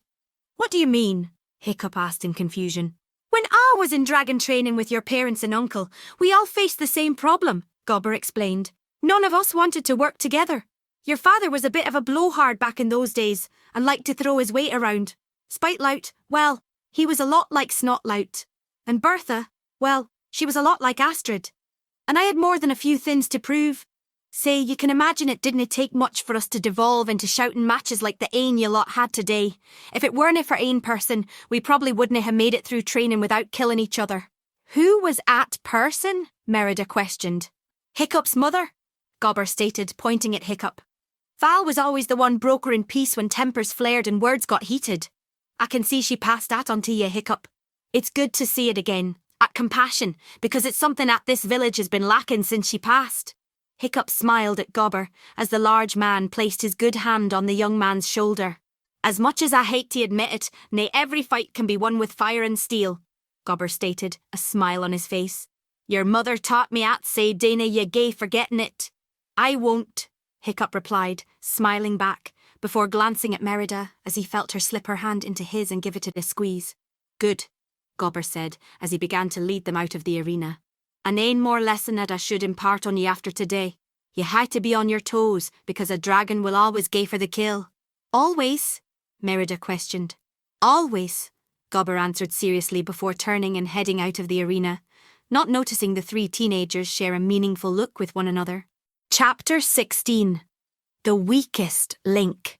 A dragon always goes for the kill, Hiccup repeated Gobber's words from earlier that morning as he examined the remains of the bola on the forest floor. So why didn't you? Standing up, he turned to face Merida and Fishlegs, who were standing behind him, observing the surrounding area. Looks like it went this way, Merida stated, pointing in the direction of the broken foliage where they had seen the night fury disappear. What's the point of looking for it anyway? Fishlegs questioned. I mean, it probably flew off yesterday. Why would it hang around? Call it a hunch, Hiccup replied with a shrug. Something seemed off about the way it was flying. Besides, what do we have to lose by checking? I guess you're right, Fishlegs replied with a shrug of his own. Turning to Merida, Hiccup motioned for her to take the lead.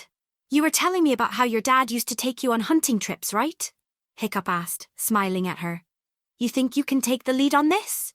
Well, I'm nae sure I can track such an elusive creature, Merida deadpanned as she indicated towards the very obvious trail of destruction the night fury had left in its wake. I have faith in you, O mighty huntress, Hiccup joked, patting Merida on the shoulder, causing her to chuckle and roll her eyes at him. Come on then, she said, motioning for the boys to follow her. Hiccup began to, before noticing that Fishlegs wasn't following. Turning around, he found the larger boy looking off into space with a thoughtful look on his face. Huntress, Fishlegs whispered to himself, seemingly deep in thought.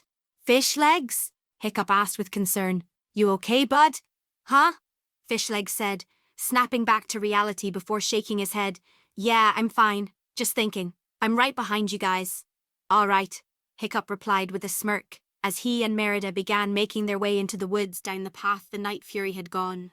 Just don't get lost in the woods while you're lost in thought. Don't worry, Fishlegs replied with a chuckle before another thoughtful look crossed his face as he followed them.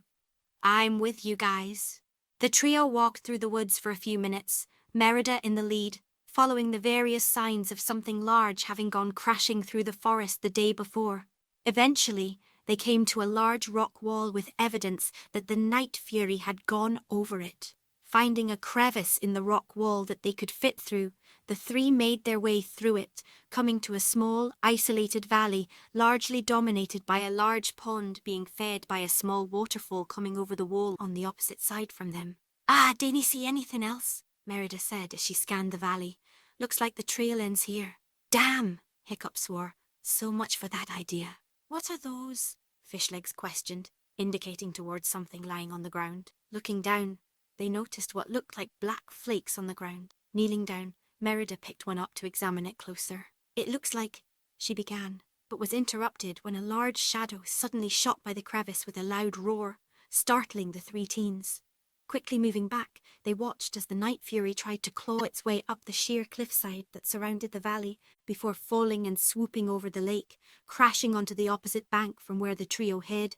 Watching, they slowly stood up, taking a step out of the crevice before looking at each other, each wearing matching looks of excitement and wonder. Looking around, they spotted a lower ledge that they could reach and get a better look at what the night fury was doing. As they lay on their bellies and crawled up to the precipice of the ledge, the night fury leapt into the air and started flying, only to come crashing back down a second later. Reaching into his vest, Hiccup pulled out his sketchbook, watching the night fury as it tried, apparently in vain, to escape the valley while doing a quick sketch of it on one of the blank pages.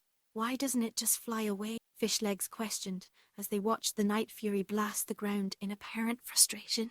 Look, Merida whispered, pointing at the night fury, specifically its tail. It looks like it's supposed to have 2 fins on its tail, but it only has ane. It must need both to stabilize itself in the air, Hiccup hypothesized as they watched the night fury glide awkwardly to the other side of the pond and begin trying to snatch fish out of the water while Hiccup erased the missing tail fin from his sketch. It can't fly straight without them. It must have lost one when I shot it out it down. A sad look crossed Hiccup's face as he spoke, catching Merida's attention while Fishlegs watched the night fury in wonder. Reaching out, she ran her hand through his hair and stroked his cheek with her thumb. Hiccup turned to look at her in surprise, a bright blush crossing his face. Merida blushed in turn, a shy smile on her face as she pulled her hand back and looked away.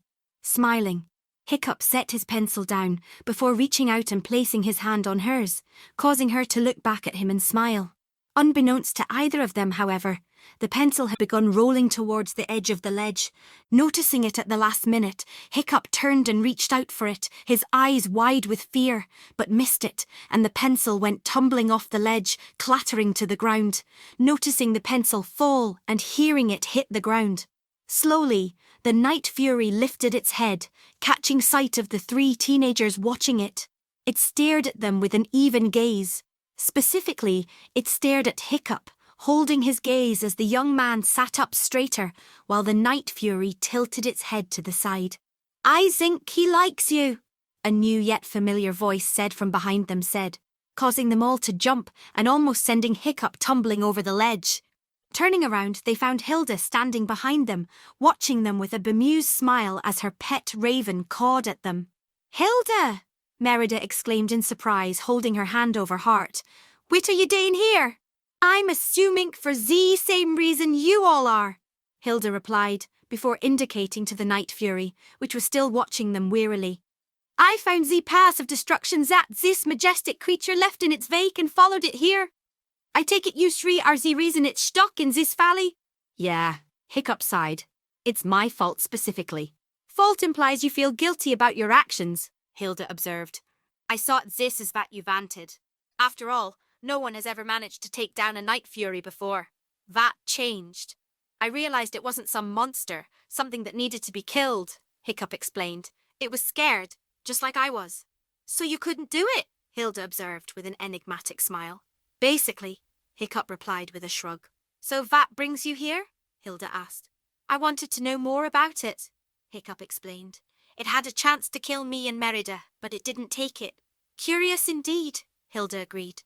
"Hilda, do you know anything about dragons?" Merida questioned. "Better than most, I can assure you," Hilda replied. "And let me tell you, there is more to dragons than what your elders have taught you, or even what their elders taught them."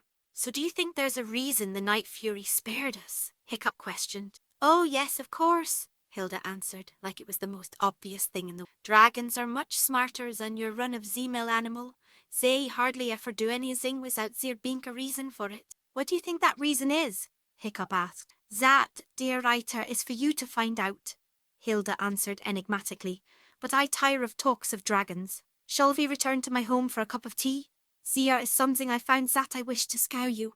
With that, Hilda turned and made her way through the crevice without another word. Merida and Hiccup looked at each other before shrugging and following. Fishlegs hung back for a moment before sighing and following as well. The small group spent a few minutes moving through the brush. Eventually they came to a part of the woods that none of the teens could recognize, and sure enough, a moment later when they came out of the brush, they found themselves standing before the mysterious stone circle. The sight of the structure still sent chill down their spines, and the teen did their best to hurry along past it as they made their way to Hilda's home. "Say, what is it that you wanted to show us, Hilda?" Merida asked as they entered Hilda's simple home. "Well, after the little training session you three had here, I got to thinking, and I remembered something one of you might find useful," Hilda explained as she walked over to the corner of her workroom and began rummaging through some of her things. "Who?" Fishlegs questioned, flinching as Hilda's pet crow landed on the table in front of him and cawed at him. "Hiccup," Hilda answered, before pulling out a long object bundled in cloth and turning to face them. "What is that?" Hiccup questioned. "Take it and see," Hilda instructed, holding it out for him to take. Hesitantly reaching out, Hiccup took the bundle before slowly unwrapping it. Merida and Fishlegs walking over to his side and looking over his shoulder. All three gasped in surprise when they saw what was inside. Sitting in Hiccup's hands, surrounded by its cloth wrapping, was a sword. The finely polished metal gleamed in the flickering firelight, so reflective that Hiccup could see his reflection looking back at him from the blade. The sword looked strange to him, so different than the long swords and broadswords he had made with Gobber. It was shorter, looking like Hiccup himself could hold it one-handed, while someone his father's size would use it as little more than a dagger. It had a wavy curve to it as well, looking like it was designed for cutting, though the blade came to a dangerous point all the same. The handle was wrapped in fine leather while a runic word was carved into the blade. "It's beautiful," Merida whispered, covering her mouth with her hand in shock. "You want to give this to me?" Hiccup questioned in astonishment, looking at Hilda with a surprised look on his face. "It will serve you better than me," Hilda replied with a shrug, smiling gently at Hiccup. "I have the scabbard around here somewhere too." I don't know what to say," Hiccup said. "I don't even know what kind of sword this is." "It's a saber," Fishlegs said. "A smaller type of sword, lighter and quicker. They're more popular in the south." "You really do know everything," Merida commented, smiling and raising an eyebrow at Fishlegs, who shrugged and smirked in embarrassment. "Do you mind if I look at it?" Fishlegs asked as he reached out for the sword. "No, go right ahead," Hiccup replied, handing the sword to his friend. Gingerly holding the sword up so he could get a better look at the blade, Fishlegs narrowed his eyes at the saber. "This word written on the blade is Old Norse," Fishlegs stated. "I think I think it says Bemuhin. Bemuhin, Merida questioned. What does that mean?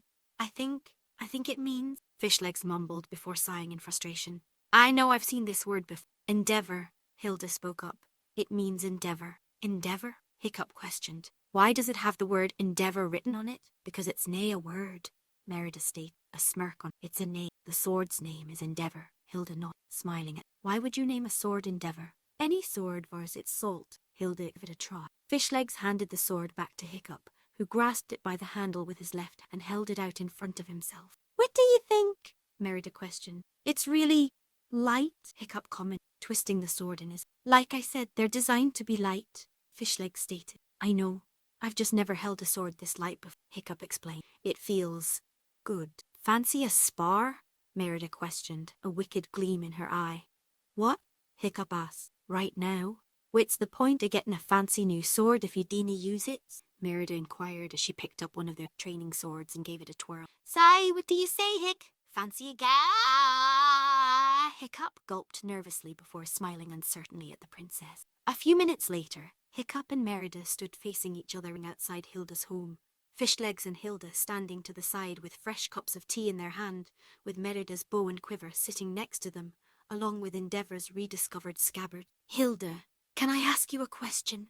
Fishlegs asked. Of course, Lee, sir, Hilda taking a sip from her cup. Why do you have that sword? Fishlegs asked. It seems very old and very well made. When you get to be my age, you realize you've collected all sorts of things without intending to, Hilda explained without explaining at all. Right, Fishlegs said, letting the subject go as he took a sip of his tea. Can I ask you another question? Yes, Hilda stated, a smirk on her face. Doesn't the word Jaeger mean hunter? Fishlegs asked. Indeed it does, Hilda answered, eyeing Fishlegs with a raised eyebrow. Why do you wish to know? Just wondering, Fishlegs replied vaguely as he shrugged his shoulders, causing Hilda's smirk to grow. Meanwhile, Hiccup looked nervously at Merida as he took a few practice swings with Endeavor, the sword flashing in the late afternoon sun as it slashed through the air. You sure this is a good idea, Mir? Hiccup questioned. I mean, you're better than me, but my sword is made of metal and yours is wood. I don't want to accidentally hurt you or anything. Oh, quit your belly aching, Merida said dismissively as she slid into a fighting stance. It will be fine. If you say so, Hiccup replied with a sigh before slipping into the stance Merida had taught him. With that, Merida smirked before rushing it, her sword raised to strike. Seeing the attack coming, Hiccup lifted Endeavor to block, surprising himself with how quickly he was able to lift the sword. As Merida stabbed at him with the wooden blade, Hiccup parried it, pushing her attack to the side as he stepped. Merida quickly caught herself, spinning around and swinging at Hiccup's head, forcing the young man to duck. Merida quickly followed up with a back kick, hitting Hiccup in the chest and knocking him onto his back. As Hiccup coughed and rubbed his chest, Merida turned and ran at him, her sword raised to bring it down on him. Raising Endeavor defensively, Hiccup managed to parry the blow, the wooden sword connecting with the metal saber with a loud thunk. Merida tried to step back, but her eyes widened in surprise when she found she couldn't pull her sword back. Looking down, she was amazed to see that the force of her attack had dug the metal blade deep into her wooden sword. Seeing Merida pause, Hiccup quickly pulled back on his own sword, tugging Merida down with it. Rolling further onto his back, Hiccup planted both feet on Merida's chest before pushing up as hard as he could with his legs. The force sent Merida into the air, her sword pulling free of Hiccup's before falling on her back with a thud. You okay? Hiccup asked with concern as he stood up. Merida coughed as she waved off Hiccup's concern, standing up and signalling for him to continue. Nodding his head, Hiccup took the offensive, running at her with Endeavor raised, forcing Merida to block. The two blades met again, only this time there wasn't the thunk of metal. Instead, Endeavor cleaved right through the wooden sword, cutting the blade cleanly in two. Merida stumbled away as the top part of her sword fell into the grass with a soft thud. Merida managed to catch herself before lifting the broken sword, looking at it in shock. Slowly she turned to face Hiccup, who looked back at her with equal astonishment. Whoa, Fishlegs whispered, surprise frozen on his features. I guess you win, Merida commented, a bemused smile on her face. I guess so, Hiccup replied with a surprised chuckle, looking at Endeavor in wonder. The sound of applause caught their attention as they turned hands. That did I tell you, writer? That sword is suited for someone like you. Thanks, Hilda. This is really great. I don't know what to say. You don't need to say anything, dearie, Hilda replied. You just need to use Z-sword, Vel. I will, Hiccup replied sincerely. Good, Hilda said before turning her attention to the sky above. Now you three should probably be heading back to Z Village. It's going to storm soon. What day you mean, Hilda? Merida asked, turning her attention above as well. There's nae a cloud in the sky. Trust me, Jaeger, Hilda replied. An old woman knows Zeesy sings. Later, Hiccup, Merida and Fishlegs ran through the village as the storm raged overhead, seemingly gallons of water pouring down upon them while lightning cut through the sky and thunder shook the very air. They ran down towards the great hall, the great braziers that flanked the large door burning in defiance of the rain. Shoving the heavy door open, the three stumbled inside. Within, there were a few Vikings scattered around, mostly those left behind to protect the village and keep it running, along with some of the women who were not trained in combat. Near the back, they saw the other teenagers gathered having a dinner along with Gobber. The group made their way over towards the table, Merida doing her best to wring the water out of her hair. Hiccup, meanwhile, adjusted the scabbard on his back, the sword being slightly too long to carry on his waist. All right, they heard Gobber's voice carry over the hall. Astrid, what did you do wrong? I was sloppy, Astrid replied as the three walked up to their table and grabbed some plates of food. I missed my footing and the grunkle got the better of me. I needed... Astrid paused as she noticed Merida watching her. I needed someone's help to bail me out, Astrid finished, turning her attention to her food. There's nothing wrong with needing help, Gobber explained as he walked around the table as Hiccup, Merida and Fishlegs sat at another table. We're all in this together after all. Still, a chain is only as strong as its weakest link. We had to be hard on ourselves. That's how we get better. Turning his attention to the trio, Gobber eyed Hiccup, raising an eyebrow at the sword but not commenting on it. Hiccup, he said, catching the young man's attention. What do you think he did wrong? You mean other than the fact he showed up? Snotlout joked. Well, I suppose there's also the fact he didn't get eaten. Snotlout and Tuffnut chuckled at the joke before Gobber slammed his good hand onto the table, startling the two boys into silence. I asked Hiccup what he did wrong, Gobber stated. Nae what you think he did wrong. We had to be hard on ourselves, nae each other, so keep it to yourself, Snotlout. Snotlout crossed his arms and grumbled to himself, but didn't say anything more. Now Hiccup, what do you think you did wrong? Gobber questioned. I wasn't where I needed to be, Hiccup stated. It probably would have helped if I had some extra weight to throw around. That's an understatement, Tuffnut joked, but fell silent when Gobber shot him a warning glare. Merida, what did you do wrong? Gobber questioned. Merida was silent for a few moments, eyeing Astrid. Dropped my shield and left myself open to attack, Merida said finally, turning her attention back to her food. Fishlegs? Gobber asked. I was reckless, Fishlegs said readily, and I let myself get distracted. Very good, Gobber said with a pleased voice, before pulling a book out of his vest and placing it on the table. Now what did the others do right? Wait, Tuffnut said, holding up his hand. You want us to compliment each other now? How can someone keep doing something right if they dain't know what they're doing is right? Gobber asked, the question doing less to mollify Tuffnut and more to confuse him. Astrid, what did the others do right? Astrid looked around the table for a split second, before lowering her eyes to her food and shrugging his shoulders. Gobber sighed before turning his attention to Merida. How about you, Merida? Gobber asked. What did the others do right? Merida paused for a second, scanning the table. She could take the easy way out, congratulating Fishlegs for fighting the grunkle so well one-on-one, or remembering how many shots the dragon had, or complimenting Hiccup on being brave enough to charge the grunkle. But then she looked at the others, the twins giving her disinterested looks, Snotlout pointedly not looking at her, Astrid watching her out of the corner of her eye. She thought back to what Hiccup had said in the arena about everyone working together, to what Gobber had just said about them all being in this together. Even Astrid had been willing to offer compliments when she felt they were deserved. Sure, one person could play peacekeeper all day long, but there wasn't going to be any actual peace unless someone actually stepped up and did something. Might as well be her. Snotlout was pretty fast on his feet out there. He was on the ball until he let himself get distracted, she stated nonchalantly, as she focused more on her dinner before her. He was also close to how many shots the grunkle had. Seemed like an easy mistake to make. The whole table was dead quiet as they all openly stared at Merida in surprise, Gobber included. That's very good, Merida, Gobber congratulated her, chuckling in a mixture of happiness and surprise. Yeah, Snotlout added. Thanks, I guess. Whit about ye, Snotlout? Gobber asked, turning his attention to the young man. Who do you think did well today? Well, I got to admit, Snotlout said, an awkward smile on his face. Fishlegs was pretty badass when he took on that Grunkle all by himself. Very good, Gobber stated. Fishlegs? The twins were good about keeping their cool in the beginning, Fishlegs stated. Rough tough, Gobber continued. All right, let's be honest. It was pretty sick when Hiccup checked that dragon with his shield, Ruffnut stated with a smirk, her brother slowly nodding in agreement. Hiccup? Gobber asked, his smile growing. Astrid was really mobile out there, Hiccup said readily. Way more than I could be. Astrid? Gobber questioned, raising his eyebrow at the Viking girl. Astrid paused for a moment, lifting her eyes for a moment to meet Merida's gaze. I wouldn't want to be caught downfield of that bow, Astrid stated after a moment before turning her attention back to her food, ignoring the small smirk that had formed on Merida's face as the others voiced their agreement. Very good, all of ya, Gobber said happily, beaming at his students. There's hope for ye lot yet. As Gobber finished, thunder boomed from outside, drawing his attention towards the ceiling.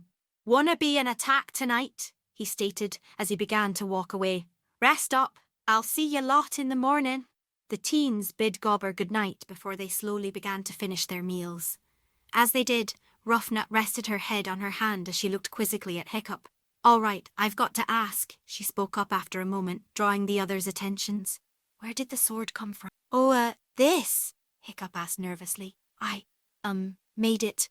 You made that? Tuffnut asked, surprised.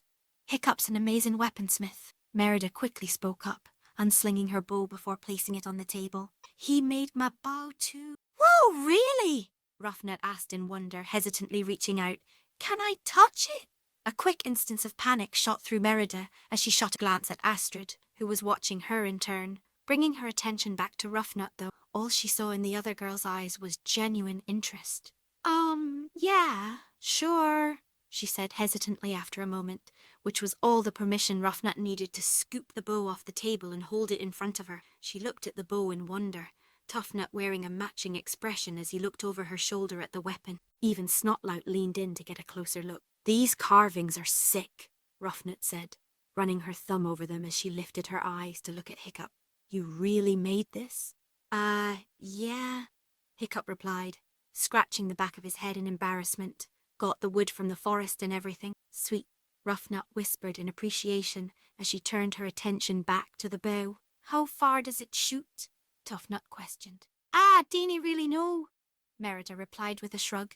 We've ne'er really tried to see. Guessing pretty far with how hard it hit that Grunkle this morning. Astrid spoke up, earning a raised eyebrow from Merida, to which Astrid replied with a shrug. Let's see the sword, Tuffnut said, nodding towards Hiccup as Ruffnut handed Merida her bow back. Yeah, come on, cuz let's see what you got, Snotlout encouraged, catching Hiccup off guard because it lacked the mocking tone that so often accompanied anything Snotlout ever said to him. Sure, okay, Hiccup replied, before reaching up and unsheathing Endeavour, the light from torches scattered around the hall gleaming off the polished steel. Hiccup held it out over the table, allowing the others to appreciate it. Whoa, no way, Snotlout whispered in wonder. You made that? Tuffnut questioned. Hiccup lied awkwardly. What type of sword is it? It's a sabre, a light sword from down south, Hiccup explained. Fishlegs told me about them. Figures you'd have to build yourself a light weapon to use, Snotlout mocked, the old tone coming back in full force. I wouldn't joke about that, Snotlout, Astrid said, looking intently at the sword. I mean, sure, it doesn't pack the same punch as a broadsword, but look at that edge. It looks like it could cut through muscle and bone like a hot knife through butter. Snotlout's eyes widened as he thought about the implications. Care to give it a try, cuz? Hiccup joked, tilting the blade towards Snotlout, which caused the other boy to lean back in fear. How about he put a rain check on that? Snotlout replied as he carefully reached up and pushed the blade away with his finger. What's that written on the blade? Tuffnut asked. Oh, it's the sword's name, Hiccup explained, pulling the sword back and laying it on the table. It's the Old Norse word for endeavour. Why does your sword have a name? Ruffnut questioned. Every sword worth its salt has a name, Hiccup replied, echoing Hilda's earlier sentiment. Nice, Ruffnet stated, before turning her attention towards Merida. Does your bow have a name? Not yet, Merida replied, looking at her bow thoughtfully. Haven't put too much thought into it yet. Well, if I had a bow that cool, I would name it something sick like Deathbringer or Black Rose or something like that, Ruffnut said excitedly. Those are terrible names, Toughnut commented. Your face is terrible, Ruffnut replied, before grabbing her brother's head and slamming it against the table, the recoil of which caused him to fall out of his chair and onto his back on the hard stone floor. Well, with that said, I think it's time I called it a night, Astrid stated as she pushed herself away from the table and stood up while Toughnut pulled himself to his feet. I'll see you all tomorrow. Yeah, we should be going too, Hiccup added, as he stood up along with Fishlegs and Merida. The group bid everyone a slightly awkward good night before making their way out of the great hall. The trio paused for a moment outside the door, watching the storm raging outside. Well, that was different, Merida stated after a moment. Yeah, you could say that again, Fishlegs agreed. What made you say those things, Mere? Hiccup questioned. I was just thinking about what ye and Gobber had said earlier and decided to put it into practice, Merida explained. Nice work, Mere, Hiccup stated, reaching down and taking Merida's hand in his before giving it a squeeze. I do what I can, Merida replied with a smile. Well, before this gets any mushier, I should be heading back home. My mum is probably up waiting for me, Fishlegs stated, before running off into the storm. See you guys tomorrow. See you, Merida and Hiccup called after him, before turning and smiling at one another. We should be getting back too, Hiccup stated. All right, Merida replied before grabbing Hiccup's hand and dragging him out into the rain, laughing as he let out a shout of surprise before laughing too. Together, the two ran up the hill towards their house. Reaching it, Hiccup threw the door open and rushed in, Merida quickly following him as he held the door open for her. Ugh, remind me ne'er to doubt Hilda about the weather again, Merida said as she began to wring out her hair for the second time that night. Sure thing, Hiccup replied with a chuckle as he made his way over towards the fireplace. Here, let me get a fire going so we can dry off. Excellent idea, Merida said, as she moved over towards him as Hiccup kneeled down in front of the fireplace, coaxing the flames to life. Merida sat on the floor a few feet from the fire, and Hiccup scooted backwards to sit next to her. So today was eventful, Hiccup joked, as he leaned back on his hands, causing Merida to chuckle at his understatement. Ye could say at, Merida agreed with a chuckle as she brought her knees up to her chest and wrapping her arms around her legs. Hiccup smiled as he felt himself relax in a way that he only seemed to be able to around Merida. Everything seemed to have been going better for him, and every time he thought about it, it all led back to Merida into his life. Hiccup? Merida spoke up, snapping Hiccup back to reality. Yeah? Hiccup asked awkwardly. Can I ask you about something? Merida questioned nervously. Sure. What do you want to know? Hiccup inquired. I was wondering if it's nae prying too much at us, if you could tell me about your mother? Merida asked, biting her lip as she looked at Hiccup anxiously. Oh, Hiccup replied quietly, as his face fell a little. I mean, you dinna tea if you dinna want tea, Merida said quickly, holding her hands up to stop him before covering her face with them. Oh, I'm sorry. I shouldn't have said anything. No, really, it's okay, Hiccup reassured her, smiling at her antics. It's just nobody's really asked about her in a long time. Slowly, Merida lowered her hands and looked at Hiccup, who gave her a small smile. So, what would you like to know? Hiccup asked. What was she like? Merida asked hesitantly. Her name was Valhallarama, if you can believe that. She was a big woman, as you may have guessed. A real Viking woman, as my dad used to say, Hiccup explained before smirking. And before you ask, no, I don't understand how two big people like that could make someone like me. Merida chuckled at the joke before urging him to continue. I take after my dad more than her, Hiccup explained. She looked a lot more like Snotlout and his dad, with black hair and the like. But at the same time, she was so different from them. Gobber was right. She had a way about her that made people get along. She was the only person who could calm my dad when he got angry. I mean, don't get me wrong. She could be tough when she needed to be, but most of the time, she was always so kind. Hiccup smiled warmly as he looked at Merida. I think she would have really liked you, Mare, Hiccup stated, looking her right in the eyes. You really think see? Merida asked hopefully. I do, Hiccup replied, smiling warmly at her. Merida smiled back as she brushed slightly. Her face fell, though, as a though occurred to her. How did she? Merida trailed off, unable to finish her question. Die? Hiccup finished, his face becoming neutral as he turned his attention towards the fire. Dragon attack. At least that was the original story. What do you mean? Merida asked, slightly weird. She died during a dragon attack. Hiccup explained, his voice quiet. She was helping rescue some children from a building on the cliffs that had been lit on fire by a monstrous nightmare. There were men fighting the dragon outside. They said that the dragon swept its tail and took out a wall of the building, which sent the whole thing plunging over the cliff. My mother went over the side with the children. They found her body on the rocks down below with one of the children. They were lucky they got to them before the ocean washed them out to sea. They assumed that they had been knocked over along with the dragon. That's horrible, Hiccup. Merida sympathized, gently reaching out and placing her hand on his shoulder. Yeah, it would be, Hiccup said evenly, though his eyes narrowed, except that's not how it happened. What are you getting at, Hiccup? Merida questioned, confusion on her face. The dragon didn't knock her over the cliff, Hiccup explained, his eyes still trained on the fire. Somebody pushed her off with the child. What? Merida whispered, shocked. He used the dragon attack as a cover, an opportunity to kill her, Hiccup explained, his hands clenching into fists. She had gotten the children out of the building, was about to urge them to safety, when the nightmare destroyed the building and startled her. That's when he struck, pushing her over the cliff with the children. How do you know this? Merida questioned, visibly upset by the story. Because the fall didn't kill both children, Hiccup explained, his brow furrowing. The one who survived, a little girl, had her fall broken by my mother. The fall shattered her legs, but she was able to crawl into a cave in the cliff wall. She stayed there until one of the men, Bucket actually, stumbled upon her there a few days later. She explained the whole thing, but by then the village had already found out. How? Merida asked. Because he tried to kill my dad, Hiccup explained. Turns out he wanted to become the chief of the village and was going to kill me and my family to do it. Unfortunately for him, the village was loyal to my dad and he failed. He got away from the village before they could take him to justice. See, the man who killed your mother is still out there, Merida asked, horror-struck. Yeah, he is, Hiccup stated, glaring at the fire as it danced in the fireplace. And one day, I'm going to find him. That's part of the reason I wanted to be trained so bad. Wanted to be included. So the villagers would help me find him and teach me what to do when I did. It's weird, even with everything that's happened that hasn't changed. Even though I couldn't bring myself to kill the Night Fury, I still want to see that man dead. He killed your mother, Hiccup, Merida said, looking at him in concern. It's only natural you want to see him pay for it.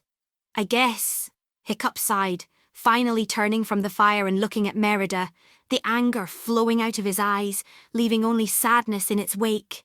He was their friend, you know. Went to dragon training with them. My parents, my uncle, Gobber. He knew them all. They said he was friendly, unassuming, from a poor family. They said all he really wanted to do was make a name for himself. I guess he got his wish. Merida leaned over and rested her head on Hiccup's shoulder as she wrapped her arms around him and pulled him into a hug. Hiccup leaning into her as they turned and watched the fire together. There's no one in the Norselands who doesn't know the name Alvin the Treacherous. Chapter 17. Walls Come Down. It was another overcast morning that greeted the teens as they gathered at the arena. Inside, they discovered that Gobber had somehow found the time, since they had last been there, to set up some sort of maze within the confines of the arena, made up of wooden plank walls held together by metal fittings. The hell is this? Snotlout asked, before the portcullis slammed shut behind them, sealing off the only exit. Good morning, everyone, Gobber called from above them. Looking up, the teens found Gobber in the seating area, leaning over the wall that surrounded the edge and waving down to them. Gobber, what's going on? Merida asked as they all turned their attention to their teacher. Excellent question, Gobber exclaimed. TD is all about attack. Speaking of attack, did I mention I already let the deadly nadder out? What? They all exclaimed at once, before they heard the distinct roar of the nadder as it leapt up onto one of the walls, roaring again as it spotted them. Everyone into the maze! Astrid exclaimed, causing them all to rush towards the entrance. Near the entrance, they noticed a stack of shields had been set up. They each quickly grabbed one before entering the maze just as the nadder reached them. Scatter! Astrid shouted, causing each of the teens to run in a different direction into the maze, forcing the Nadder to choose one of them to chase after. Unfortunately for Merida, it chose her. Nadders are quick and light on their feet, Gobber explained as Merida ran around a corner, the Nadder hopping up onto the wooden walls and skipping across the top of them in an effort to track her. Your job is to be quicker and lighter. As Merida turned another corner, the Nadder suddenly hopped down in front of her, screeching at the princess. Merida slid to a stop in front of the dragon, her shield at the ready. The Nadder lowered its head as it glared at Merida. As it did, it opened its mouth and began clicking its tongue at her. Merida raised a confused eyebrow at the Nadder, slowly backing away as the dragon stalked towards her. As the Nadder continued to click its tongue at her, Merida noticed something odd about the roof of the dragon's mouth. There was a small mark, something that looked like a scar, one made by a small piercing weapon, such as a knife or an arrow. Oh, bloody hell, Merida swore, her eyes widening as she realized this wasn't the first time she had seen this Nadder.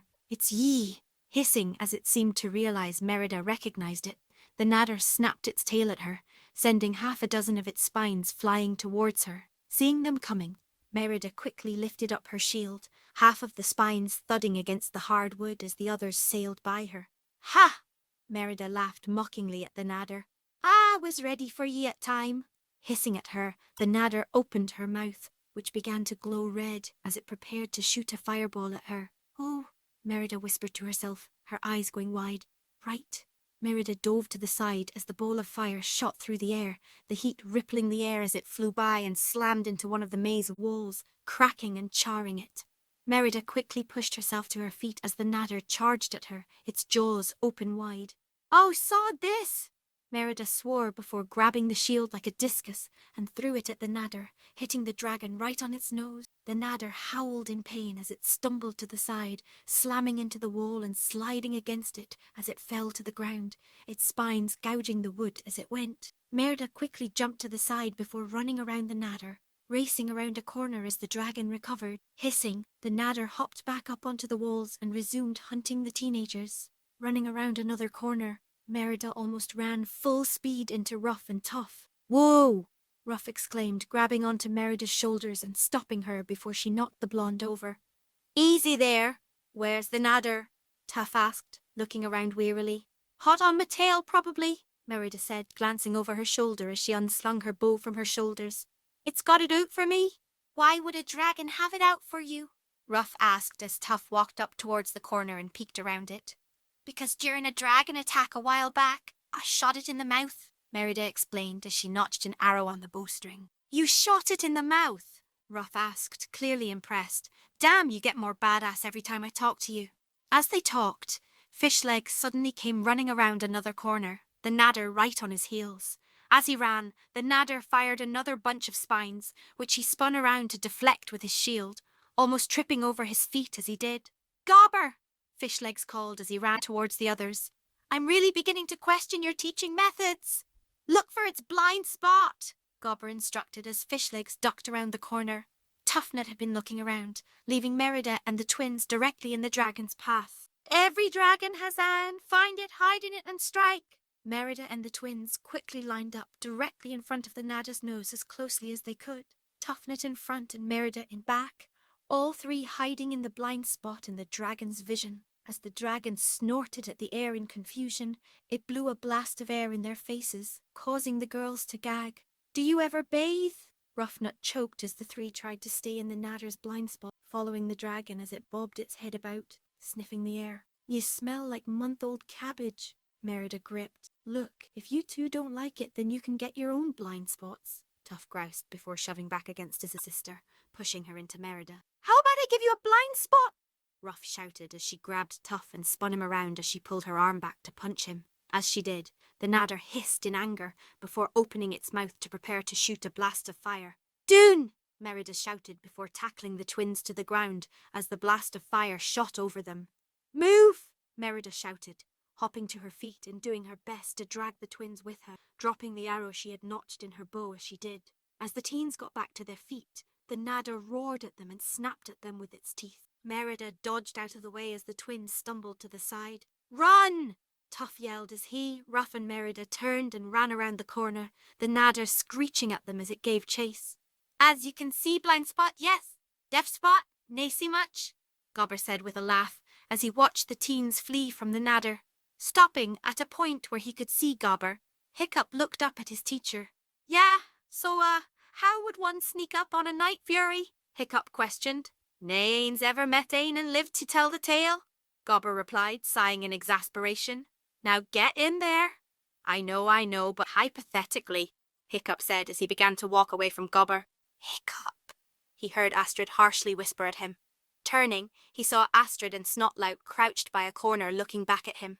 Get down, Astrid whispered, motioning for Hiccup to crouch down and move over to them. Hiccup nodded in reply, crouching down and moving over to the other two, drawing Endeavour as he went. As he lined up behind Snotlout, he saw Fishlegs, Merida, and the twins come around a corner towards them. Astrid signalled for them to stop, causing the other teens to slow to a stop, and crouched at the corner across from them with Merida in front. Leaning forward, they saw the nadder walked around the corner, quickly ducking back behind their corners as the dragon sniffed the air and scanned the wee day, Merida mouthed, looking Astrid dead in the eye. The question seemed to surprise Astrid, catching her up. Just the day before, she had told Merida that she was in this to prove herself to the village, that she didn't care about it, but yet here Merida was, asking her what they should do. She was ready to shrug off the question and figure things out on her own when she thought back to the day before some more. She thought of what Hiccup said about working together, about what Gobber had told them about teamwork, how Merida, of all people, had taken the lead on congratulating the others.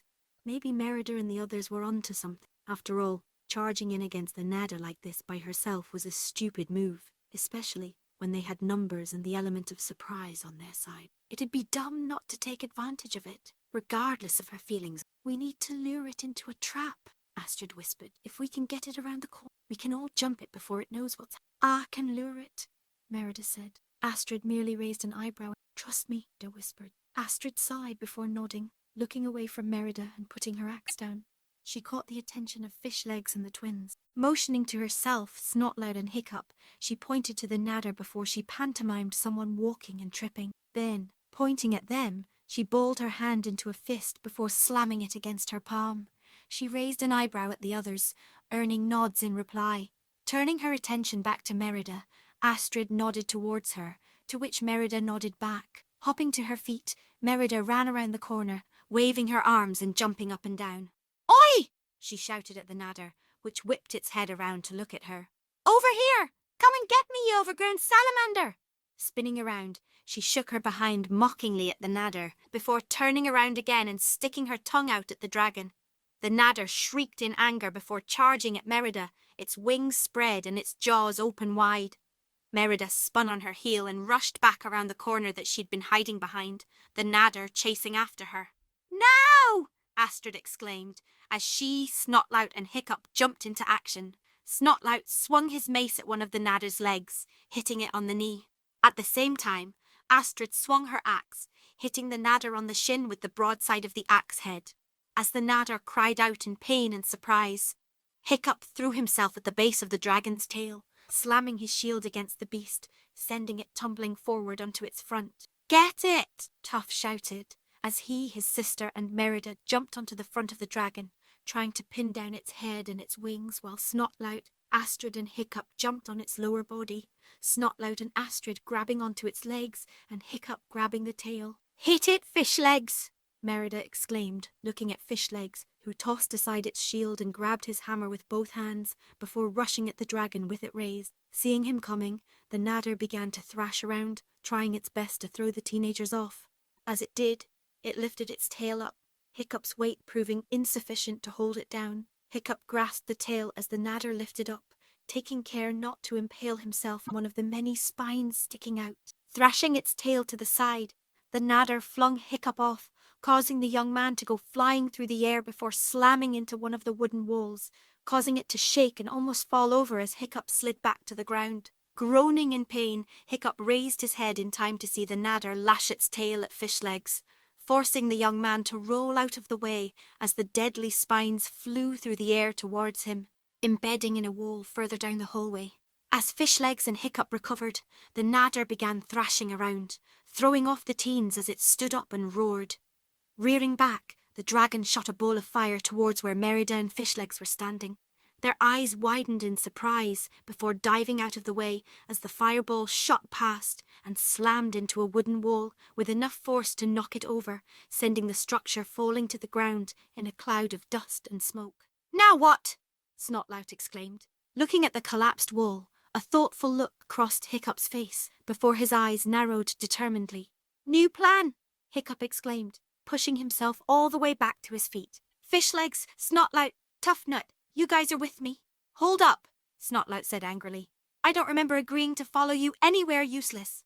"Hey, can you stow the ego for 5 minutes?" Fishlegs shouted at the other boy as the nadder swung its tail at Roughnut, forcing the girl to roll out of the way. "I don't hear you coming up with any bright ideas." Snotlout grumbled angrily, but said nothing else. "Wait about this?" Merida questioned as she ducked out of the way as the nadder tried to bite her head off. "You, Astrid and Roughnut need to lead it away," Hiccup explained, before pointing in the direction away from them. "Just keep leading it until you hear me tell you differently." "That's your master plan!" Astrid shouted angrily as the nadder screeched angrily. "Run away!" "It's not so much a master plan as a make-it-up-as-I-go-along one," Hiccup yelled back. "Now go!" With that, Hiccup turned and began to run away from the action, Fishlegs following him. Snotlout and Toughnut glanced at each other before Toughnut shrugged and began to follow. Seeing his best friend go, Snotlout groaned in annoyance before following as well. Seeing them go, the nadder roared and began to follow them, but stopped when an arrow flew from over its shoulder and glanced off of its cheek. Snarling, the nadder spun around, finding Merida standing behind it with her bow pointed at the dragon, a cheeky grin on her face. "Well, you got its attention," Ruff muttered, glancing between Merida and the nadder as it slowly turned to face them, growling lowly. "Now what?" "Now we day as Hiccup said," Merida replied, hopping on her toes as she began to back away while the nadder lowered its body and began to creep closer. "We run!" With that, Merida spun around and took off running away from the nadder, the action urging Astrid and Roughnut to follow her as the dragon screeched and began to give chase. As the girls lead the nadder in one direction, Hiccup and the other guys began to circle around through the maze back towards them. "So what exactly are we doing?" Tough questioned as he and the others raced behind Hiccup. "I noticed that Gobber didn't set the walls up as best he could," Hiccup explained, struggling to keep his breath as he ran. "The foundations are wobbly." "So?" Snotlout asked as they turned a corner, Fishlegs almost tripping and falling on his face. "So, if we throw enough weight at one of them, it will fall over," Hiccup elaborated, probably pinning anything under it. "Like the nadder," Fishlegs surmised with a grin. "Exactly," Hiccup replied with a nod. "The girls lead the dragon into position. We knock the wall onto it, the nadder gets trapped, Gobber puts it back in its pen, and we go home with all our limbs still attached."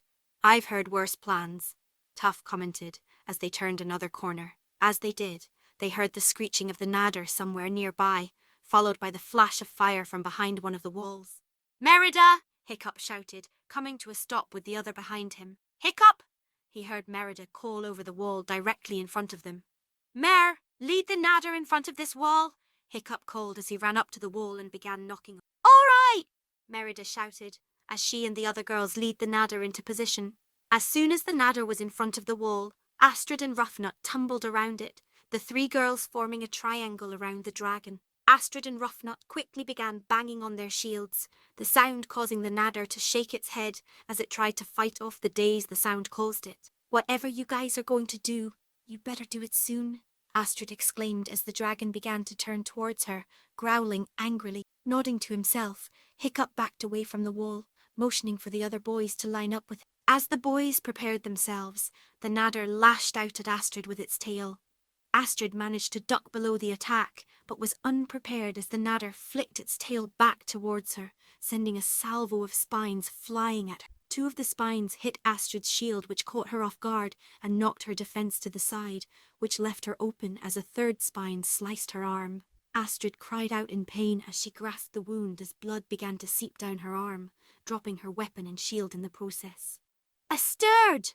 Roughnut exclaimed in fear, trying to run over to her friend, but was knocked to the side as the nadder swept its tail at her, striking her in the stomach and lifting her off her feet before sending her rolling across the ground. Turning its attention back to Astrid, the nadder lifted its leg up and pinned the girl to the ground as she tried to roll away, knocking the air out of the blonde's lungs. Leaning down, the nadder roared right in Astrid's face, causing the girl to let out a primal cry of terror as she scrunched her eyes in fear. "Oi!" Merida shouted, before an arrow dug in between the nadder's scales just above the dragon's shoulder. Screeching in pain and anger, the nadder turned to glare at Merida, who had already notched another arrow and pulled it back to her cheek, the princess's icy blue eyes locking with the dragon's bright yellow ones. "Forget about me?" Merida questioned, raising an eyebrow as the dragon snarled, stepping off Astrid and moving towards the princess, spreading its wings threateningly as it let out a full-bodied roar. "Hiccup!" Merida shouted, taking a hesitant step away from the nadder. "Now!" Hiccup exclaimed before he and the other boys ran at the wall. Leaping forward, the 4 boys slammed their shoulders against the hardwood, throwing all their weight behind the maneuver. As they hit, there was a loud snap before the wall began to fall down, the boys falling with. The wall slammed down on top of the nadder, cutting it off mid-scream as it smashed against the ground, kicking up a large cloud of dust. Coughing, Merida waved the dust away from her face before observing the scene before her. A large section of the wall lay on the ground before her, pinning the nadder to the ground, its head the only thing sticking out from underneath. Looking past the dragon, she could see the 4 boys slowly pushing themselves up, each letting out groans of pain as they did. Past them, Merida could see Ruffnut pulling herself to her wobbly feet as she held her head with one of her hands. Hearing the distinctive noise of wood clacking against stone, Merida saw Gobber coming down the passageway towards them as fast as he could. A sharp cry of pain quickly caught Merida's attention. Turning, she saw Astrid lying on the ground, her lower body pinned beneath the heavy wood. She let out another painful shout as she tried in vain to lift the section of wall off of herself. "Get off!" Merida shouted, turning her attention to the boys and making a shooing motion at them. Hiccup looked at her in confusion before Merida motioned towards Astrid. Looking at Astrid, Hiccup's eyes went wide as he scrambled to his feet. "Oh, gods!" he exclaimed as he tried to drag the others to their feet. "Get off the wall! Get off it now!" It took a moment for the other 3 boys to realize what Hiccup was talking about before they saw Astrid, but by that time Hiccup had already moved over towards her with Ruffnut. "Astrid, are you okay?" Hiccup asked, grabbing the sides of his head in a panic, looking over at Gobber, who was struggling to get over to their side. "Does it look like I'm okay?" Astrid screamed at him. "Get it off!" "I'll get you out, Astrid," Snotlout announced, before grabbing the edge of the wall and attempting to lift it off of her, his face turning red as his muscles strained under the weight, moving the wall slightly, but not enough to free Astrid. After a second, he let out a large exhale as he released the wall, stumbling away from it as Astrid let out another cry of pain. "I can't do it!" Snotlout exclaimed in despair. "It's too heavy! Move!" Fishlegs shouted, shoving Snotlout to the side as he took his place. "Let me try!" Taking a deep breath, Fishlegs grabbed the edge of the wall before he began to lift it. Fishlegs' muscles pulled at one another as his veins throbbed beneath his skin, the wall lifting inch by inch off of Astrid's legs. Letting out a cry of exertion, Fishlegs managed to lift the wall just enough to free Astrid. "Pull her out!" Gobber shouted as he reached them, gesturing wildly at Astrid. "Pull her out!" Not needing to be told twice, Hiccup and Ruffnut reached down, each grabbing one of Astrid's arms before dragging her out from underneath the wall. As soon as Astrid was clear, Fishlegs let go of the wall, which hit the ground heavily, causing the nadder to moan in pain again. As Hiccup and Ruffnut let go of her, Astrid let out a hiss of pain before grabbing her right leg, gritting her teeth as she pulled it against her. "Astrid, are you okay?" Ruffnut asked with a worried tone, kneeling down next to her friend. "My leg!" Astrid exclaimed, not even opening her eyes to look at Ruffnut. "It hurts." "You're going to be okay, Astrid," Gobber said, leaning down before scooping the girl up into arms, causing her to let out a small whimper of pain. "I'll get you to Gothy. She'll know it today. As for the rest of ye, class dismissed."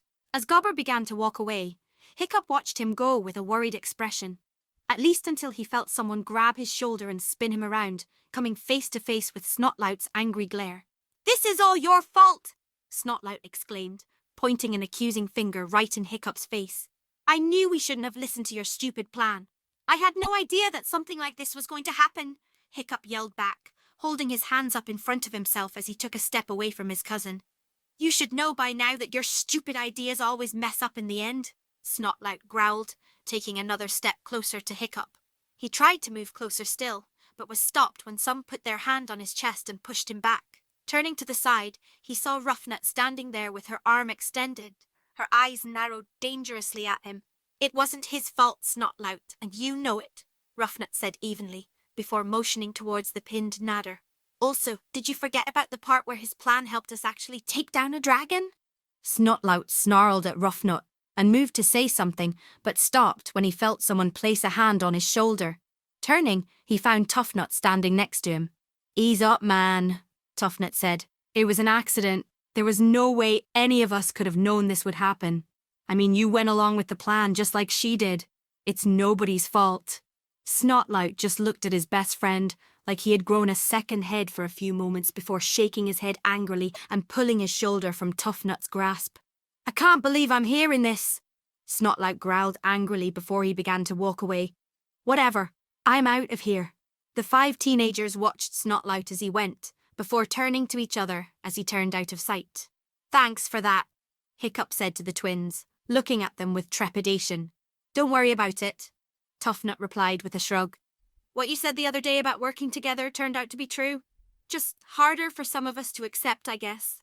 Hiccup blinked in surprise, his eyebrows rising at the maturity of the normally brash boy's words. "What?" Tuff asked, raising an eyebrow of his own. "Why are you looking at me like that?" "Well, I was just thinking this is most you and I have ever talked one-on-one," Hiccup explained. "Like ever." Tuffnut merely shrugged in reply. "So far it seems like dragon training has been all about weird things," Tuffnut stated. "What's one more addition to the pile?" "Have to say that was a pretty sweet idea," Ruffnut commented with a chuckle. "Good thing Gobber set up these walls or we would have been sunk." "We probably would have figured something out," Fishlegs stated with a shrug. "We seemed to pick up the whole teamwork thing pretty quickly." "You got that right, big guy," Ruffnut replied, walking over and patting Fishlegs on his bicep, causing the boy to blush. "How much can you lift anyway? That was pretty impressive what you did with the wall." Thanks," Fishlegs replied awkwardly as he scratched the back of his neck. And I don't know, I haven't really looked into that. "You might want to," Ruffnut commented, letting her fingers trail down Fishleg's arm as she let hers fall to the side. "Girls are always impressed by stuff like that."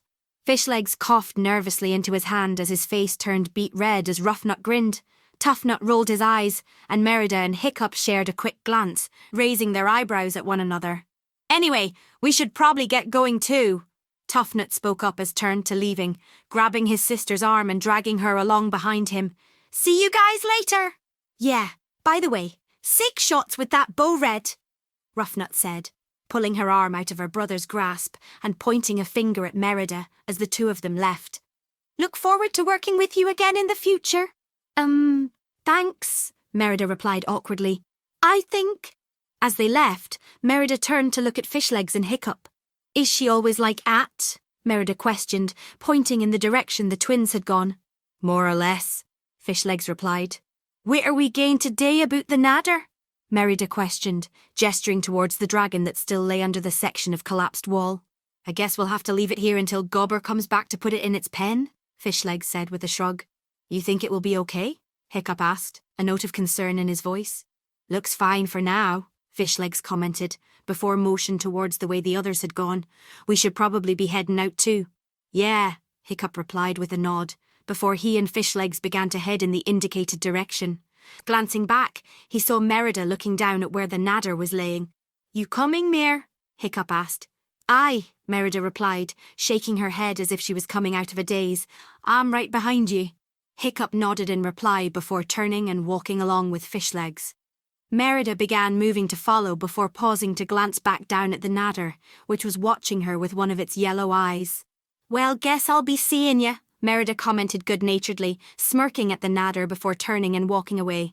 As she walked, she heard a distinctive clicking noise from behind her. Glancing back, she saw that the Nadder had lifted its head up as best it could to look at her, clicking its tongue at her. For a moment, Merida merely stood there, looking at the dragon as it clicked its tongue at her for a 3rd time. As it did, almost on instinct, Merida clicked her tongue back at the Nadder before quickly turning on her heel and walking away, knowing that the dragon was watching her every step of the way. Later. Astrid sighed as she lay on a bed within Gothi's simple hut, which sat next to the much more impressive temple near the centre of the village. It was a good enough size room, built to hold multiple people for when Gothi needed to practice her sometimes occupation as the village healer. Scattered around the room were various collections of herbs and flowers from around the island, as well as some jars containing things that Astrid felt she was better off not knowing about.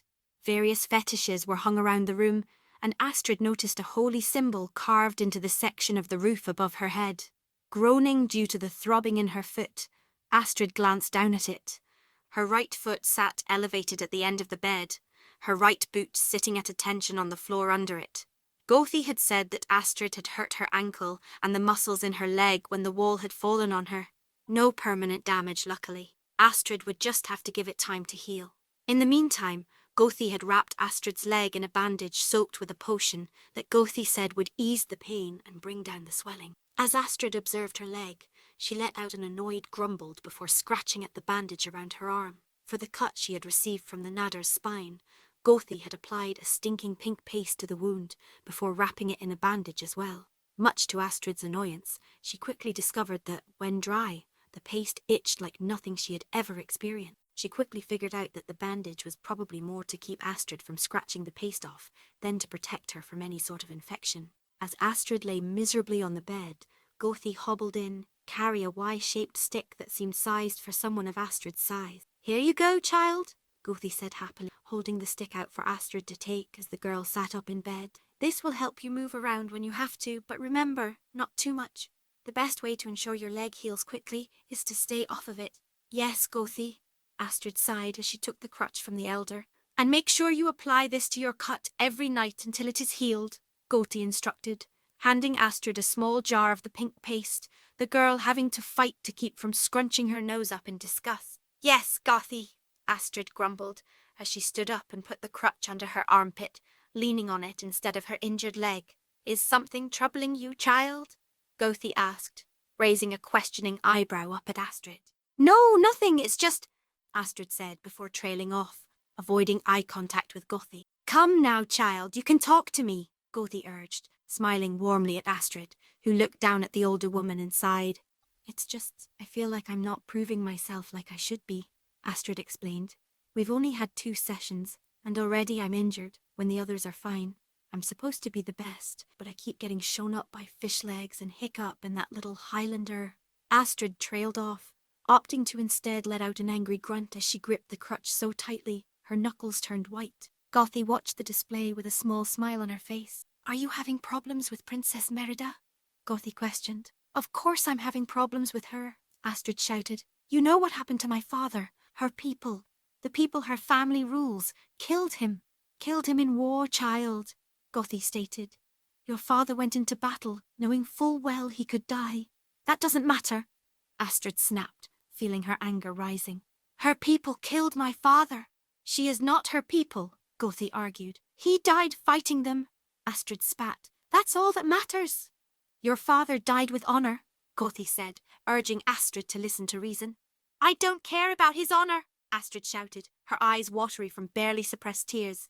"I just care about him. I just want my father, but I can never have him back because they took him from me." "Child, sweet child," Gothi cooed, touching Astrid's arm and urging her to sit back down on the bed. "Dying is just part of life. All mortal lives must come to an end. Your father lived a good life, and I have no doubt the gods justly rewarded him for it.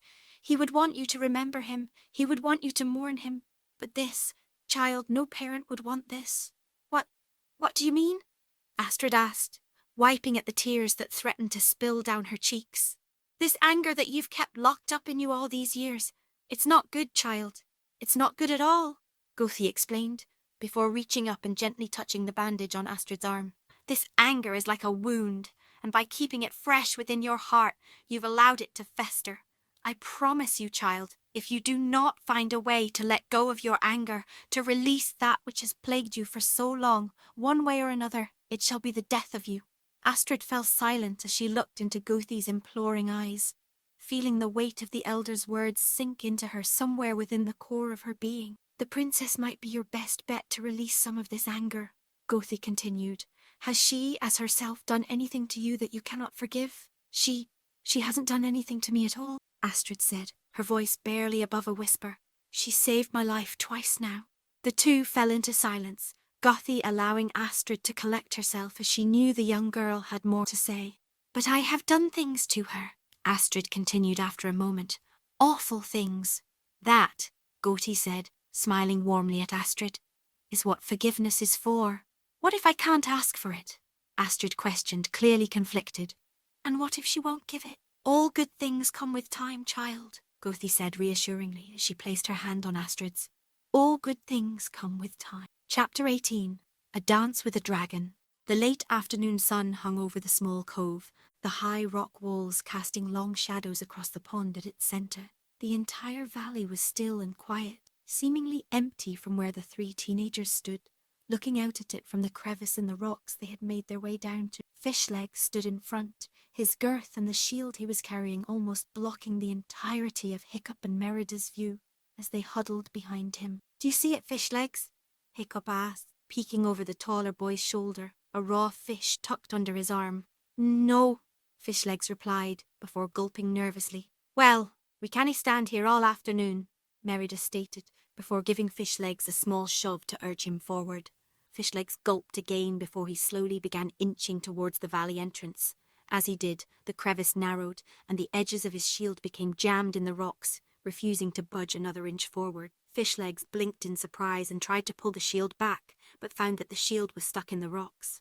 Slowly, he turned around and looked sheepishly at his friend. Really? Hiccup asked, raising an eyebrow at Fishlegs. Oh, don't give me that, Fishlegs shot back. You would have done the same thing. Merida merely sighed and rolled her eyes before ducking past Fishlegs and stooping under his shield. Entering the cove, Fishlegs and Hiccup looked at her for a few moments before she placed her hands on her hips and raised an eyebrow, smirking. Hiccup quickly ducked under the shield and stepped over next to Merida. The two looked at Fishlegs expectant, watching as the large boy tried to duck under the shield as well, only to find that he couldn't fit. Sighing as he stood back up, Fishlegs grabbed the top of the shield and attempted to climb over it instead. As Fishlegs lifted his feet off the ground and put all of his weight on the shield, there came a cracking, causing him to freeze before the shield suddenly broke loose from the wall, sending Fishlegs falling flat on his face. Are you all right? Hiccup whispered as he and Merida rushed over to Fishlegs' side. Yeah, I'm fine, Fishlegs replied, waving the two off as he stood up and brushed himself off before stooping down and picking up his shield. We have bigger things to worry about, remember? Hiccup and Merida both nodded solemnly before turning their attention to the cove around them. Slowly, the trio made their way out into the open, sticking close together and rapidly scanning the surrounding area. Suddenly, Merida perked up as if she heard something and spun around, gasping as she did. The other two quickly followed suit, their eyes widening in surprise and fear as they saw the Night Fury perched on a large rock, watching them like a predator ready to pounce on them. Slowly, the Night Fury crawled down from its perch, its black-on-green eyes never looking away from the teens. As it reached the ground, the Night Fury sniffed at the air before growling at the trio. Sensing what the Night Fury wanted, Hiccup cautiously took a step forward as he held the fish out in front of him. Slowly, the Night Fury began to approach Hiccup, its mouth opening to bite the fish. Before it did, the Night Fury's eyes flashed up to the sword strapped to Hiccup's back, letting out an angry growl as it backed away again, its eyes darting to Merida and Fishlegs as well. Our weapons, Hiccup whispered, unstrapping his sword and taking it into his hands. It doesn't like our weapons. Well, I dinna exactly like the idea of being in close proximity of a Night Fury without my weapon, Merida whispered back, touching the bow slung around her shoulders but not taking it into her hands. I don't think we really have much of a choice, Fishlegs stated wearily, watching the Night Fury glare at him as he took his warhammer slowly out of his belt before tossing it away. Hiccup following suit, their weapons landing with a thud on the ground a few feet away. Merida quickly glanced between the weapons on the ground and the Night Fury, which had turned its attention towards her, and snarled, hesitating as she tried to decide what to do. Merida, Hiccup pleaded, glancing over at her. All right, fine, Merida replied reluctantly, unslinging her bow and quiver, before tossing them to the side with the other weapons. As soon as the Night Fury saw that the weapons were out of reach, its attitude completely changed. It quickly sat back on its legs, its once narrowed eyes opening wide as it tilted its head curiously at them, one of its ears twitching as it watched them. Merida had to fight the urge to coo at the sudden adorableness of the dragon before her. Hiccup slowly held the fish out again, prompting the Night Fury to approach him a second time. As it leaned forward to take the fish, it opened its gummy mouth, which was completely devoid of teeth. "Huh? Toothless?" Hiccup mused, a confused expression on his face. "I could have sworn you had." Before he could say anything more, a set of pointed teeth extended from the Night Fury's gums as the dragon bit into the fish and pulled it from Hiccup's grasp. The three teens gasped its surprise as the Night Fury lifted its head up and swallowed the fish mostly whole, licking its lips in satisfaction. "Teeth," Hiccup finished, shock written on his face. Eyeing the teens curiously, the Night Fury began to approach them, causing them to back away in fear. No," Hiccup said nervously, as he tripped over his own feet and crawled backwards until his back was against a rock, Merida and Fishlegs fretfully flanking it. Merida's hand held out towards Hiccup as she tried to figure out what to do. "I don't have any more." The Night Fury continued to approach him until its face was mere inches from Hiccup's own. Then its eyes suddenly rolled back in its head as it made gagging noises with its throat. A second later, the Night Fury spat up the fish it had just eaten into Hiccup's lap, the saliva and digestive fluid seeping into his pants. "That's disgusting," Merida muttered, a look of revulsion on her face, mirrored by Hiccup and Fishleg. As the teens looked at its offering in repulsion, the Night Fury sat back on its hind leg, watching Hiccup expectant. For a few moments, the teens merely stared in confusion, the dragon looking silently back as Hiccup held the fish in his hand. When Hiccup failed to do anything, Night Fury quickly glanced down at the fish in the boy's hand, looking back at it. The small action instantly revealed the Night Fury's intention, causing Hiccup to look down at the fish in surprise, before sighing and reluctantly, Hiccup lifted the raw fish, still covered in juices from the dragon's belly, up to his mouth before taking a bite out of it. Hiccup could have sworn he felt his tongue shrivel up and die as his mouth filled with the fish meat, Merida's lip curling in horror and disgust behind him, while Fishlegs placed his hand over his hand in an effort to keep from spewing bile. Forcing a smile on his stuffed face, Hiccup held the fish up for the Night Fury to see. The Night Fury quickly glanced down at the fish before swallowing. Hiccup looked incredulously at the dragon before sighing through his nose. Leaning his head back, he swallowed, fighting the urge to throw it back up, finally forcing the fish meat down his throat. Hiccup shuddered in disgust. Looking up, he saw the Night Fury lick its lips, leading Hiccup to smile awkwardly at the dragon. Seeing the smile, the Night Fury narrowed in confusion before it tried to mimic the expression. As the three watched, the dragon slowly pulled its entire mouth into the facsimile of a smile, its retracted teeth completely showing its red gums. Slowly standing up, Hiccup reached out with his hand, attempting to touch the Night Fury. The dragon looked at Hiccup in confusion before it snarled, baring its teeth at the young man and spinning away, leaping into the air and clumsily gliding to the other side of the cove. After the Night Fury half landed, half crashed to the ground, the dragon wandered a short distance before scorching the ground with a small stream of fire. As the grass burnt and the ground smouldered, the Night Fury curled up into a ball and lay down. "Now what?" Fishlegs questioned, looking at where the Night Fury lay along with the others. "Come on," Hiccup said, signaling the others to follow him as they made their way around the lake. Cautiously, the three teens approached the dragon, which was preoccupied watching a bird flit through the air. Slowly, Hiccup sat on the ground a few feet away from the Night Fury, Merida and Fishlegs following suit. After a moment, the Night Fury lifted its head up and turned to look at the teens. Hiccup smiled and waved at the Night Fury, which grunted before turning away again, laying its head on the ground and wrapping its tail around its body, hiding its face from view. Seeing his chance, Hiccup scooted over towards the Night Fury and reached out to touch its tail. Just as he was about to touch one of the dragon's scales, the Night Fury suddenly snapped its tail away and glared at Hiccup, causing the young man to hop back, knocking into Merida and Fishlegs. The Night Fury rolled its eyes before it got up and wandered away. As the teens recollected themselves, the dragon wandered over to a large, exposed root and wrapped its tail around it, hanging from it like a bat and wrapping itself with its wings. The Night Fury closed its eyes, apparently trying to drift off to sleep. At the same time, the three teens sat upon the lake shore, alternating between watching the Night Fury and chatting amongst themselves. "You sure this is a good idea, Hick?"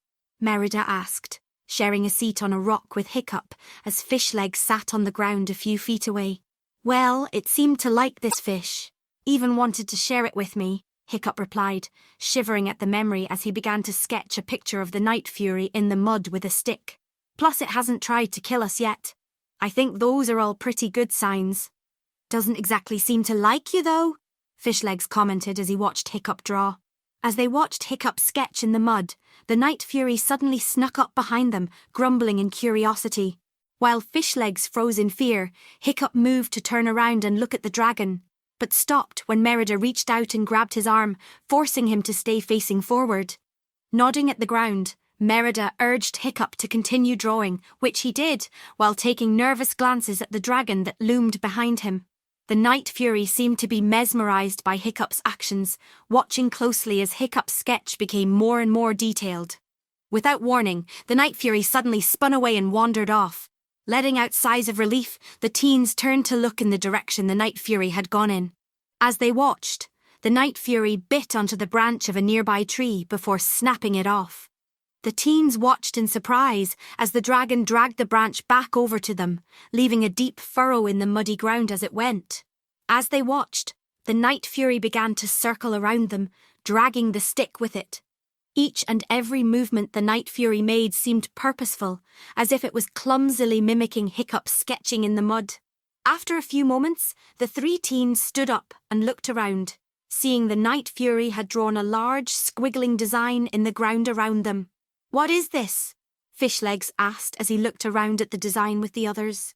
As Hiccup walked around, observing the lines, he stepped on one by accident, causing the Night Fury to snarl at him. Hiccup quickly pulled his foot away, in turn causing the Night Fury to revert back to its calmer demeanour. Raising an eyebrow, Merida reached her foot out and touched one of the lines, causing the dragon to snarl at her as well. Fishlegs repeated the action with similar results. "He doesn't want us to touch the lines," Merida observed. "Yeah, but what does that mean?" Fishlegs questioned. "It's to see if he can trust us," Merida explained. "If we can move without touching the lines, it will prove to it that I can trust us. At it can trust Hiccup."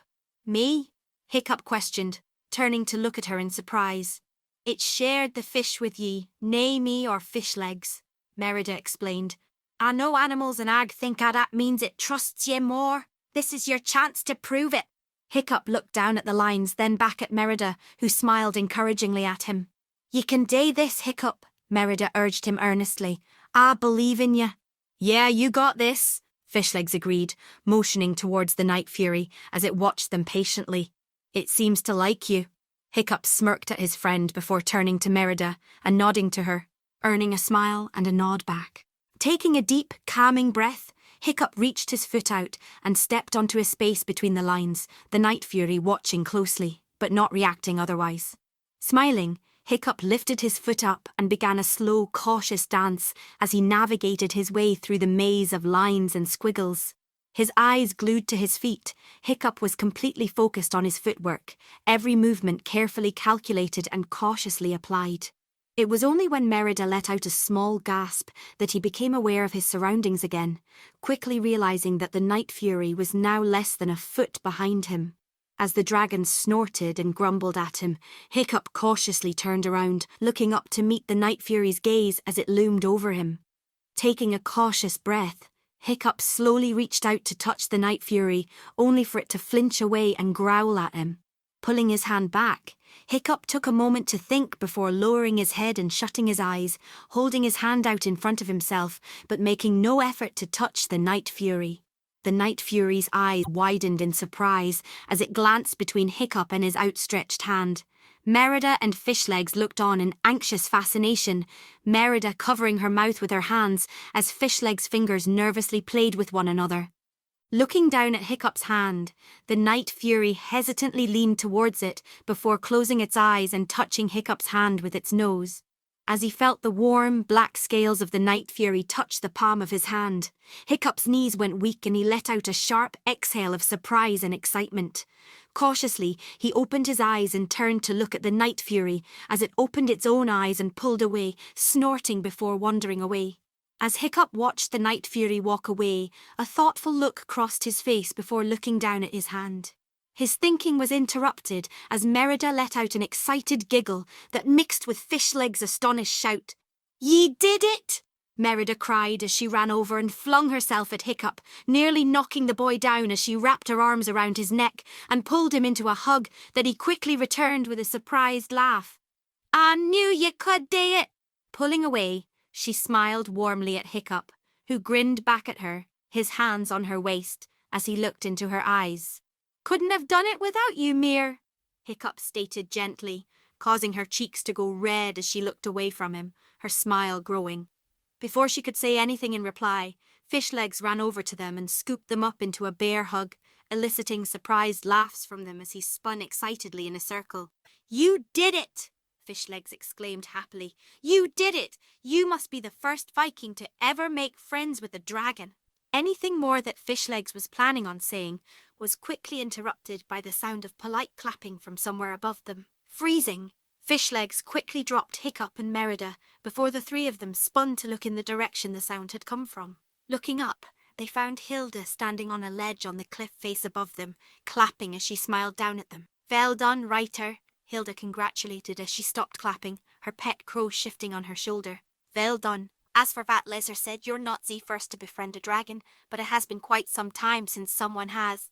"You know," Hiccup said, pointing up at Hilda, "I'm starting to get the impression that you're following us." "Oh, don't be silly, writer," Hilda replied, waving her hand dismissively at him. "I'm just out gathering some things I need like every day. I just happened to be here when you veer." Hiccup and Fishlegs shared a look that spoke volumes. Merida, however, looked at the old woman with curiosity as she watched Hilda pick up a basket she had set on the ground and begin gathering what looked like small black rocks off the ground and cliffside. "What are you gathering, Hilda?" Merida questioned. "Oh, just a type of rock I like to use for this and that," Hilda explained as she picked up some more. "When I grind it up, it adds a nice little zest to my tea." Merida raised an eyebrow in reply, but said nothing else. As Hilda began to collect more rocks, the pile in her basket became slightly uneven. As she placed one on the top of the pile, it rolled off before falling out of the basket and tumbling over the side of the ledge. Merida watched it fall, noticing a fine cloud of black dust falling behind it. As the stone neared the bottom of the cliff, it hit an outcropping of rock, causing a spark as the two hard surfaces made contact with one another. In a split second, the spark reached the cloud of black dust and the whole thing ignited. As Merida's eyes widened in surprise, the whole cloud burst into a fire, engulfing the rock. As the rock hit the ground, it impacted with a loud bang as a fireball exploded out from it, covering the surrounding few feet in fire. The explosion caused the three teens to jump back in alarm as the night fury snapped its head up and looked on in surprise. The teens watched as the fire quickly died down, leaving a cloud of pitch-black smoke in its wake that slowly floated up into the air. As the smoke cleared, they could see that the black rock had completely broken apart, leaving only small chunks and pebbles behind. The ground within the radius had been completely scorched, and the surrounding grass had been burnt to a crisp. A small stream of smoke rose from the center of the explosion, and Merida noticed the ground was cracked a foot around the epicenter. "What the hell was that?" Hiccup exclaimed, looking from the smoking remains of the explosion to where Hilda stood on the ledge above, looking down at the scene. "Oh my, I'm sorry, dearies," Hilda said, putting a hand over her mouth in surprise. "I guess that one got away from me." "You guess?" Merida asked incredulously. "Hilda, what are those things?" "They go by many names amongst many people, but the most common name you'll find for them is black rocks, or black powder when they are ground up. As you can see, they can be very volatile when mixed with fire." "Yeah, no kidding," Fishlegs replied, scratching the back of his head as he let out a long breath. Cautiously, Hiccup approached the damaged ground, kneeling down to examine it closer. He slowly reached out to touch the charred ground, pulling his hand back briefly, as he found the ground still hot to the touch. Running his finger along the outer edge of the explosion site, he found that it was covered with a fine black powder, different from the soot he was expecting. What exactly do you use this stuff for again?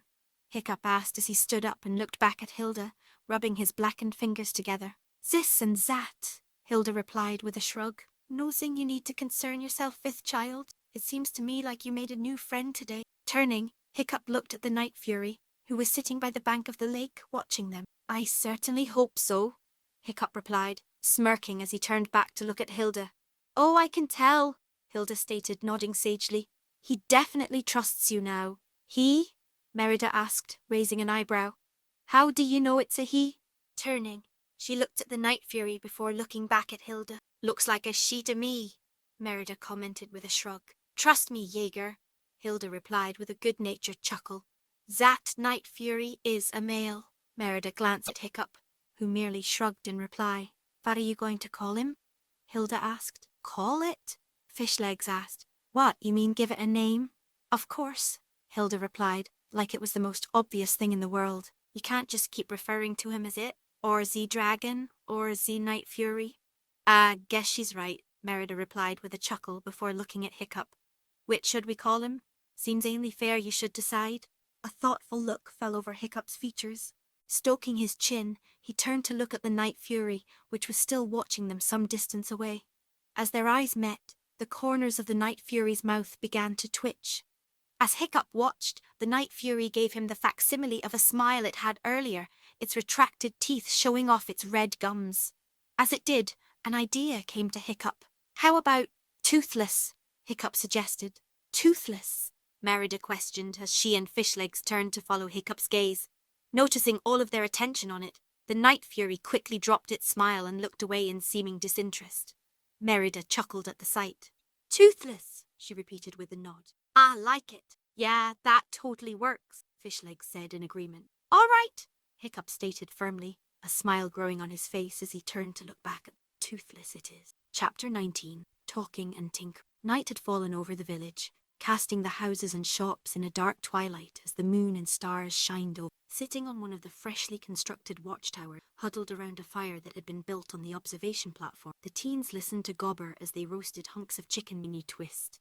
He took my hand and swallowed it, Gobber exclaimed, holding his prosthetic hand up as evidence. An entire roasted chicken stuck to and so delicious. Just to pass the word because it will took my leg. The group of teens whispered amongst themselves in wonder as Gobber smiled in satisfaction. His face fell slightly as he heard Merida giggling to herself. Something funny, princess? Gobber questioned, raising an eyebrow at the girl sitting to Hiccup's left, the boy in question sitting on Gobber's left. Nay, sorry, Merida apologised, smiling at the blacksmith. Your story was great, Gobber, it just reminds me of my da. Why's that? Toughnut questioned, leaning forward so he could get a better look at Merida from across the fire.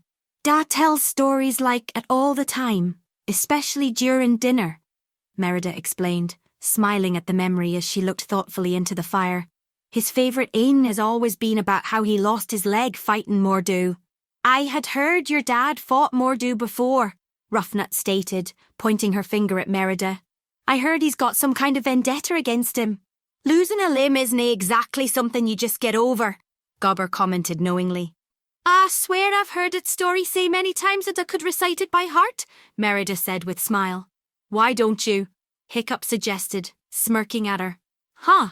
Merida questioned, turning to look at Hiccup in confusion. Why don't you tell the story? Hiccup clarified. I'm sure the others would like to hear it. Merida scanned the surrounding teens, looking to see if Hiccup was correct. Fishlegs was sitting on the edge of his seat in anticipation while the twins leaned forward so they could hear.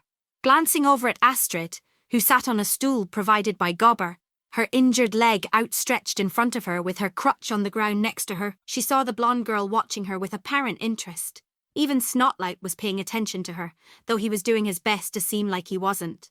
Gobber seemed interested as well, nodding encouragingly at her. Merida smiled as she turned back to Hiccup. All right then, Merida said with a nod before turning back to the fire. It all started on my birthday, when I was just a wee lass. The other teens and even Gobber listened with rapt attention as Merida related her people's battles with the Vendel and their monstrous leader. Eventually, she got to her father's final confrontation with Mordu. My father had ne'er seen a beast such as him, Merida whispered, leaning forward, unconsciously causing Fishlegs, Snotlout, Gobber and the twins to lean forward as well. He wore the fur of a great black bear, its hide strewn with the weapons of a dozen fallen warriors. His flesh was scarred from countless battles, and his face was marred with ane dead eye. "What happened?" Ruffnut asked, her eyes wide with wonder.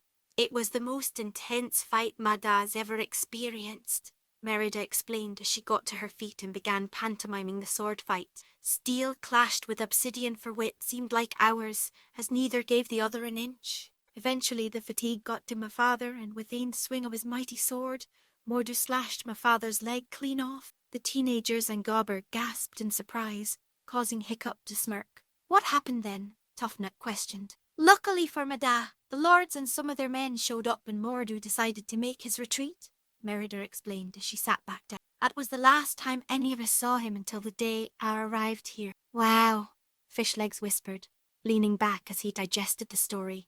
"That was pretty intense." "Yeah," Tuffnut agreed. "I think Mordu has only shown his face once or twice around here, and those were only during quick raids.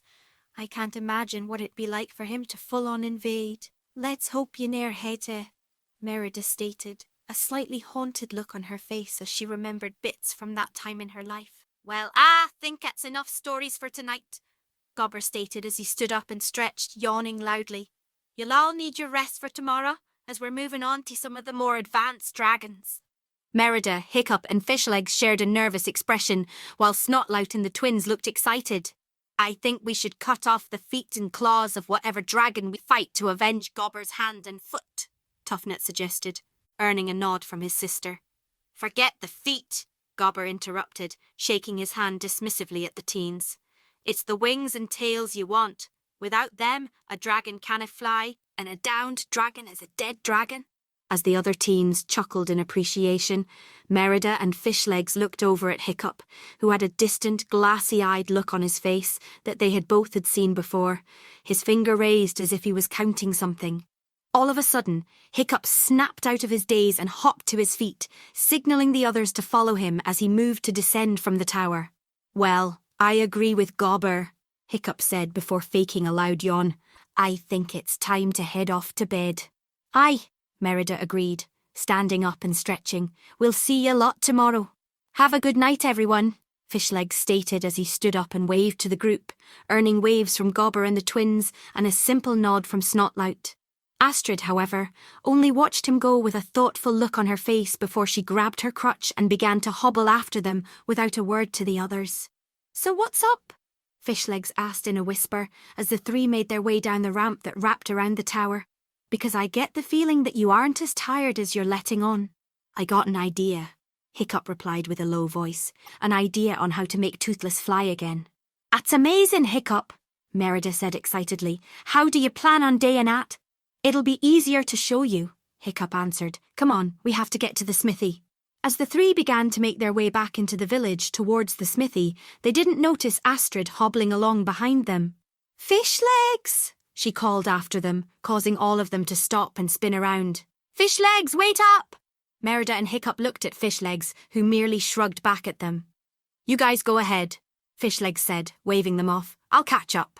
Nodding, both Hiccup and Merida turned and departed, sparing Fishlegs a worried glance before continuing on as Astrid caught up. Hey, Astrid." Fishlegs greeted the girl, his eyes narrowing as he noticed she was winded. "Are you okay?" "I'm fine," Astrid replied dismissively as she caught her breath. "Just a little tougher with the crutch is all." "How's the leg doing?" Fishlegs questioned, before motioning towards a large rock sitting nearby. "Do you need to sit down?" "It's doing better. Gothy healed it up pretty well," Astrid replied, looking down at her feet. "And yeah, I wouldn't mind sitting down." Fishlegs walked slowly over to the rock, keeping pace with Astrid's reduced speed. Astrid sighed as she sat on the rock, happily putting her crutch to the side while Fishlegs sat down next to her. "So," Fishlegs began awkwardly, "what was it that you wanted to talk about?" "Well, you and I haven't really talked in a while," Astrid explained. I don't think we ever really talked at all," Fishlegs replied in confusion. "Sure we did," Astrid insisted. "We used to hang out all the time." "No, you hung out with Snotlout and the twins," Fishlegs argued. "I was always just kind of there. I think I talked to Ruffnut more than I talked to you." Well, Astrid said hesitantly. Sorry about that then. It's no big deal, Fishlegs stated with a shrug. I just kind of figured you didn't really like me. I never disliked you, Fishlegs, Astrid insisted, turning to look at the other boy in the eye. Honestly, I think I preferred your company to Snotlouts or Toughnuts. Really? Fishlegs asked with a snort. Why's that? Well, you didn't hit on me every other second, Astrid explained, looking down at her feet. So, that's a plus. Well, it's not like I ever had a chance with someone like you, Fishlegs stated, smirking and rolling his eyes. You were a lot better conversation, Astrid said, smirking at the other boy and ignoring the self-depreciating humour. Weren't always talking about how big your muscles are or how many dragons you were going to kill after dragon training. When you spoke, she continued, looking back at Fishlegs, who was looking at her in surprise, you actually had something to say. It was refreshing, and I kind of miss that. Wow, thanks, Fishlegs replied, his cheeks turning red as he awkwardly scratched the back of his head. Just telling the truth, Astrid replied with a shrug of her shoulders, looking back at her feet. Why did you start hanging out with Hiccup again? Well, if you remember, me and him used to be really close, Fishlegs explained. He was my best friend.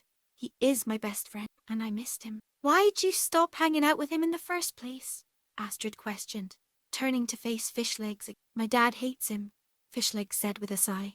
Thinks he's the biggest burden the village has, and that he's been a bad influence on me. He kind of forced me to start hanging out with Snotlout and Toughnut. Only kind of, Astrid questioned, picking up on the hesitance in Fishlegs' voice. I'd be lying if I said I didn't hate the abuse I got by being lumped in with Hiccup, being seen as a failure like him, Fishlegs explained, a remorseful look on his face. I just wanted people to like me, to be proud of me, so when my dad told me to stop hanging out with Hiccup, I didn't exactly put up a fight. Fishlegs paused as he looked down at his hands clasped in front of him. It's something I've regretted ever since, Fishlegs finished. Was he mad when you went back to him? Astrid questioned. Oh yeah, Fishlegs replied with a snort. This was right after he beat up Snotlout and Toughnut. I was worried he was going to do the same to me. Why didn't he? Astrid asked. Well, I like to think I wouldn't have just rolled over and taken it if he had, but that's beside the point, Fishlegs answered with a shrug. I just managed to convince him that I was sorry, that I wanted to be his friend again. And he believed it? Astrid questioned, a surprised look on her face. Well, he took a little convincing, but yeah, Fishlegs replied. I mean, Hiccup's a pretty trusting guy, despite all of the stuff that he's had to deal with. Even then, I still had to earn his trust back. I see, Astrid stated simply, her eyes falling back towards her feet. There was a lull in the conversation before a pensive look crossed Fishlegs' face. Astrid, what is all this about? Fishlegs inquired, turning to face her. Why do you want to know about this? I've made some mistakes too, Fishlegs, Astrid said with a sigh. I've done things that I'm starting to regret, and I need to know how to fix things. You're talking about you and Merida, aren't you? Fishlegs surmised. I haven't been the best person to a lot of people, Astrid elaborated. But yeah, this has to do with me and the princess. Well, I think that's your first problem right there, Fishlegs stated. What is? Astrid asked in confusion. Calling her that, Fishlegs explained. I don't think you've ever called her by her real name. She has one, you know. I know, Astrid snapped, turning to glare at Fishlegs, growing angry with the condescending tone Fishlegs was using on her. Well, I'm sure she'd appreciate you using it when talking to her, Fishlegs stated, seemingly unfazed by Astrid's anger. Astrid sighed before turning away again. I was asking for your advice, Astrid grumbled. Not for you to lecture me. Sorry, Fishlegs replied, holding up his hands in an effort to placate her. I'm just trying to help. This seemed to satisfy Astrid, who visibly calmed. Still, I'm not sure what other advice I can give you other than tell her you're sorry, Fishlegs continued. Merida can be pretty headstrong from what I've seen, and I can't guarantee she'll accept an apology right away. And even if she does, I'm guessing it won't be without a good amount of yelling. Kind of what I'm expecting, Astrid said with a sigh. But that's not to say that it's impossible for her to forgive you, Fishlegs explained. After all, she used to hate Hiccup, and now look at them.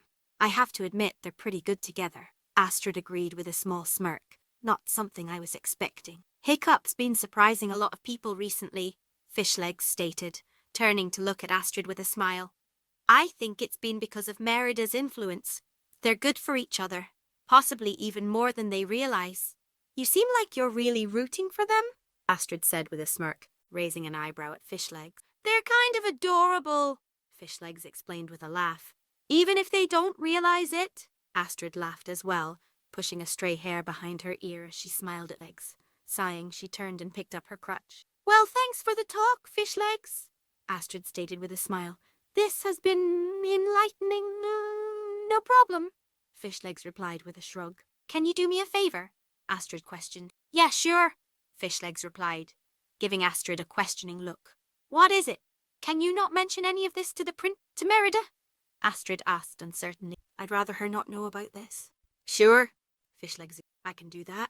Thanks, Astrid said, struggling to push herself to... Here, Fishlegs, pushing himself to his feet before offering his hand to Astrid. Let me help. Astrid hesitated for a moment, looking at Fishlegs' offered hand as she tried to figure out what to do. Her pride screamed at her to not take the offered help. She seemed weak enough already with her injuries.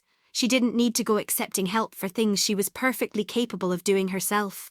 But at the same time, Fishlegs was one, if not the nicest guy she knew, and looked like he genuinely wanted to help her. It was just him here. He wouldn't judge her, right? Sure, Astrid whispered, as she reached out and strongly grasped Fishlegs' hand and allowed him to pull her to her feet. As he did, Fishlegs accidentally pulled too hard, forcing Astrid to reach out and catch herself on his chest. Fishlegs' face glowed bright red as Astrid slowly pushed herself upright. Sorry, Fishlegs whispered, looking away in embarrassment.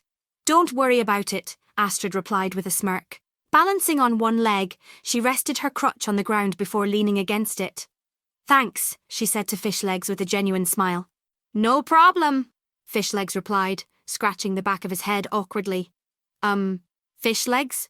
Astrid said with a slightly awkward tone. Yeah? Fishlegs questioned.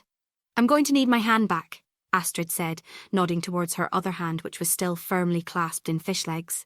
Oh!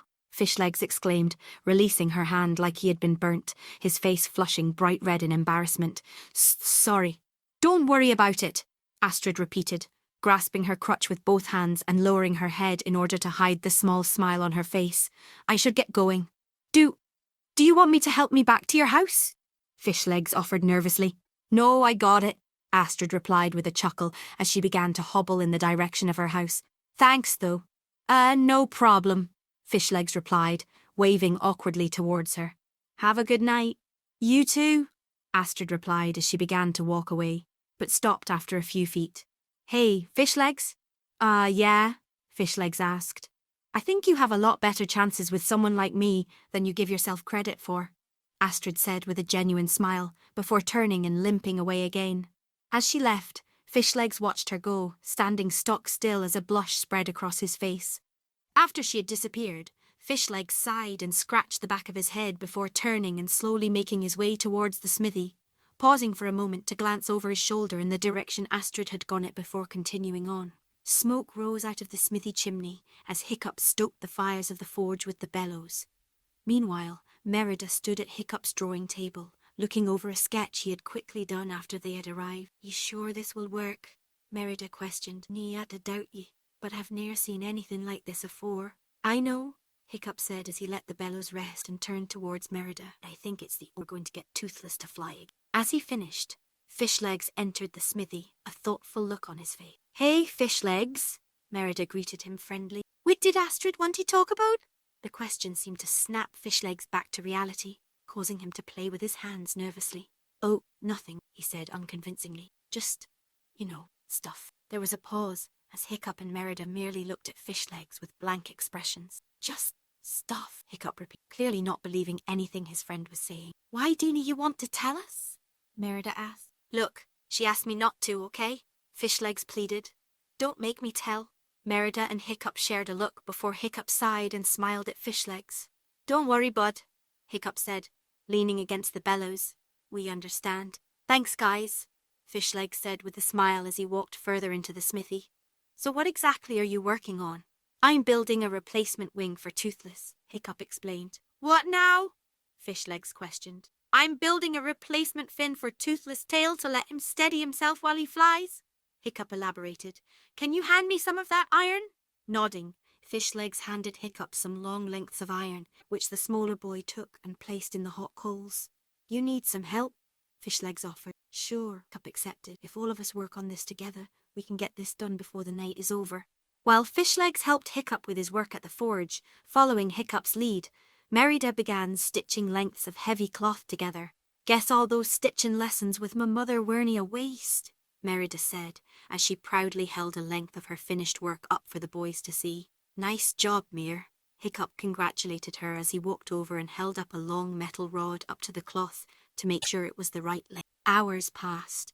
The only sound in the smithy was the light conversation between the three teens and the pounding of hammer against metal. Eventually, after all the pieces had been built and assembled, Hiccup stood with a mechanical folding fin made of iron and heavy cloth that was a few inches longer than he was tall. Wow, Fishlegs said in wonder. Do you think it will work? Only way we'll know is if we test it. Hiccup replied, snapping the fin closed and tucking. I should bring it back to my house to make sure Gobber doesn't find it. Good idea, Fishlegs agreed, before yawning loudly as the three of them made their way out of the smithy. Now if you guys don't mind, I'd like to get some sleep before the sun comes up. Sounds like a good idea, Merida agreed.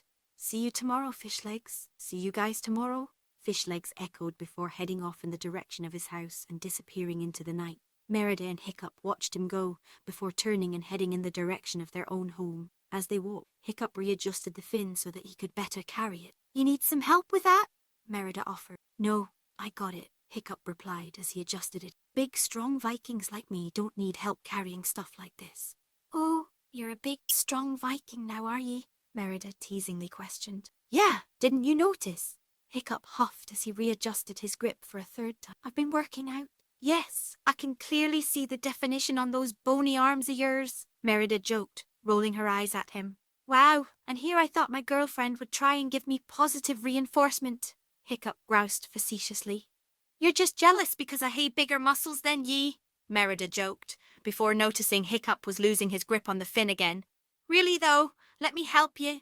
Yeah, that's a good idea, Hiccup agreed as he came to a stop and set the fin on the ground. Just let me set it down for a second.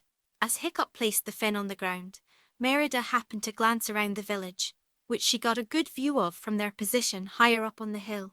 Most of the buildings appeared merely as shapes in the darkness, indistinguishable from one another. However, Merida could clearly make out the arena from its position nearly on the opposite side of the village. A pensive look crossed her face that was not missed by Hiccup. Something wrong, Mer?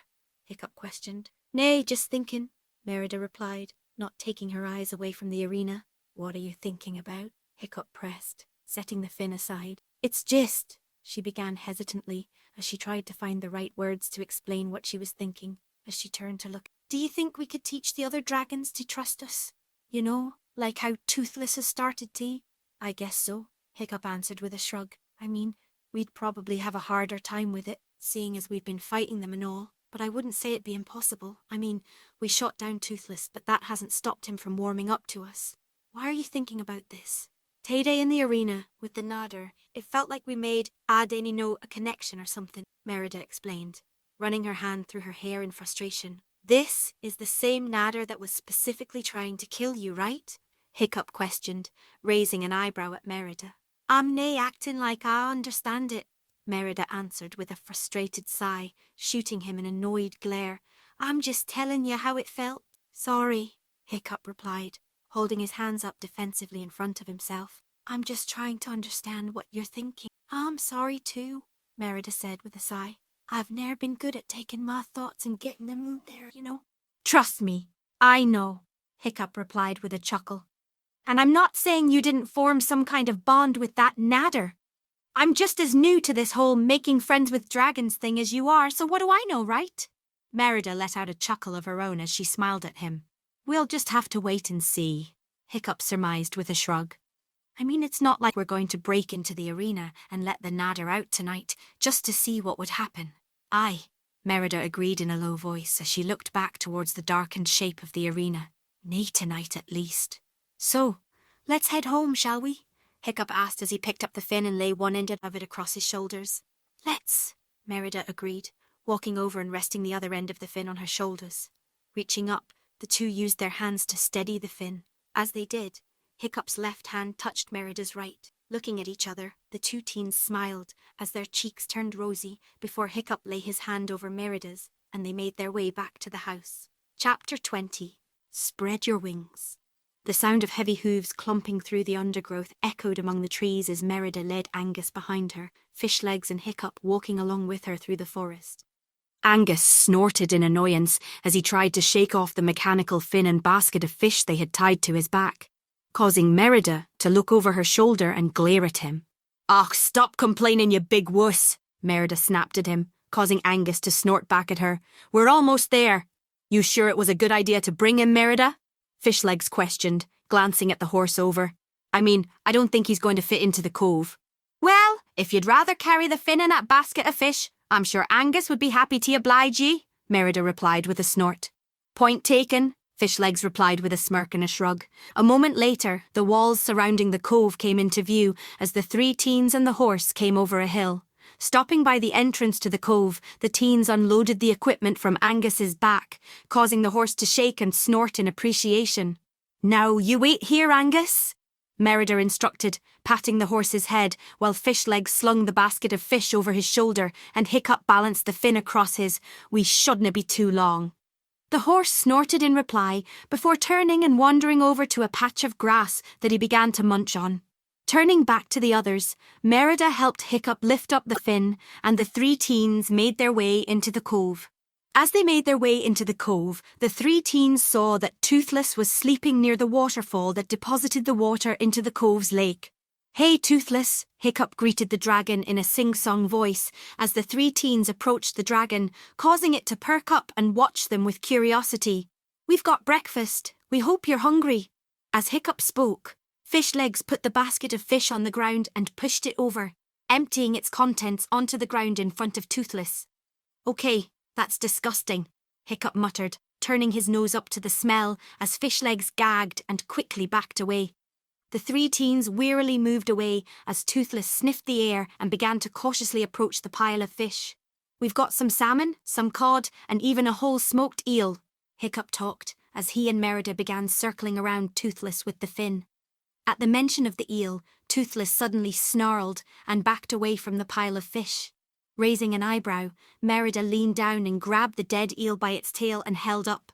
As she brought it closer to Toothless, the dragon snarled viciously as it shied away.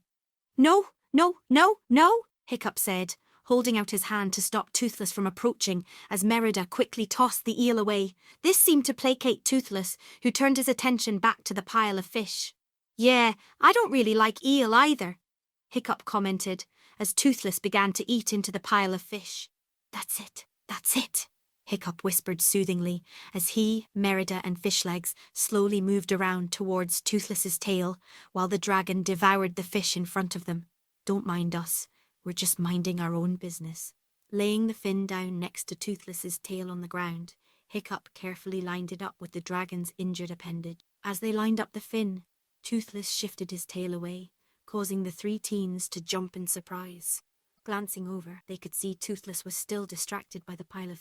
As they tried to line up the fin with Toothless's tail, the dragon kept moving it as he dug into the. "This isnae working," Merida growled in frustration before she tossed her bow and arrows away and sat down on the dragon's tail as Toothless stuck his head into the basket in an effort to get more using her weight to hold the appendage down. "Hurry up and put it on," Merida whispered, nodding. Hiccup and Fishlegs pushed down on the tail as well.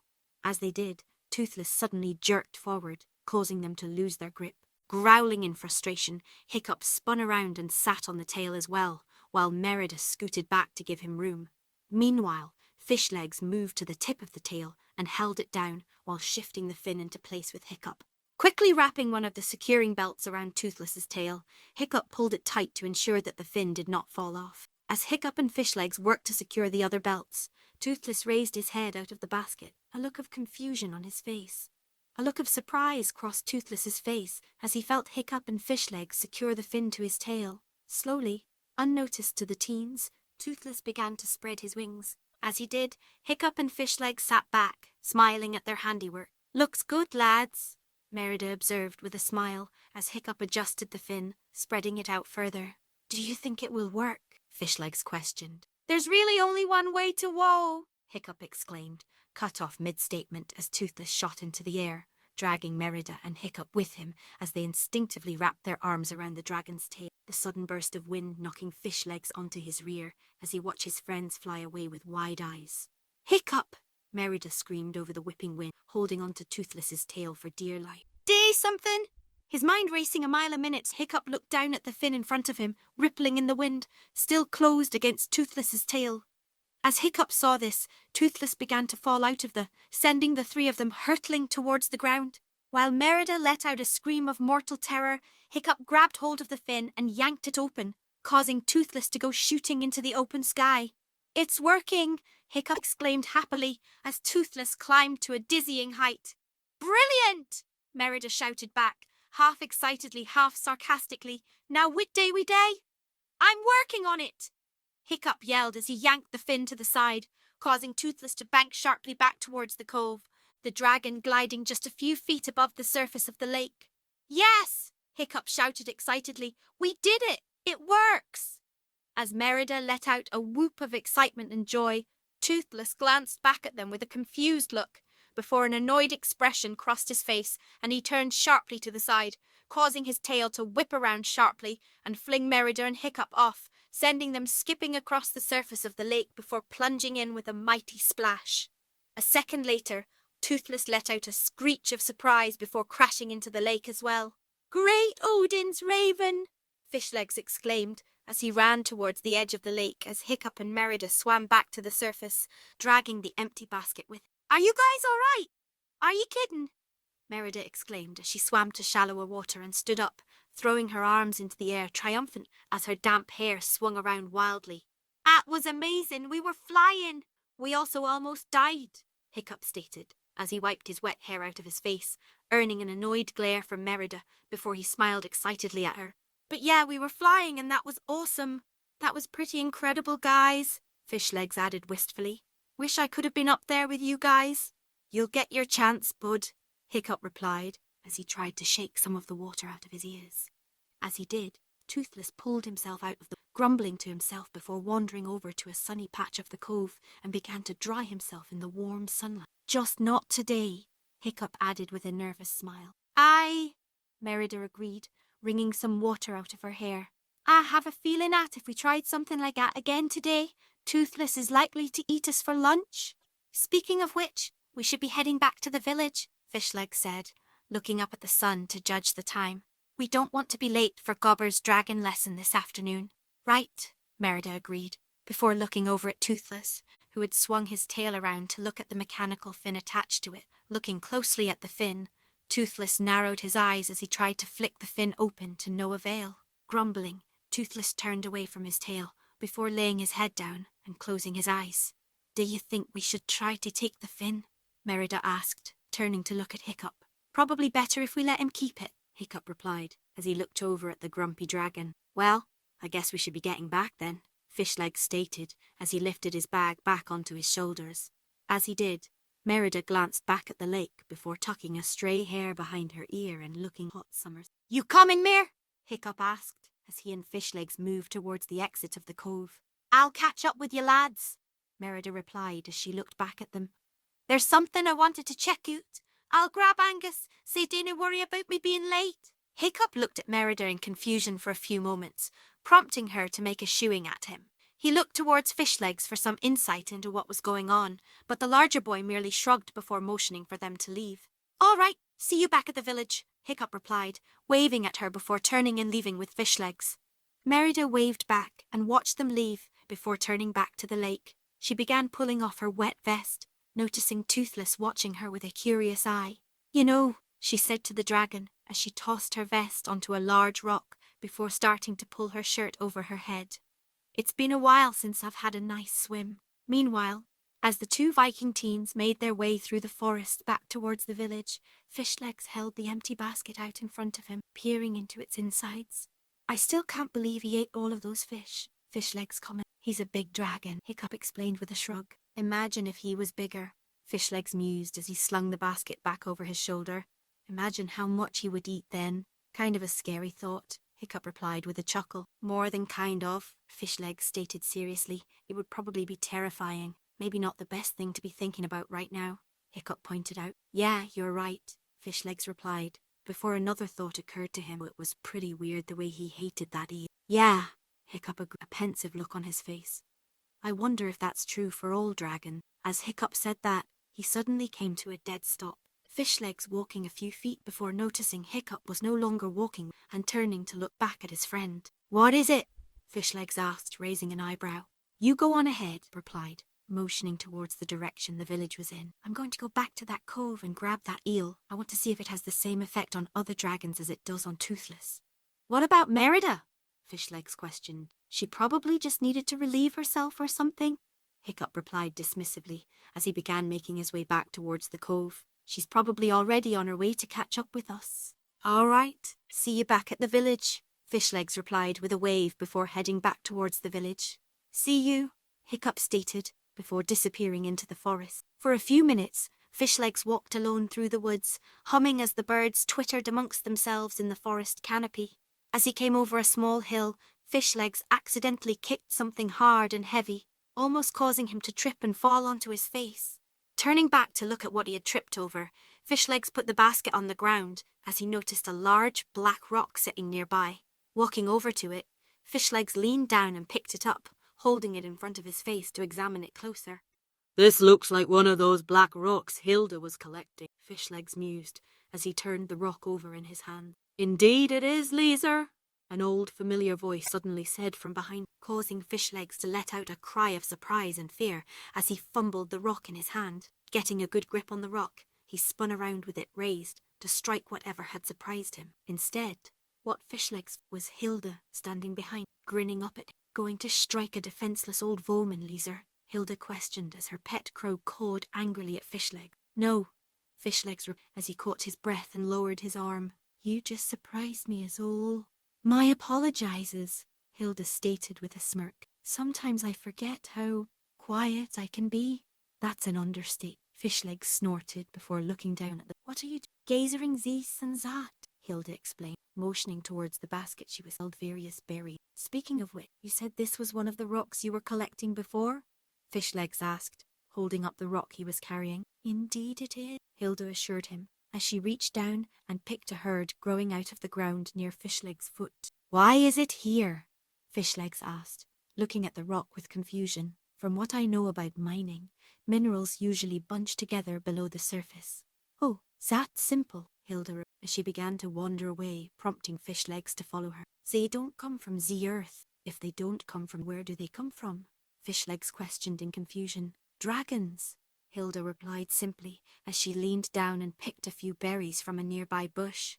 What do you mean, dragons? Fishlegs inquired. You know what dragons have to do to breathe fire, correct? Hilda asked, as she continued to gather materials from the surrounding forest. They have to chew on brimstone, Fishlegs replied, as if it was the most obvious thing in the world. Indeed, Hilda replied with a nod. But do you know what happens when that passes through a dragon's system? No I don't, Fishlegs answered, shaking his head. Well, as the brimstone passes through the dragon's bowels, it mixes with the food the dragon eats and their own digestive juices, Hilda explained as she sorted some of the things in her basket while looking up at Fishlegs. When it comes out the other side, it results in what you see before you. Excuse me? Fishlegs asked, as his brain rushed to process what Hilda was telling. Black rock is solidified dragon feces, Hilda said. An utterly shocked look crossed Fishlegs' face as Hilda turned and began walking away. I must be getting home now, Laser, Hilda said as she disappeared into the brush. I'm sure you must be going as well. Have a nice day. Fishlegs said nothing as Hilda left, simply staring at the spot she'd been standing. After a few moments, he turned his hand so the rock fell out, landing on the ground with a thud and kicking up a small cloud of black dust. Fishlegs quickly dusted off his hands before vigorously wiping it on his tunic, before turning and wandering back towards the village with a completely blank look on his face. Meanwhile, as Hiccup reached the cove, he noticed Angus standing near the entrance, eating some grass. Hiccup was honestly surprised to see the horse, figuring that Merida would have left already. Shrugging, he made his way into the cove. Entering the cove, Hiccup scanned the area. Toothless was where the three teens had left him, sunbathing on the ground. However, Merida was nowhere to be seen. Before Hiccup put any more thought into that fact, his eye caught the black and yellow colouring of the dead eel lying near the lake. Walking over to it, Hiccup picked up the eel and smiled at it before tucking it into a pocket of his vest. As he closed his vest, Hiccup heard a gasp come from the direction of the lake. Looking over towards the sound of the voice, Hiccup saw Merida standing in the shallows of the lake, looking at him with wide eyes. It took a moment for Hiccup to realize that Merida was not dressed as she usually was. Instead, she only wore the chest bindings that were common for Viking girls to wear along with a pair of tight briefs. As a result, Hiccup saw more of Merida than he had ever had before. From her bare midriff to her exposed shoulders to the majority of her long, slender legs, her hair hung free, the wet locks draped around her shoulders with a few loose strands hanging in front of her face. As Hiccup's face began to glow bright red as he openly stared at Merida, the girl quickly covered her body with her hands and crouched into the water to obscure herself. "Hiccup!" she exclaimed, her face glowing as red as her hair. "What are you doing here?" I was just the eel. You see, I was..." Hiccup quickly stammered, trying to find the words that would somehow, some way explain why he was standing there staring at her like some kind of moronic pervert. As his brain failed to provide any sort of answer, his feet took over, spinning him around to face away from Merida as he stood ramrod still. "I'm so sorry," Hiccup exclaimed, his face burning so hot he was legitimately concerned that his hair was going to catch fire. You have absolutely no idea how sorry I am." "But why did you come back?" Merida stammered, glancing at the rock where her clothes lay so very far away. I was looking for the eel," Hiccup explained. "The eel?" Merida asked incredulously as she looked at the back of Hiccup's head like he was stupid. "Me and Fishlegs, you know him. Well, we thought it was weird that Toothless didn't like it. The eel, that is. And we were wondering if, it would have the same effect on other dragons, maybe." Hiccup rambled as he tried to explain himself. Merida said nothing as she continued to crouch in the water, figuring that was a perfectly good explanation as to why the young man was there. "I'm really sorry, Merida," Hiccup apologized. "I had no idea you were for a swim." It's nae your fault, Hiccup," Merida replied, beginning to relax a little. "It's my fault for nae telling you what I was doing. All the same, I guess I should be heading back to the village," Hiccup replied, motioning in the direction that the village was in. "So, I guess I'll see you there." "Wait!" Merida exclaimed, standing up and holding out her hand, causing Hiccup to freeze in place, though he remained facing away from Merida. "Huh?" Hiccup asked dumbly. "Would ye?" Merida began nervously, before taking a deep breath and continuing. "Would ye like to join me?" The question shocked Hiccup to his very core. This was the last thing he was expecting.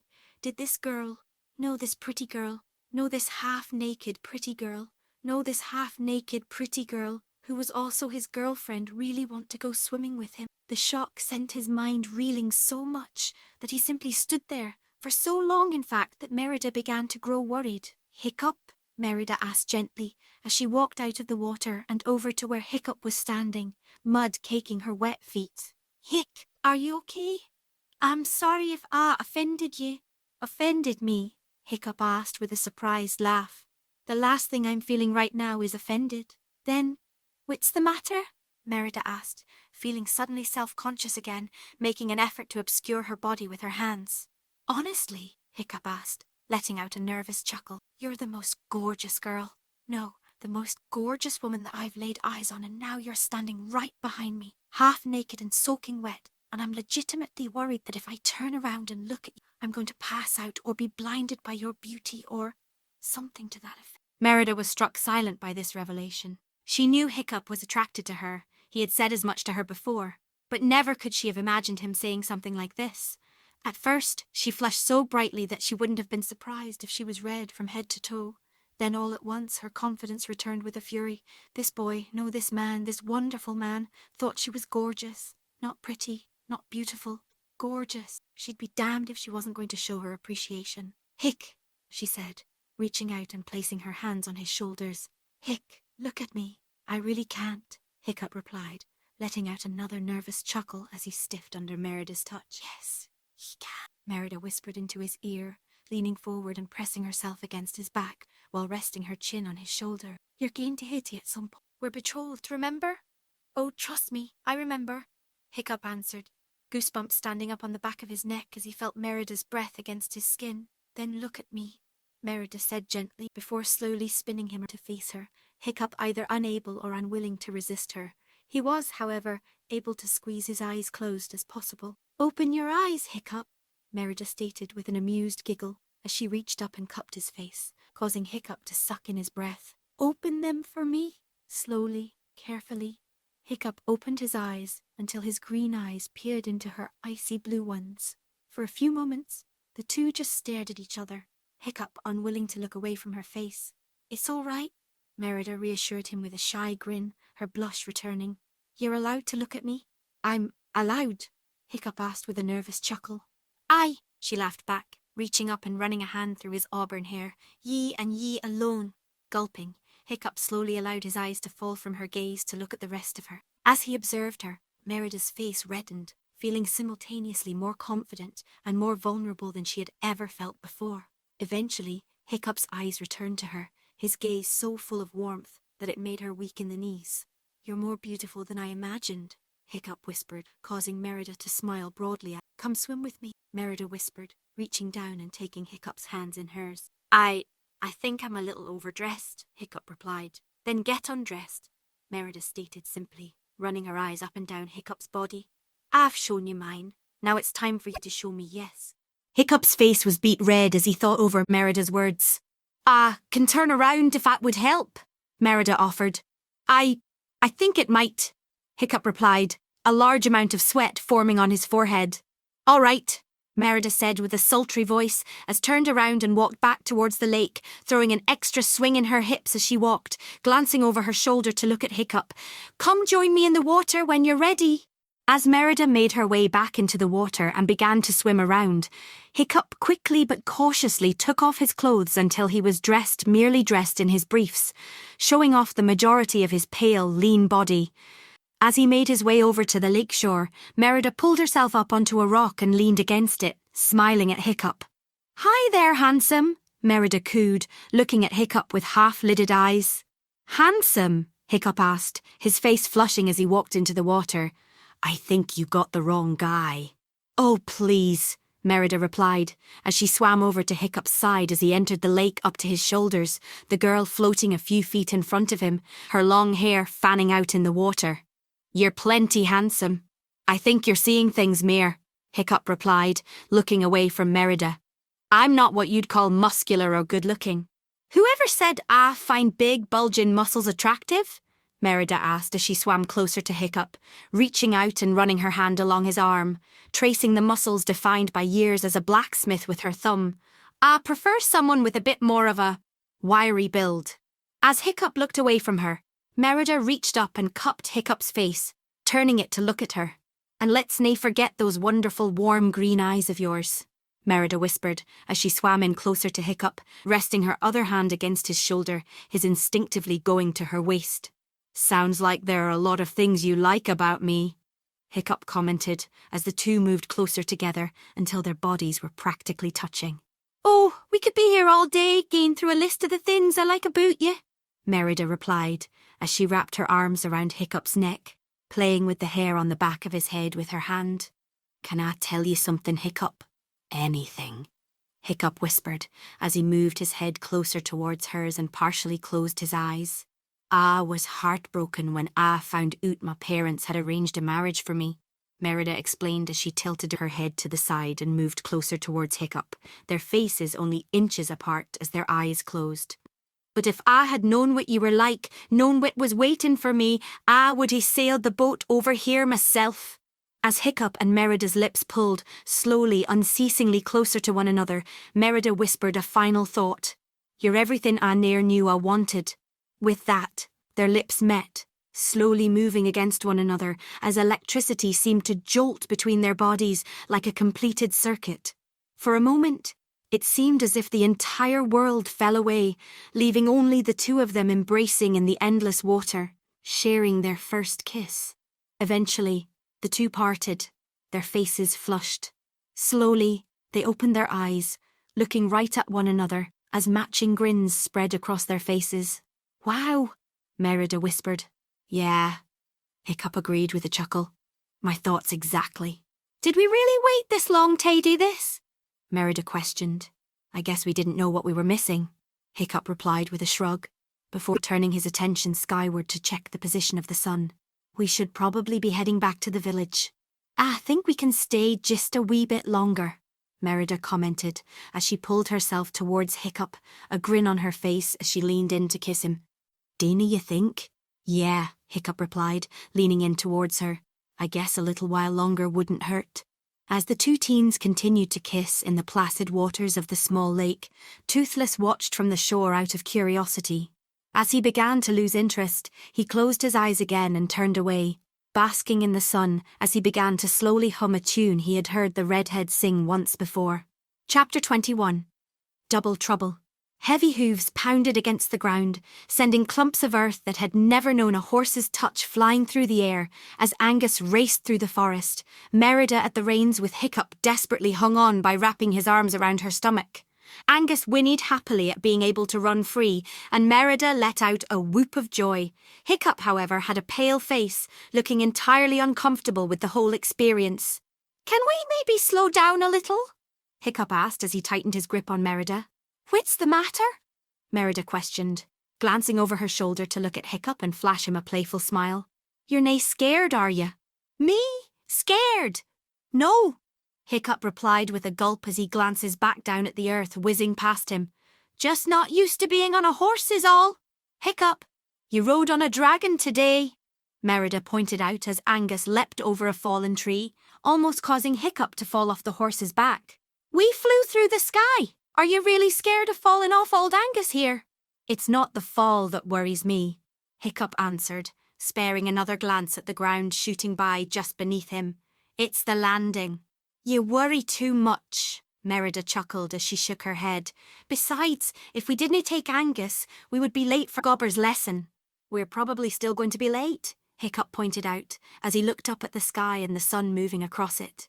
Well, even if we are, Merida said gently, turning to look back at him with half-lidded eyes as the village came into view. I think we have a good reason. Before Hiccup could say anything, Merida leaned in and pressed her lips to his, a look of shock crossing Hiccup's face before it melted into a goofy smile. As Merida pulled back, she giggled at the smile plastered across Hiccup's face. My, Merida whispered, her blush spreading across her cheeks. I could get used to you. Hiccup nodded dumbly in response, causing Merida to giggle more before spurring us on, the increase in speed causing Hiccup to let out a cry of surprise as he almost fell of the horse's back again, eliciting more laughter from the red-haired princess as they raced through the village. As the arena came into view, Merida and Hiccup could see Astrid sitting on a stool near the entrance, her injured leg propped up on another stool and her arms crossed in front of her chest, her dark blue eyes glaring at everything. And as she noticed the two approaching on the horse's back, she cocked an eyebrow. Running a little late, are we? Astrid observed as Angus came to a stop before her. Get lost ridding? Same a thing like that, Merida replied neutrally as she dismounted from Angus before helping Hiccup down, as a thought occurred to her. Shouldn't ye be inside with the others? I already know all the stuff he's teaching us, Astrid answered with a shrug. It's not going to do me any good to watch the rest of you fight a dragon. Sweet yourself, Merida said with a shrug. As Hiccup dusted himself off, Merida looked at Angus as a thought occurred to her. Damn, Merida swore. We dain't had enough time to get Angus back to his stable. Can't we just leave him out here? Hiccup suggested, as he glanced quickly at Astrid. He was fine when we were, in the forest. He had grass to munch on out there, Merida replied, stroking Angus's neck. Here in the village, he's likely to wander off and then who knows what trouble he'll get himself into. Angus snorted in reply, earning a smirk from Merida. As Merida and Hiccup talked, a thoughtful look crossed Astrid's face as she looked down at the ground. Astrid bit her lip nervously, before sighing and turning her attention back to the two other teens. I can watch him, Astrid spoke up, causing Merida and Hiccup to turn and look at her in shock. Wit? Merida asked in surprise. Leave him with me, Astrid clarified with a shrug, looking away so she didn't have to look the other two in the eye. I'll make sure that he doesn't wander off. What are you trying to do? Merida questioned, her eyes narrowed in suspicion. I'm trying to do you a favour, Astrid replied in a huff as she turned her gaze back to Merida, narrowing her dark blue eyes. Why? Merida pressed, her suspicion mixing with confusion. Come on, princess. You've saved my life twice now. Astrid explained. The least I can do is watch your overgrown pony for a little while. Merida didn't look satisfied with the answer. She looked over at Hiccup for some guidance, but all the young man could offer was a shrug. Look, Astrid continued, bringing Merida's attention back to her. Your horse is like 3 times my size and I'm laid up with a busted leg. He poses more of a threat to me than I do to him. This seemed to mollify Merida somewhat, but she still seemed uncertain, biting her bottom lip anxiously. Merida, I know I've given you every reason not to trust me, Astrid pressed, ignoring the surprised look Merida shot her as she continued talking. But believe me, you can trust me with this. All right, Merida said with a nod, a note of hesitation in her voice as she grabbed Angus's reins before slowly handing them over to Astrid, who took them and nodded towards Merida. Nodding back, Merida turned to face Angus. All right, Angus, Merida said with a small grin as she stroked the horse's head. You be good now, you hear?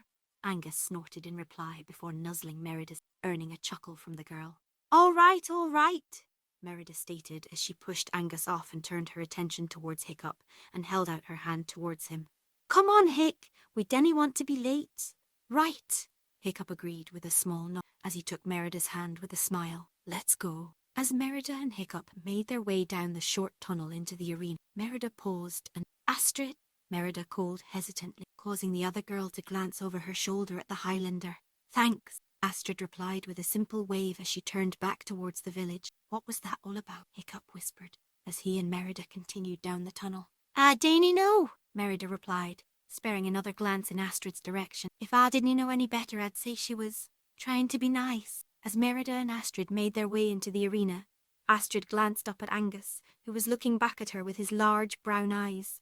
So, what do you think?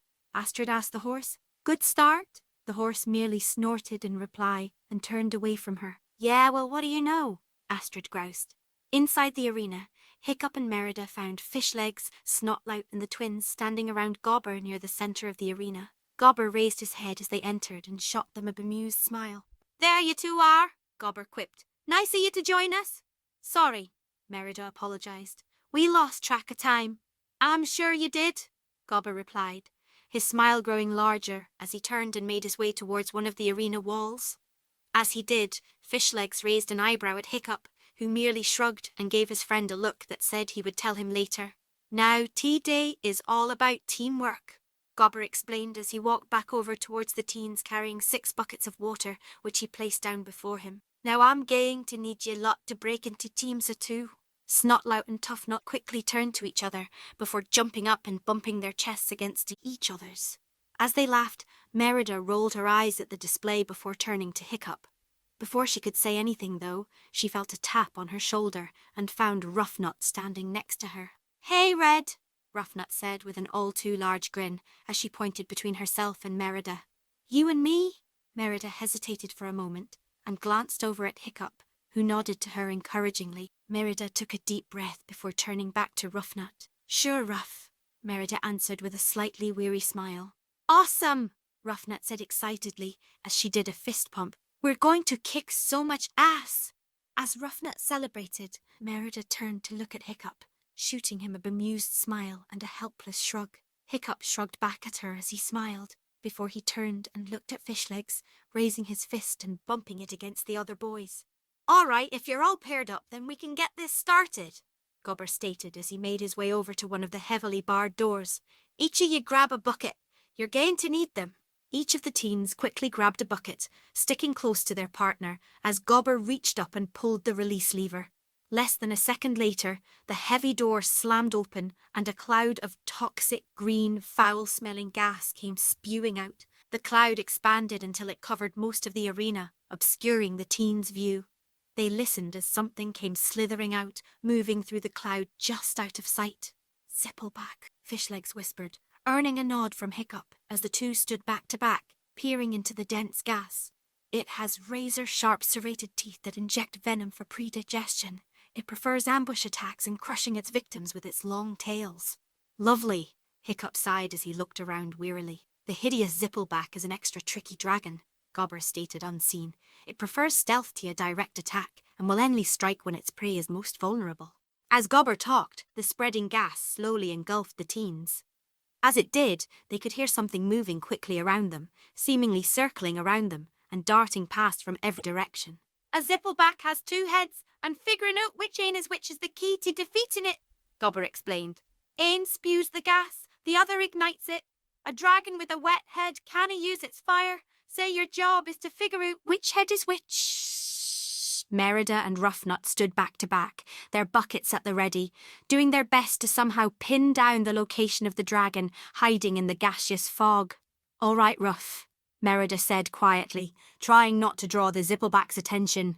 We need to keep focused if we're going to catch this dragon. Focused. Got it, Ruff repeated loudly, her eyes darting in every direction, looking for the zippleback. We also had to be quiet, Merida continued. We didn't want it to find us before we find it. Quiet. Right, Ruff repeated distractedly, not changing the volume of her voice, causing Merida to sigh. Most importantly, we have to remain, Merida began, but was cut off when Ruff suddenly spun to face a seemingly random direction. What was that? She screeched as she flung the contents of her bucket into the air, the water sailing through the gas and hitting nothing before splattering across the hard stone floors of the arena. Calm, Merida deadpanned, looking at Ruff in annoyance. Oops, Ruffnut said embarrassedly, looking at Merida with a sheepish grin. Merida looked like she was going to say something more, but instead shrieked in surprise when she and Ruffnut were suddenly doused with water. Turning, they saw Snotlout and Tuffnut emerging from the gas cloud, each carrying an empty bucket. What the bloody hell was that for? Merida demanded angrily. We thought you were the dragon, Tuffnut mumbled, looking slightly frightened as Merida and his sister glared at him. Do we look like a dragon, idiot? Ruffnut asked, holding her arms out in an exasperated gesture. Well, you guys do kind of have a sort of dragon-esque physique, Snotlout commented, before quickly backpedaling as the girls' glares intensified. Not that there's anything wrong with... Snotlout was interrupted by Ruff, hurling her bucket at him, hitting him square in the face and knocking him onto his back. Thank ye, Ruff, Merida stated evenly, as she continued to glare at Snotlout, who was busy trying to pick himself up. Don't mention it, Ruffnut replied, waving a hand dismissively at Merida. But now what do we do? I'm thinking, Merida answered, before turning her head upward. Hiccup, ye there? Yeah, Hiccup replied from somewhere in the gas cloud. What's up? What happened to being quiet? Ruffnut asked as Snotlout and Tuffnut joined their side. Change of plans, Merida elaborated. Hiccup, we got to get out of this cloud. The zippleback has too much of an advantage here. As if to prove her point, there was a loud hiss before a long, slender tail suddenly whipped out from the gas and tripped the four teens, causing Merida to spill her bucket as she fell to the ground. Ruffnut and Tuffnut groaned in pain as they tried to regain their bearings before two identical hisses caused them both to pause. Glancing up, each of the twins saw a head floating in front of their faces. The serpentine heads were a yellowish-green in colour, paler on the bottom, then on the top with darker green blotches peppering the scaly skin. They each had forward-facing, black on yellow eyes, flanking a pair of narrow nostrils. They had pairs of straight black horns growing out of their heads, and a horn on their noses that curled back towards their faces. Their mouths were filled with dagger-like teeth, the ones on the bottom jaw longer than those on top and sticking out past their lips. Their long necks disappeared into the cloud of gas, black ridges running down their spines. Oh boy, the twins said at the same time as the two heads hissed again in unison, displaying long, red, forked tongues. Merida, watching from the side, gasped as she saw the heads rear back to strike. Snotlout, Merida exclaimed as she reached out and grabbed the back of Ruffnut's shirt. I know, I got him, Snotlout exclaimed as he reached out and grabbed Tuffnut's shirt before dragging him out of the way at the same time Merida pulled Ruffnut to safety. A second later, the two heads lashed out, missing the Viking twins by inches and smashing into one another. As the two heads hissed angrily at each other, Merida and Snotlout quickly pulled the twins to their feet and the four of them beat a hasty retreat. After a few seconds of running, Merida, Snotlout and the twins came stumbling out of the gas cloud, finding Hiccup and Fishlegs standing there, their buckets at the ready. You guys okay? Fishlegs asked. Been better, Tuffnut grumbled, as they all turned to face the gas cloud. Why are you all wet? Hiccup asked, as he looked at Merida with a confused expression. Long story, Merida replied, before shooting Hiccup a sly grin. Besides, Earlier, you made it seem like you liked me when I'm all wet. A bright blush spread across Hiccup's features as he began to say something, but was stopped by a loud, dual hiss that emanated from the dispersing gas cloud. A second later, the Zippleback came charging out of the cloud, revealing itself to the teen in all of its terrible glory.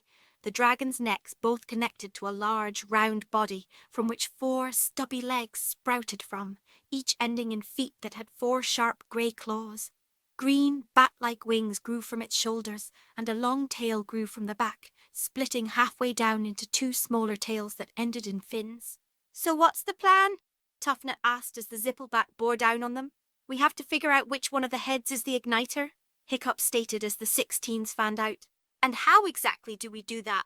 Snotlout inquired as one of the heads lashed out at him, forcing him to dodge out of the way as he drew his mace from his belt. "Working on that," Hiccup replied. As they talked, one of the Zippleback's head turned its attention towards Fishlegs. His eyes widened in surprise and fear as the dragon hissed at him. Taking a step forward, Hiccup heaved the bucket of water at the head, dousing it. The dragon narrowed its eyes as Fishlegs as it opened its mouth, green gas flowing out of its mouth. "Oh, wrong head," Fishlegs stated with a nervous laugh. Before he could do anything more, the Zippleback screeched at him as it blasted him with the noxious green gas. Fishlegs coughed and gagged on the gas as he stumbled away, the head following him as it prepared to strike. "Fishlegs!" Hiccup shouted before turning and tossing Snotlout his bucket of water, the other boy managing to catch it after it hit him in the chest. "What do you want me to do with this?" Snotlout exclaimed. "Now, we know which head isn't the igniter," Hiccup replied, before pointing towards the other head. "Douse the one that is." "What are you going to do?" Snotlout asked, shifting his grip on the bucket in one hand. "Run interference," Hiccup replied, before drawing Endeavour from the sheath on his back and turning his attention to the Zippleback head.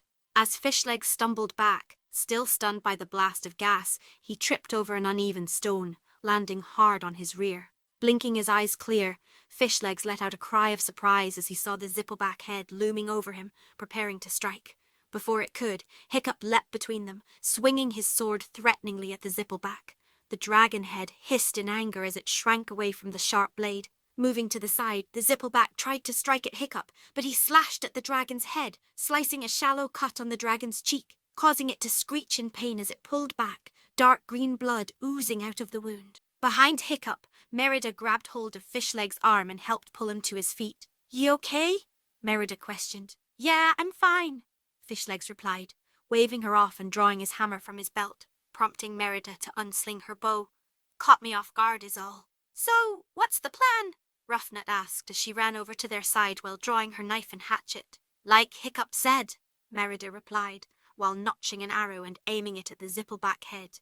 "We run interference."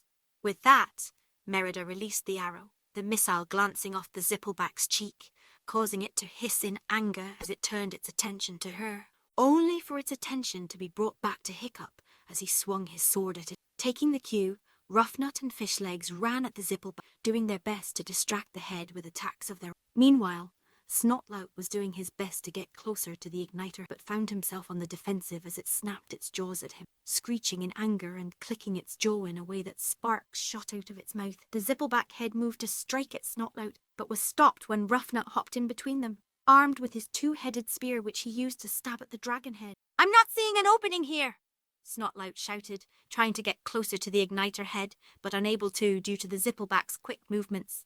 "We have to distract them somehow," Hiccup stated, hoping out of the way of the other head's bite. "How do we do that?"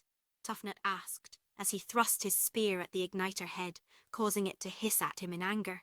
"In the cloud, we made them bang into each other, and they seemed to argue with each other about it," Merida stated, as she aimed another arrow at the Zippleback head. "So you think we should get them to hit one another?"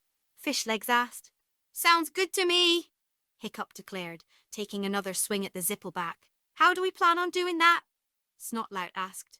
"I've got an idea," both Roughnut and Toughnut declared at the same time, before running at their respective Zippleback heads, holstering their weapons and dodging out of the way as the dragon bit at them. Leaping up, they each grabbed one of the dragon's necks, wrapping their arms around the Zippleback's throats as it tried to shake them off. Swinging their legs, the twins managed to pull themselves up onto the back of the dragon's necks, grabbing hold to the spines for stability. As the dragon tried to buck the twins, they made their way up to the dragon's heads, grabbing hold onto their horns once they had reached them. "You thinking what I'm thinking?" Ruff shouted to her brother, a wicked grin on her face. "Oh yeah," Tuff replied with a half-crazed laugh. "On 3, they shouted in unison. 1, Tuff yelled. 2, Ruff hollered in reply. 3, they screamed in unison, before using the Zippleback's horns as leverage to flip over onto the dragon's faces. Grabbing hold of the dragon's nose horns, the twins began making mocking faces and rude gestures as they attempted to insult the Zippleback. Incensed, the Zippleback began to violently shake its heads in an effort to get the twins off. "Ready?" Tuff asked, hanging off the Zippleback's nose to look back at his sister. "You know it," Ruff answered with a laugh. "Gah!" they shouted in unison, pushing off from the Zippleback's face and flying through the air at each other. Seeing this, both Zippleback heads reared back to strike, venomous teeth bared. As the Zippleback heads lunged at them, the twins reached out and grabbed each other, their opposite momentum stopping them cold and causing them to drop like stones out of the air, out of the path of the attacking dragon heads. Looks of surprise crossed the Zippleback heads before they slammed into one another, their hard heads knocking painfully together. As the twins landed and rolled across the hard stone floor of the arena, the Zippleback heads screeched angrily at one another, hissing and nipping at each other with their teeth. "There's our chance!" Hiccup exclaimed, pointing at the fighting heads with his sword. "The Igniter head is the one without the cut on its cheek." While the heads were distracted by their infighting, the teens ran up to the Igniter head, leaping up and grabbing its neck, trying to use their bulk to pull it down. The Igniter head shrieked in surprise as the teens dragged it down, the gas head looking on in shock. As the Igniter head shrieked and struggled to escape the teens' grasps, Snotlout hopped up, ran over to the Zippleback head, and slammed the bucket of water onto it, completely dousing the dragon head. The teens cheered in victory as they moved away from the Zippleback, the Igniter head now angrily trying to get the bucket that was wedged onto its face off. "It worked!" Snotlout cried, almost not believing what had just happened. "I know," Hiccup agreed, seemingly equally surprised. "Now what?" Snotlout said with a laugh. "Huh?" Hiccup asked, confused by the question. "We put out the Igniter head," Snotlout clarified, his smile falling slightly. "Now what do we do?" A look of horrified realization passed over Hiccup's face as he turned to look at the Zippleback, just in time to see the Igniter head shake off the bucket, sending it flying through the air before breaking into a pile of splinters as it slammed against the ground. It was then that Hiccup realized that even though the Zippleback couldn't ignite its gas, they still had a large, angry, venomous dragon to deal with. "Move!" Hiccup shouted, shoving Snotlout to the side as one of the Zippleback's heads lunged at them, its teeth slicing through the open air where the cousins had been standing a moment before. "What do we do now?" Tuffnut shouted as he and the others scrambled around, desperately trying to avoid the Zippleback as it lashed out at them with teeth, tails and claws. "I'm working on it!" Hiccup shouted back, just managing to move out of the way as the Zippleback slashed at him with its claws. "Well work! Look out!" Ruff shouted as she tackled Merida as one of the heads lunged at her, the Zippleback just grazing them, the force knocking the two girls to the ground. "Thanks, Ruff," Merida said, before a worried look crossed her face as she heard Ruffnut let out a hiss of pain. Turning, she saw Ruff push herself up into a sitting position, holding her hand up to her cheek, which Merida saw was reddening from blood. "Ruff, are you okay?"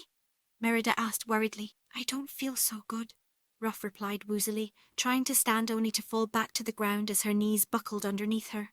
Merida gasped in shock as she rolled Ruffnut over and held the Viking girl's head in her hands.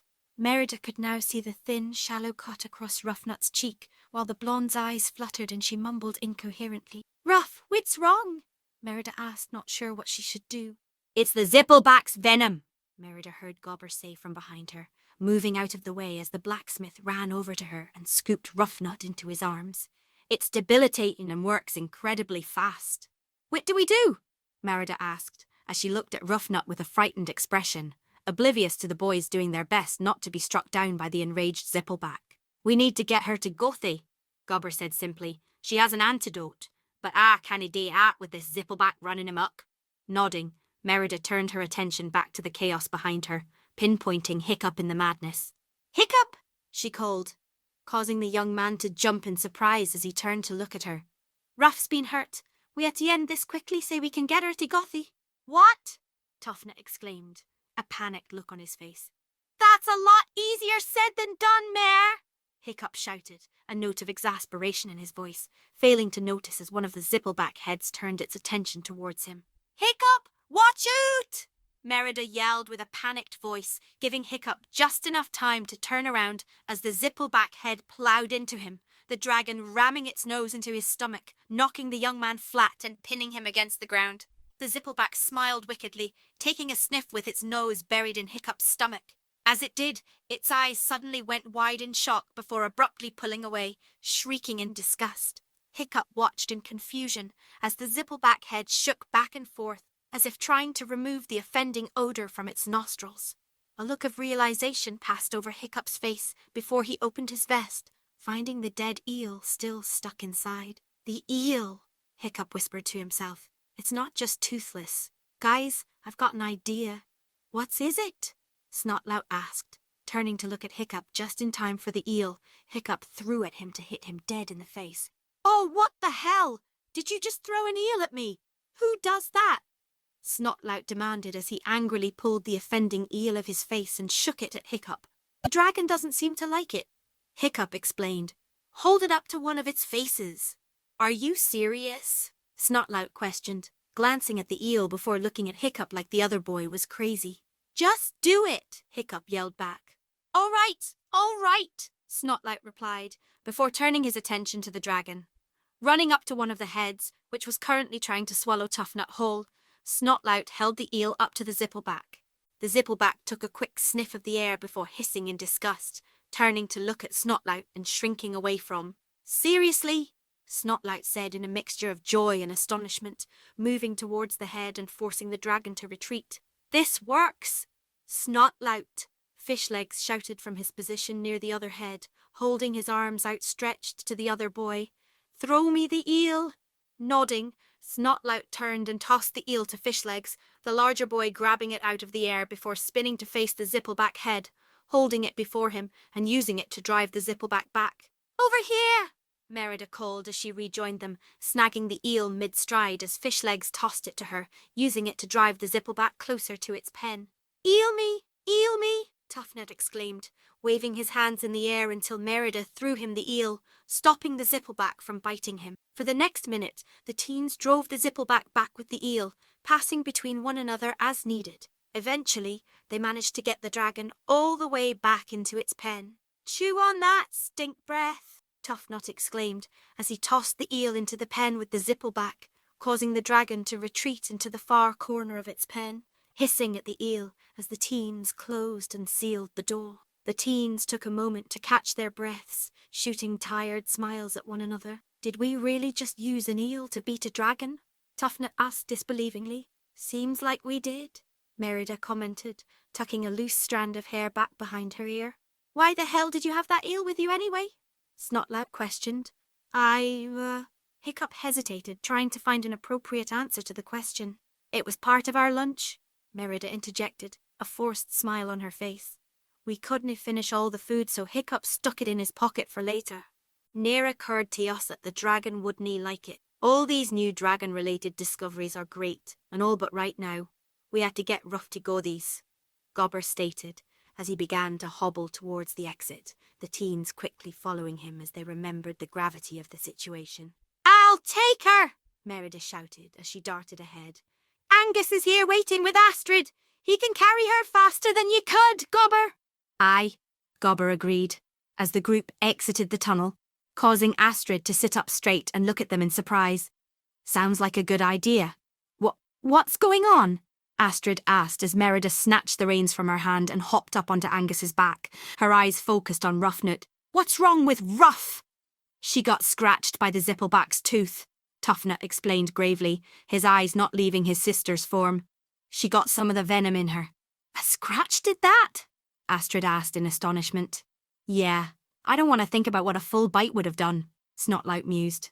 "Trust me," Gobber said, as he placed Ruffnut in front of Merida, so she could hold the half-conscious girl up as she rode. "It's nae pretty." Son above, Merida whispered as she looped her arms around Ruffnut. She feels like she's on fire. We dinna hae any time to lose then, Gobber stated gravely. Now get gain. Come on, Angus, Merida called as she spurred the horse onwards, sending the Clydesdale into a full gallop through the village. Is she going to be okay? Astrid asked, clearly worried but trying to hide it. It was just a small scratch, the only a little venom cuddy gotten into the wound, Gobber explained, watching Merida, Ruffnut and Angus disappear around a corner. Certainly nothing Guthie canna handle. We'll hae to wait and see though. Screw that, Tuffnut spoke up as he began to jog in the direction Merida and his sister had went. She's my sister. I'm not going to stand around and wait to see if she's okay. Pausing, Tuffnut turned and looked over his shoulder at the others. Are you guys with me? Tuffnut questioned. Snotlout nodded without hesitation. Yeah, I'm with you, man, he said, as he began to jog to catch up with Tuffnut. I'm in too, Hiccup stated, turning to look at Fishlegs. You coming, bud? Yeah, I'm coming, Fishlegs agreed as he began to walk with Hiccup. So am I, Astrid stated, as she forced herself to her feet and grabbed her crutch before limping along behind them. You lot gie on ahead, Gobber said, waving them off. I hae some cleaning up. I need tea day. The teens nodded and began to make their way towards Guthie's. Tuffnut and Snotlout wasted no time in running ahead, but Hiccup and Fishlegs hung back to keep pace with Astrid. You need some help, Astrid? Hiccup asked, looking at the girl in concern as she struggled to keep moving forward. She had clearly healed a bit already, but the long walk across the village and up the cliffs to Guthie's home was taking its toll on her. No, she growled stubbornly, her brow dotted with sweat. I don't need help. Hiccup shared a worried glance with Fishlegs, but the two young men said nothing as they continued walking with Astrid trailing behind. With each step, Astrid grew more and more frustrated, gritting her teeth. She glanced at the boys, to where she knew Guthie's house was, then back to the boys. Finally, scrunching her eyes closed as sweat began to drip down her face, she tossed the crutch aside while making a noise that sounded like the combination of a snarl and a shriek. Fishlegs and Hiccup stopped dead in their tracks, spinning around to look at Astrid in surprise. Is, everything all right, Astrid? Fishlegs asked nervously. Carry me, Astrid said simply, glaring at Fishlegs as she held her hands outstretched towards him.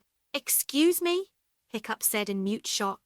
I wasn't talking to you, Astrid snapped at Hiccup, causing him to take a few steps away from her in fear as she turned her attention back to Fishlegs, never dropping her outstretched arms.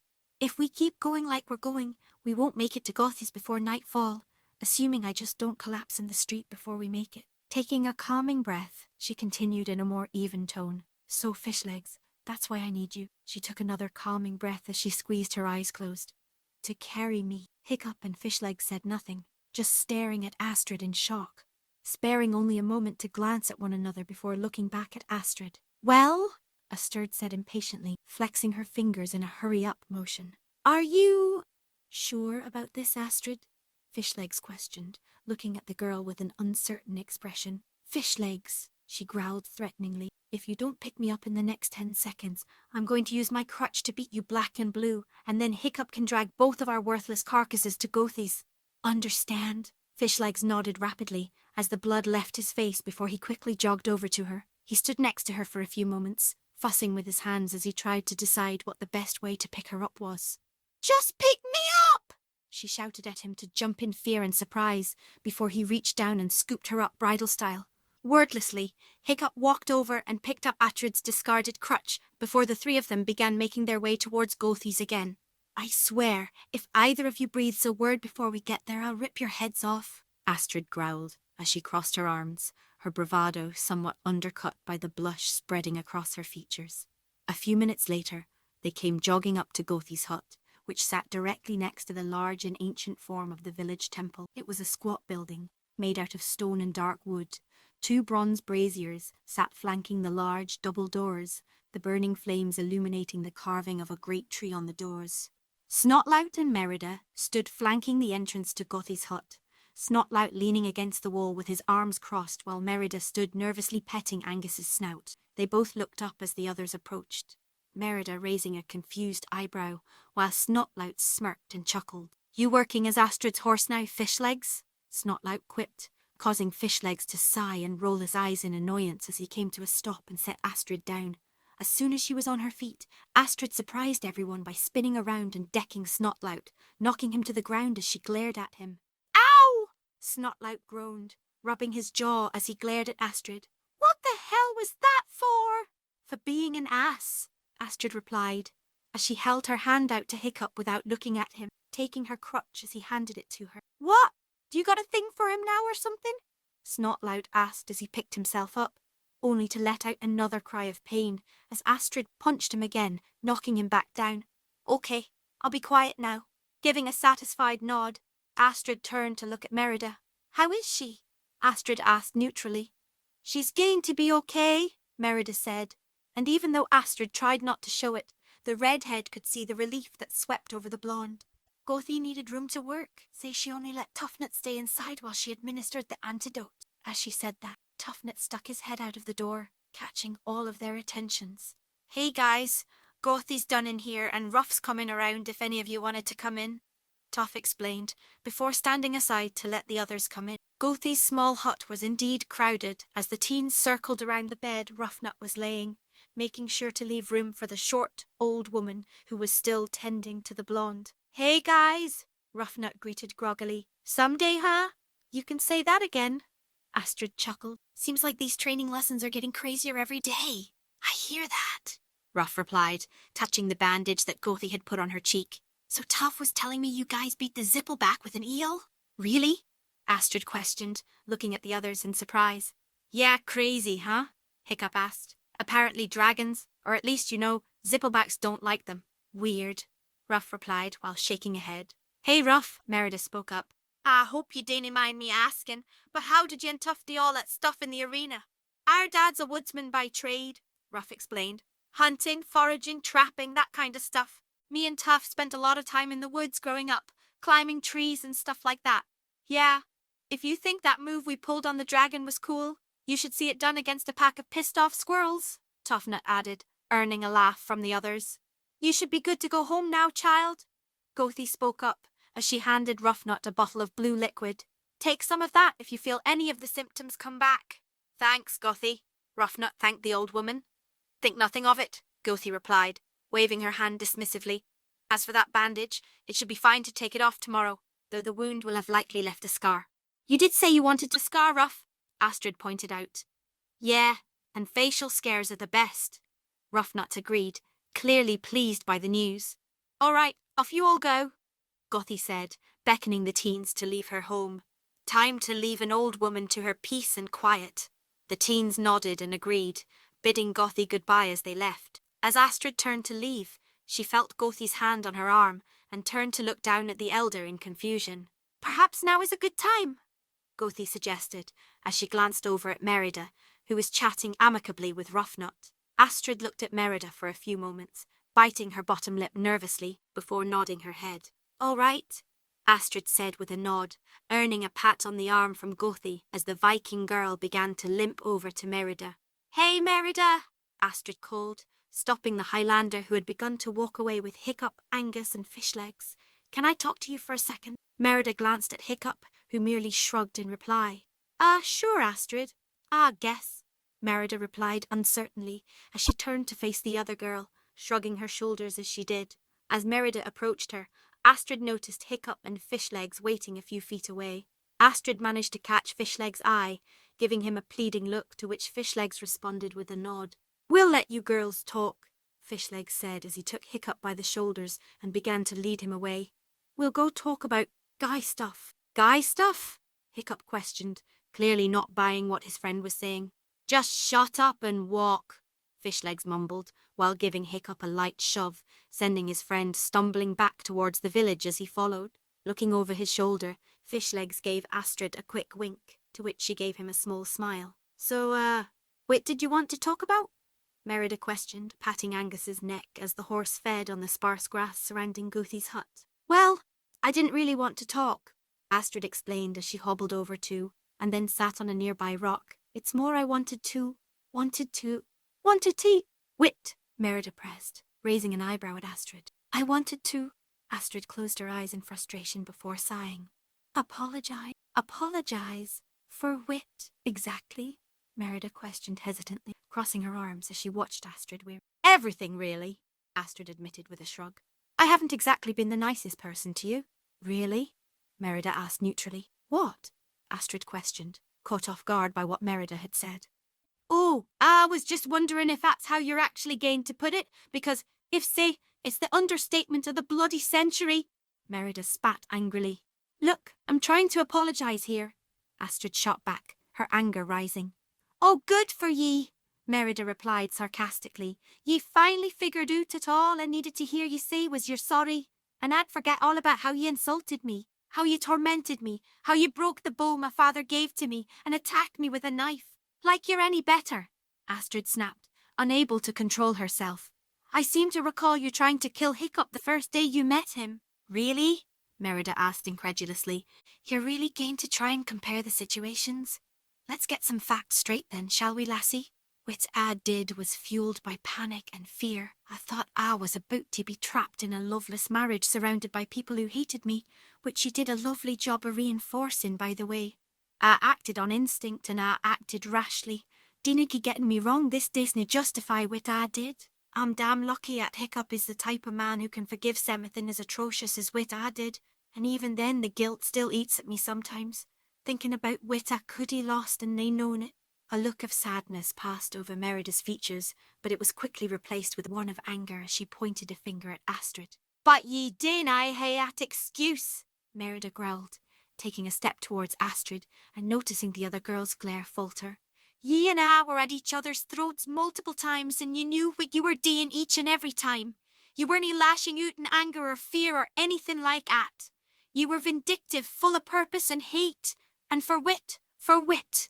Astrid didn't reply, looking down at the ground as Merida walked over and leaned down so their faces were level. Because your father was killed in an invasion of my homeland by ane of my people, Merida continued. Nae murdered, killed, in an invasion. A war your people started in the first place. And he was killed nae by my father, nae anyone. I'm related to nae any ane I even know. A complete stranger who just say happened to share my home there was no, died moments after he killed your father. And yet, you decided at MD and it needs to be punished. Merida paused for a moment, silently glaring at Astrid, who continued to look at the ground. I dinna think I've ever heard anything so petty, Merida growled. But I guess I shouldn't be surprised. After all, you're the most petty, self-centred person that I've ever met.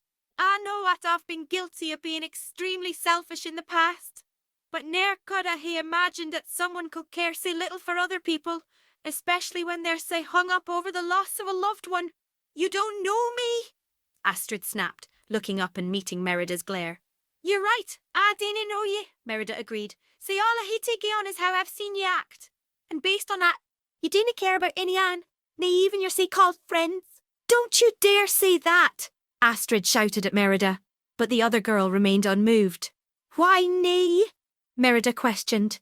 You've expressed nathan but disdain for Hiccup and Fishlegs. You cannae seem to stand being around Toughnut and Snotlout, despite hanging out with them all the time.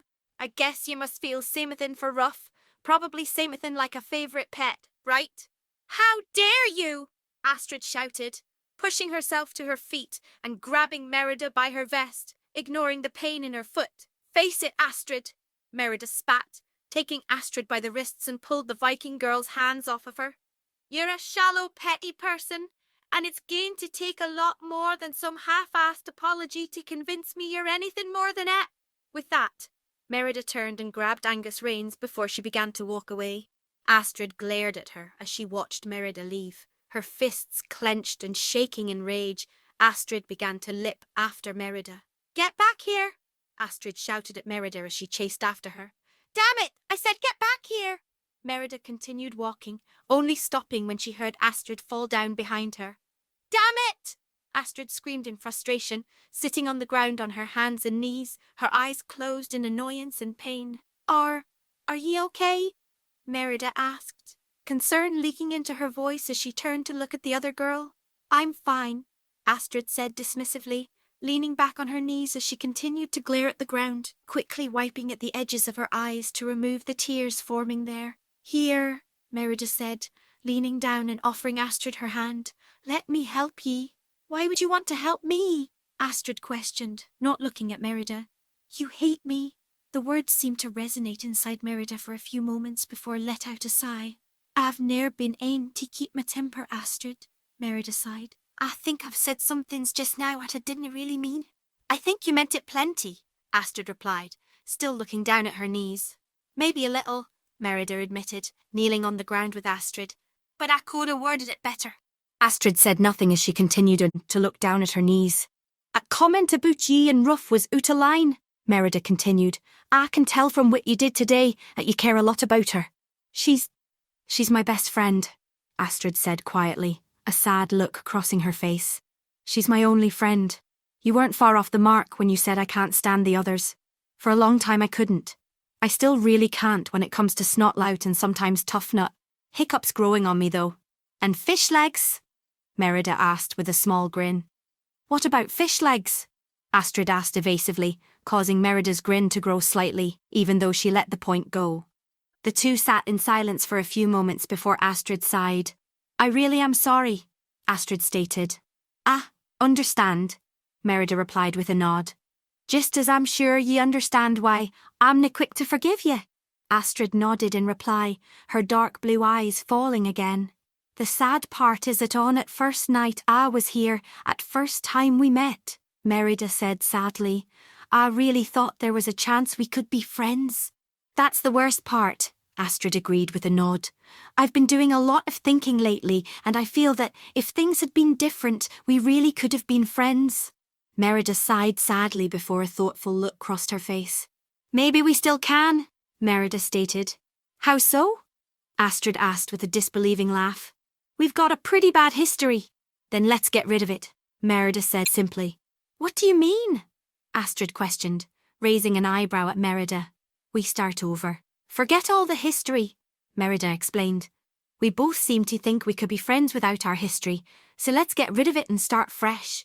Just like that? Astrid questioned, crooking an eyebrow at Merida. Just like at, Merida repeated with a nod. Let's start with introductions. Merida held out her hand for Astrid to shake. Merida O'Dunbrock, Merida stated, looking at Astrid expectantly. Astrid looked at the hand for a few moments before a small smile spread across her face. Astrid Hofferson, Astrid replied, grasping Merida's hand and shaking it firmly. Good to meet ye, Astrid, Merida said with a smile of her own, standing up while still holding Astrid's hand. Can I help you up? Sure, Astrid answered, holding Merida's hand as the other girl pulled her to her feet. Thanks. Didn't you mention it? Merida replied as she let go of Astrid's hand. You need help getting home? No, Astrid answered, shaking her head with a smile. I think I'll walk. With that, Astrid let go of Merida's hand before turning and starting to walk away. At first, she was limping badly, and Merida was worried that Astrid was going to fall again. However, after Astrid paused to take a deep, calming breath, she visibly relaxed before continuing on. As Astrid walked, her gait seemed to return to normal, up to the point that if Merida couldn't see the bandage on the blonde's foot, she'd think the other girl wasn't injured at all. See you tomorrow, Astrid, Merida called to the other girl, a small smile on her face. See you tomorrow, Merida, Astrid replied, glancing over her shoulder and giving the redhead a small wave. As Astrid turned back to keep walking, she caught a glimpse of someone watching her from Gothi's hut. Turning to look, Astrid saw Gothi watching her with a smile on her face. Astrid returned the smile before continuing on, not watching as Gothi turned and made her way back into her home, picking up Astrid's discarded crutch as she went. Chapter 22. You Scratch My Back. After her talk with Astrid, Merida led Angus through the village to the smithy, where she knew she would find Hiccup and Fishlegs. Tying Angus to a post outside, Merida walked inside, finding Fishlegs and Hiccup chatting as the smaller boy was igniting the furnace. So, it's dragon dung? Hiccup questioned, a perplexed look on his face as he pushed down on the bellows. Pretty much, yeah, Fishlegs replied with a nod. What kind of conversation did it just walk into? Merida questioned, a perplexed look on her face as she closed the smithy door behind her. Fishlegs apparently ran into Hilda in the woods today, Hiccup explained as he moved away from the bellows. Remember those black exploding rocks from the cove? Aye, Merida replied, still not understanding as she walked over to one of the workbenches and leaned against it. Well, turns out that is actually hardened dragon dung. Hiccup stated with a bemused smile on his face. It burst into flame like that because of how their stomachs work and what they eat. There was a moment of silence as Merida simply stared at Hiccup, her mind digesting the information she had been given. "That's both fascinating and disgusting at the same time," she finally said after a moment. "That pretty much sums up my thoughts on the matter too," Hiccup replied with a snort of laughter. "Though I'm still interested in what they can do, especially the way Hilda said they could be ground up into a powder." "What are you planning, Hick?" Merida asked with a sly grin. "About that?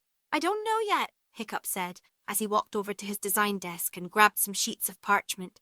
"I have been drawing up some other ideas, though." Hiccup walked over to his workbench and laid one of the parchments down, allowing Merida and Fishlegs to look at it. On the parchment was drawn the rough sketch of what appeared to be a smaller version of the ballista that Hiccup had used to shoot down Toothless. "What's that?" Fishlegs questioned, raising an eyebrow as he looked over the designs. "It's an idea I've been working on," Hiccup explained. "A bow that holds the string for me like Merida suggested." "It looks like the ballista," Merida commented, "except it's kinda cross-shaped." "Yeah, I think it will work best that way," Hiccup elaborated. "I was thinking of calling it a crossbow." "I like the sound of that," Merida stated with a smile. "Thanks," Hiccup replied, as he took the other parchment he had and laid it down in front of them. On it was the sketch of an oddly large saddle. "Is that saddle for Toothless?" Fishlegs questioned. "Yeah," Hiccup answered. "I learned after riding on Angus with Mere that it really helps to have a saddle to stay on what you want to ride's back, whether that'd be a horse or a dragon." Merida finished with a knowing grin. "Exactly," Hiccup replied with a matching grin. "So, what do you guys say?" Fishlegs and Merida looked at each other before smiling at Hiccup. "Where do we start?" Fishlegs asked. "Later." The next day, Hiccup, Merida and Fishlegs made their way to the cove where Toothless was. Toothless seemed much more at ease as the three teens approached him, Fishlegs carrying another basket of fish, while Merida and Hiccup carried the large leather saddle they had all made the night before. Seeing the saddle seemed to spook Toothless, and before Fishlegs could offer up the fish, the Night Fury went sprinting away, forcing the teens to go chasing after him. After a few minutes, they were able to catch Toothless and coax the Night Fury into allowing them to latch the saddle to his back as he ate the fish they had gotten for him. As they placed the saddle on Toothless, they also tied a long length of rope to the mechanical fin on the Night Fury's tail. It took them a little bit more coaxing to get Toothless to allow Hiccup onto his newly saddled back, but as Hiccup pulled open the mechanical fin with the rope, a look of elation passed over Toothless's face. "I think it's working," Hiccup called, glancing over his shoulder at his friends before Toothless shot into the air with a flap of his wings, creating a gust of wind that forced Merida and Fishlegs to take a step back as their hair was blown back. "Yeah," Fishlegs said with a smile as he readjusted his helmet. "I'd say it's working." As Toothless and Hiccup flew over the surface of the lake, a look of elation passing over the young man's face. Seeing the rock wall of the cove approaching rapidly, Hiccup pulled on the rope to get Toothless to turn to the left. However, though the action got Toothless to turn, Hiccup's momentum continued to carry him forward, sending him squirming through the air as Toothless went spiraling down towards the surface of the lake, both of them crashing into the water with a splash. "Well, you figured out the saddle was important," Merida quipped, as she and Fishlegs fished Hiccup out of the lake. "Now you just got to learn how to stay in it." Later. Standing in the smithy, Hiccup took the metal clip tied to the short length of tough rope and connecting it to the metal loop he and the others had built into the saddle. The other end had been attached to the thick leather belt he was wearing around his waist. He gave it a quick tug to test it before looking at Merida, who was sitting on the nearby workbench, smiling in satisfaction. "I thought to keep you in the saddle," Merida commented with a grin. "Hopefully," Hiccup replied, before unhooking the rope from the saddle. As he did, he looked around the smithy in confusion. "Where's Fishlegs?" he questioned with a raised eyebrow. As if on cue, Fishlegs suddenly came bursting into the smithy, a large black rock in his hand, the dust from which covered his arm and his cheeks, and a half-crazed look in his eyes. "Here's one of the rocks you wanted," Fishlegs stated, as he put the rock down on the other workbench, before pointing a blackened finger. "You are never allowed to ask where I found it, how I got it." Merida and Hiccup shared a quick look before smiling nervously at Fishlegs. Sure, bud," Hiccup stated awkwardly. "Whatever you say, thanks." Fishlegs nodded before turning to walk away. I need a bath, he mumbled, closing the door behind him, leaving Hiccup and Merida to share a long, confused look in silence. The next day, Hiccup and Toothless flew around the cove, the harness Hiccup had created keeping him firmly in the saddle. He and the others had decided that it might be easier for Hiccup to control the tail fin if they tied the rope to Hiccup's foot. Giving it a tug, Hiccup sent the Night Fury higher. As they flew, Hiccup's foot accidentally slipped, and he ended up accidentally sending Toothless flying back towards the ground, where they came to a bumbling landing in a field of tall, yellowish grass.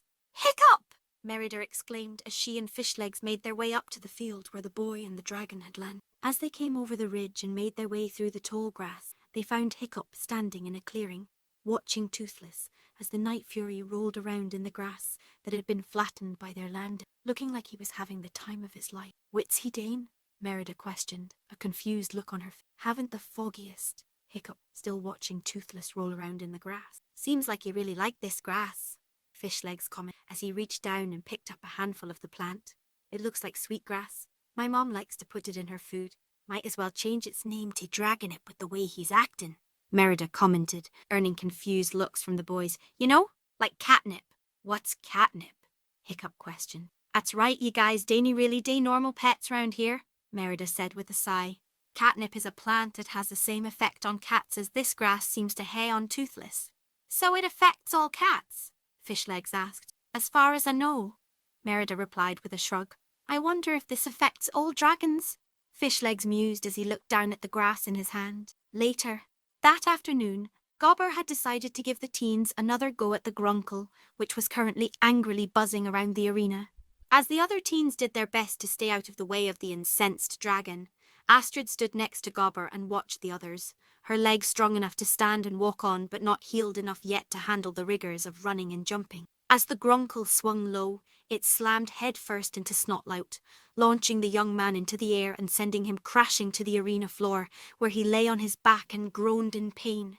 Turning from Snotlout, the Grunkle's eyes narrowed as it saw Fishlegs. Growling angrily, the Grunkle began to charge at Fishlegs, whose eyes widened in surprise. "Fishlegs!" Astrid called out in alarm. "Look out!" Thinking quickly, Fishlegs reached into his pocket and pulled out the handful of sweetgrass he had taken from earlier. As the Grunkle lowered its head to ram into him, Fishlegs held the grass out in front of him as he squeezed his eyes closed. When the Grunkle got close enough, it took an unintentional sniff of the air. Catching wind of the grass, the Grunkle's eyes went wide as it buzzed to a stop, slumping against the ground as it pressed its nose to the grass in Fishlegs' hand. Opening his eyes, Fishlegs couldn't help but smile at the Grunkle's reaction and began to rub the grass on the dragon's nose, eliciting a purr of contentment from the creature. Looking around, Fishlegs found everyone staring astonished at him, except for Hiccup and Merida, who had grins on their faces. "Fishlegs," Astrid said as she and the others walked over, looking at the Grunkle in surprise as it continued to lie purring on the ground. "How did you do that?" "Well, you guys remember the effect the eel had on the Zippleback?" Fishlegs questioned, earning nods from the others. "I figured if there were smells dragons don't like, maybe there were ones they do." "Guess you were right," Astrid stated, glancing at the Grunkle with a smirk. "Why sweetgrass?" "There was a bunch at my house and it's called sweetgrass for a reason, right?" Fishlegs lied with a shrug. "I figured it was worth a shot." "You're something else, Fishlegs," Astrid said with a smile and a shake of her head. Smiling, Fishlegs looked over at Hiccup and Merida, who shared a conspiratorial grin with him. The next day, Merida sat on a rock in the cove, looking bored as she watched Hiccup taking measurements of Toothless and doing calculations in his head. Sighing, she took one of the arrows and began to play with it idly, looking at the designs on the arrowhead. As she twirled the arrow in her hand, the rays of the midday sun reflected off the metal arrowhead, creating a spot of bright light on the ground. Glancing over, Toothless spotted the light on the ground, causing his eyes to go wide and his ears to prick up. Leaping to his feet, Toothless knocked Hiccup to the side as he tried to leap onto the light. A look of surprise crossed Merida's face as she looked at the Night Fury in front of her, her expression turning to one of bemusement as Toothless looked at the light in confusion, seemingly not understanding why he couldn't pin the light under his paws. Turning the arrowhead slightly, Merida caused the spot of light to jump to the side. Toothless whipped his head around to follow the spot of light, which Merida was making dance across the ground, Toothless lunged at the spot of light, but Merida made sure it was always just out of the Night Fury's reach. Merida giggled to herself as she watched Toothless spin in circles in his vain attempt to capture the speck of light, Hiccup and Fishlegs watching with bemused expression. Later. Now, T-Day. Gobber addressed the teenagers from his position near one of the large wooden doors in the arena. You'll be dealing with the terrible terror. As he spoke, he pulled on the release lever for the door, only for a dragon no bigger than a cat crawled out of a small swinging door built into the larger door. It was light green in colour, with a white underbelly and yellowish green, bat-like wings. Its bulging yellow eyes looked around wildly, its tail wagging behind it, the red ridges on its back swaying with every movement. It looked up at the teens and squeaked, showing its toothless mouth. Are you kidding? Toughnut laughed as he pointed his spear at the terror. It's smaller than my... Toughnut was interrupted when the terror let out a screech and leapt at the young man, latching onto Toughnut's nose with its beak-like mouth and scratching at his face with its red claws. The others watched with mixtures of surprise and amusement as the tiny dragon tried to maul Toughnut, who screamed rather pathetically as he tried to get the creature off. An idea coming to her, Merida drew an arrow out of her quiver before angling it so the arrowhead caught the light of the sun, creating a spot of bright light that quickly caught the terror's attention. Jumping off Toughnut's face and allowing the blonde boy to roll away, the terror chased after the light as Merida directed it back towards the small door it had. Aiming the light at the door, Merida tricked the terror into jumping at it, sending the dragon tumbling back into its cave, which Hiccup quickly sealed behind it. Turning, Merida smiled at the teens who were gawking at her. Used to day at to the cats in the castle back home all the time, Merida explained with a chuckle. Works like a charm. The others laughed at what had just happened as Merida, Hiccup and Fishlegs shared a look. The next day. Tay-day, Gobber's voice boomed off of the surrounding stonework of the arena. You will be facing ane of the most fearsome dragons that we know of. The 7 teenagers stood in the centre of the arena as usual, each with weapons drawn, and those who could had shields at the ready. Astrid stood near the centre. The bandages on her foot were gone, but it was clear that she still favoured her uninjured side. Glancing up, she saw Gothi watching them, along with a handful of other villagers milling about in the stands above. As Astrid caught the elder's eye, Gothi smiled gently at her, causing the young girl to smile back. Why are all these people here? Snotlout asked as he looked at the villagers in the stands, which included a large number of children watching with wide, excited eyes. We're just training. Gobber runs a pretty intense dragon training class, Astrid replied with a shrug. I mean, I don't think I've ever heard of other trainers using dragons like he has. And how often do you get to see someone fight a dragon without worrying about running for your life? What would you rather do, chop wood or watch us fight a dragon? Fair enough, Snotlout replied with a smirk and a nod. As Fishleg's eyes drifted through the crowd, they came to a sudden stop as they fell on someone who made his face pale and his pupils to go wide. Oh no, he muttered, frozen stock still. What is it? Hiccup questioned as he and Merida followed his gaze. It's my mom, Fishlegs answered as they caught sight of Rib and Ingerman standing by the wall separating the arena from the stands, elbowing 2 villagers out of the way before hanging over the wall and waving enthusiastically at Fishlegs.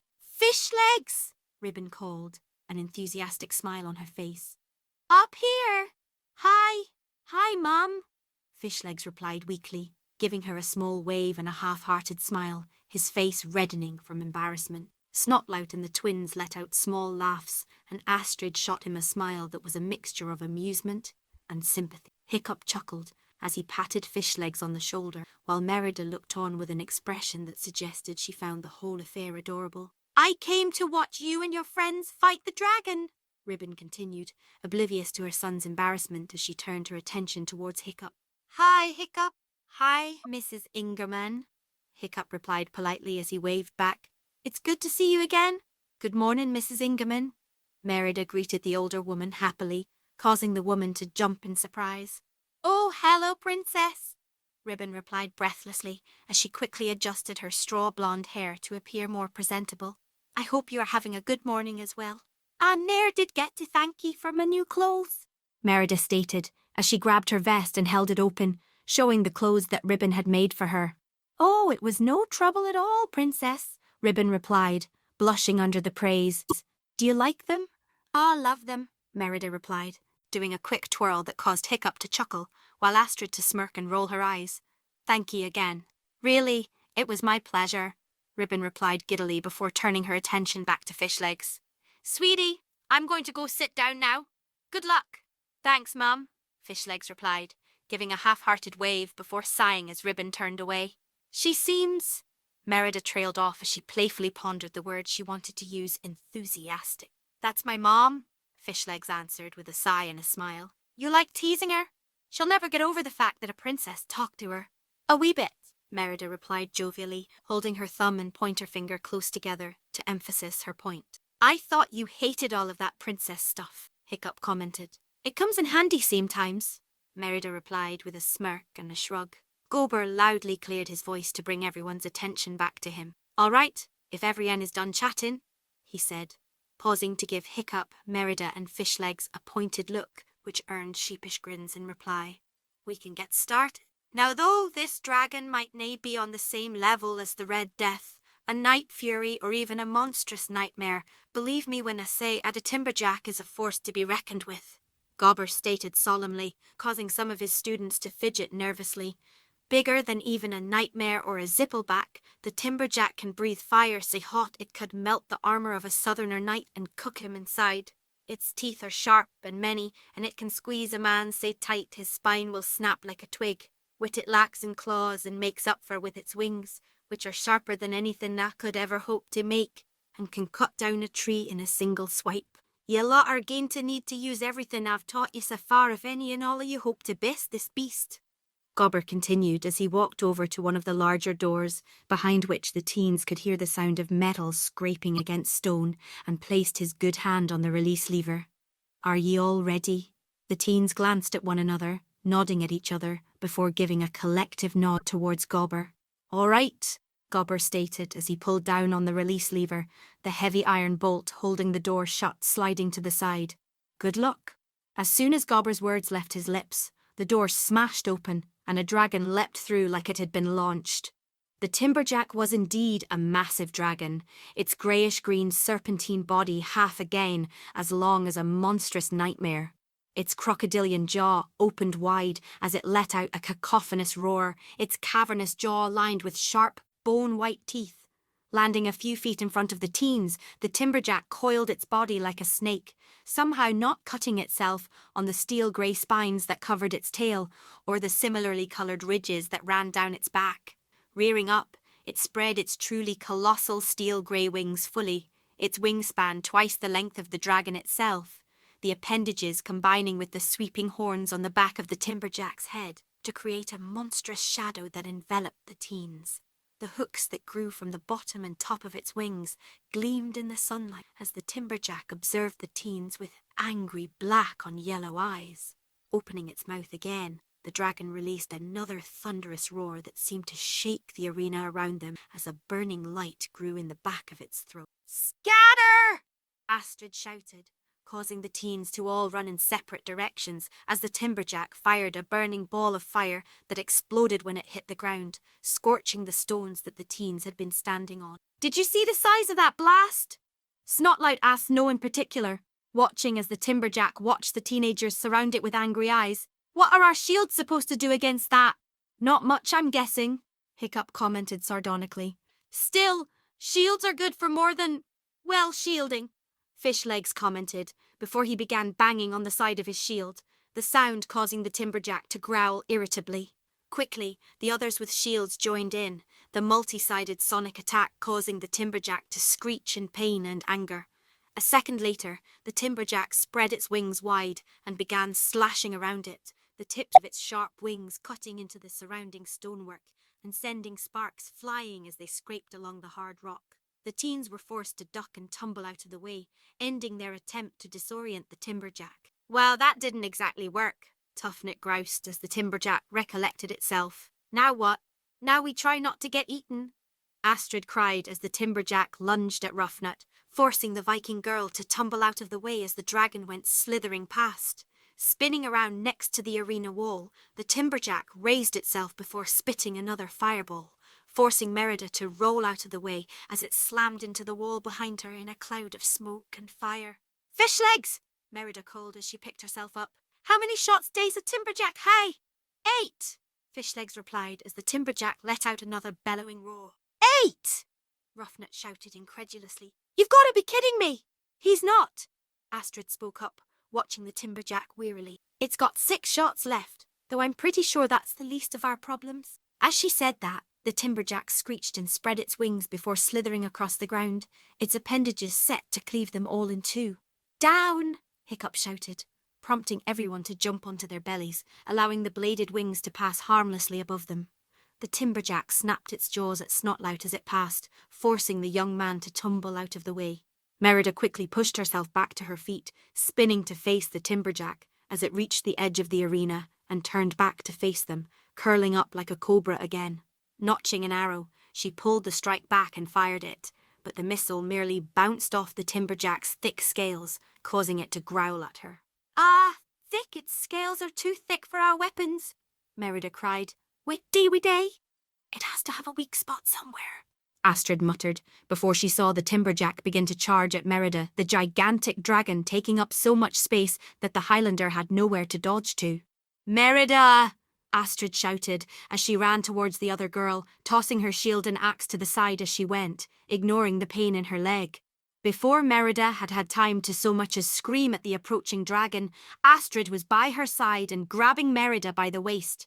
"Whit are ye?" Merida began to say, but was interrupted as Astrid lifted her completely off the ground, stunning the princess into silence. "Hiccup, catch!" Astrid shouted, before throwing Merida into the air and clear of the dragon. Astrid had just enough time to turn towards the timberjack as it barreled towards her, while Merida let out a surprised shriek as she flew through the air. Hiccup quickly dropped his sword and shield before squaring up to catch Merida. Instead, Merida smashed into him and they both went tumbling to the ground. Hiccup groaned as he sat up with Merida sitting in his lap. "Are you okay?"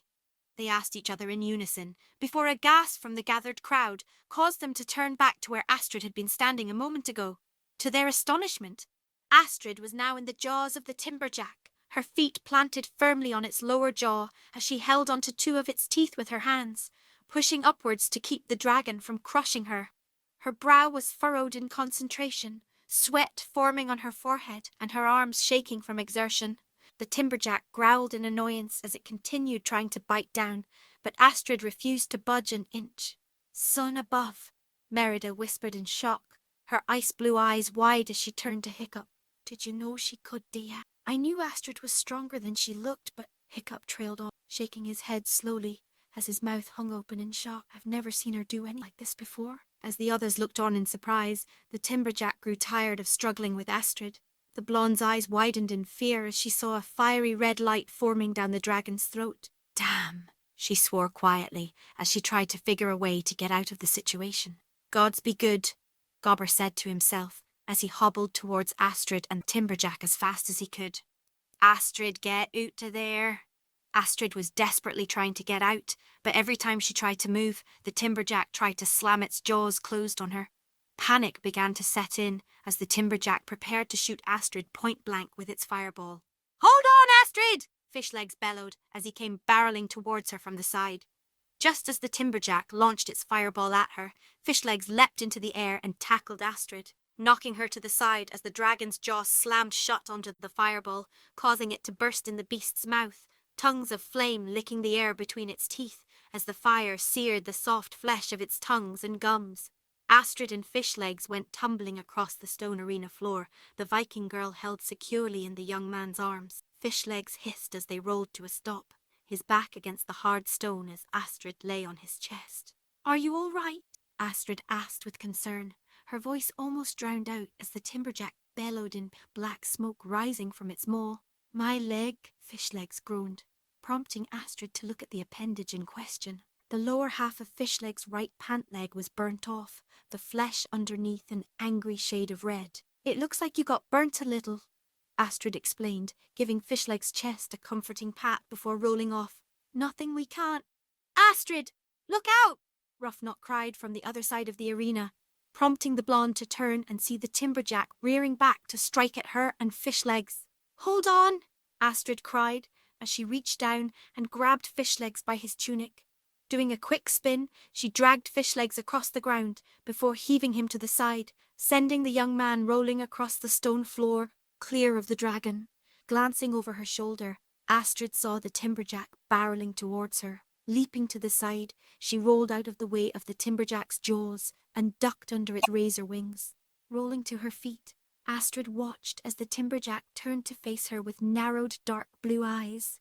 "All right," she said determinedly. "My turn." As the timberjack lowered its head and growled threateningly at Astrid, the blonde girl ran at it, armed with nothing but her fists.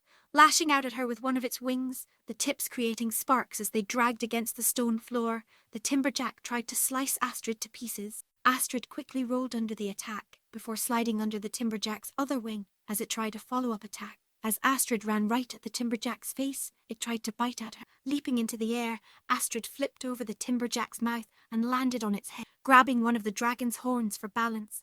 "Astrid!" Ruffnut shouted, as she picked up the girl's war axe and tossed it towards her. "Catch!"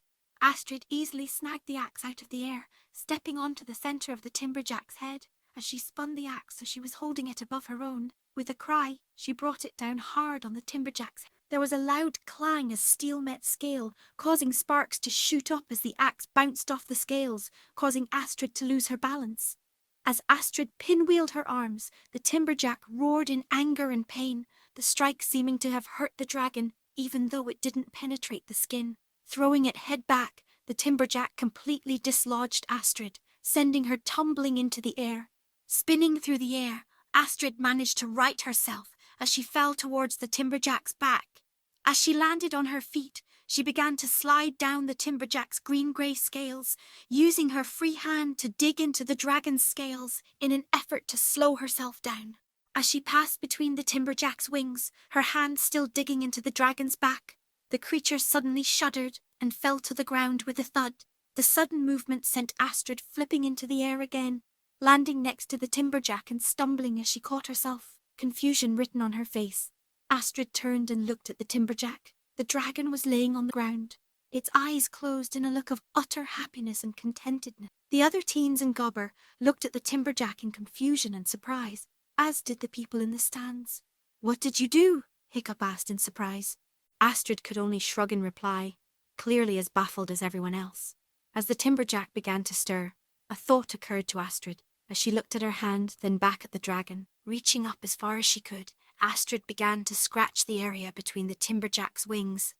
As she did, the timberjack let out what sounded like a moan as it relaxed even further, its body sagging against the stone floor. "Well," Gobber spoke up after a long moment of quiet from everyone in the arena, "that's new. Seems like we find out something weird about dragons every other day now," Snotlout observed as they crowded around the timberjack. Looking over, Astrid saw Hiccup and Merida trying to help Fishlegs to his feet, but the blonde was having a hard time putting weight on his injured leg, and the other two were finding it difficult to lift the larger boy on their own. "Hey!"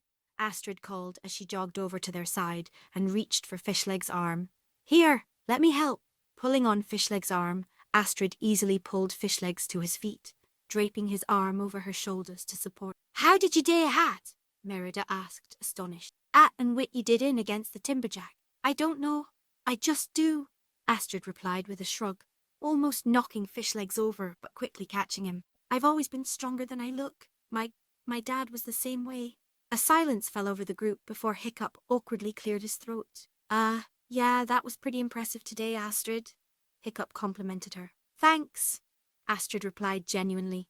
"We've all been doing pretty good, haven't we? I really have no idea who Gothi's going to pick." "We'll have to wait and see, I guess," Fishlegs stated. "I guess so," Astrid, before she began to lead Fishlegs towards the arena exit. "Come on, Fish, let's go get you patched up." "All right," Fishlegs replied, as he began limping along with Astrid, giving Hiccup and Merida a quick wave. "I'll see you guys later." "Later," Merida and Hiccup said together, returning the wave. As they watched the two blondes go, a smile spread across Merida's face. "What are you smiling at?" Hiccup asked as he crooked an eyebrow at her. Deanie, no," Merida replied with a shrug as she turned to face him. "Call it woman's intuition." Reaching out, she took Hiccup's hand and began to lead him towards the exit. "Now come on," she stated, looking at Hiccup with half-lidded eyes. I'm sensing an opportune moment to hae some alone time. Hiccup could only smile nervously as a blush spread across his face, allowing Merida to take him wherever she wanted to go. At the gate, Ribbon stood with Gothy, looking anxious as she watched Astrid and Fishlegs approach.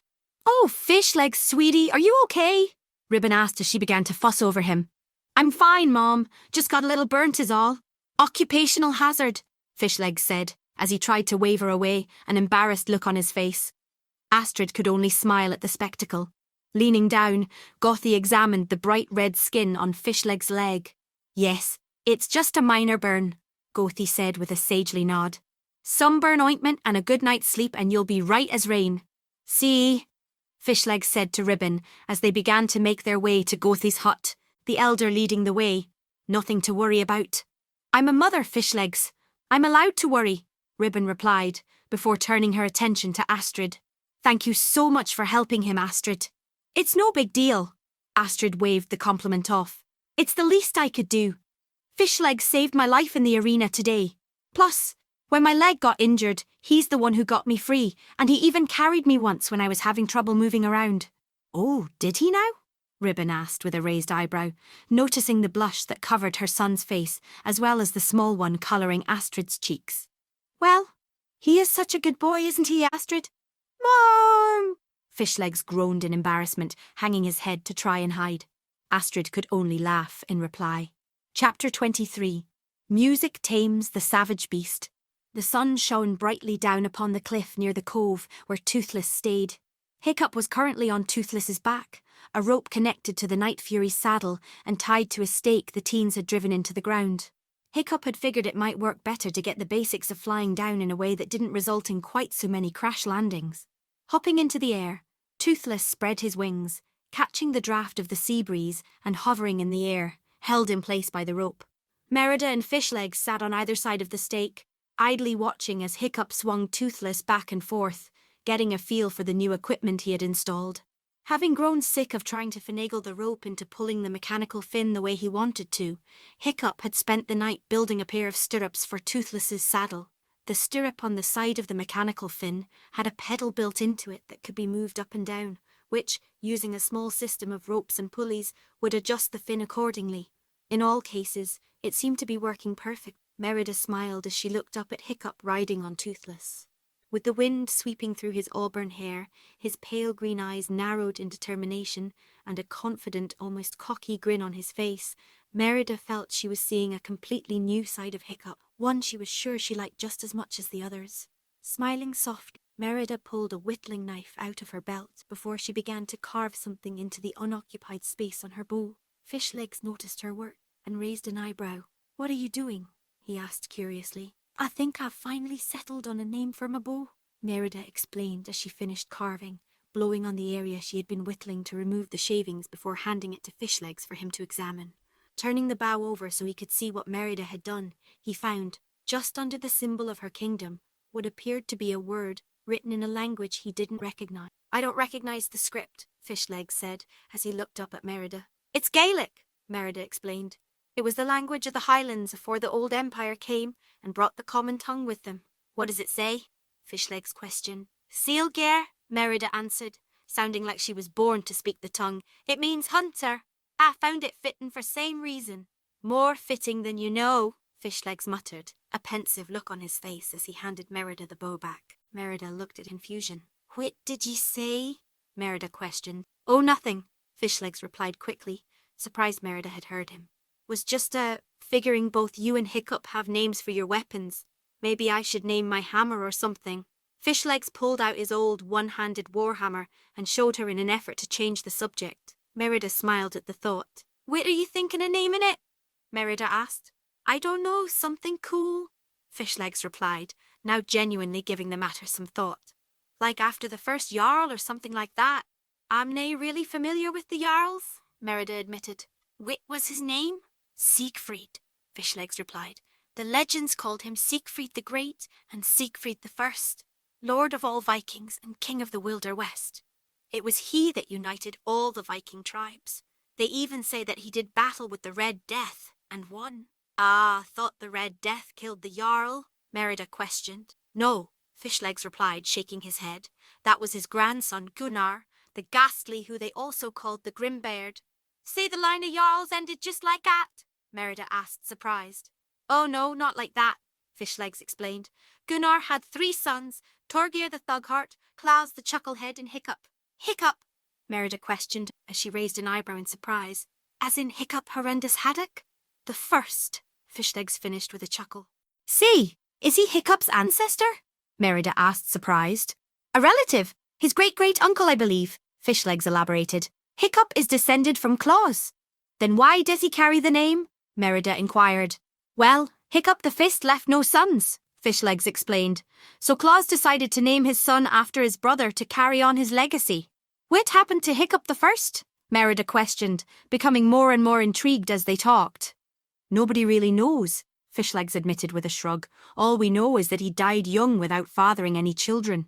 Say the royal family's last name was Haddock? Merida asked. No, Fishlegs answered with a shake of his head. I'm not sure the Jarls had a family name. I'm pretty sure they used the old way of your last name indicating who you were the son or daughter of. Say where does the name Haddock come from? Merida questioned. That was a title given to Hiccup along with Horrendous, Fishlegs elaborated. They called him Horrendous because of the great fighter he was. They called him Haddock because he was such a great swimmer. People swore that he could breathe underwater. Claus took the titles and made it all one name, which is where the naming conventions of our tribe come from. Wit about Hiccup? Merida asked. Seems like a strange name compared to the rest of his family. Why did his parents name him At?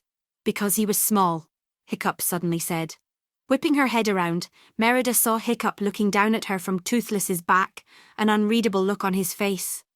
Whit? Merida asked in surprise. They named him Hiccup because he was so small when he was born, Hiccup explained, leaning his arms against Toothless's back. According to the legends, he didn't really get much bigger as he grew up. Is At? Merida began to ask, but trailed off. Why my dad named me Hiccup? Hiccup finished for her, a sad look in his eyes. Partially. He probably also hoped I'd live up to the legacy of the first 2 Hiccups. After all, they were both great warriors, and Hiccup the second, my grandfather, was as big as my dad. Or at least, he was supposed to have been. I never met him. He died in battle before I was born. I'm sure you'll live up to the legacy, Hiccup, Merida stated with a smile, before an annoyed look crossed her face. Why didn't you tell me you were royalty? Because I'm not, Hiccup replied with a snort. I'm descended from the second son of someone who ruled a kingdom that doesn't even exist anymore. I never have been, nor will I ever be royalty. I'll be lucky to be chief. Ye ne'er know, Merida said with a shrug. The Highland Kingdom's only reformed when I was a babe. Things can always change. So what? Hiccup asked with a chuckle. You think I could be a Jarl? Like I said, Merida replied sincerely, a warm smile on her face. I think he can live up to the legacy. Hiccup blushed under the praise, his eyes wide with surprise. As he opened his mouth to say something, a sudden gust of wind came shooting off the sea. Catching Toothless off guard, the gust blew against the Night Fury's half-open wings, knocking him and Hiccup airborne, kept from flying away only by the rope secured to the ground. As Fishlegs and Merida tried to hold their ground against the gale, the rope frayed and then broke, sending Hiccup and Toothless flying back into the woods with a crash. Hiccup! Merida exclaimed frightfully as she and Fishlegs hurried after Toothless and his rider. They found them a short distance away, trying to disentangle themselves from a bush and each other. Are you guys okay? Fishlegs asked in a worried tone as he and Merida ran up to Hiccup and Toothless. Yeah, I think so, Hiccup groaned as Toothless picked himself up, the rope that attached the two causing the Night Fury to lift his rider into the air. Grumbling, Hiccup righted himself, setting his feet on the ground as he tried to unclip himself from Toothless's saddle, only for the clip to refuse to budge. His eyes narrowing in confusion, Hiccup tried again to no avail. Trying to remove his harness, he found that held fast as well. Guys, Hiccup said in a worried tone. I think we've got a problem. What's wrong? Fishlegs questioned. I can't unhook from the saddle and my harness is stuck too, Hiccup explained. Which should we do? Merida questioned. I can fix it with my tools, Hiccup trailed off. Which are in the smithy, Fishlegs finished with a sigh. All right, Merida stated with a nod. That's no big deal. Me and Fishlegs will just get them for you. It's getting dark, Hiccup commented as he glanced up at the sky. I should come with you guys. You sure it's a good idea to bring Toothless that close to the village? Fishlegs asked, glancing at the night fury that was sitting and following the conversation. It will be fine. I can keep him under control, Hiccup replied, earning dubious expressions from Merida and Fishlegs. All right, well, we better get moving, Merida said as she turned to go. We're wasting daylight as it is. With that, the 3 teenagers and the dragon began making their way from the cliff and into the forest back towards the village. Dusk had fallen by the time the foursome had reached the outskirts of the village. Torches burned here and there, and they could make out the shadows of sentries moving amongst the buildings or watching from the watchtowers, their eyes open for any sign of trouble. All right, Hick, Merida said, as she turned to look at the other 2.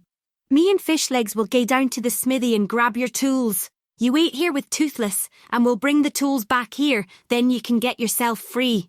Sounds good, Hiccup said with a nod, giving Toothless a scratch on the necks that caused the night fury to purr in appreciation. Come on, Fish, Merida said to the larger boy, who nodded and followed her as she made her way into the village. Now, just act natural, Merida stated, as the 2 fell into step beside one another. We're supposed to be here. Right, Fishlegs said nervously, glancing around in a suspicious fashion. Act natural. Merida rolled her eyes, but didn't comment as they continued walking. See, I've been meaning to ask you something, Merida said, a sly grin on her face. What's that? Fishlegs asked, crooking an eyebrow at Merida. I was just wondering what exactly is going on between ye and Astrid, Merida questioned, her smile growing as she saw Fishlegs jump in surprise as a blush began to form on his face. What are you talking about? Fishlegs asked nervously as he began to scratch the side of his face. There's nothing going on between us. Right, Merida replied, clearly not believing him.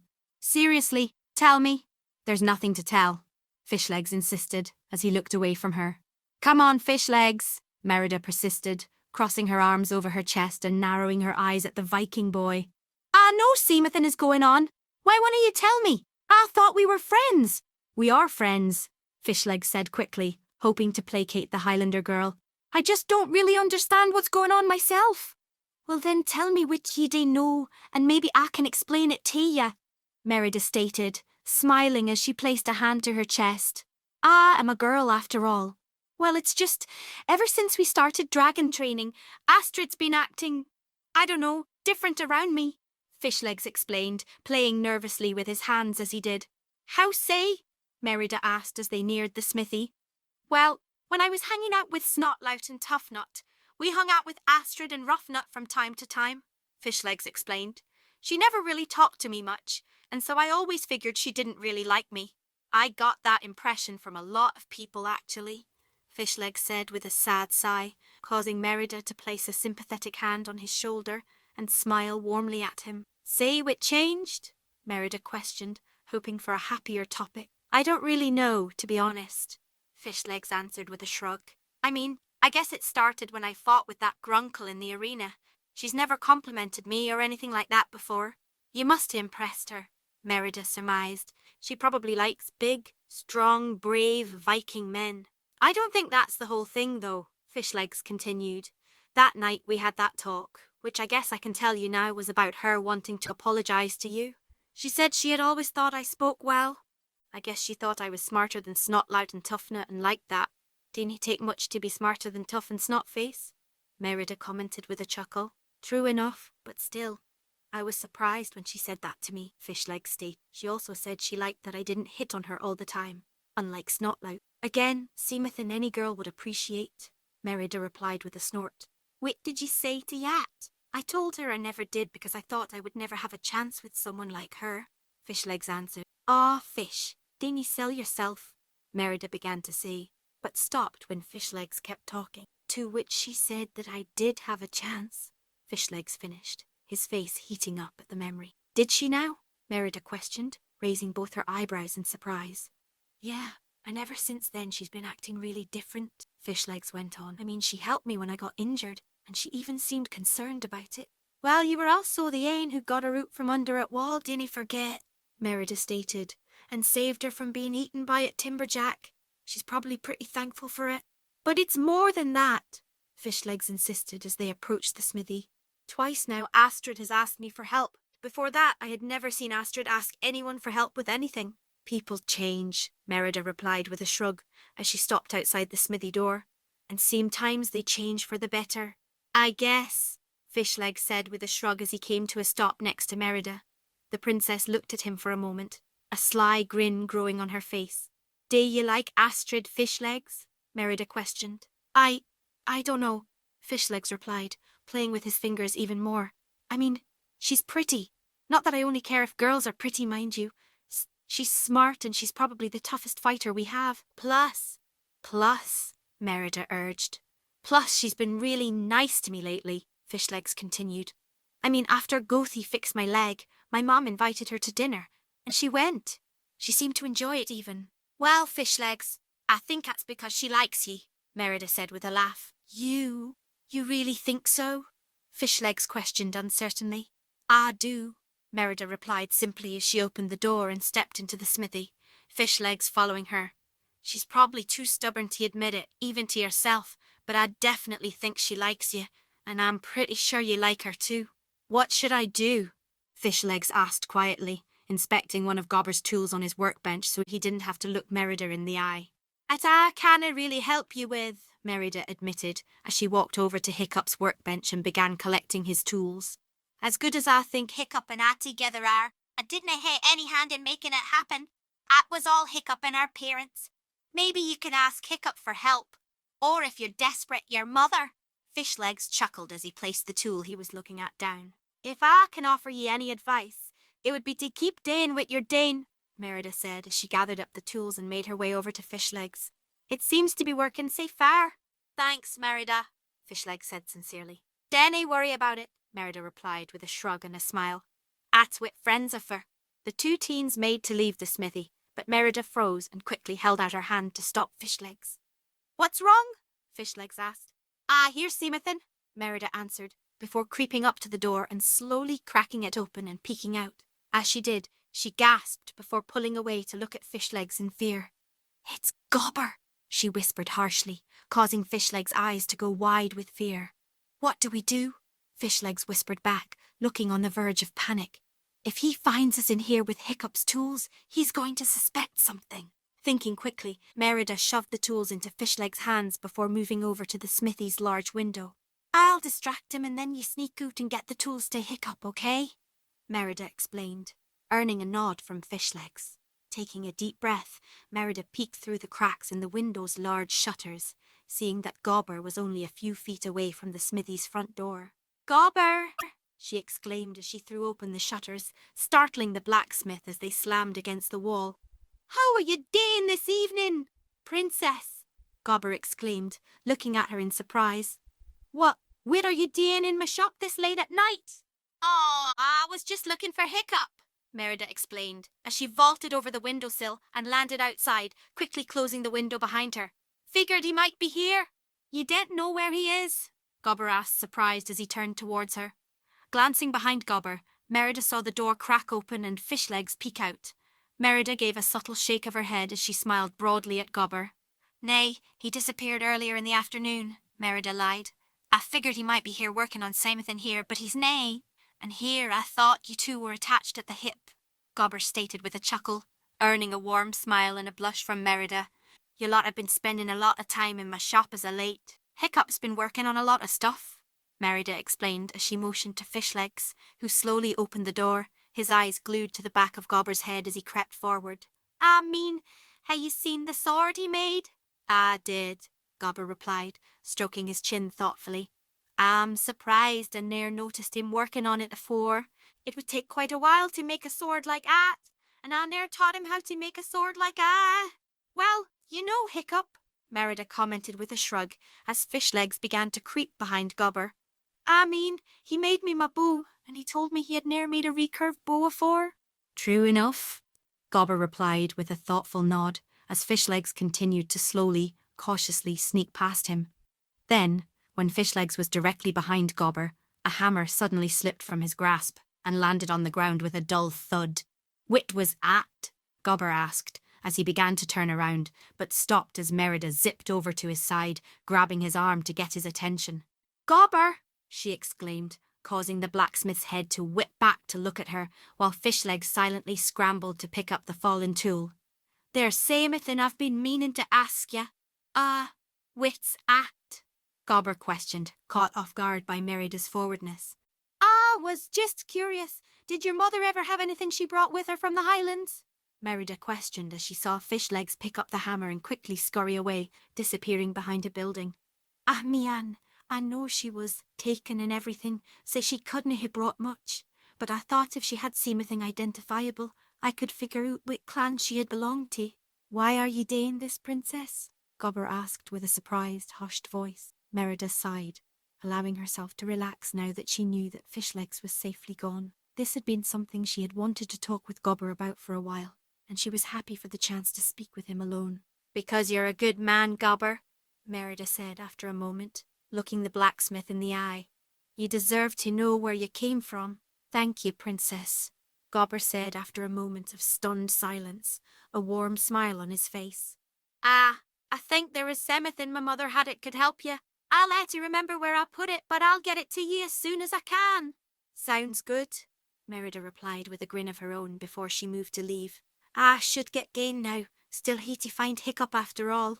"O' course," Gobber replied with a nod as he moved to go into the smithy. "Hey, a good night, princess. Thanks again." "Good night, Gobber," Merida replied as she began to walk away. "And you're welcome." As Merida made her way through the village, a smile grew on her face. Slowly but surely, everything was getting better for her. She had friends on this island now. She was discovering things about dragons that no one had ever known before, and was possibly helping to smooth over a centuries-old conflict. She was even on good terms with Astrid, plus she had Hiccup, whom she had been trying to spend more time alone with, the thought of which made her bite her bottom lip as her blush brightened. Luck really was on her side, she realised as she made her way up the hill towards the edge of the village where she knew Hiccup, Fishlegs and Toothless would be. As she did, she glanced over to where the arena sat, covered in shadows cast from the surrounding illuminated building. As she looked at it, a thought came to her, a daring, dangerous, life-threatening thought. Maybe she could push her luck just a little bit more. Meanwhile, "Where's Merida?" Hiccup questioned as he successfully disentangled himself from his harness after having detached himself from Toothless's saddle. "I don't know," Fishlegs answered as he looked out over the village. "She was talking with Gobber when I left, but you figure she'd be done by now." "I'm gonna go find her," Hiccup said as he picked up his tools. "Why?" Fishlegs questioned. "She's in the village. It's not like she's in any danger." "I don't know," Hiccup admitted as he began to walk down the hill towards the village. "I just have a feeling that something is going on." Hiccup?" Fishlegs spoke up, causing the other boy to pause and turn back towards him. "Aren't you forgetting something?" Hiccup raised an eyebrow in confusion at his friend before he noticed that Toothless had silently begun to follow him down towards the village. No, Hiccup said worriedly, stepping in front of Toothless and holding his hands up in front of the Night Fury in an effort to stop the dragon from following him. "You can't go down there. That's for people, not dragons." Toothless grunted before he moved around Hiccup, pushing the young man to the side as he continued down the hill towards the village. "No, Toothless, bad dragon," Hiccup exclaimed as he stepped in front of the Night Fury again, standing up straight and puffing his chest out in an effort to appear more authoritative as he pointed at the ground in front of the large reptile. "Stay!" Toothless regarded Hiccup for a few silent moments before rolling his eyes at the Viking and pushing his way past the young man, making his way towards the village undeterred. "Hey, wait!" Hiccup exclaimed as he chased after Toothless. "You have no idea where you're going." Fishlegs couldn't help but chuckle to himself as he jogged after his friend and his dragon. Meanwhile, Merida quietly snuck into the arena, slipping through the cage that covered the top of the structure and sliding down to the stone floor like she had done months before. The arena was eerily quiet, with no one else around, and was covered in long shadows cast by the moon hanging in the night sky above. Sneaking towards the dragon pens, Merida could hear the sound of their calm breathing. No doubt most, if not all, of the dragons were sleeping. As she crept closer, Merida could hear the dragons begin to stir inside their pens, sniffing at the air as they caught her scent. Ignoring the growls that began to emit from behind some of the pen doors, Merida moved towards one door in particular. Placing her ear against the heavy wooden barricade, Merida listened to the heavy breathing and low growling on the other side. After a tense moment of silence, Merida gulped nervously before she lightly clicked her tongue. Instantly, something large and heavy slammed against the door, the impact sending Merida stumbling away as she heard the nadder screech angrily and scratch at the wooden barricade. As Merida took deep breaths to calm her rapidly beating heart, the sound of the portcullis blocking the entrance to the arena lifting up sent a wave of panic through her. Whirling around, she was relieved to find Hiccup and Fishlegs entering the arena with Toothless in tow. "Merida," Hiccup whispered harshly as he ran over to her while Fishlegs closed the portcullis behind them. "What are you doing?" "With them Dane?" Merida asked as she stared incredulously at Toothless. "Where are you, Dane? What's Toothless Dane here? Do you realise how much trouble we'll all be in if anyone finds him here?" "He didn't exactly give us a choice," Hiccup replied with a sigh as he glared at the Night Fury, who ignored the Viking as he smelt his way around the arena. "How did you find me?" Merida questioned. "We didn't," Fishlegs explained, indicating to Toothless, whose ears pricked up at the sounds of the other dragons in their pens. "He made a beeline here as soon as he got free from Hiccup. He must have sensed the other dragons," Hiccup commented, before turning his attention back towards Merida. "You didn't answer. Why did you come here? Why were you messing around with that nadder?" "It's hard to explain," Merida answered with a sigh. "I just feel some sort of connection with it, like I'm bonded with it, Sammy. Do you understand? Just talking nonsense."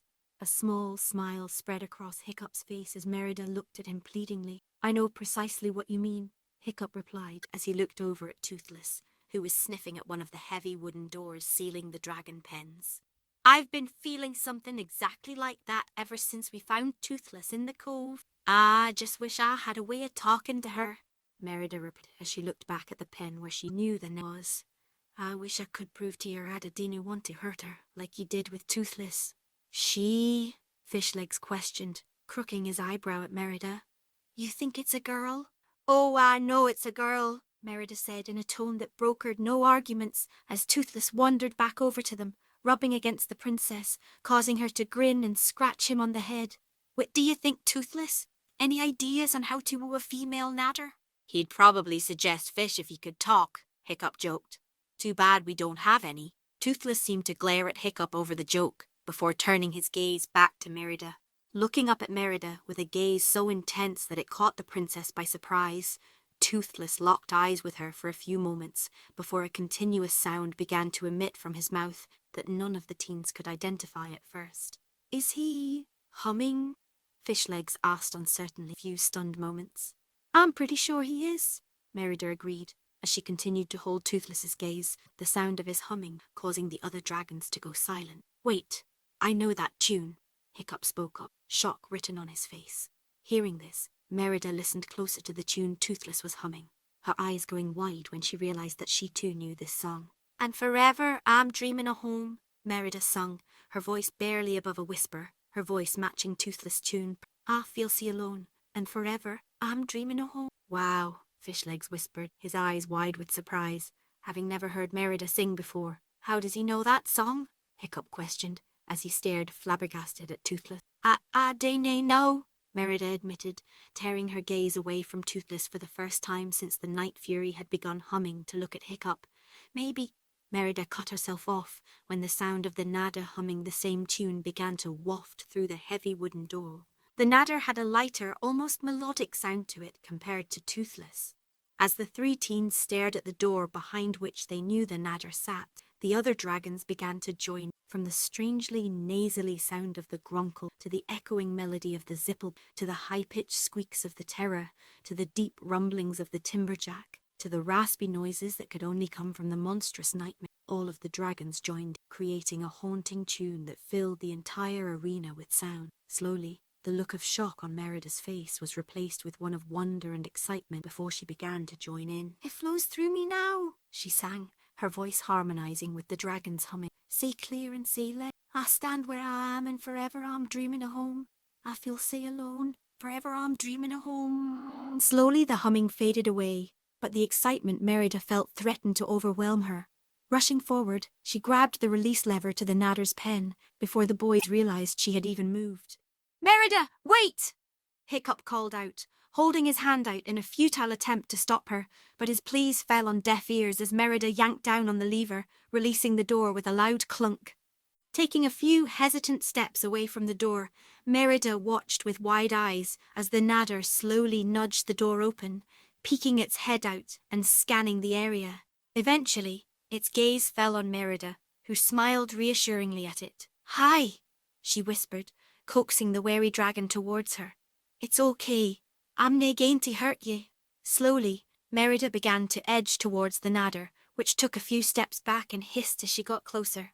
Nay, it's all right," Merida insisted, clicking her tongue at the nadder. This seemed to give the nadder pause before it clicked its tongue as well. "That's right," Merida cooed as she drew closer to the nadder. As she moved closer, Merida held out her hand in an attempt to touch the nadder, but the dragon hissed and shied away from her touch. "Nay, it's okay," Merida stated, before she began humming the tune again, hoping to calm the dragon as she reached out to touch it again. Instead, the nadder gave another agitated hiss and snapped its jaws at Merida, almost biting off her hand in the process. "Merida!" Hiccup exclaimed, taking a step forward, but was stopped when Merida held out her hand behind her. "Nay," she exclaimed, glancing over her shoulder at Hiccup. "Stay back. I can do this."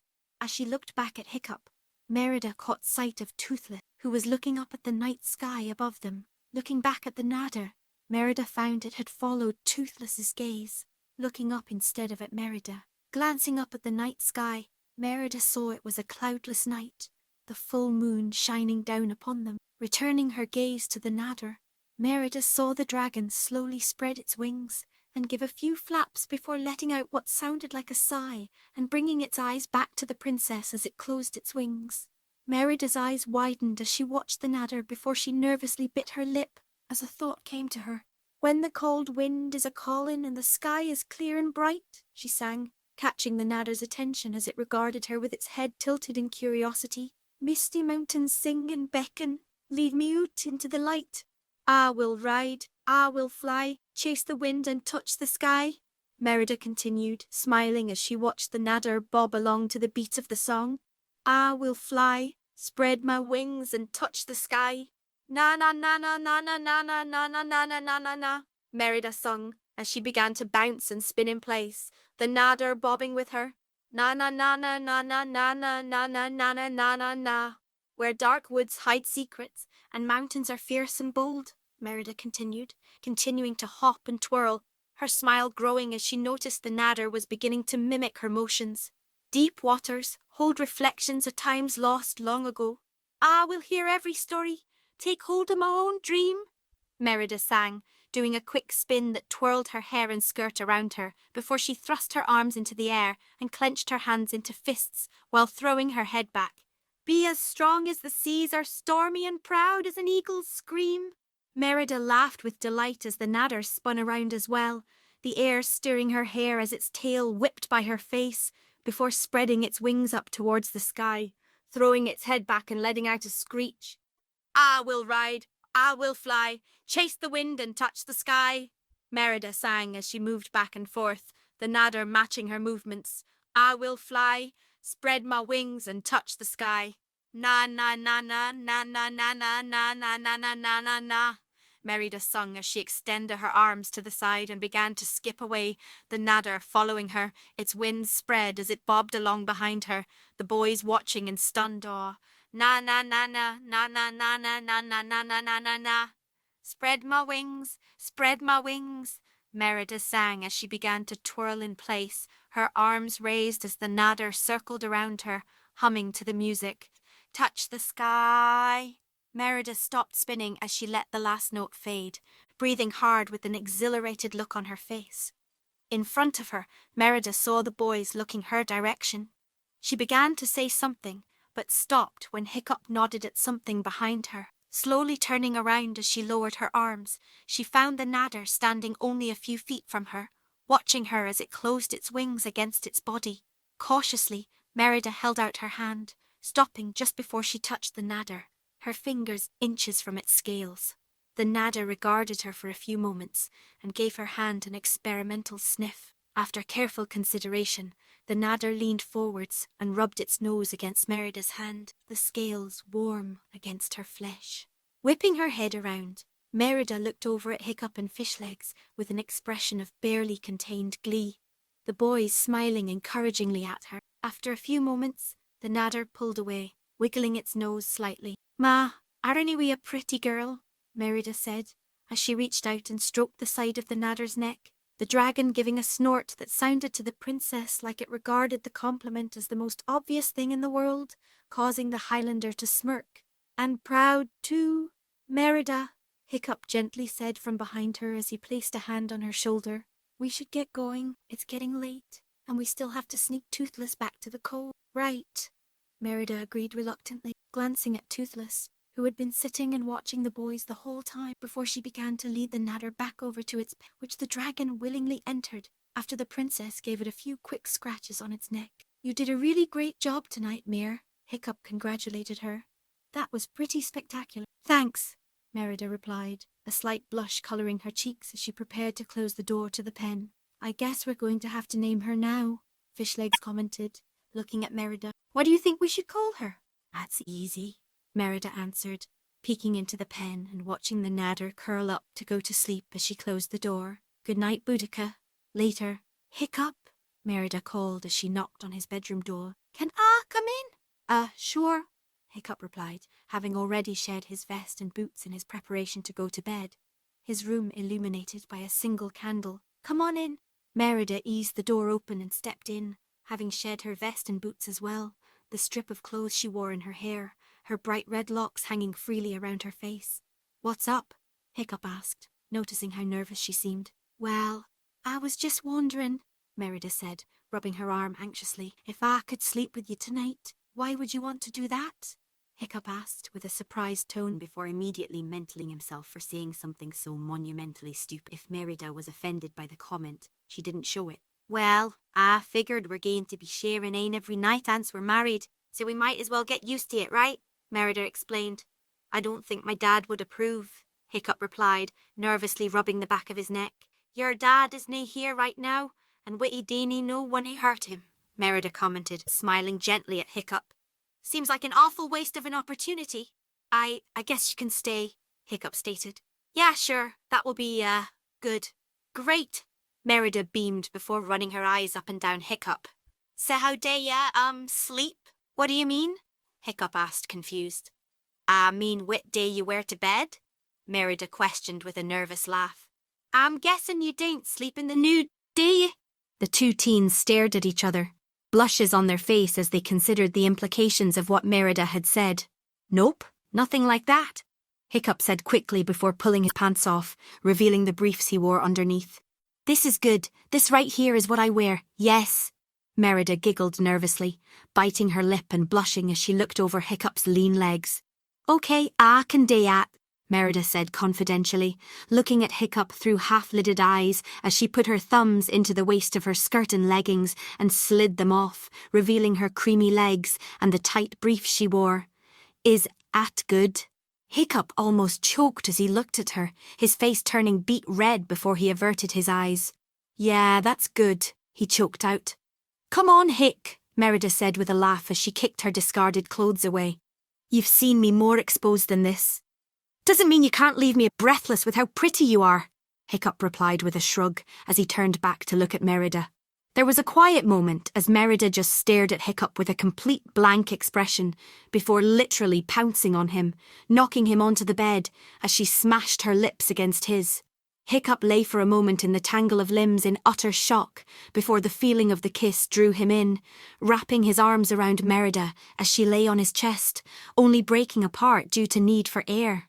"You know," Merida said, crossing her arms over Hiccup's chest, "when you're nae busy sticking your foot in your mouth, you really do say the most wonderful things." "Thanks, Hiccup began to say, before a look of abject horror crossed his face. "What's wrong?" Merida began to trail off before her expression turned to one of surprise as Hiccup's face went bright red. Cocking an eyebrow, Merida looked down at where Hiccup and her bodies were pressed together before looking back at him. "Is at ya?" she questioned, a small grin spreading across her face. I'm so sorry." Hiccup babbled as his face turned even redder. I can't control, it. That is, I can it's just, hard. Oh yes, I can tell it's very hard indeed, Merida whispered, a rosy tint to her cheeks as she grinned at Hiccup, whose eyes widened in surprise. It should, go away on its own, I suppose, Hiccup explained, looking like he was ready to die of mortification. Aye, this seems to be the kind of thing it needs to be taken care of on its own, Merida teased as she propped her head up with one hand and lazily drew circles on Hiccup's chest with the other. But you know what they say, many hands make light work. Hiccup was completely flustered by this point, unable to form any sort of cohesive words. You're adorable, Merida stated, leaning down and kissing him again before rolling off his chest and sliding under the blanket. I've had my fill of teasing you tonight. Snuff out the light and come to bed, will ye? Yeah, sure, Hiccup replied, slowly regaining control of himself, dumbly snuffing out the candle and plunging the room into darkness as he slid under the blanket with Merida.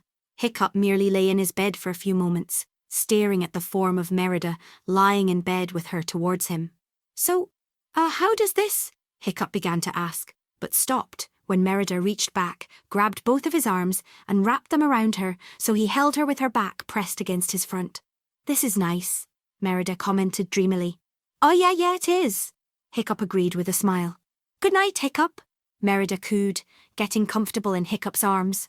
Good night, Merida, Hiccup replied, pulling Merida closer, his nose buried in her hair, her earthy aroma surrounding and relaxing him. All was right with the world as sleep's embrace began to take him, at least until his eyes shot open with a look of horror on his face. Merida could only giggle. Dune boy. Chapter 24. Touch the Sky. The salt water lapped lightly at the wooden dock of Burke, the water disturbed more than usual by the two longships that were rowing through the harbour. Both ships looked like they had seen better days, their sails having been completely burned away, and their hulls were scorched and battered. More Vikings that either ship was meant to hold were squeezed into the boats, looking just as bruised and beaten as their vessel. As the villagers helped tie the two ships to the docks, Stoic stepped off one of the boats, Spitelout, Bertha and Fishguts following him as he made his way up the docks, grim expressions on their faces as they approached Gobber, who was waiting for them at the end of the dock. With them was another man roughly the same age. Unlike the others, he was tall and lanky, with auburn hair that he wore in an elaborate braid and a short goatee. He wore a dark brown shirt under a brown fur vest. He wore grey trousers over his legs, along with a horned iron helmet, leather bracers, fur-lined boots, and a dragon-tooth necklace. A longbow was slung around his shoulders along with a leather quiver. Say, Gobber said awkwardly, how'd it go? The cold look Stoic gave him spoke volumes. That bad, huh? Gobber asked, his face falling. We didn't find the nest, Stoic grumbled.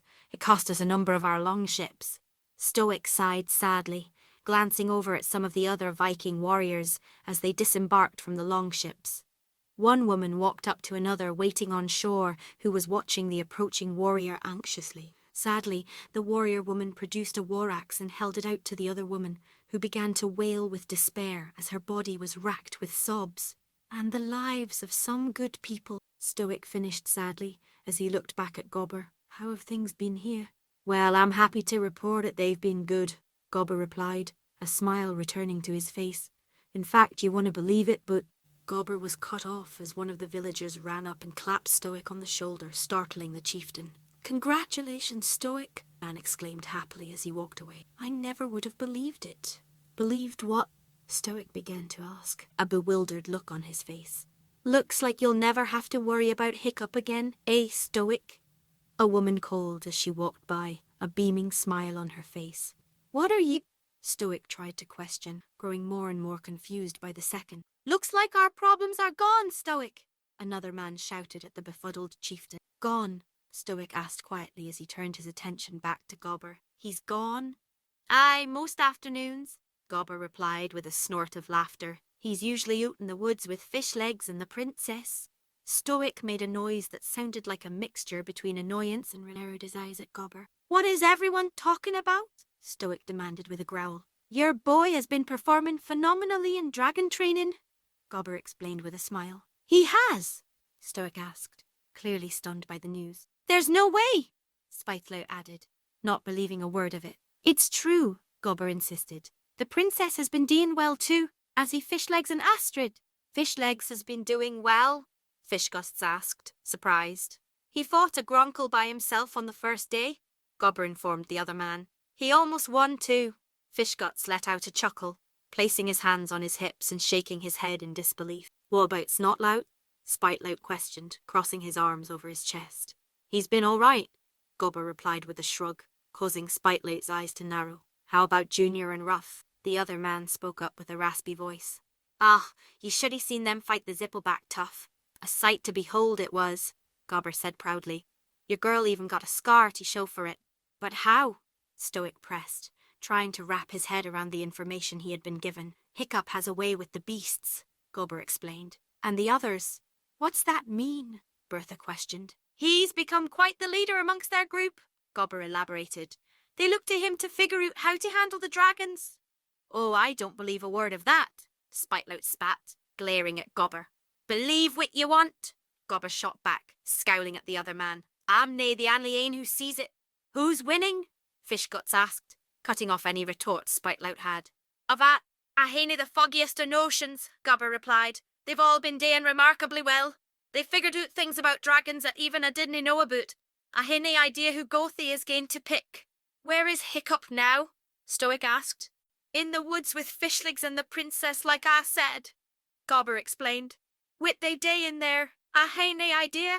Well, if it was just Hiccup and the girl, I think I'd have a notion about what they were doing, Bertha joked, earning an appreciative chuckle from Fishguts and Tough. Like he'd have it in him, Spitelout scoffed, earning a glare from Stoic. You'd be surprised, Gobber spoke up, a smirk on his face. Hiccup and the princess have become even closer since you left. Have they now? Stoic questioned, cocking an eyebrow at Gobber. You should hurry up with that marriage, Stoic, Bertha quipped, lest you have bastard grandchildren running around. To say nothing about what the Bear King would do if he found out his daughter was deflowered out of wedlock, Fishguts added with a chuckle. Shut it, both of you, Stoic growled, glaring at Fishguts and Bertha, who chuckled in reply. That's pretty funny coming from the two of you, Gobber commented with a chuckle. Bertha and Fishguts looked at each other in confusion before looking back at Gobber. What's that supposed to mean? Bertha questioned. Nay, really my place to say, Gobber replied with a smirk, before he turned and began to walk away. Regardless, I hate to be gane, I hae more dragon lessons to plan after all. The five of them shared confused looks as the blacksmith left, chuckling to himself. Meanwhile, the sun shined brightly over the island of Burke, a gentle breeze wafting through the forest, stirring the leaves on the trees and pushing the white clouds that lazily drifted across the sky. In the hidden cove, the three teens stood on the shores of the lake, toothless sunbathing not far away. Fishlegs and Merida were looming over Hiccup as he kneeled on the ground, using a stone mortar and a wooden pestle to grind what looked like a clump of black powder. So, what exactly are you planning on doing with this stuff, Hiccup? Fishlegs questioned as Hiccup finished, standing up with the mortar in hand. Just doing an experiment, Hiccup explained, as he pulled a cloth bag from his vest and began pouring the powder in. I want to see if black powder is as potent as black rock, like Hilda said. How do ye plan on doing at? Merida asked as Hiccup tied the bag closed. Can I have one of your arrows? Hiccup questioned, turning to Merida and holding a hand out to her.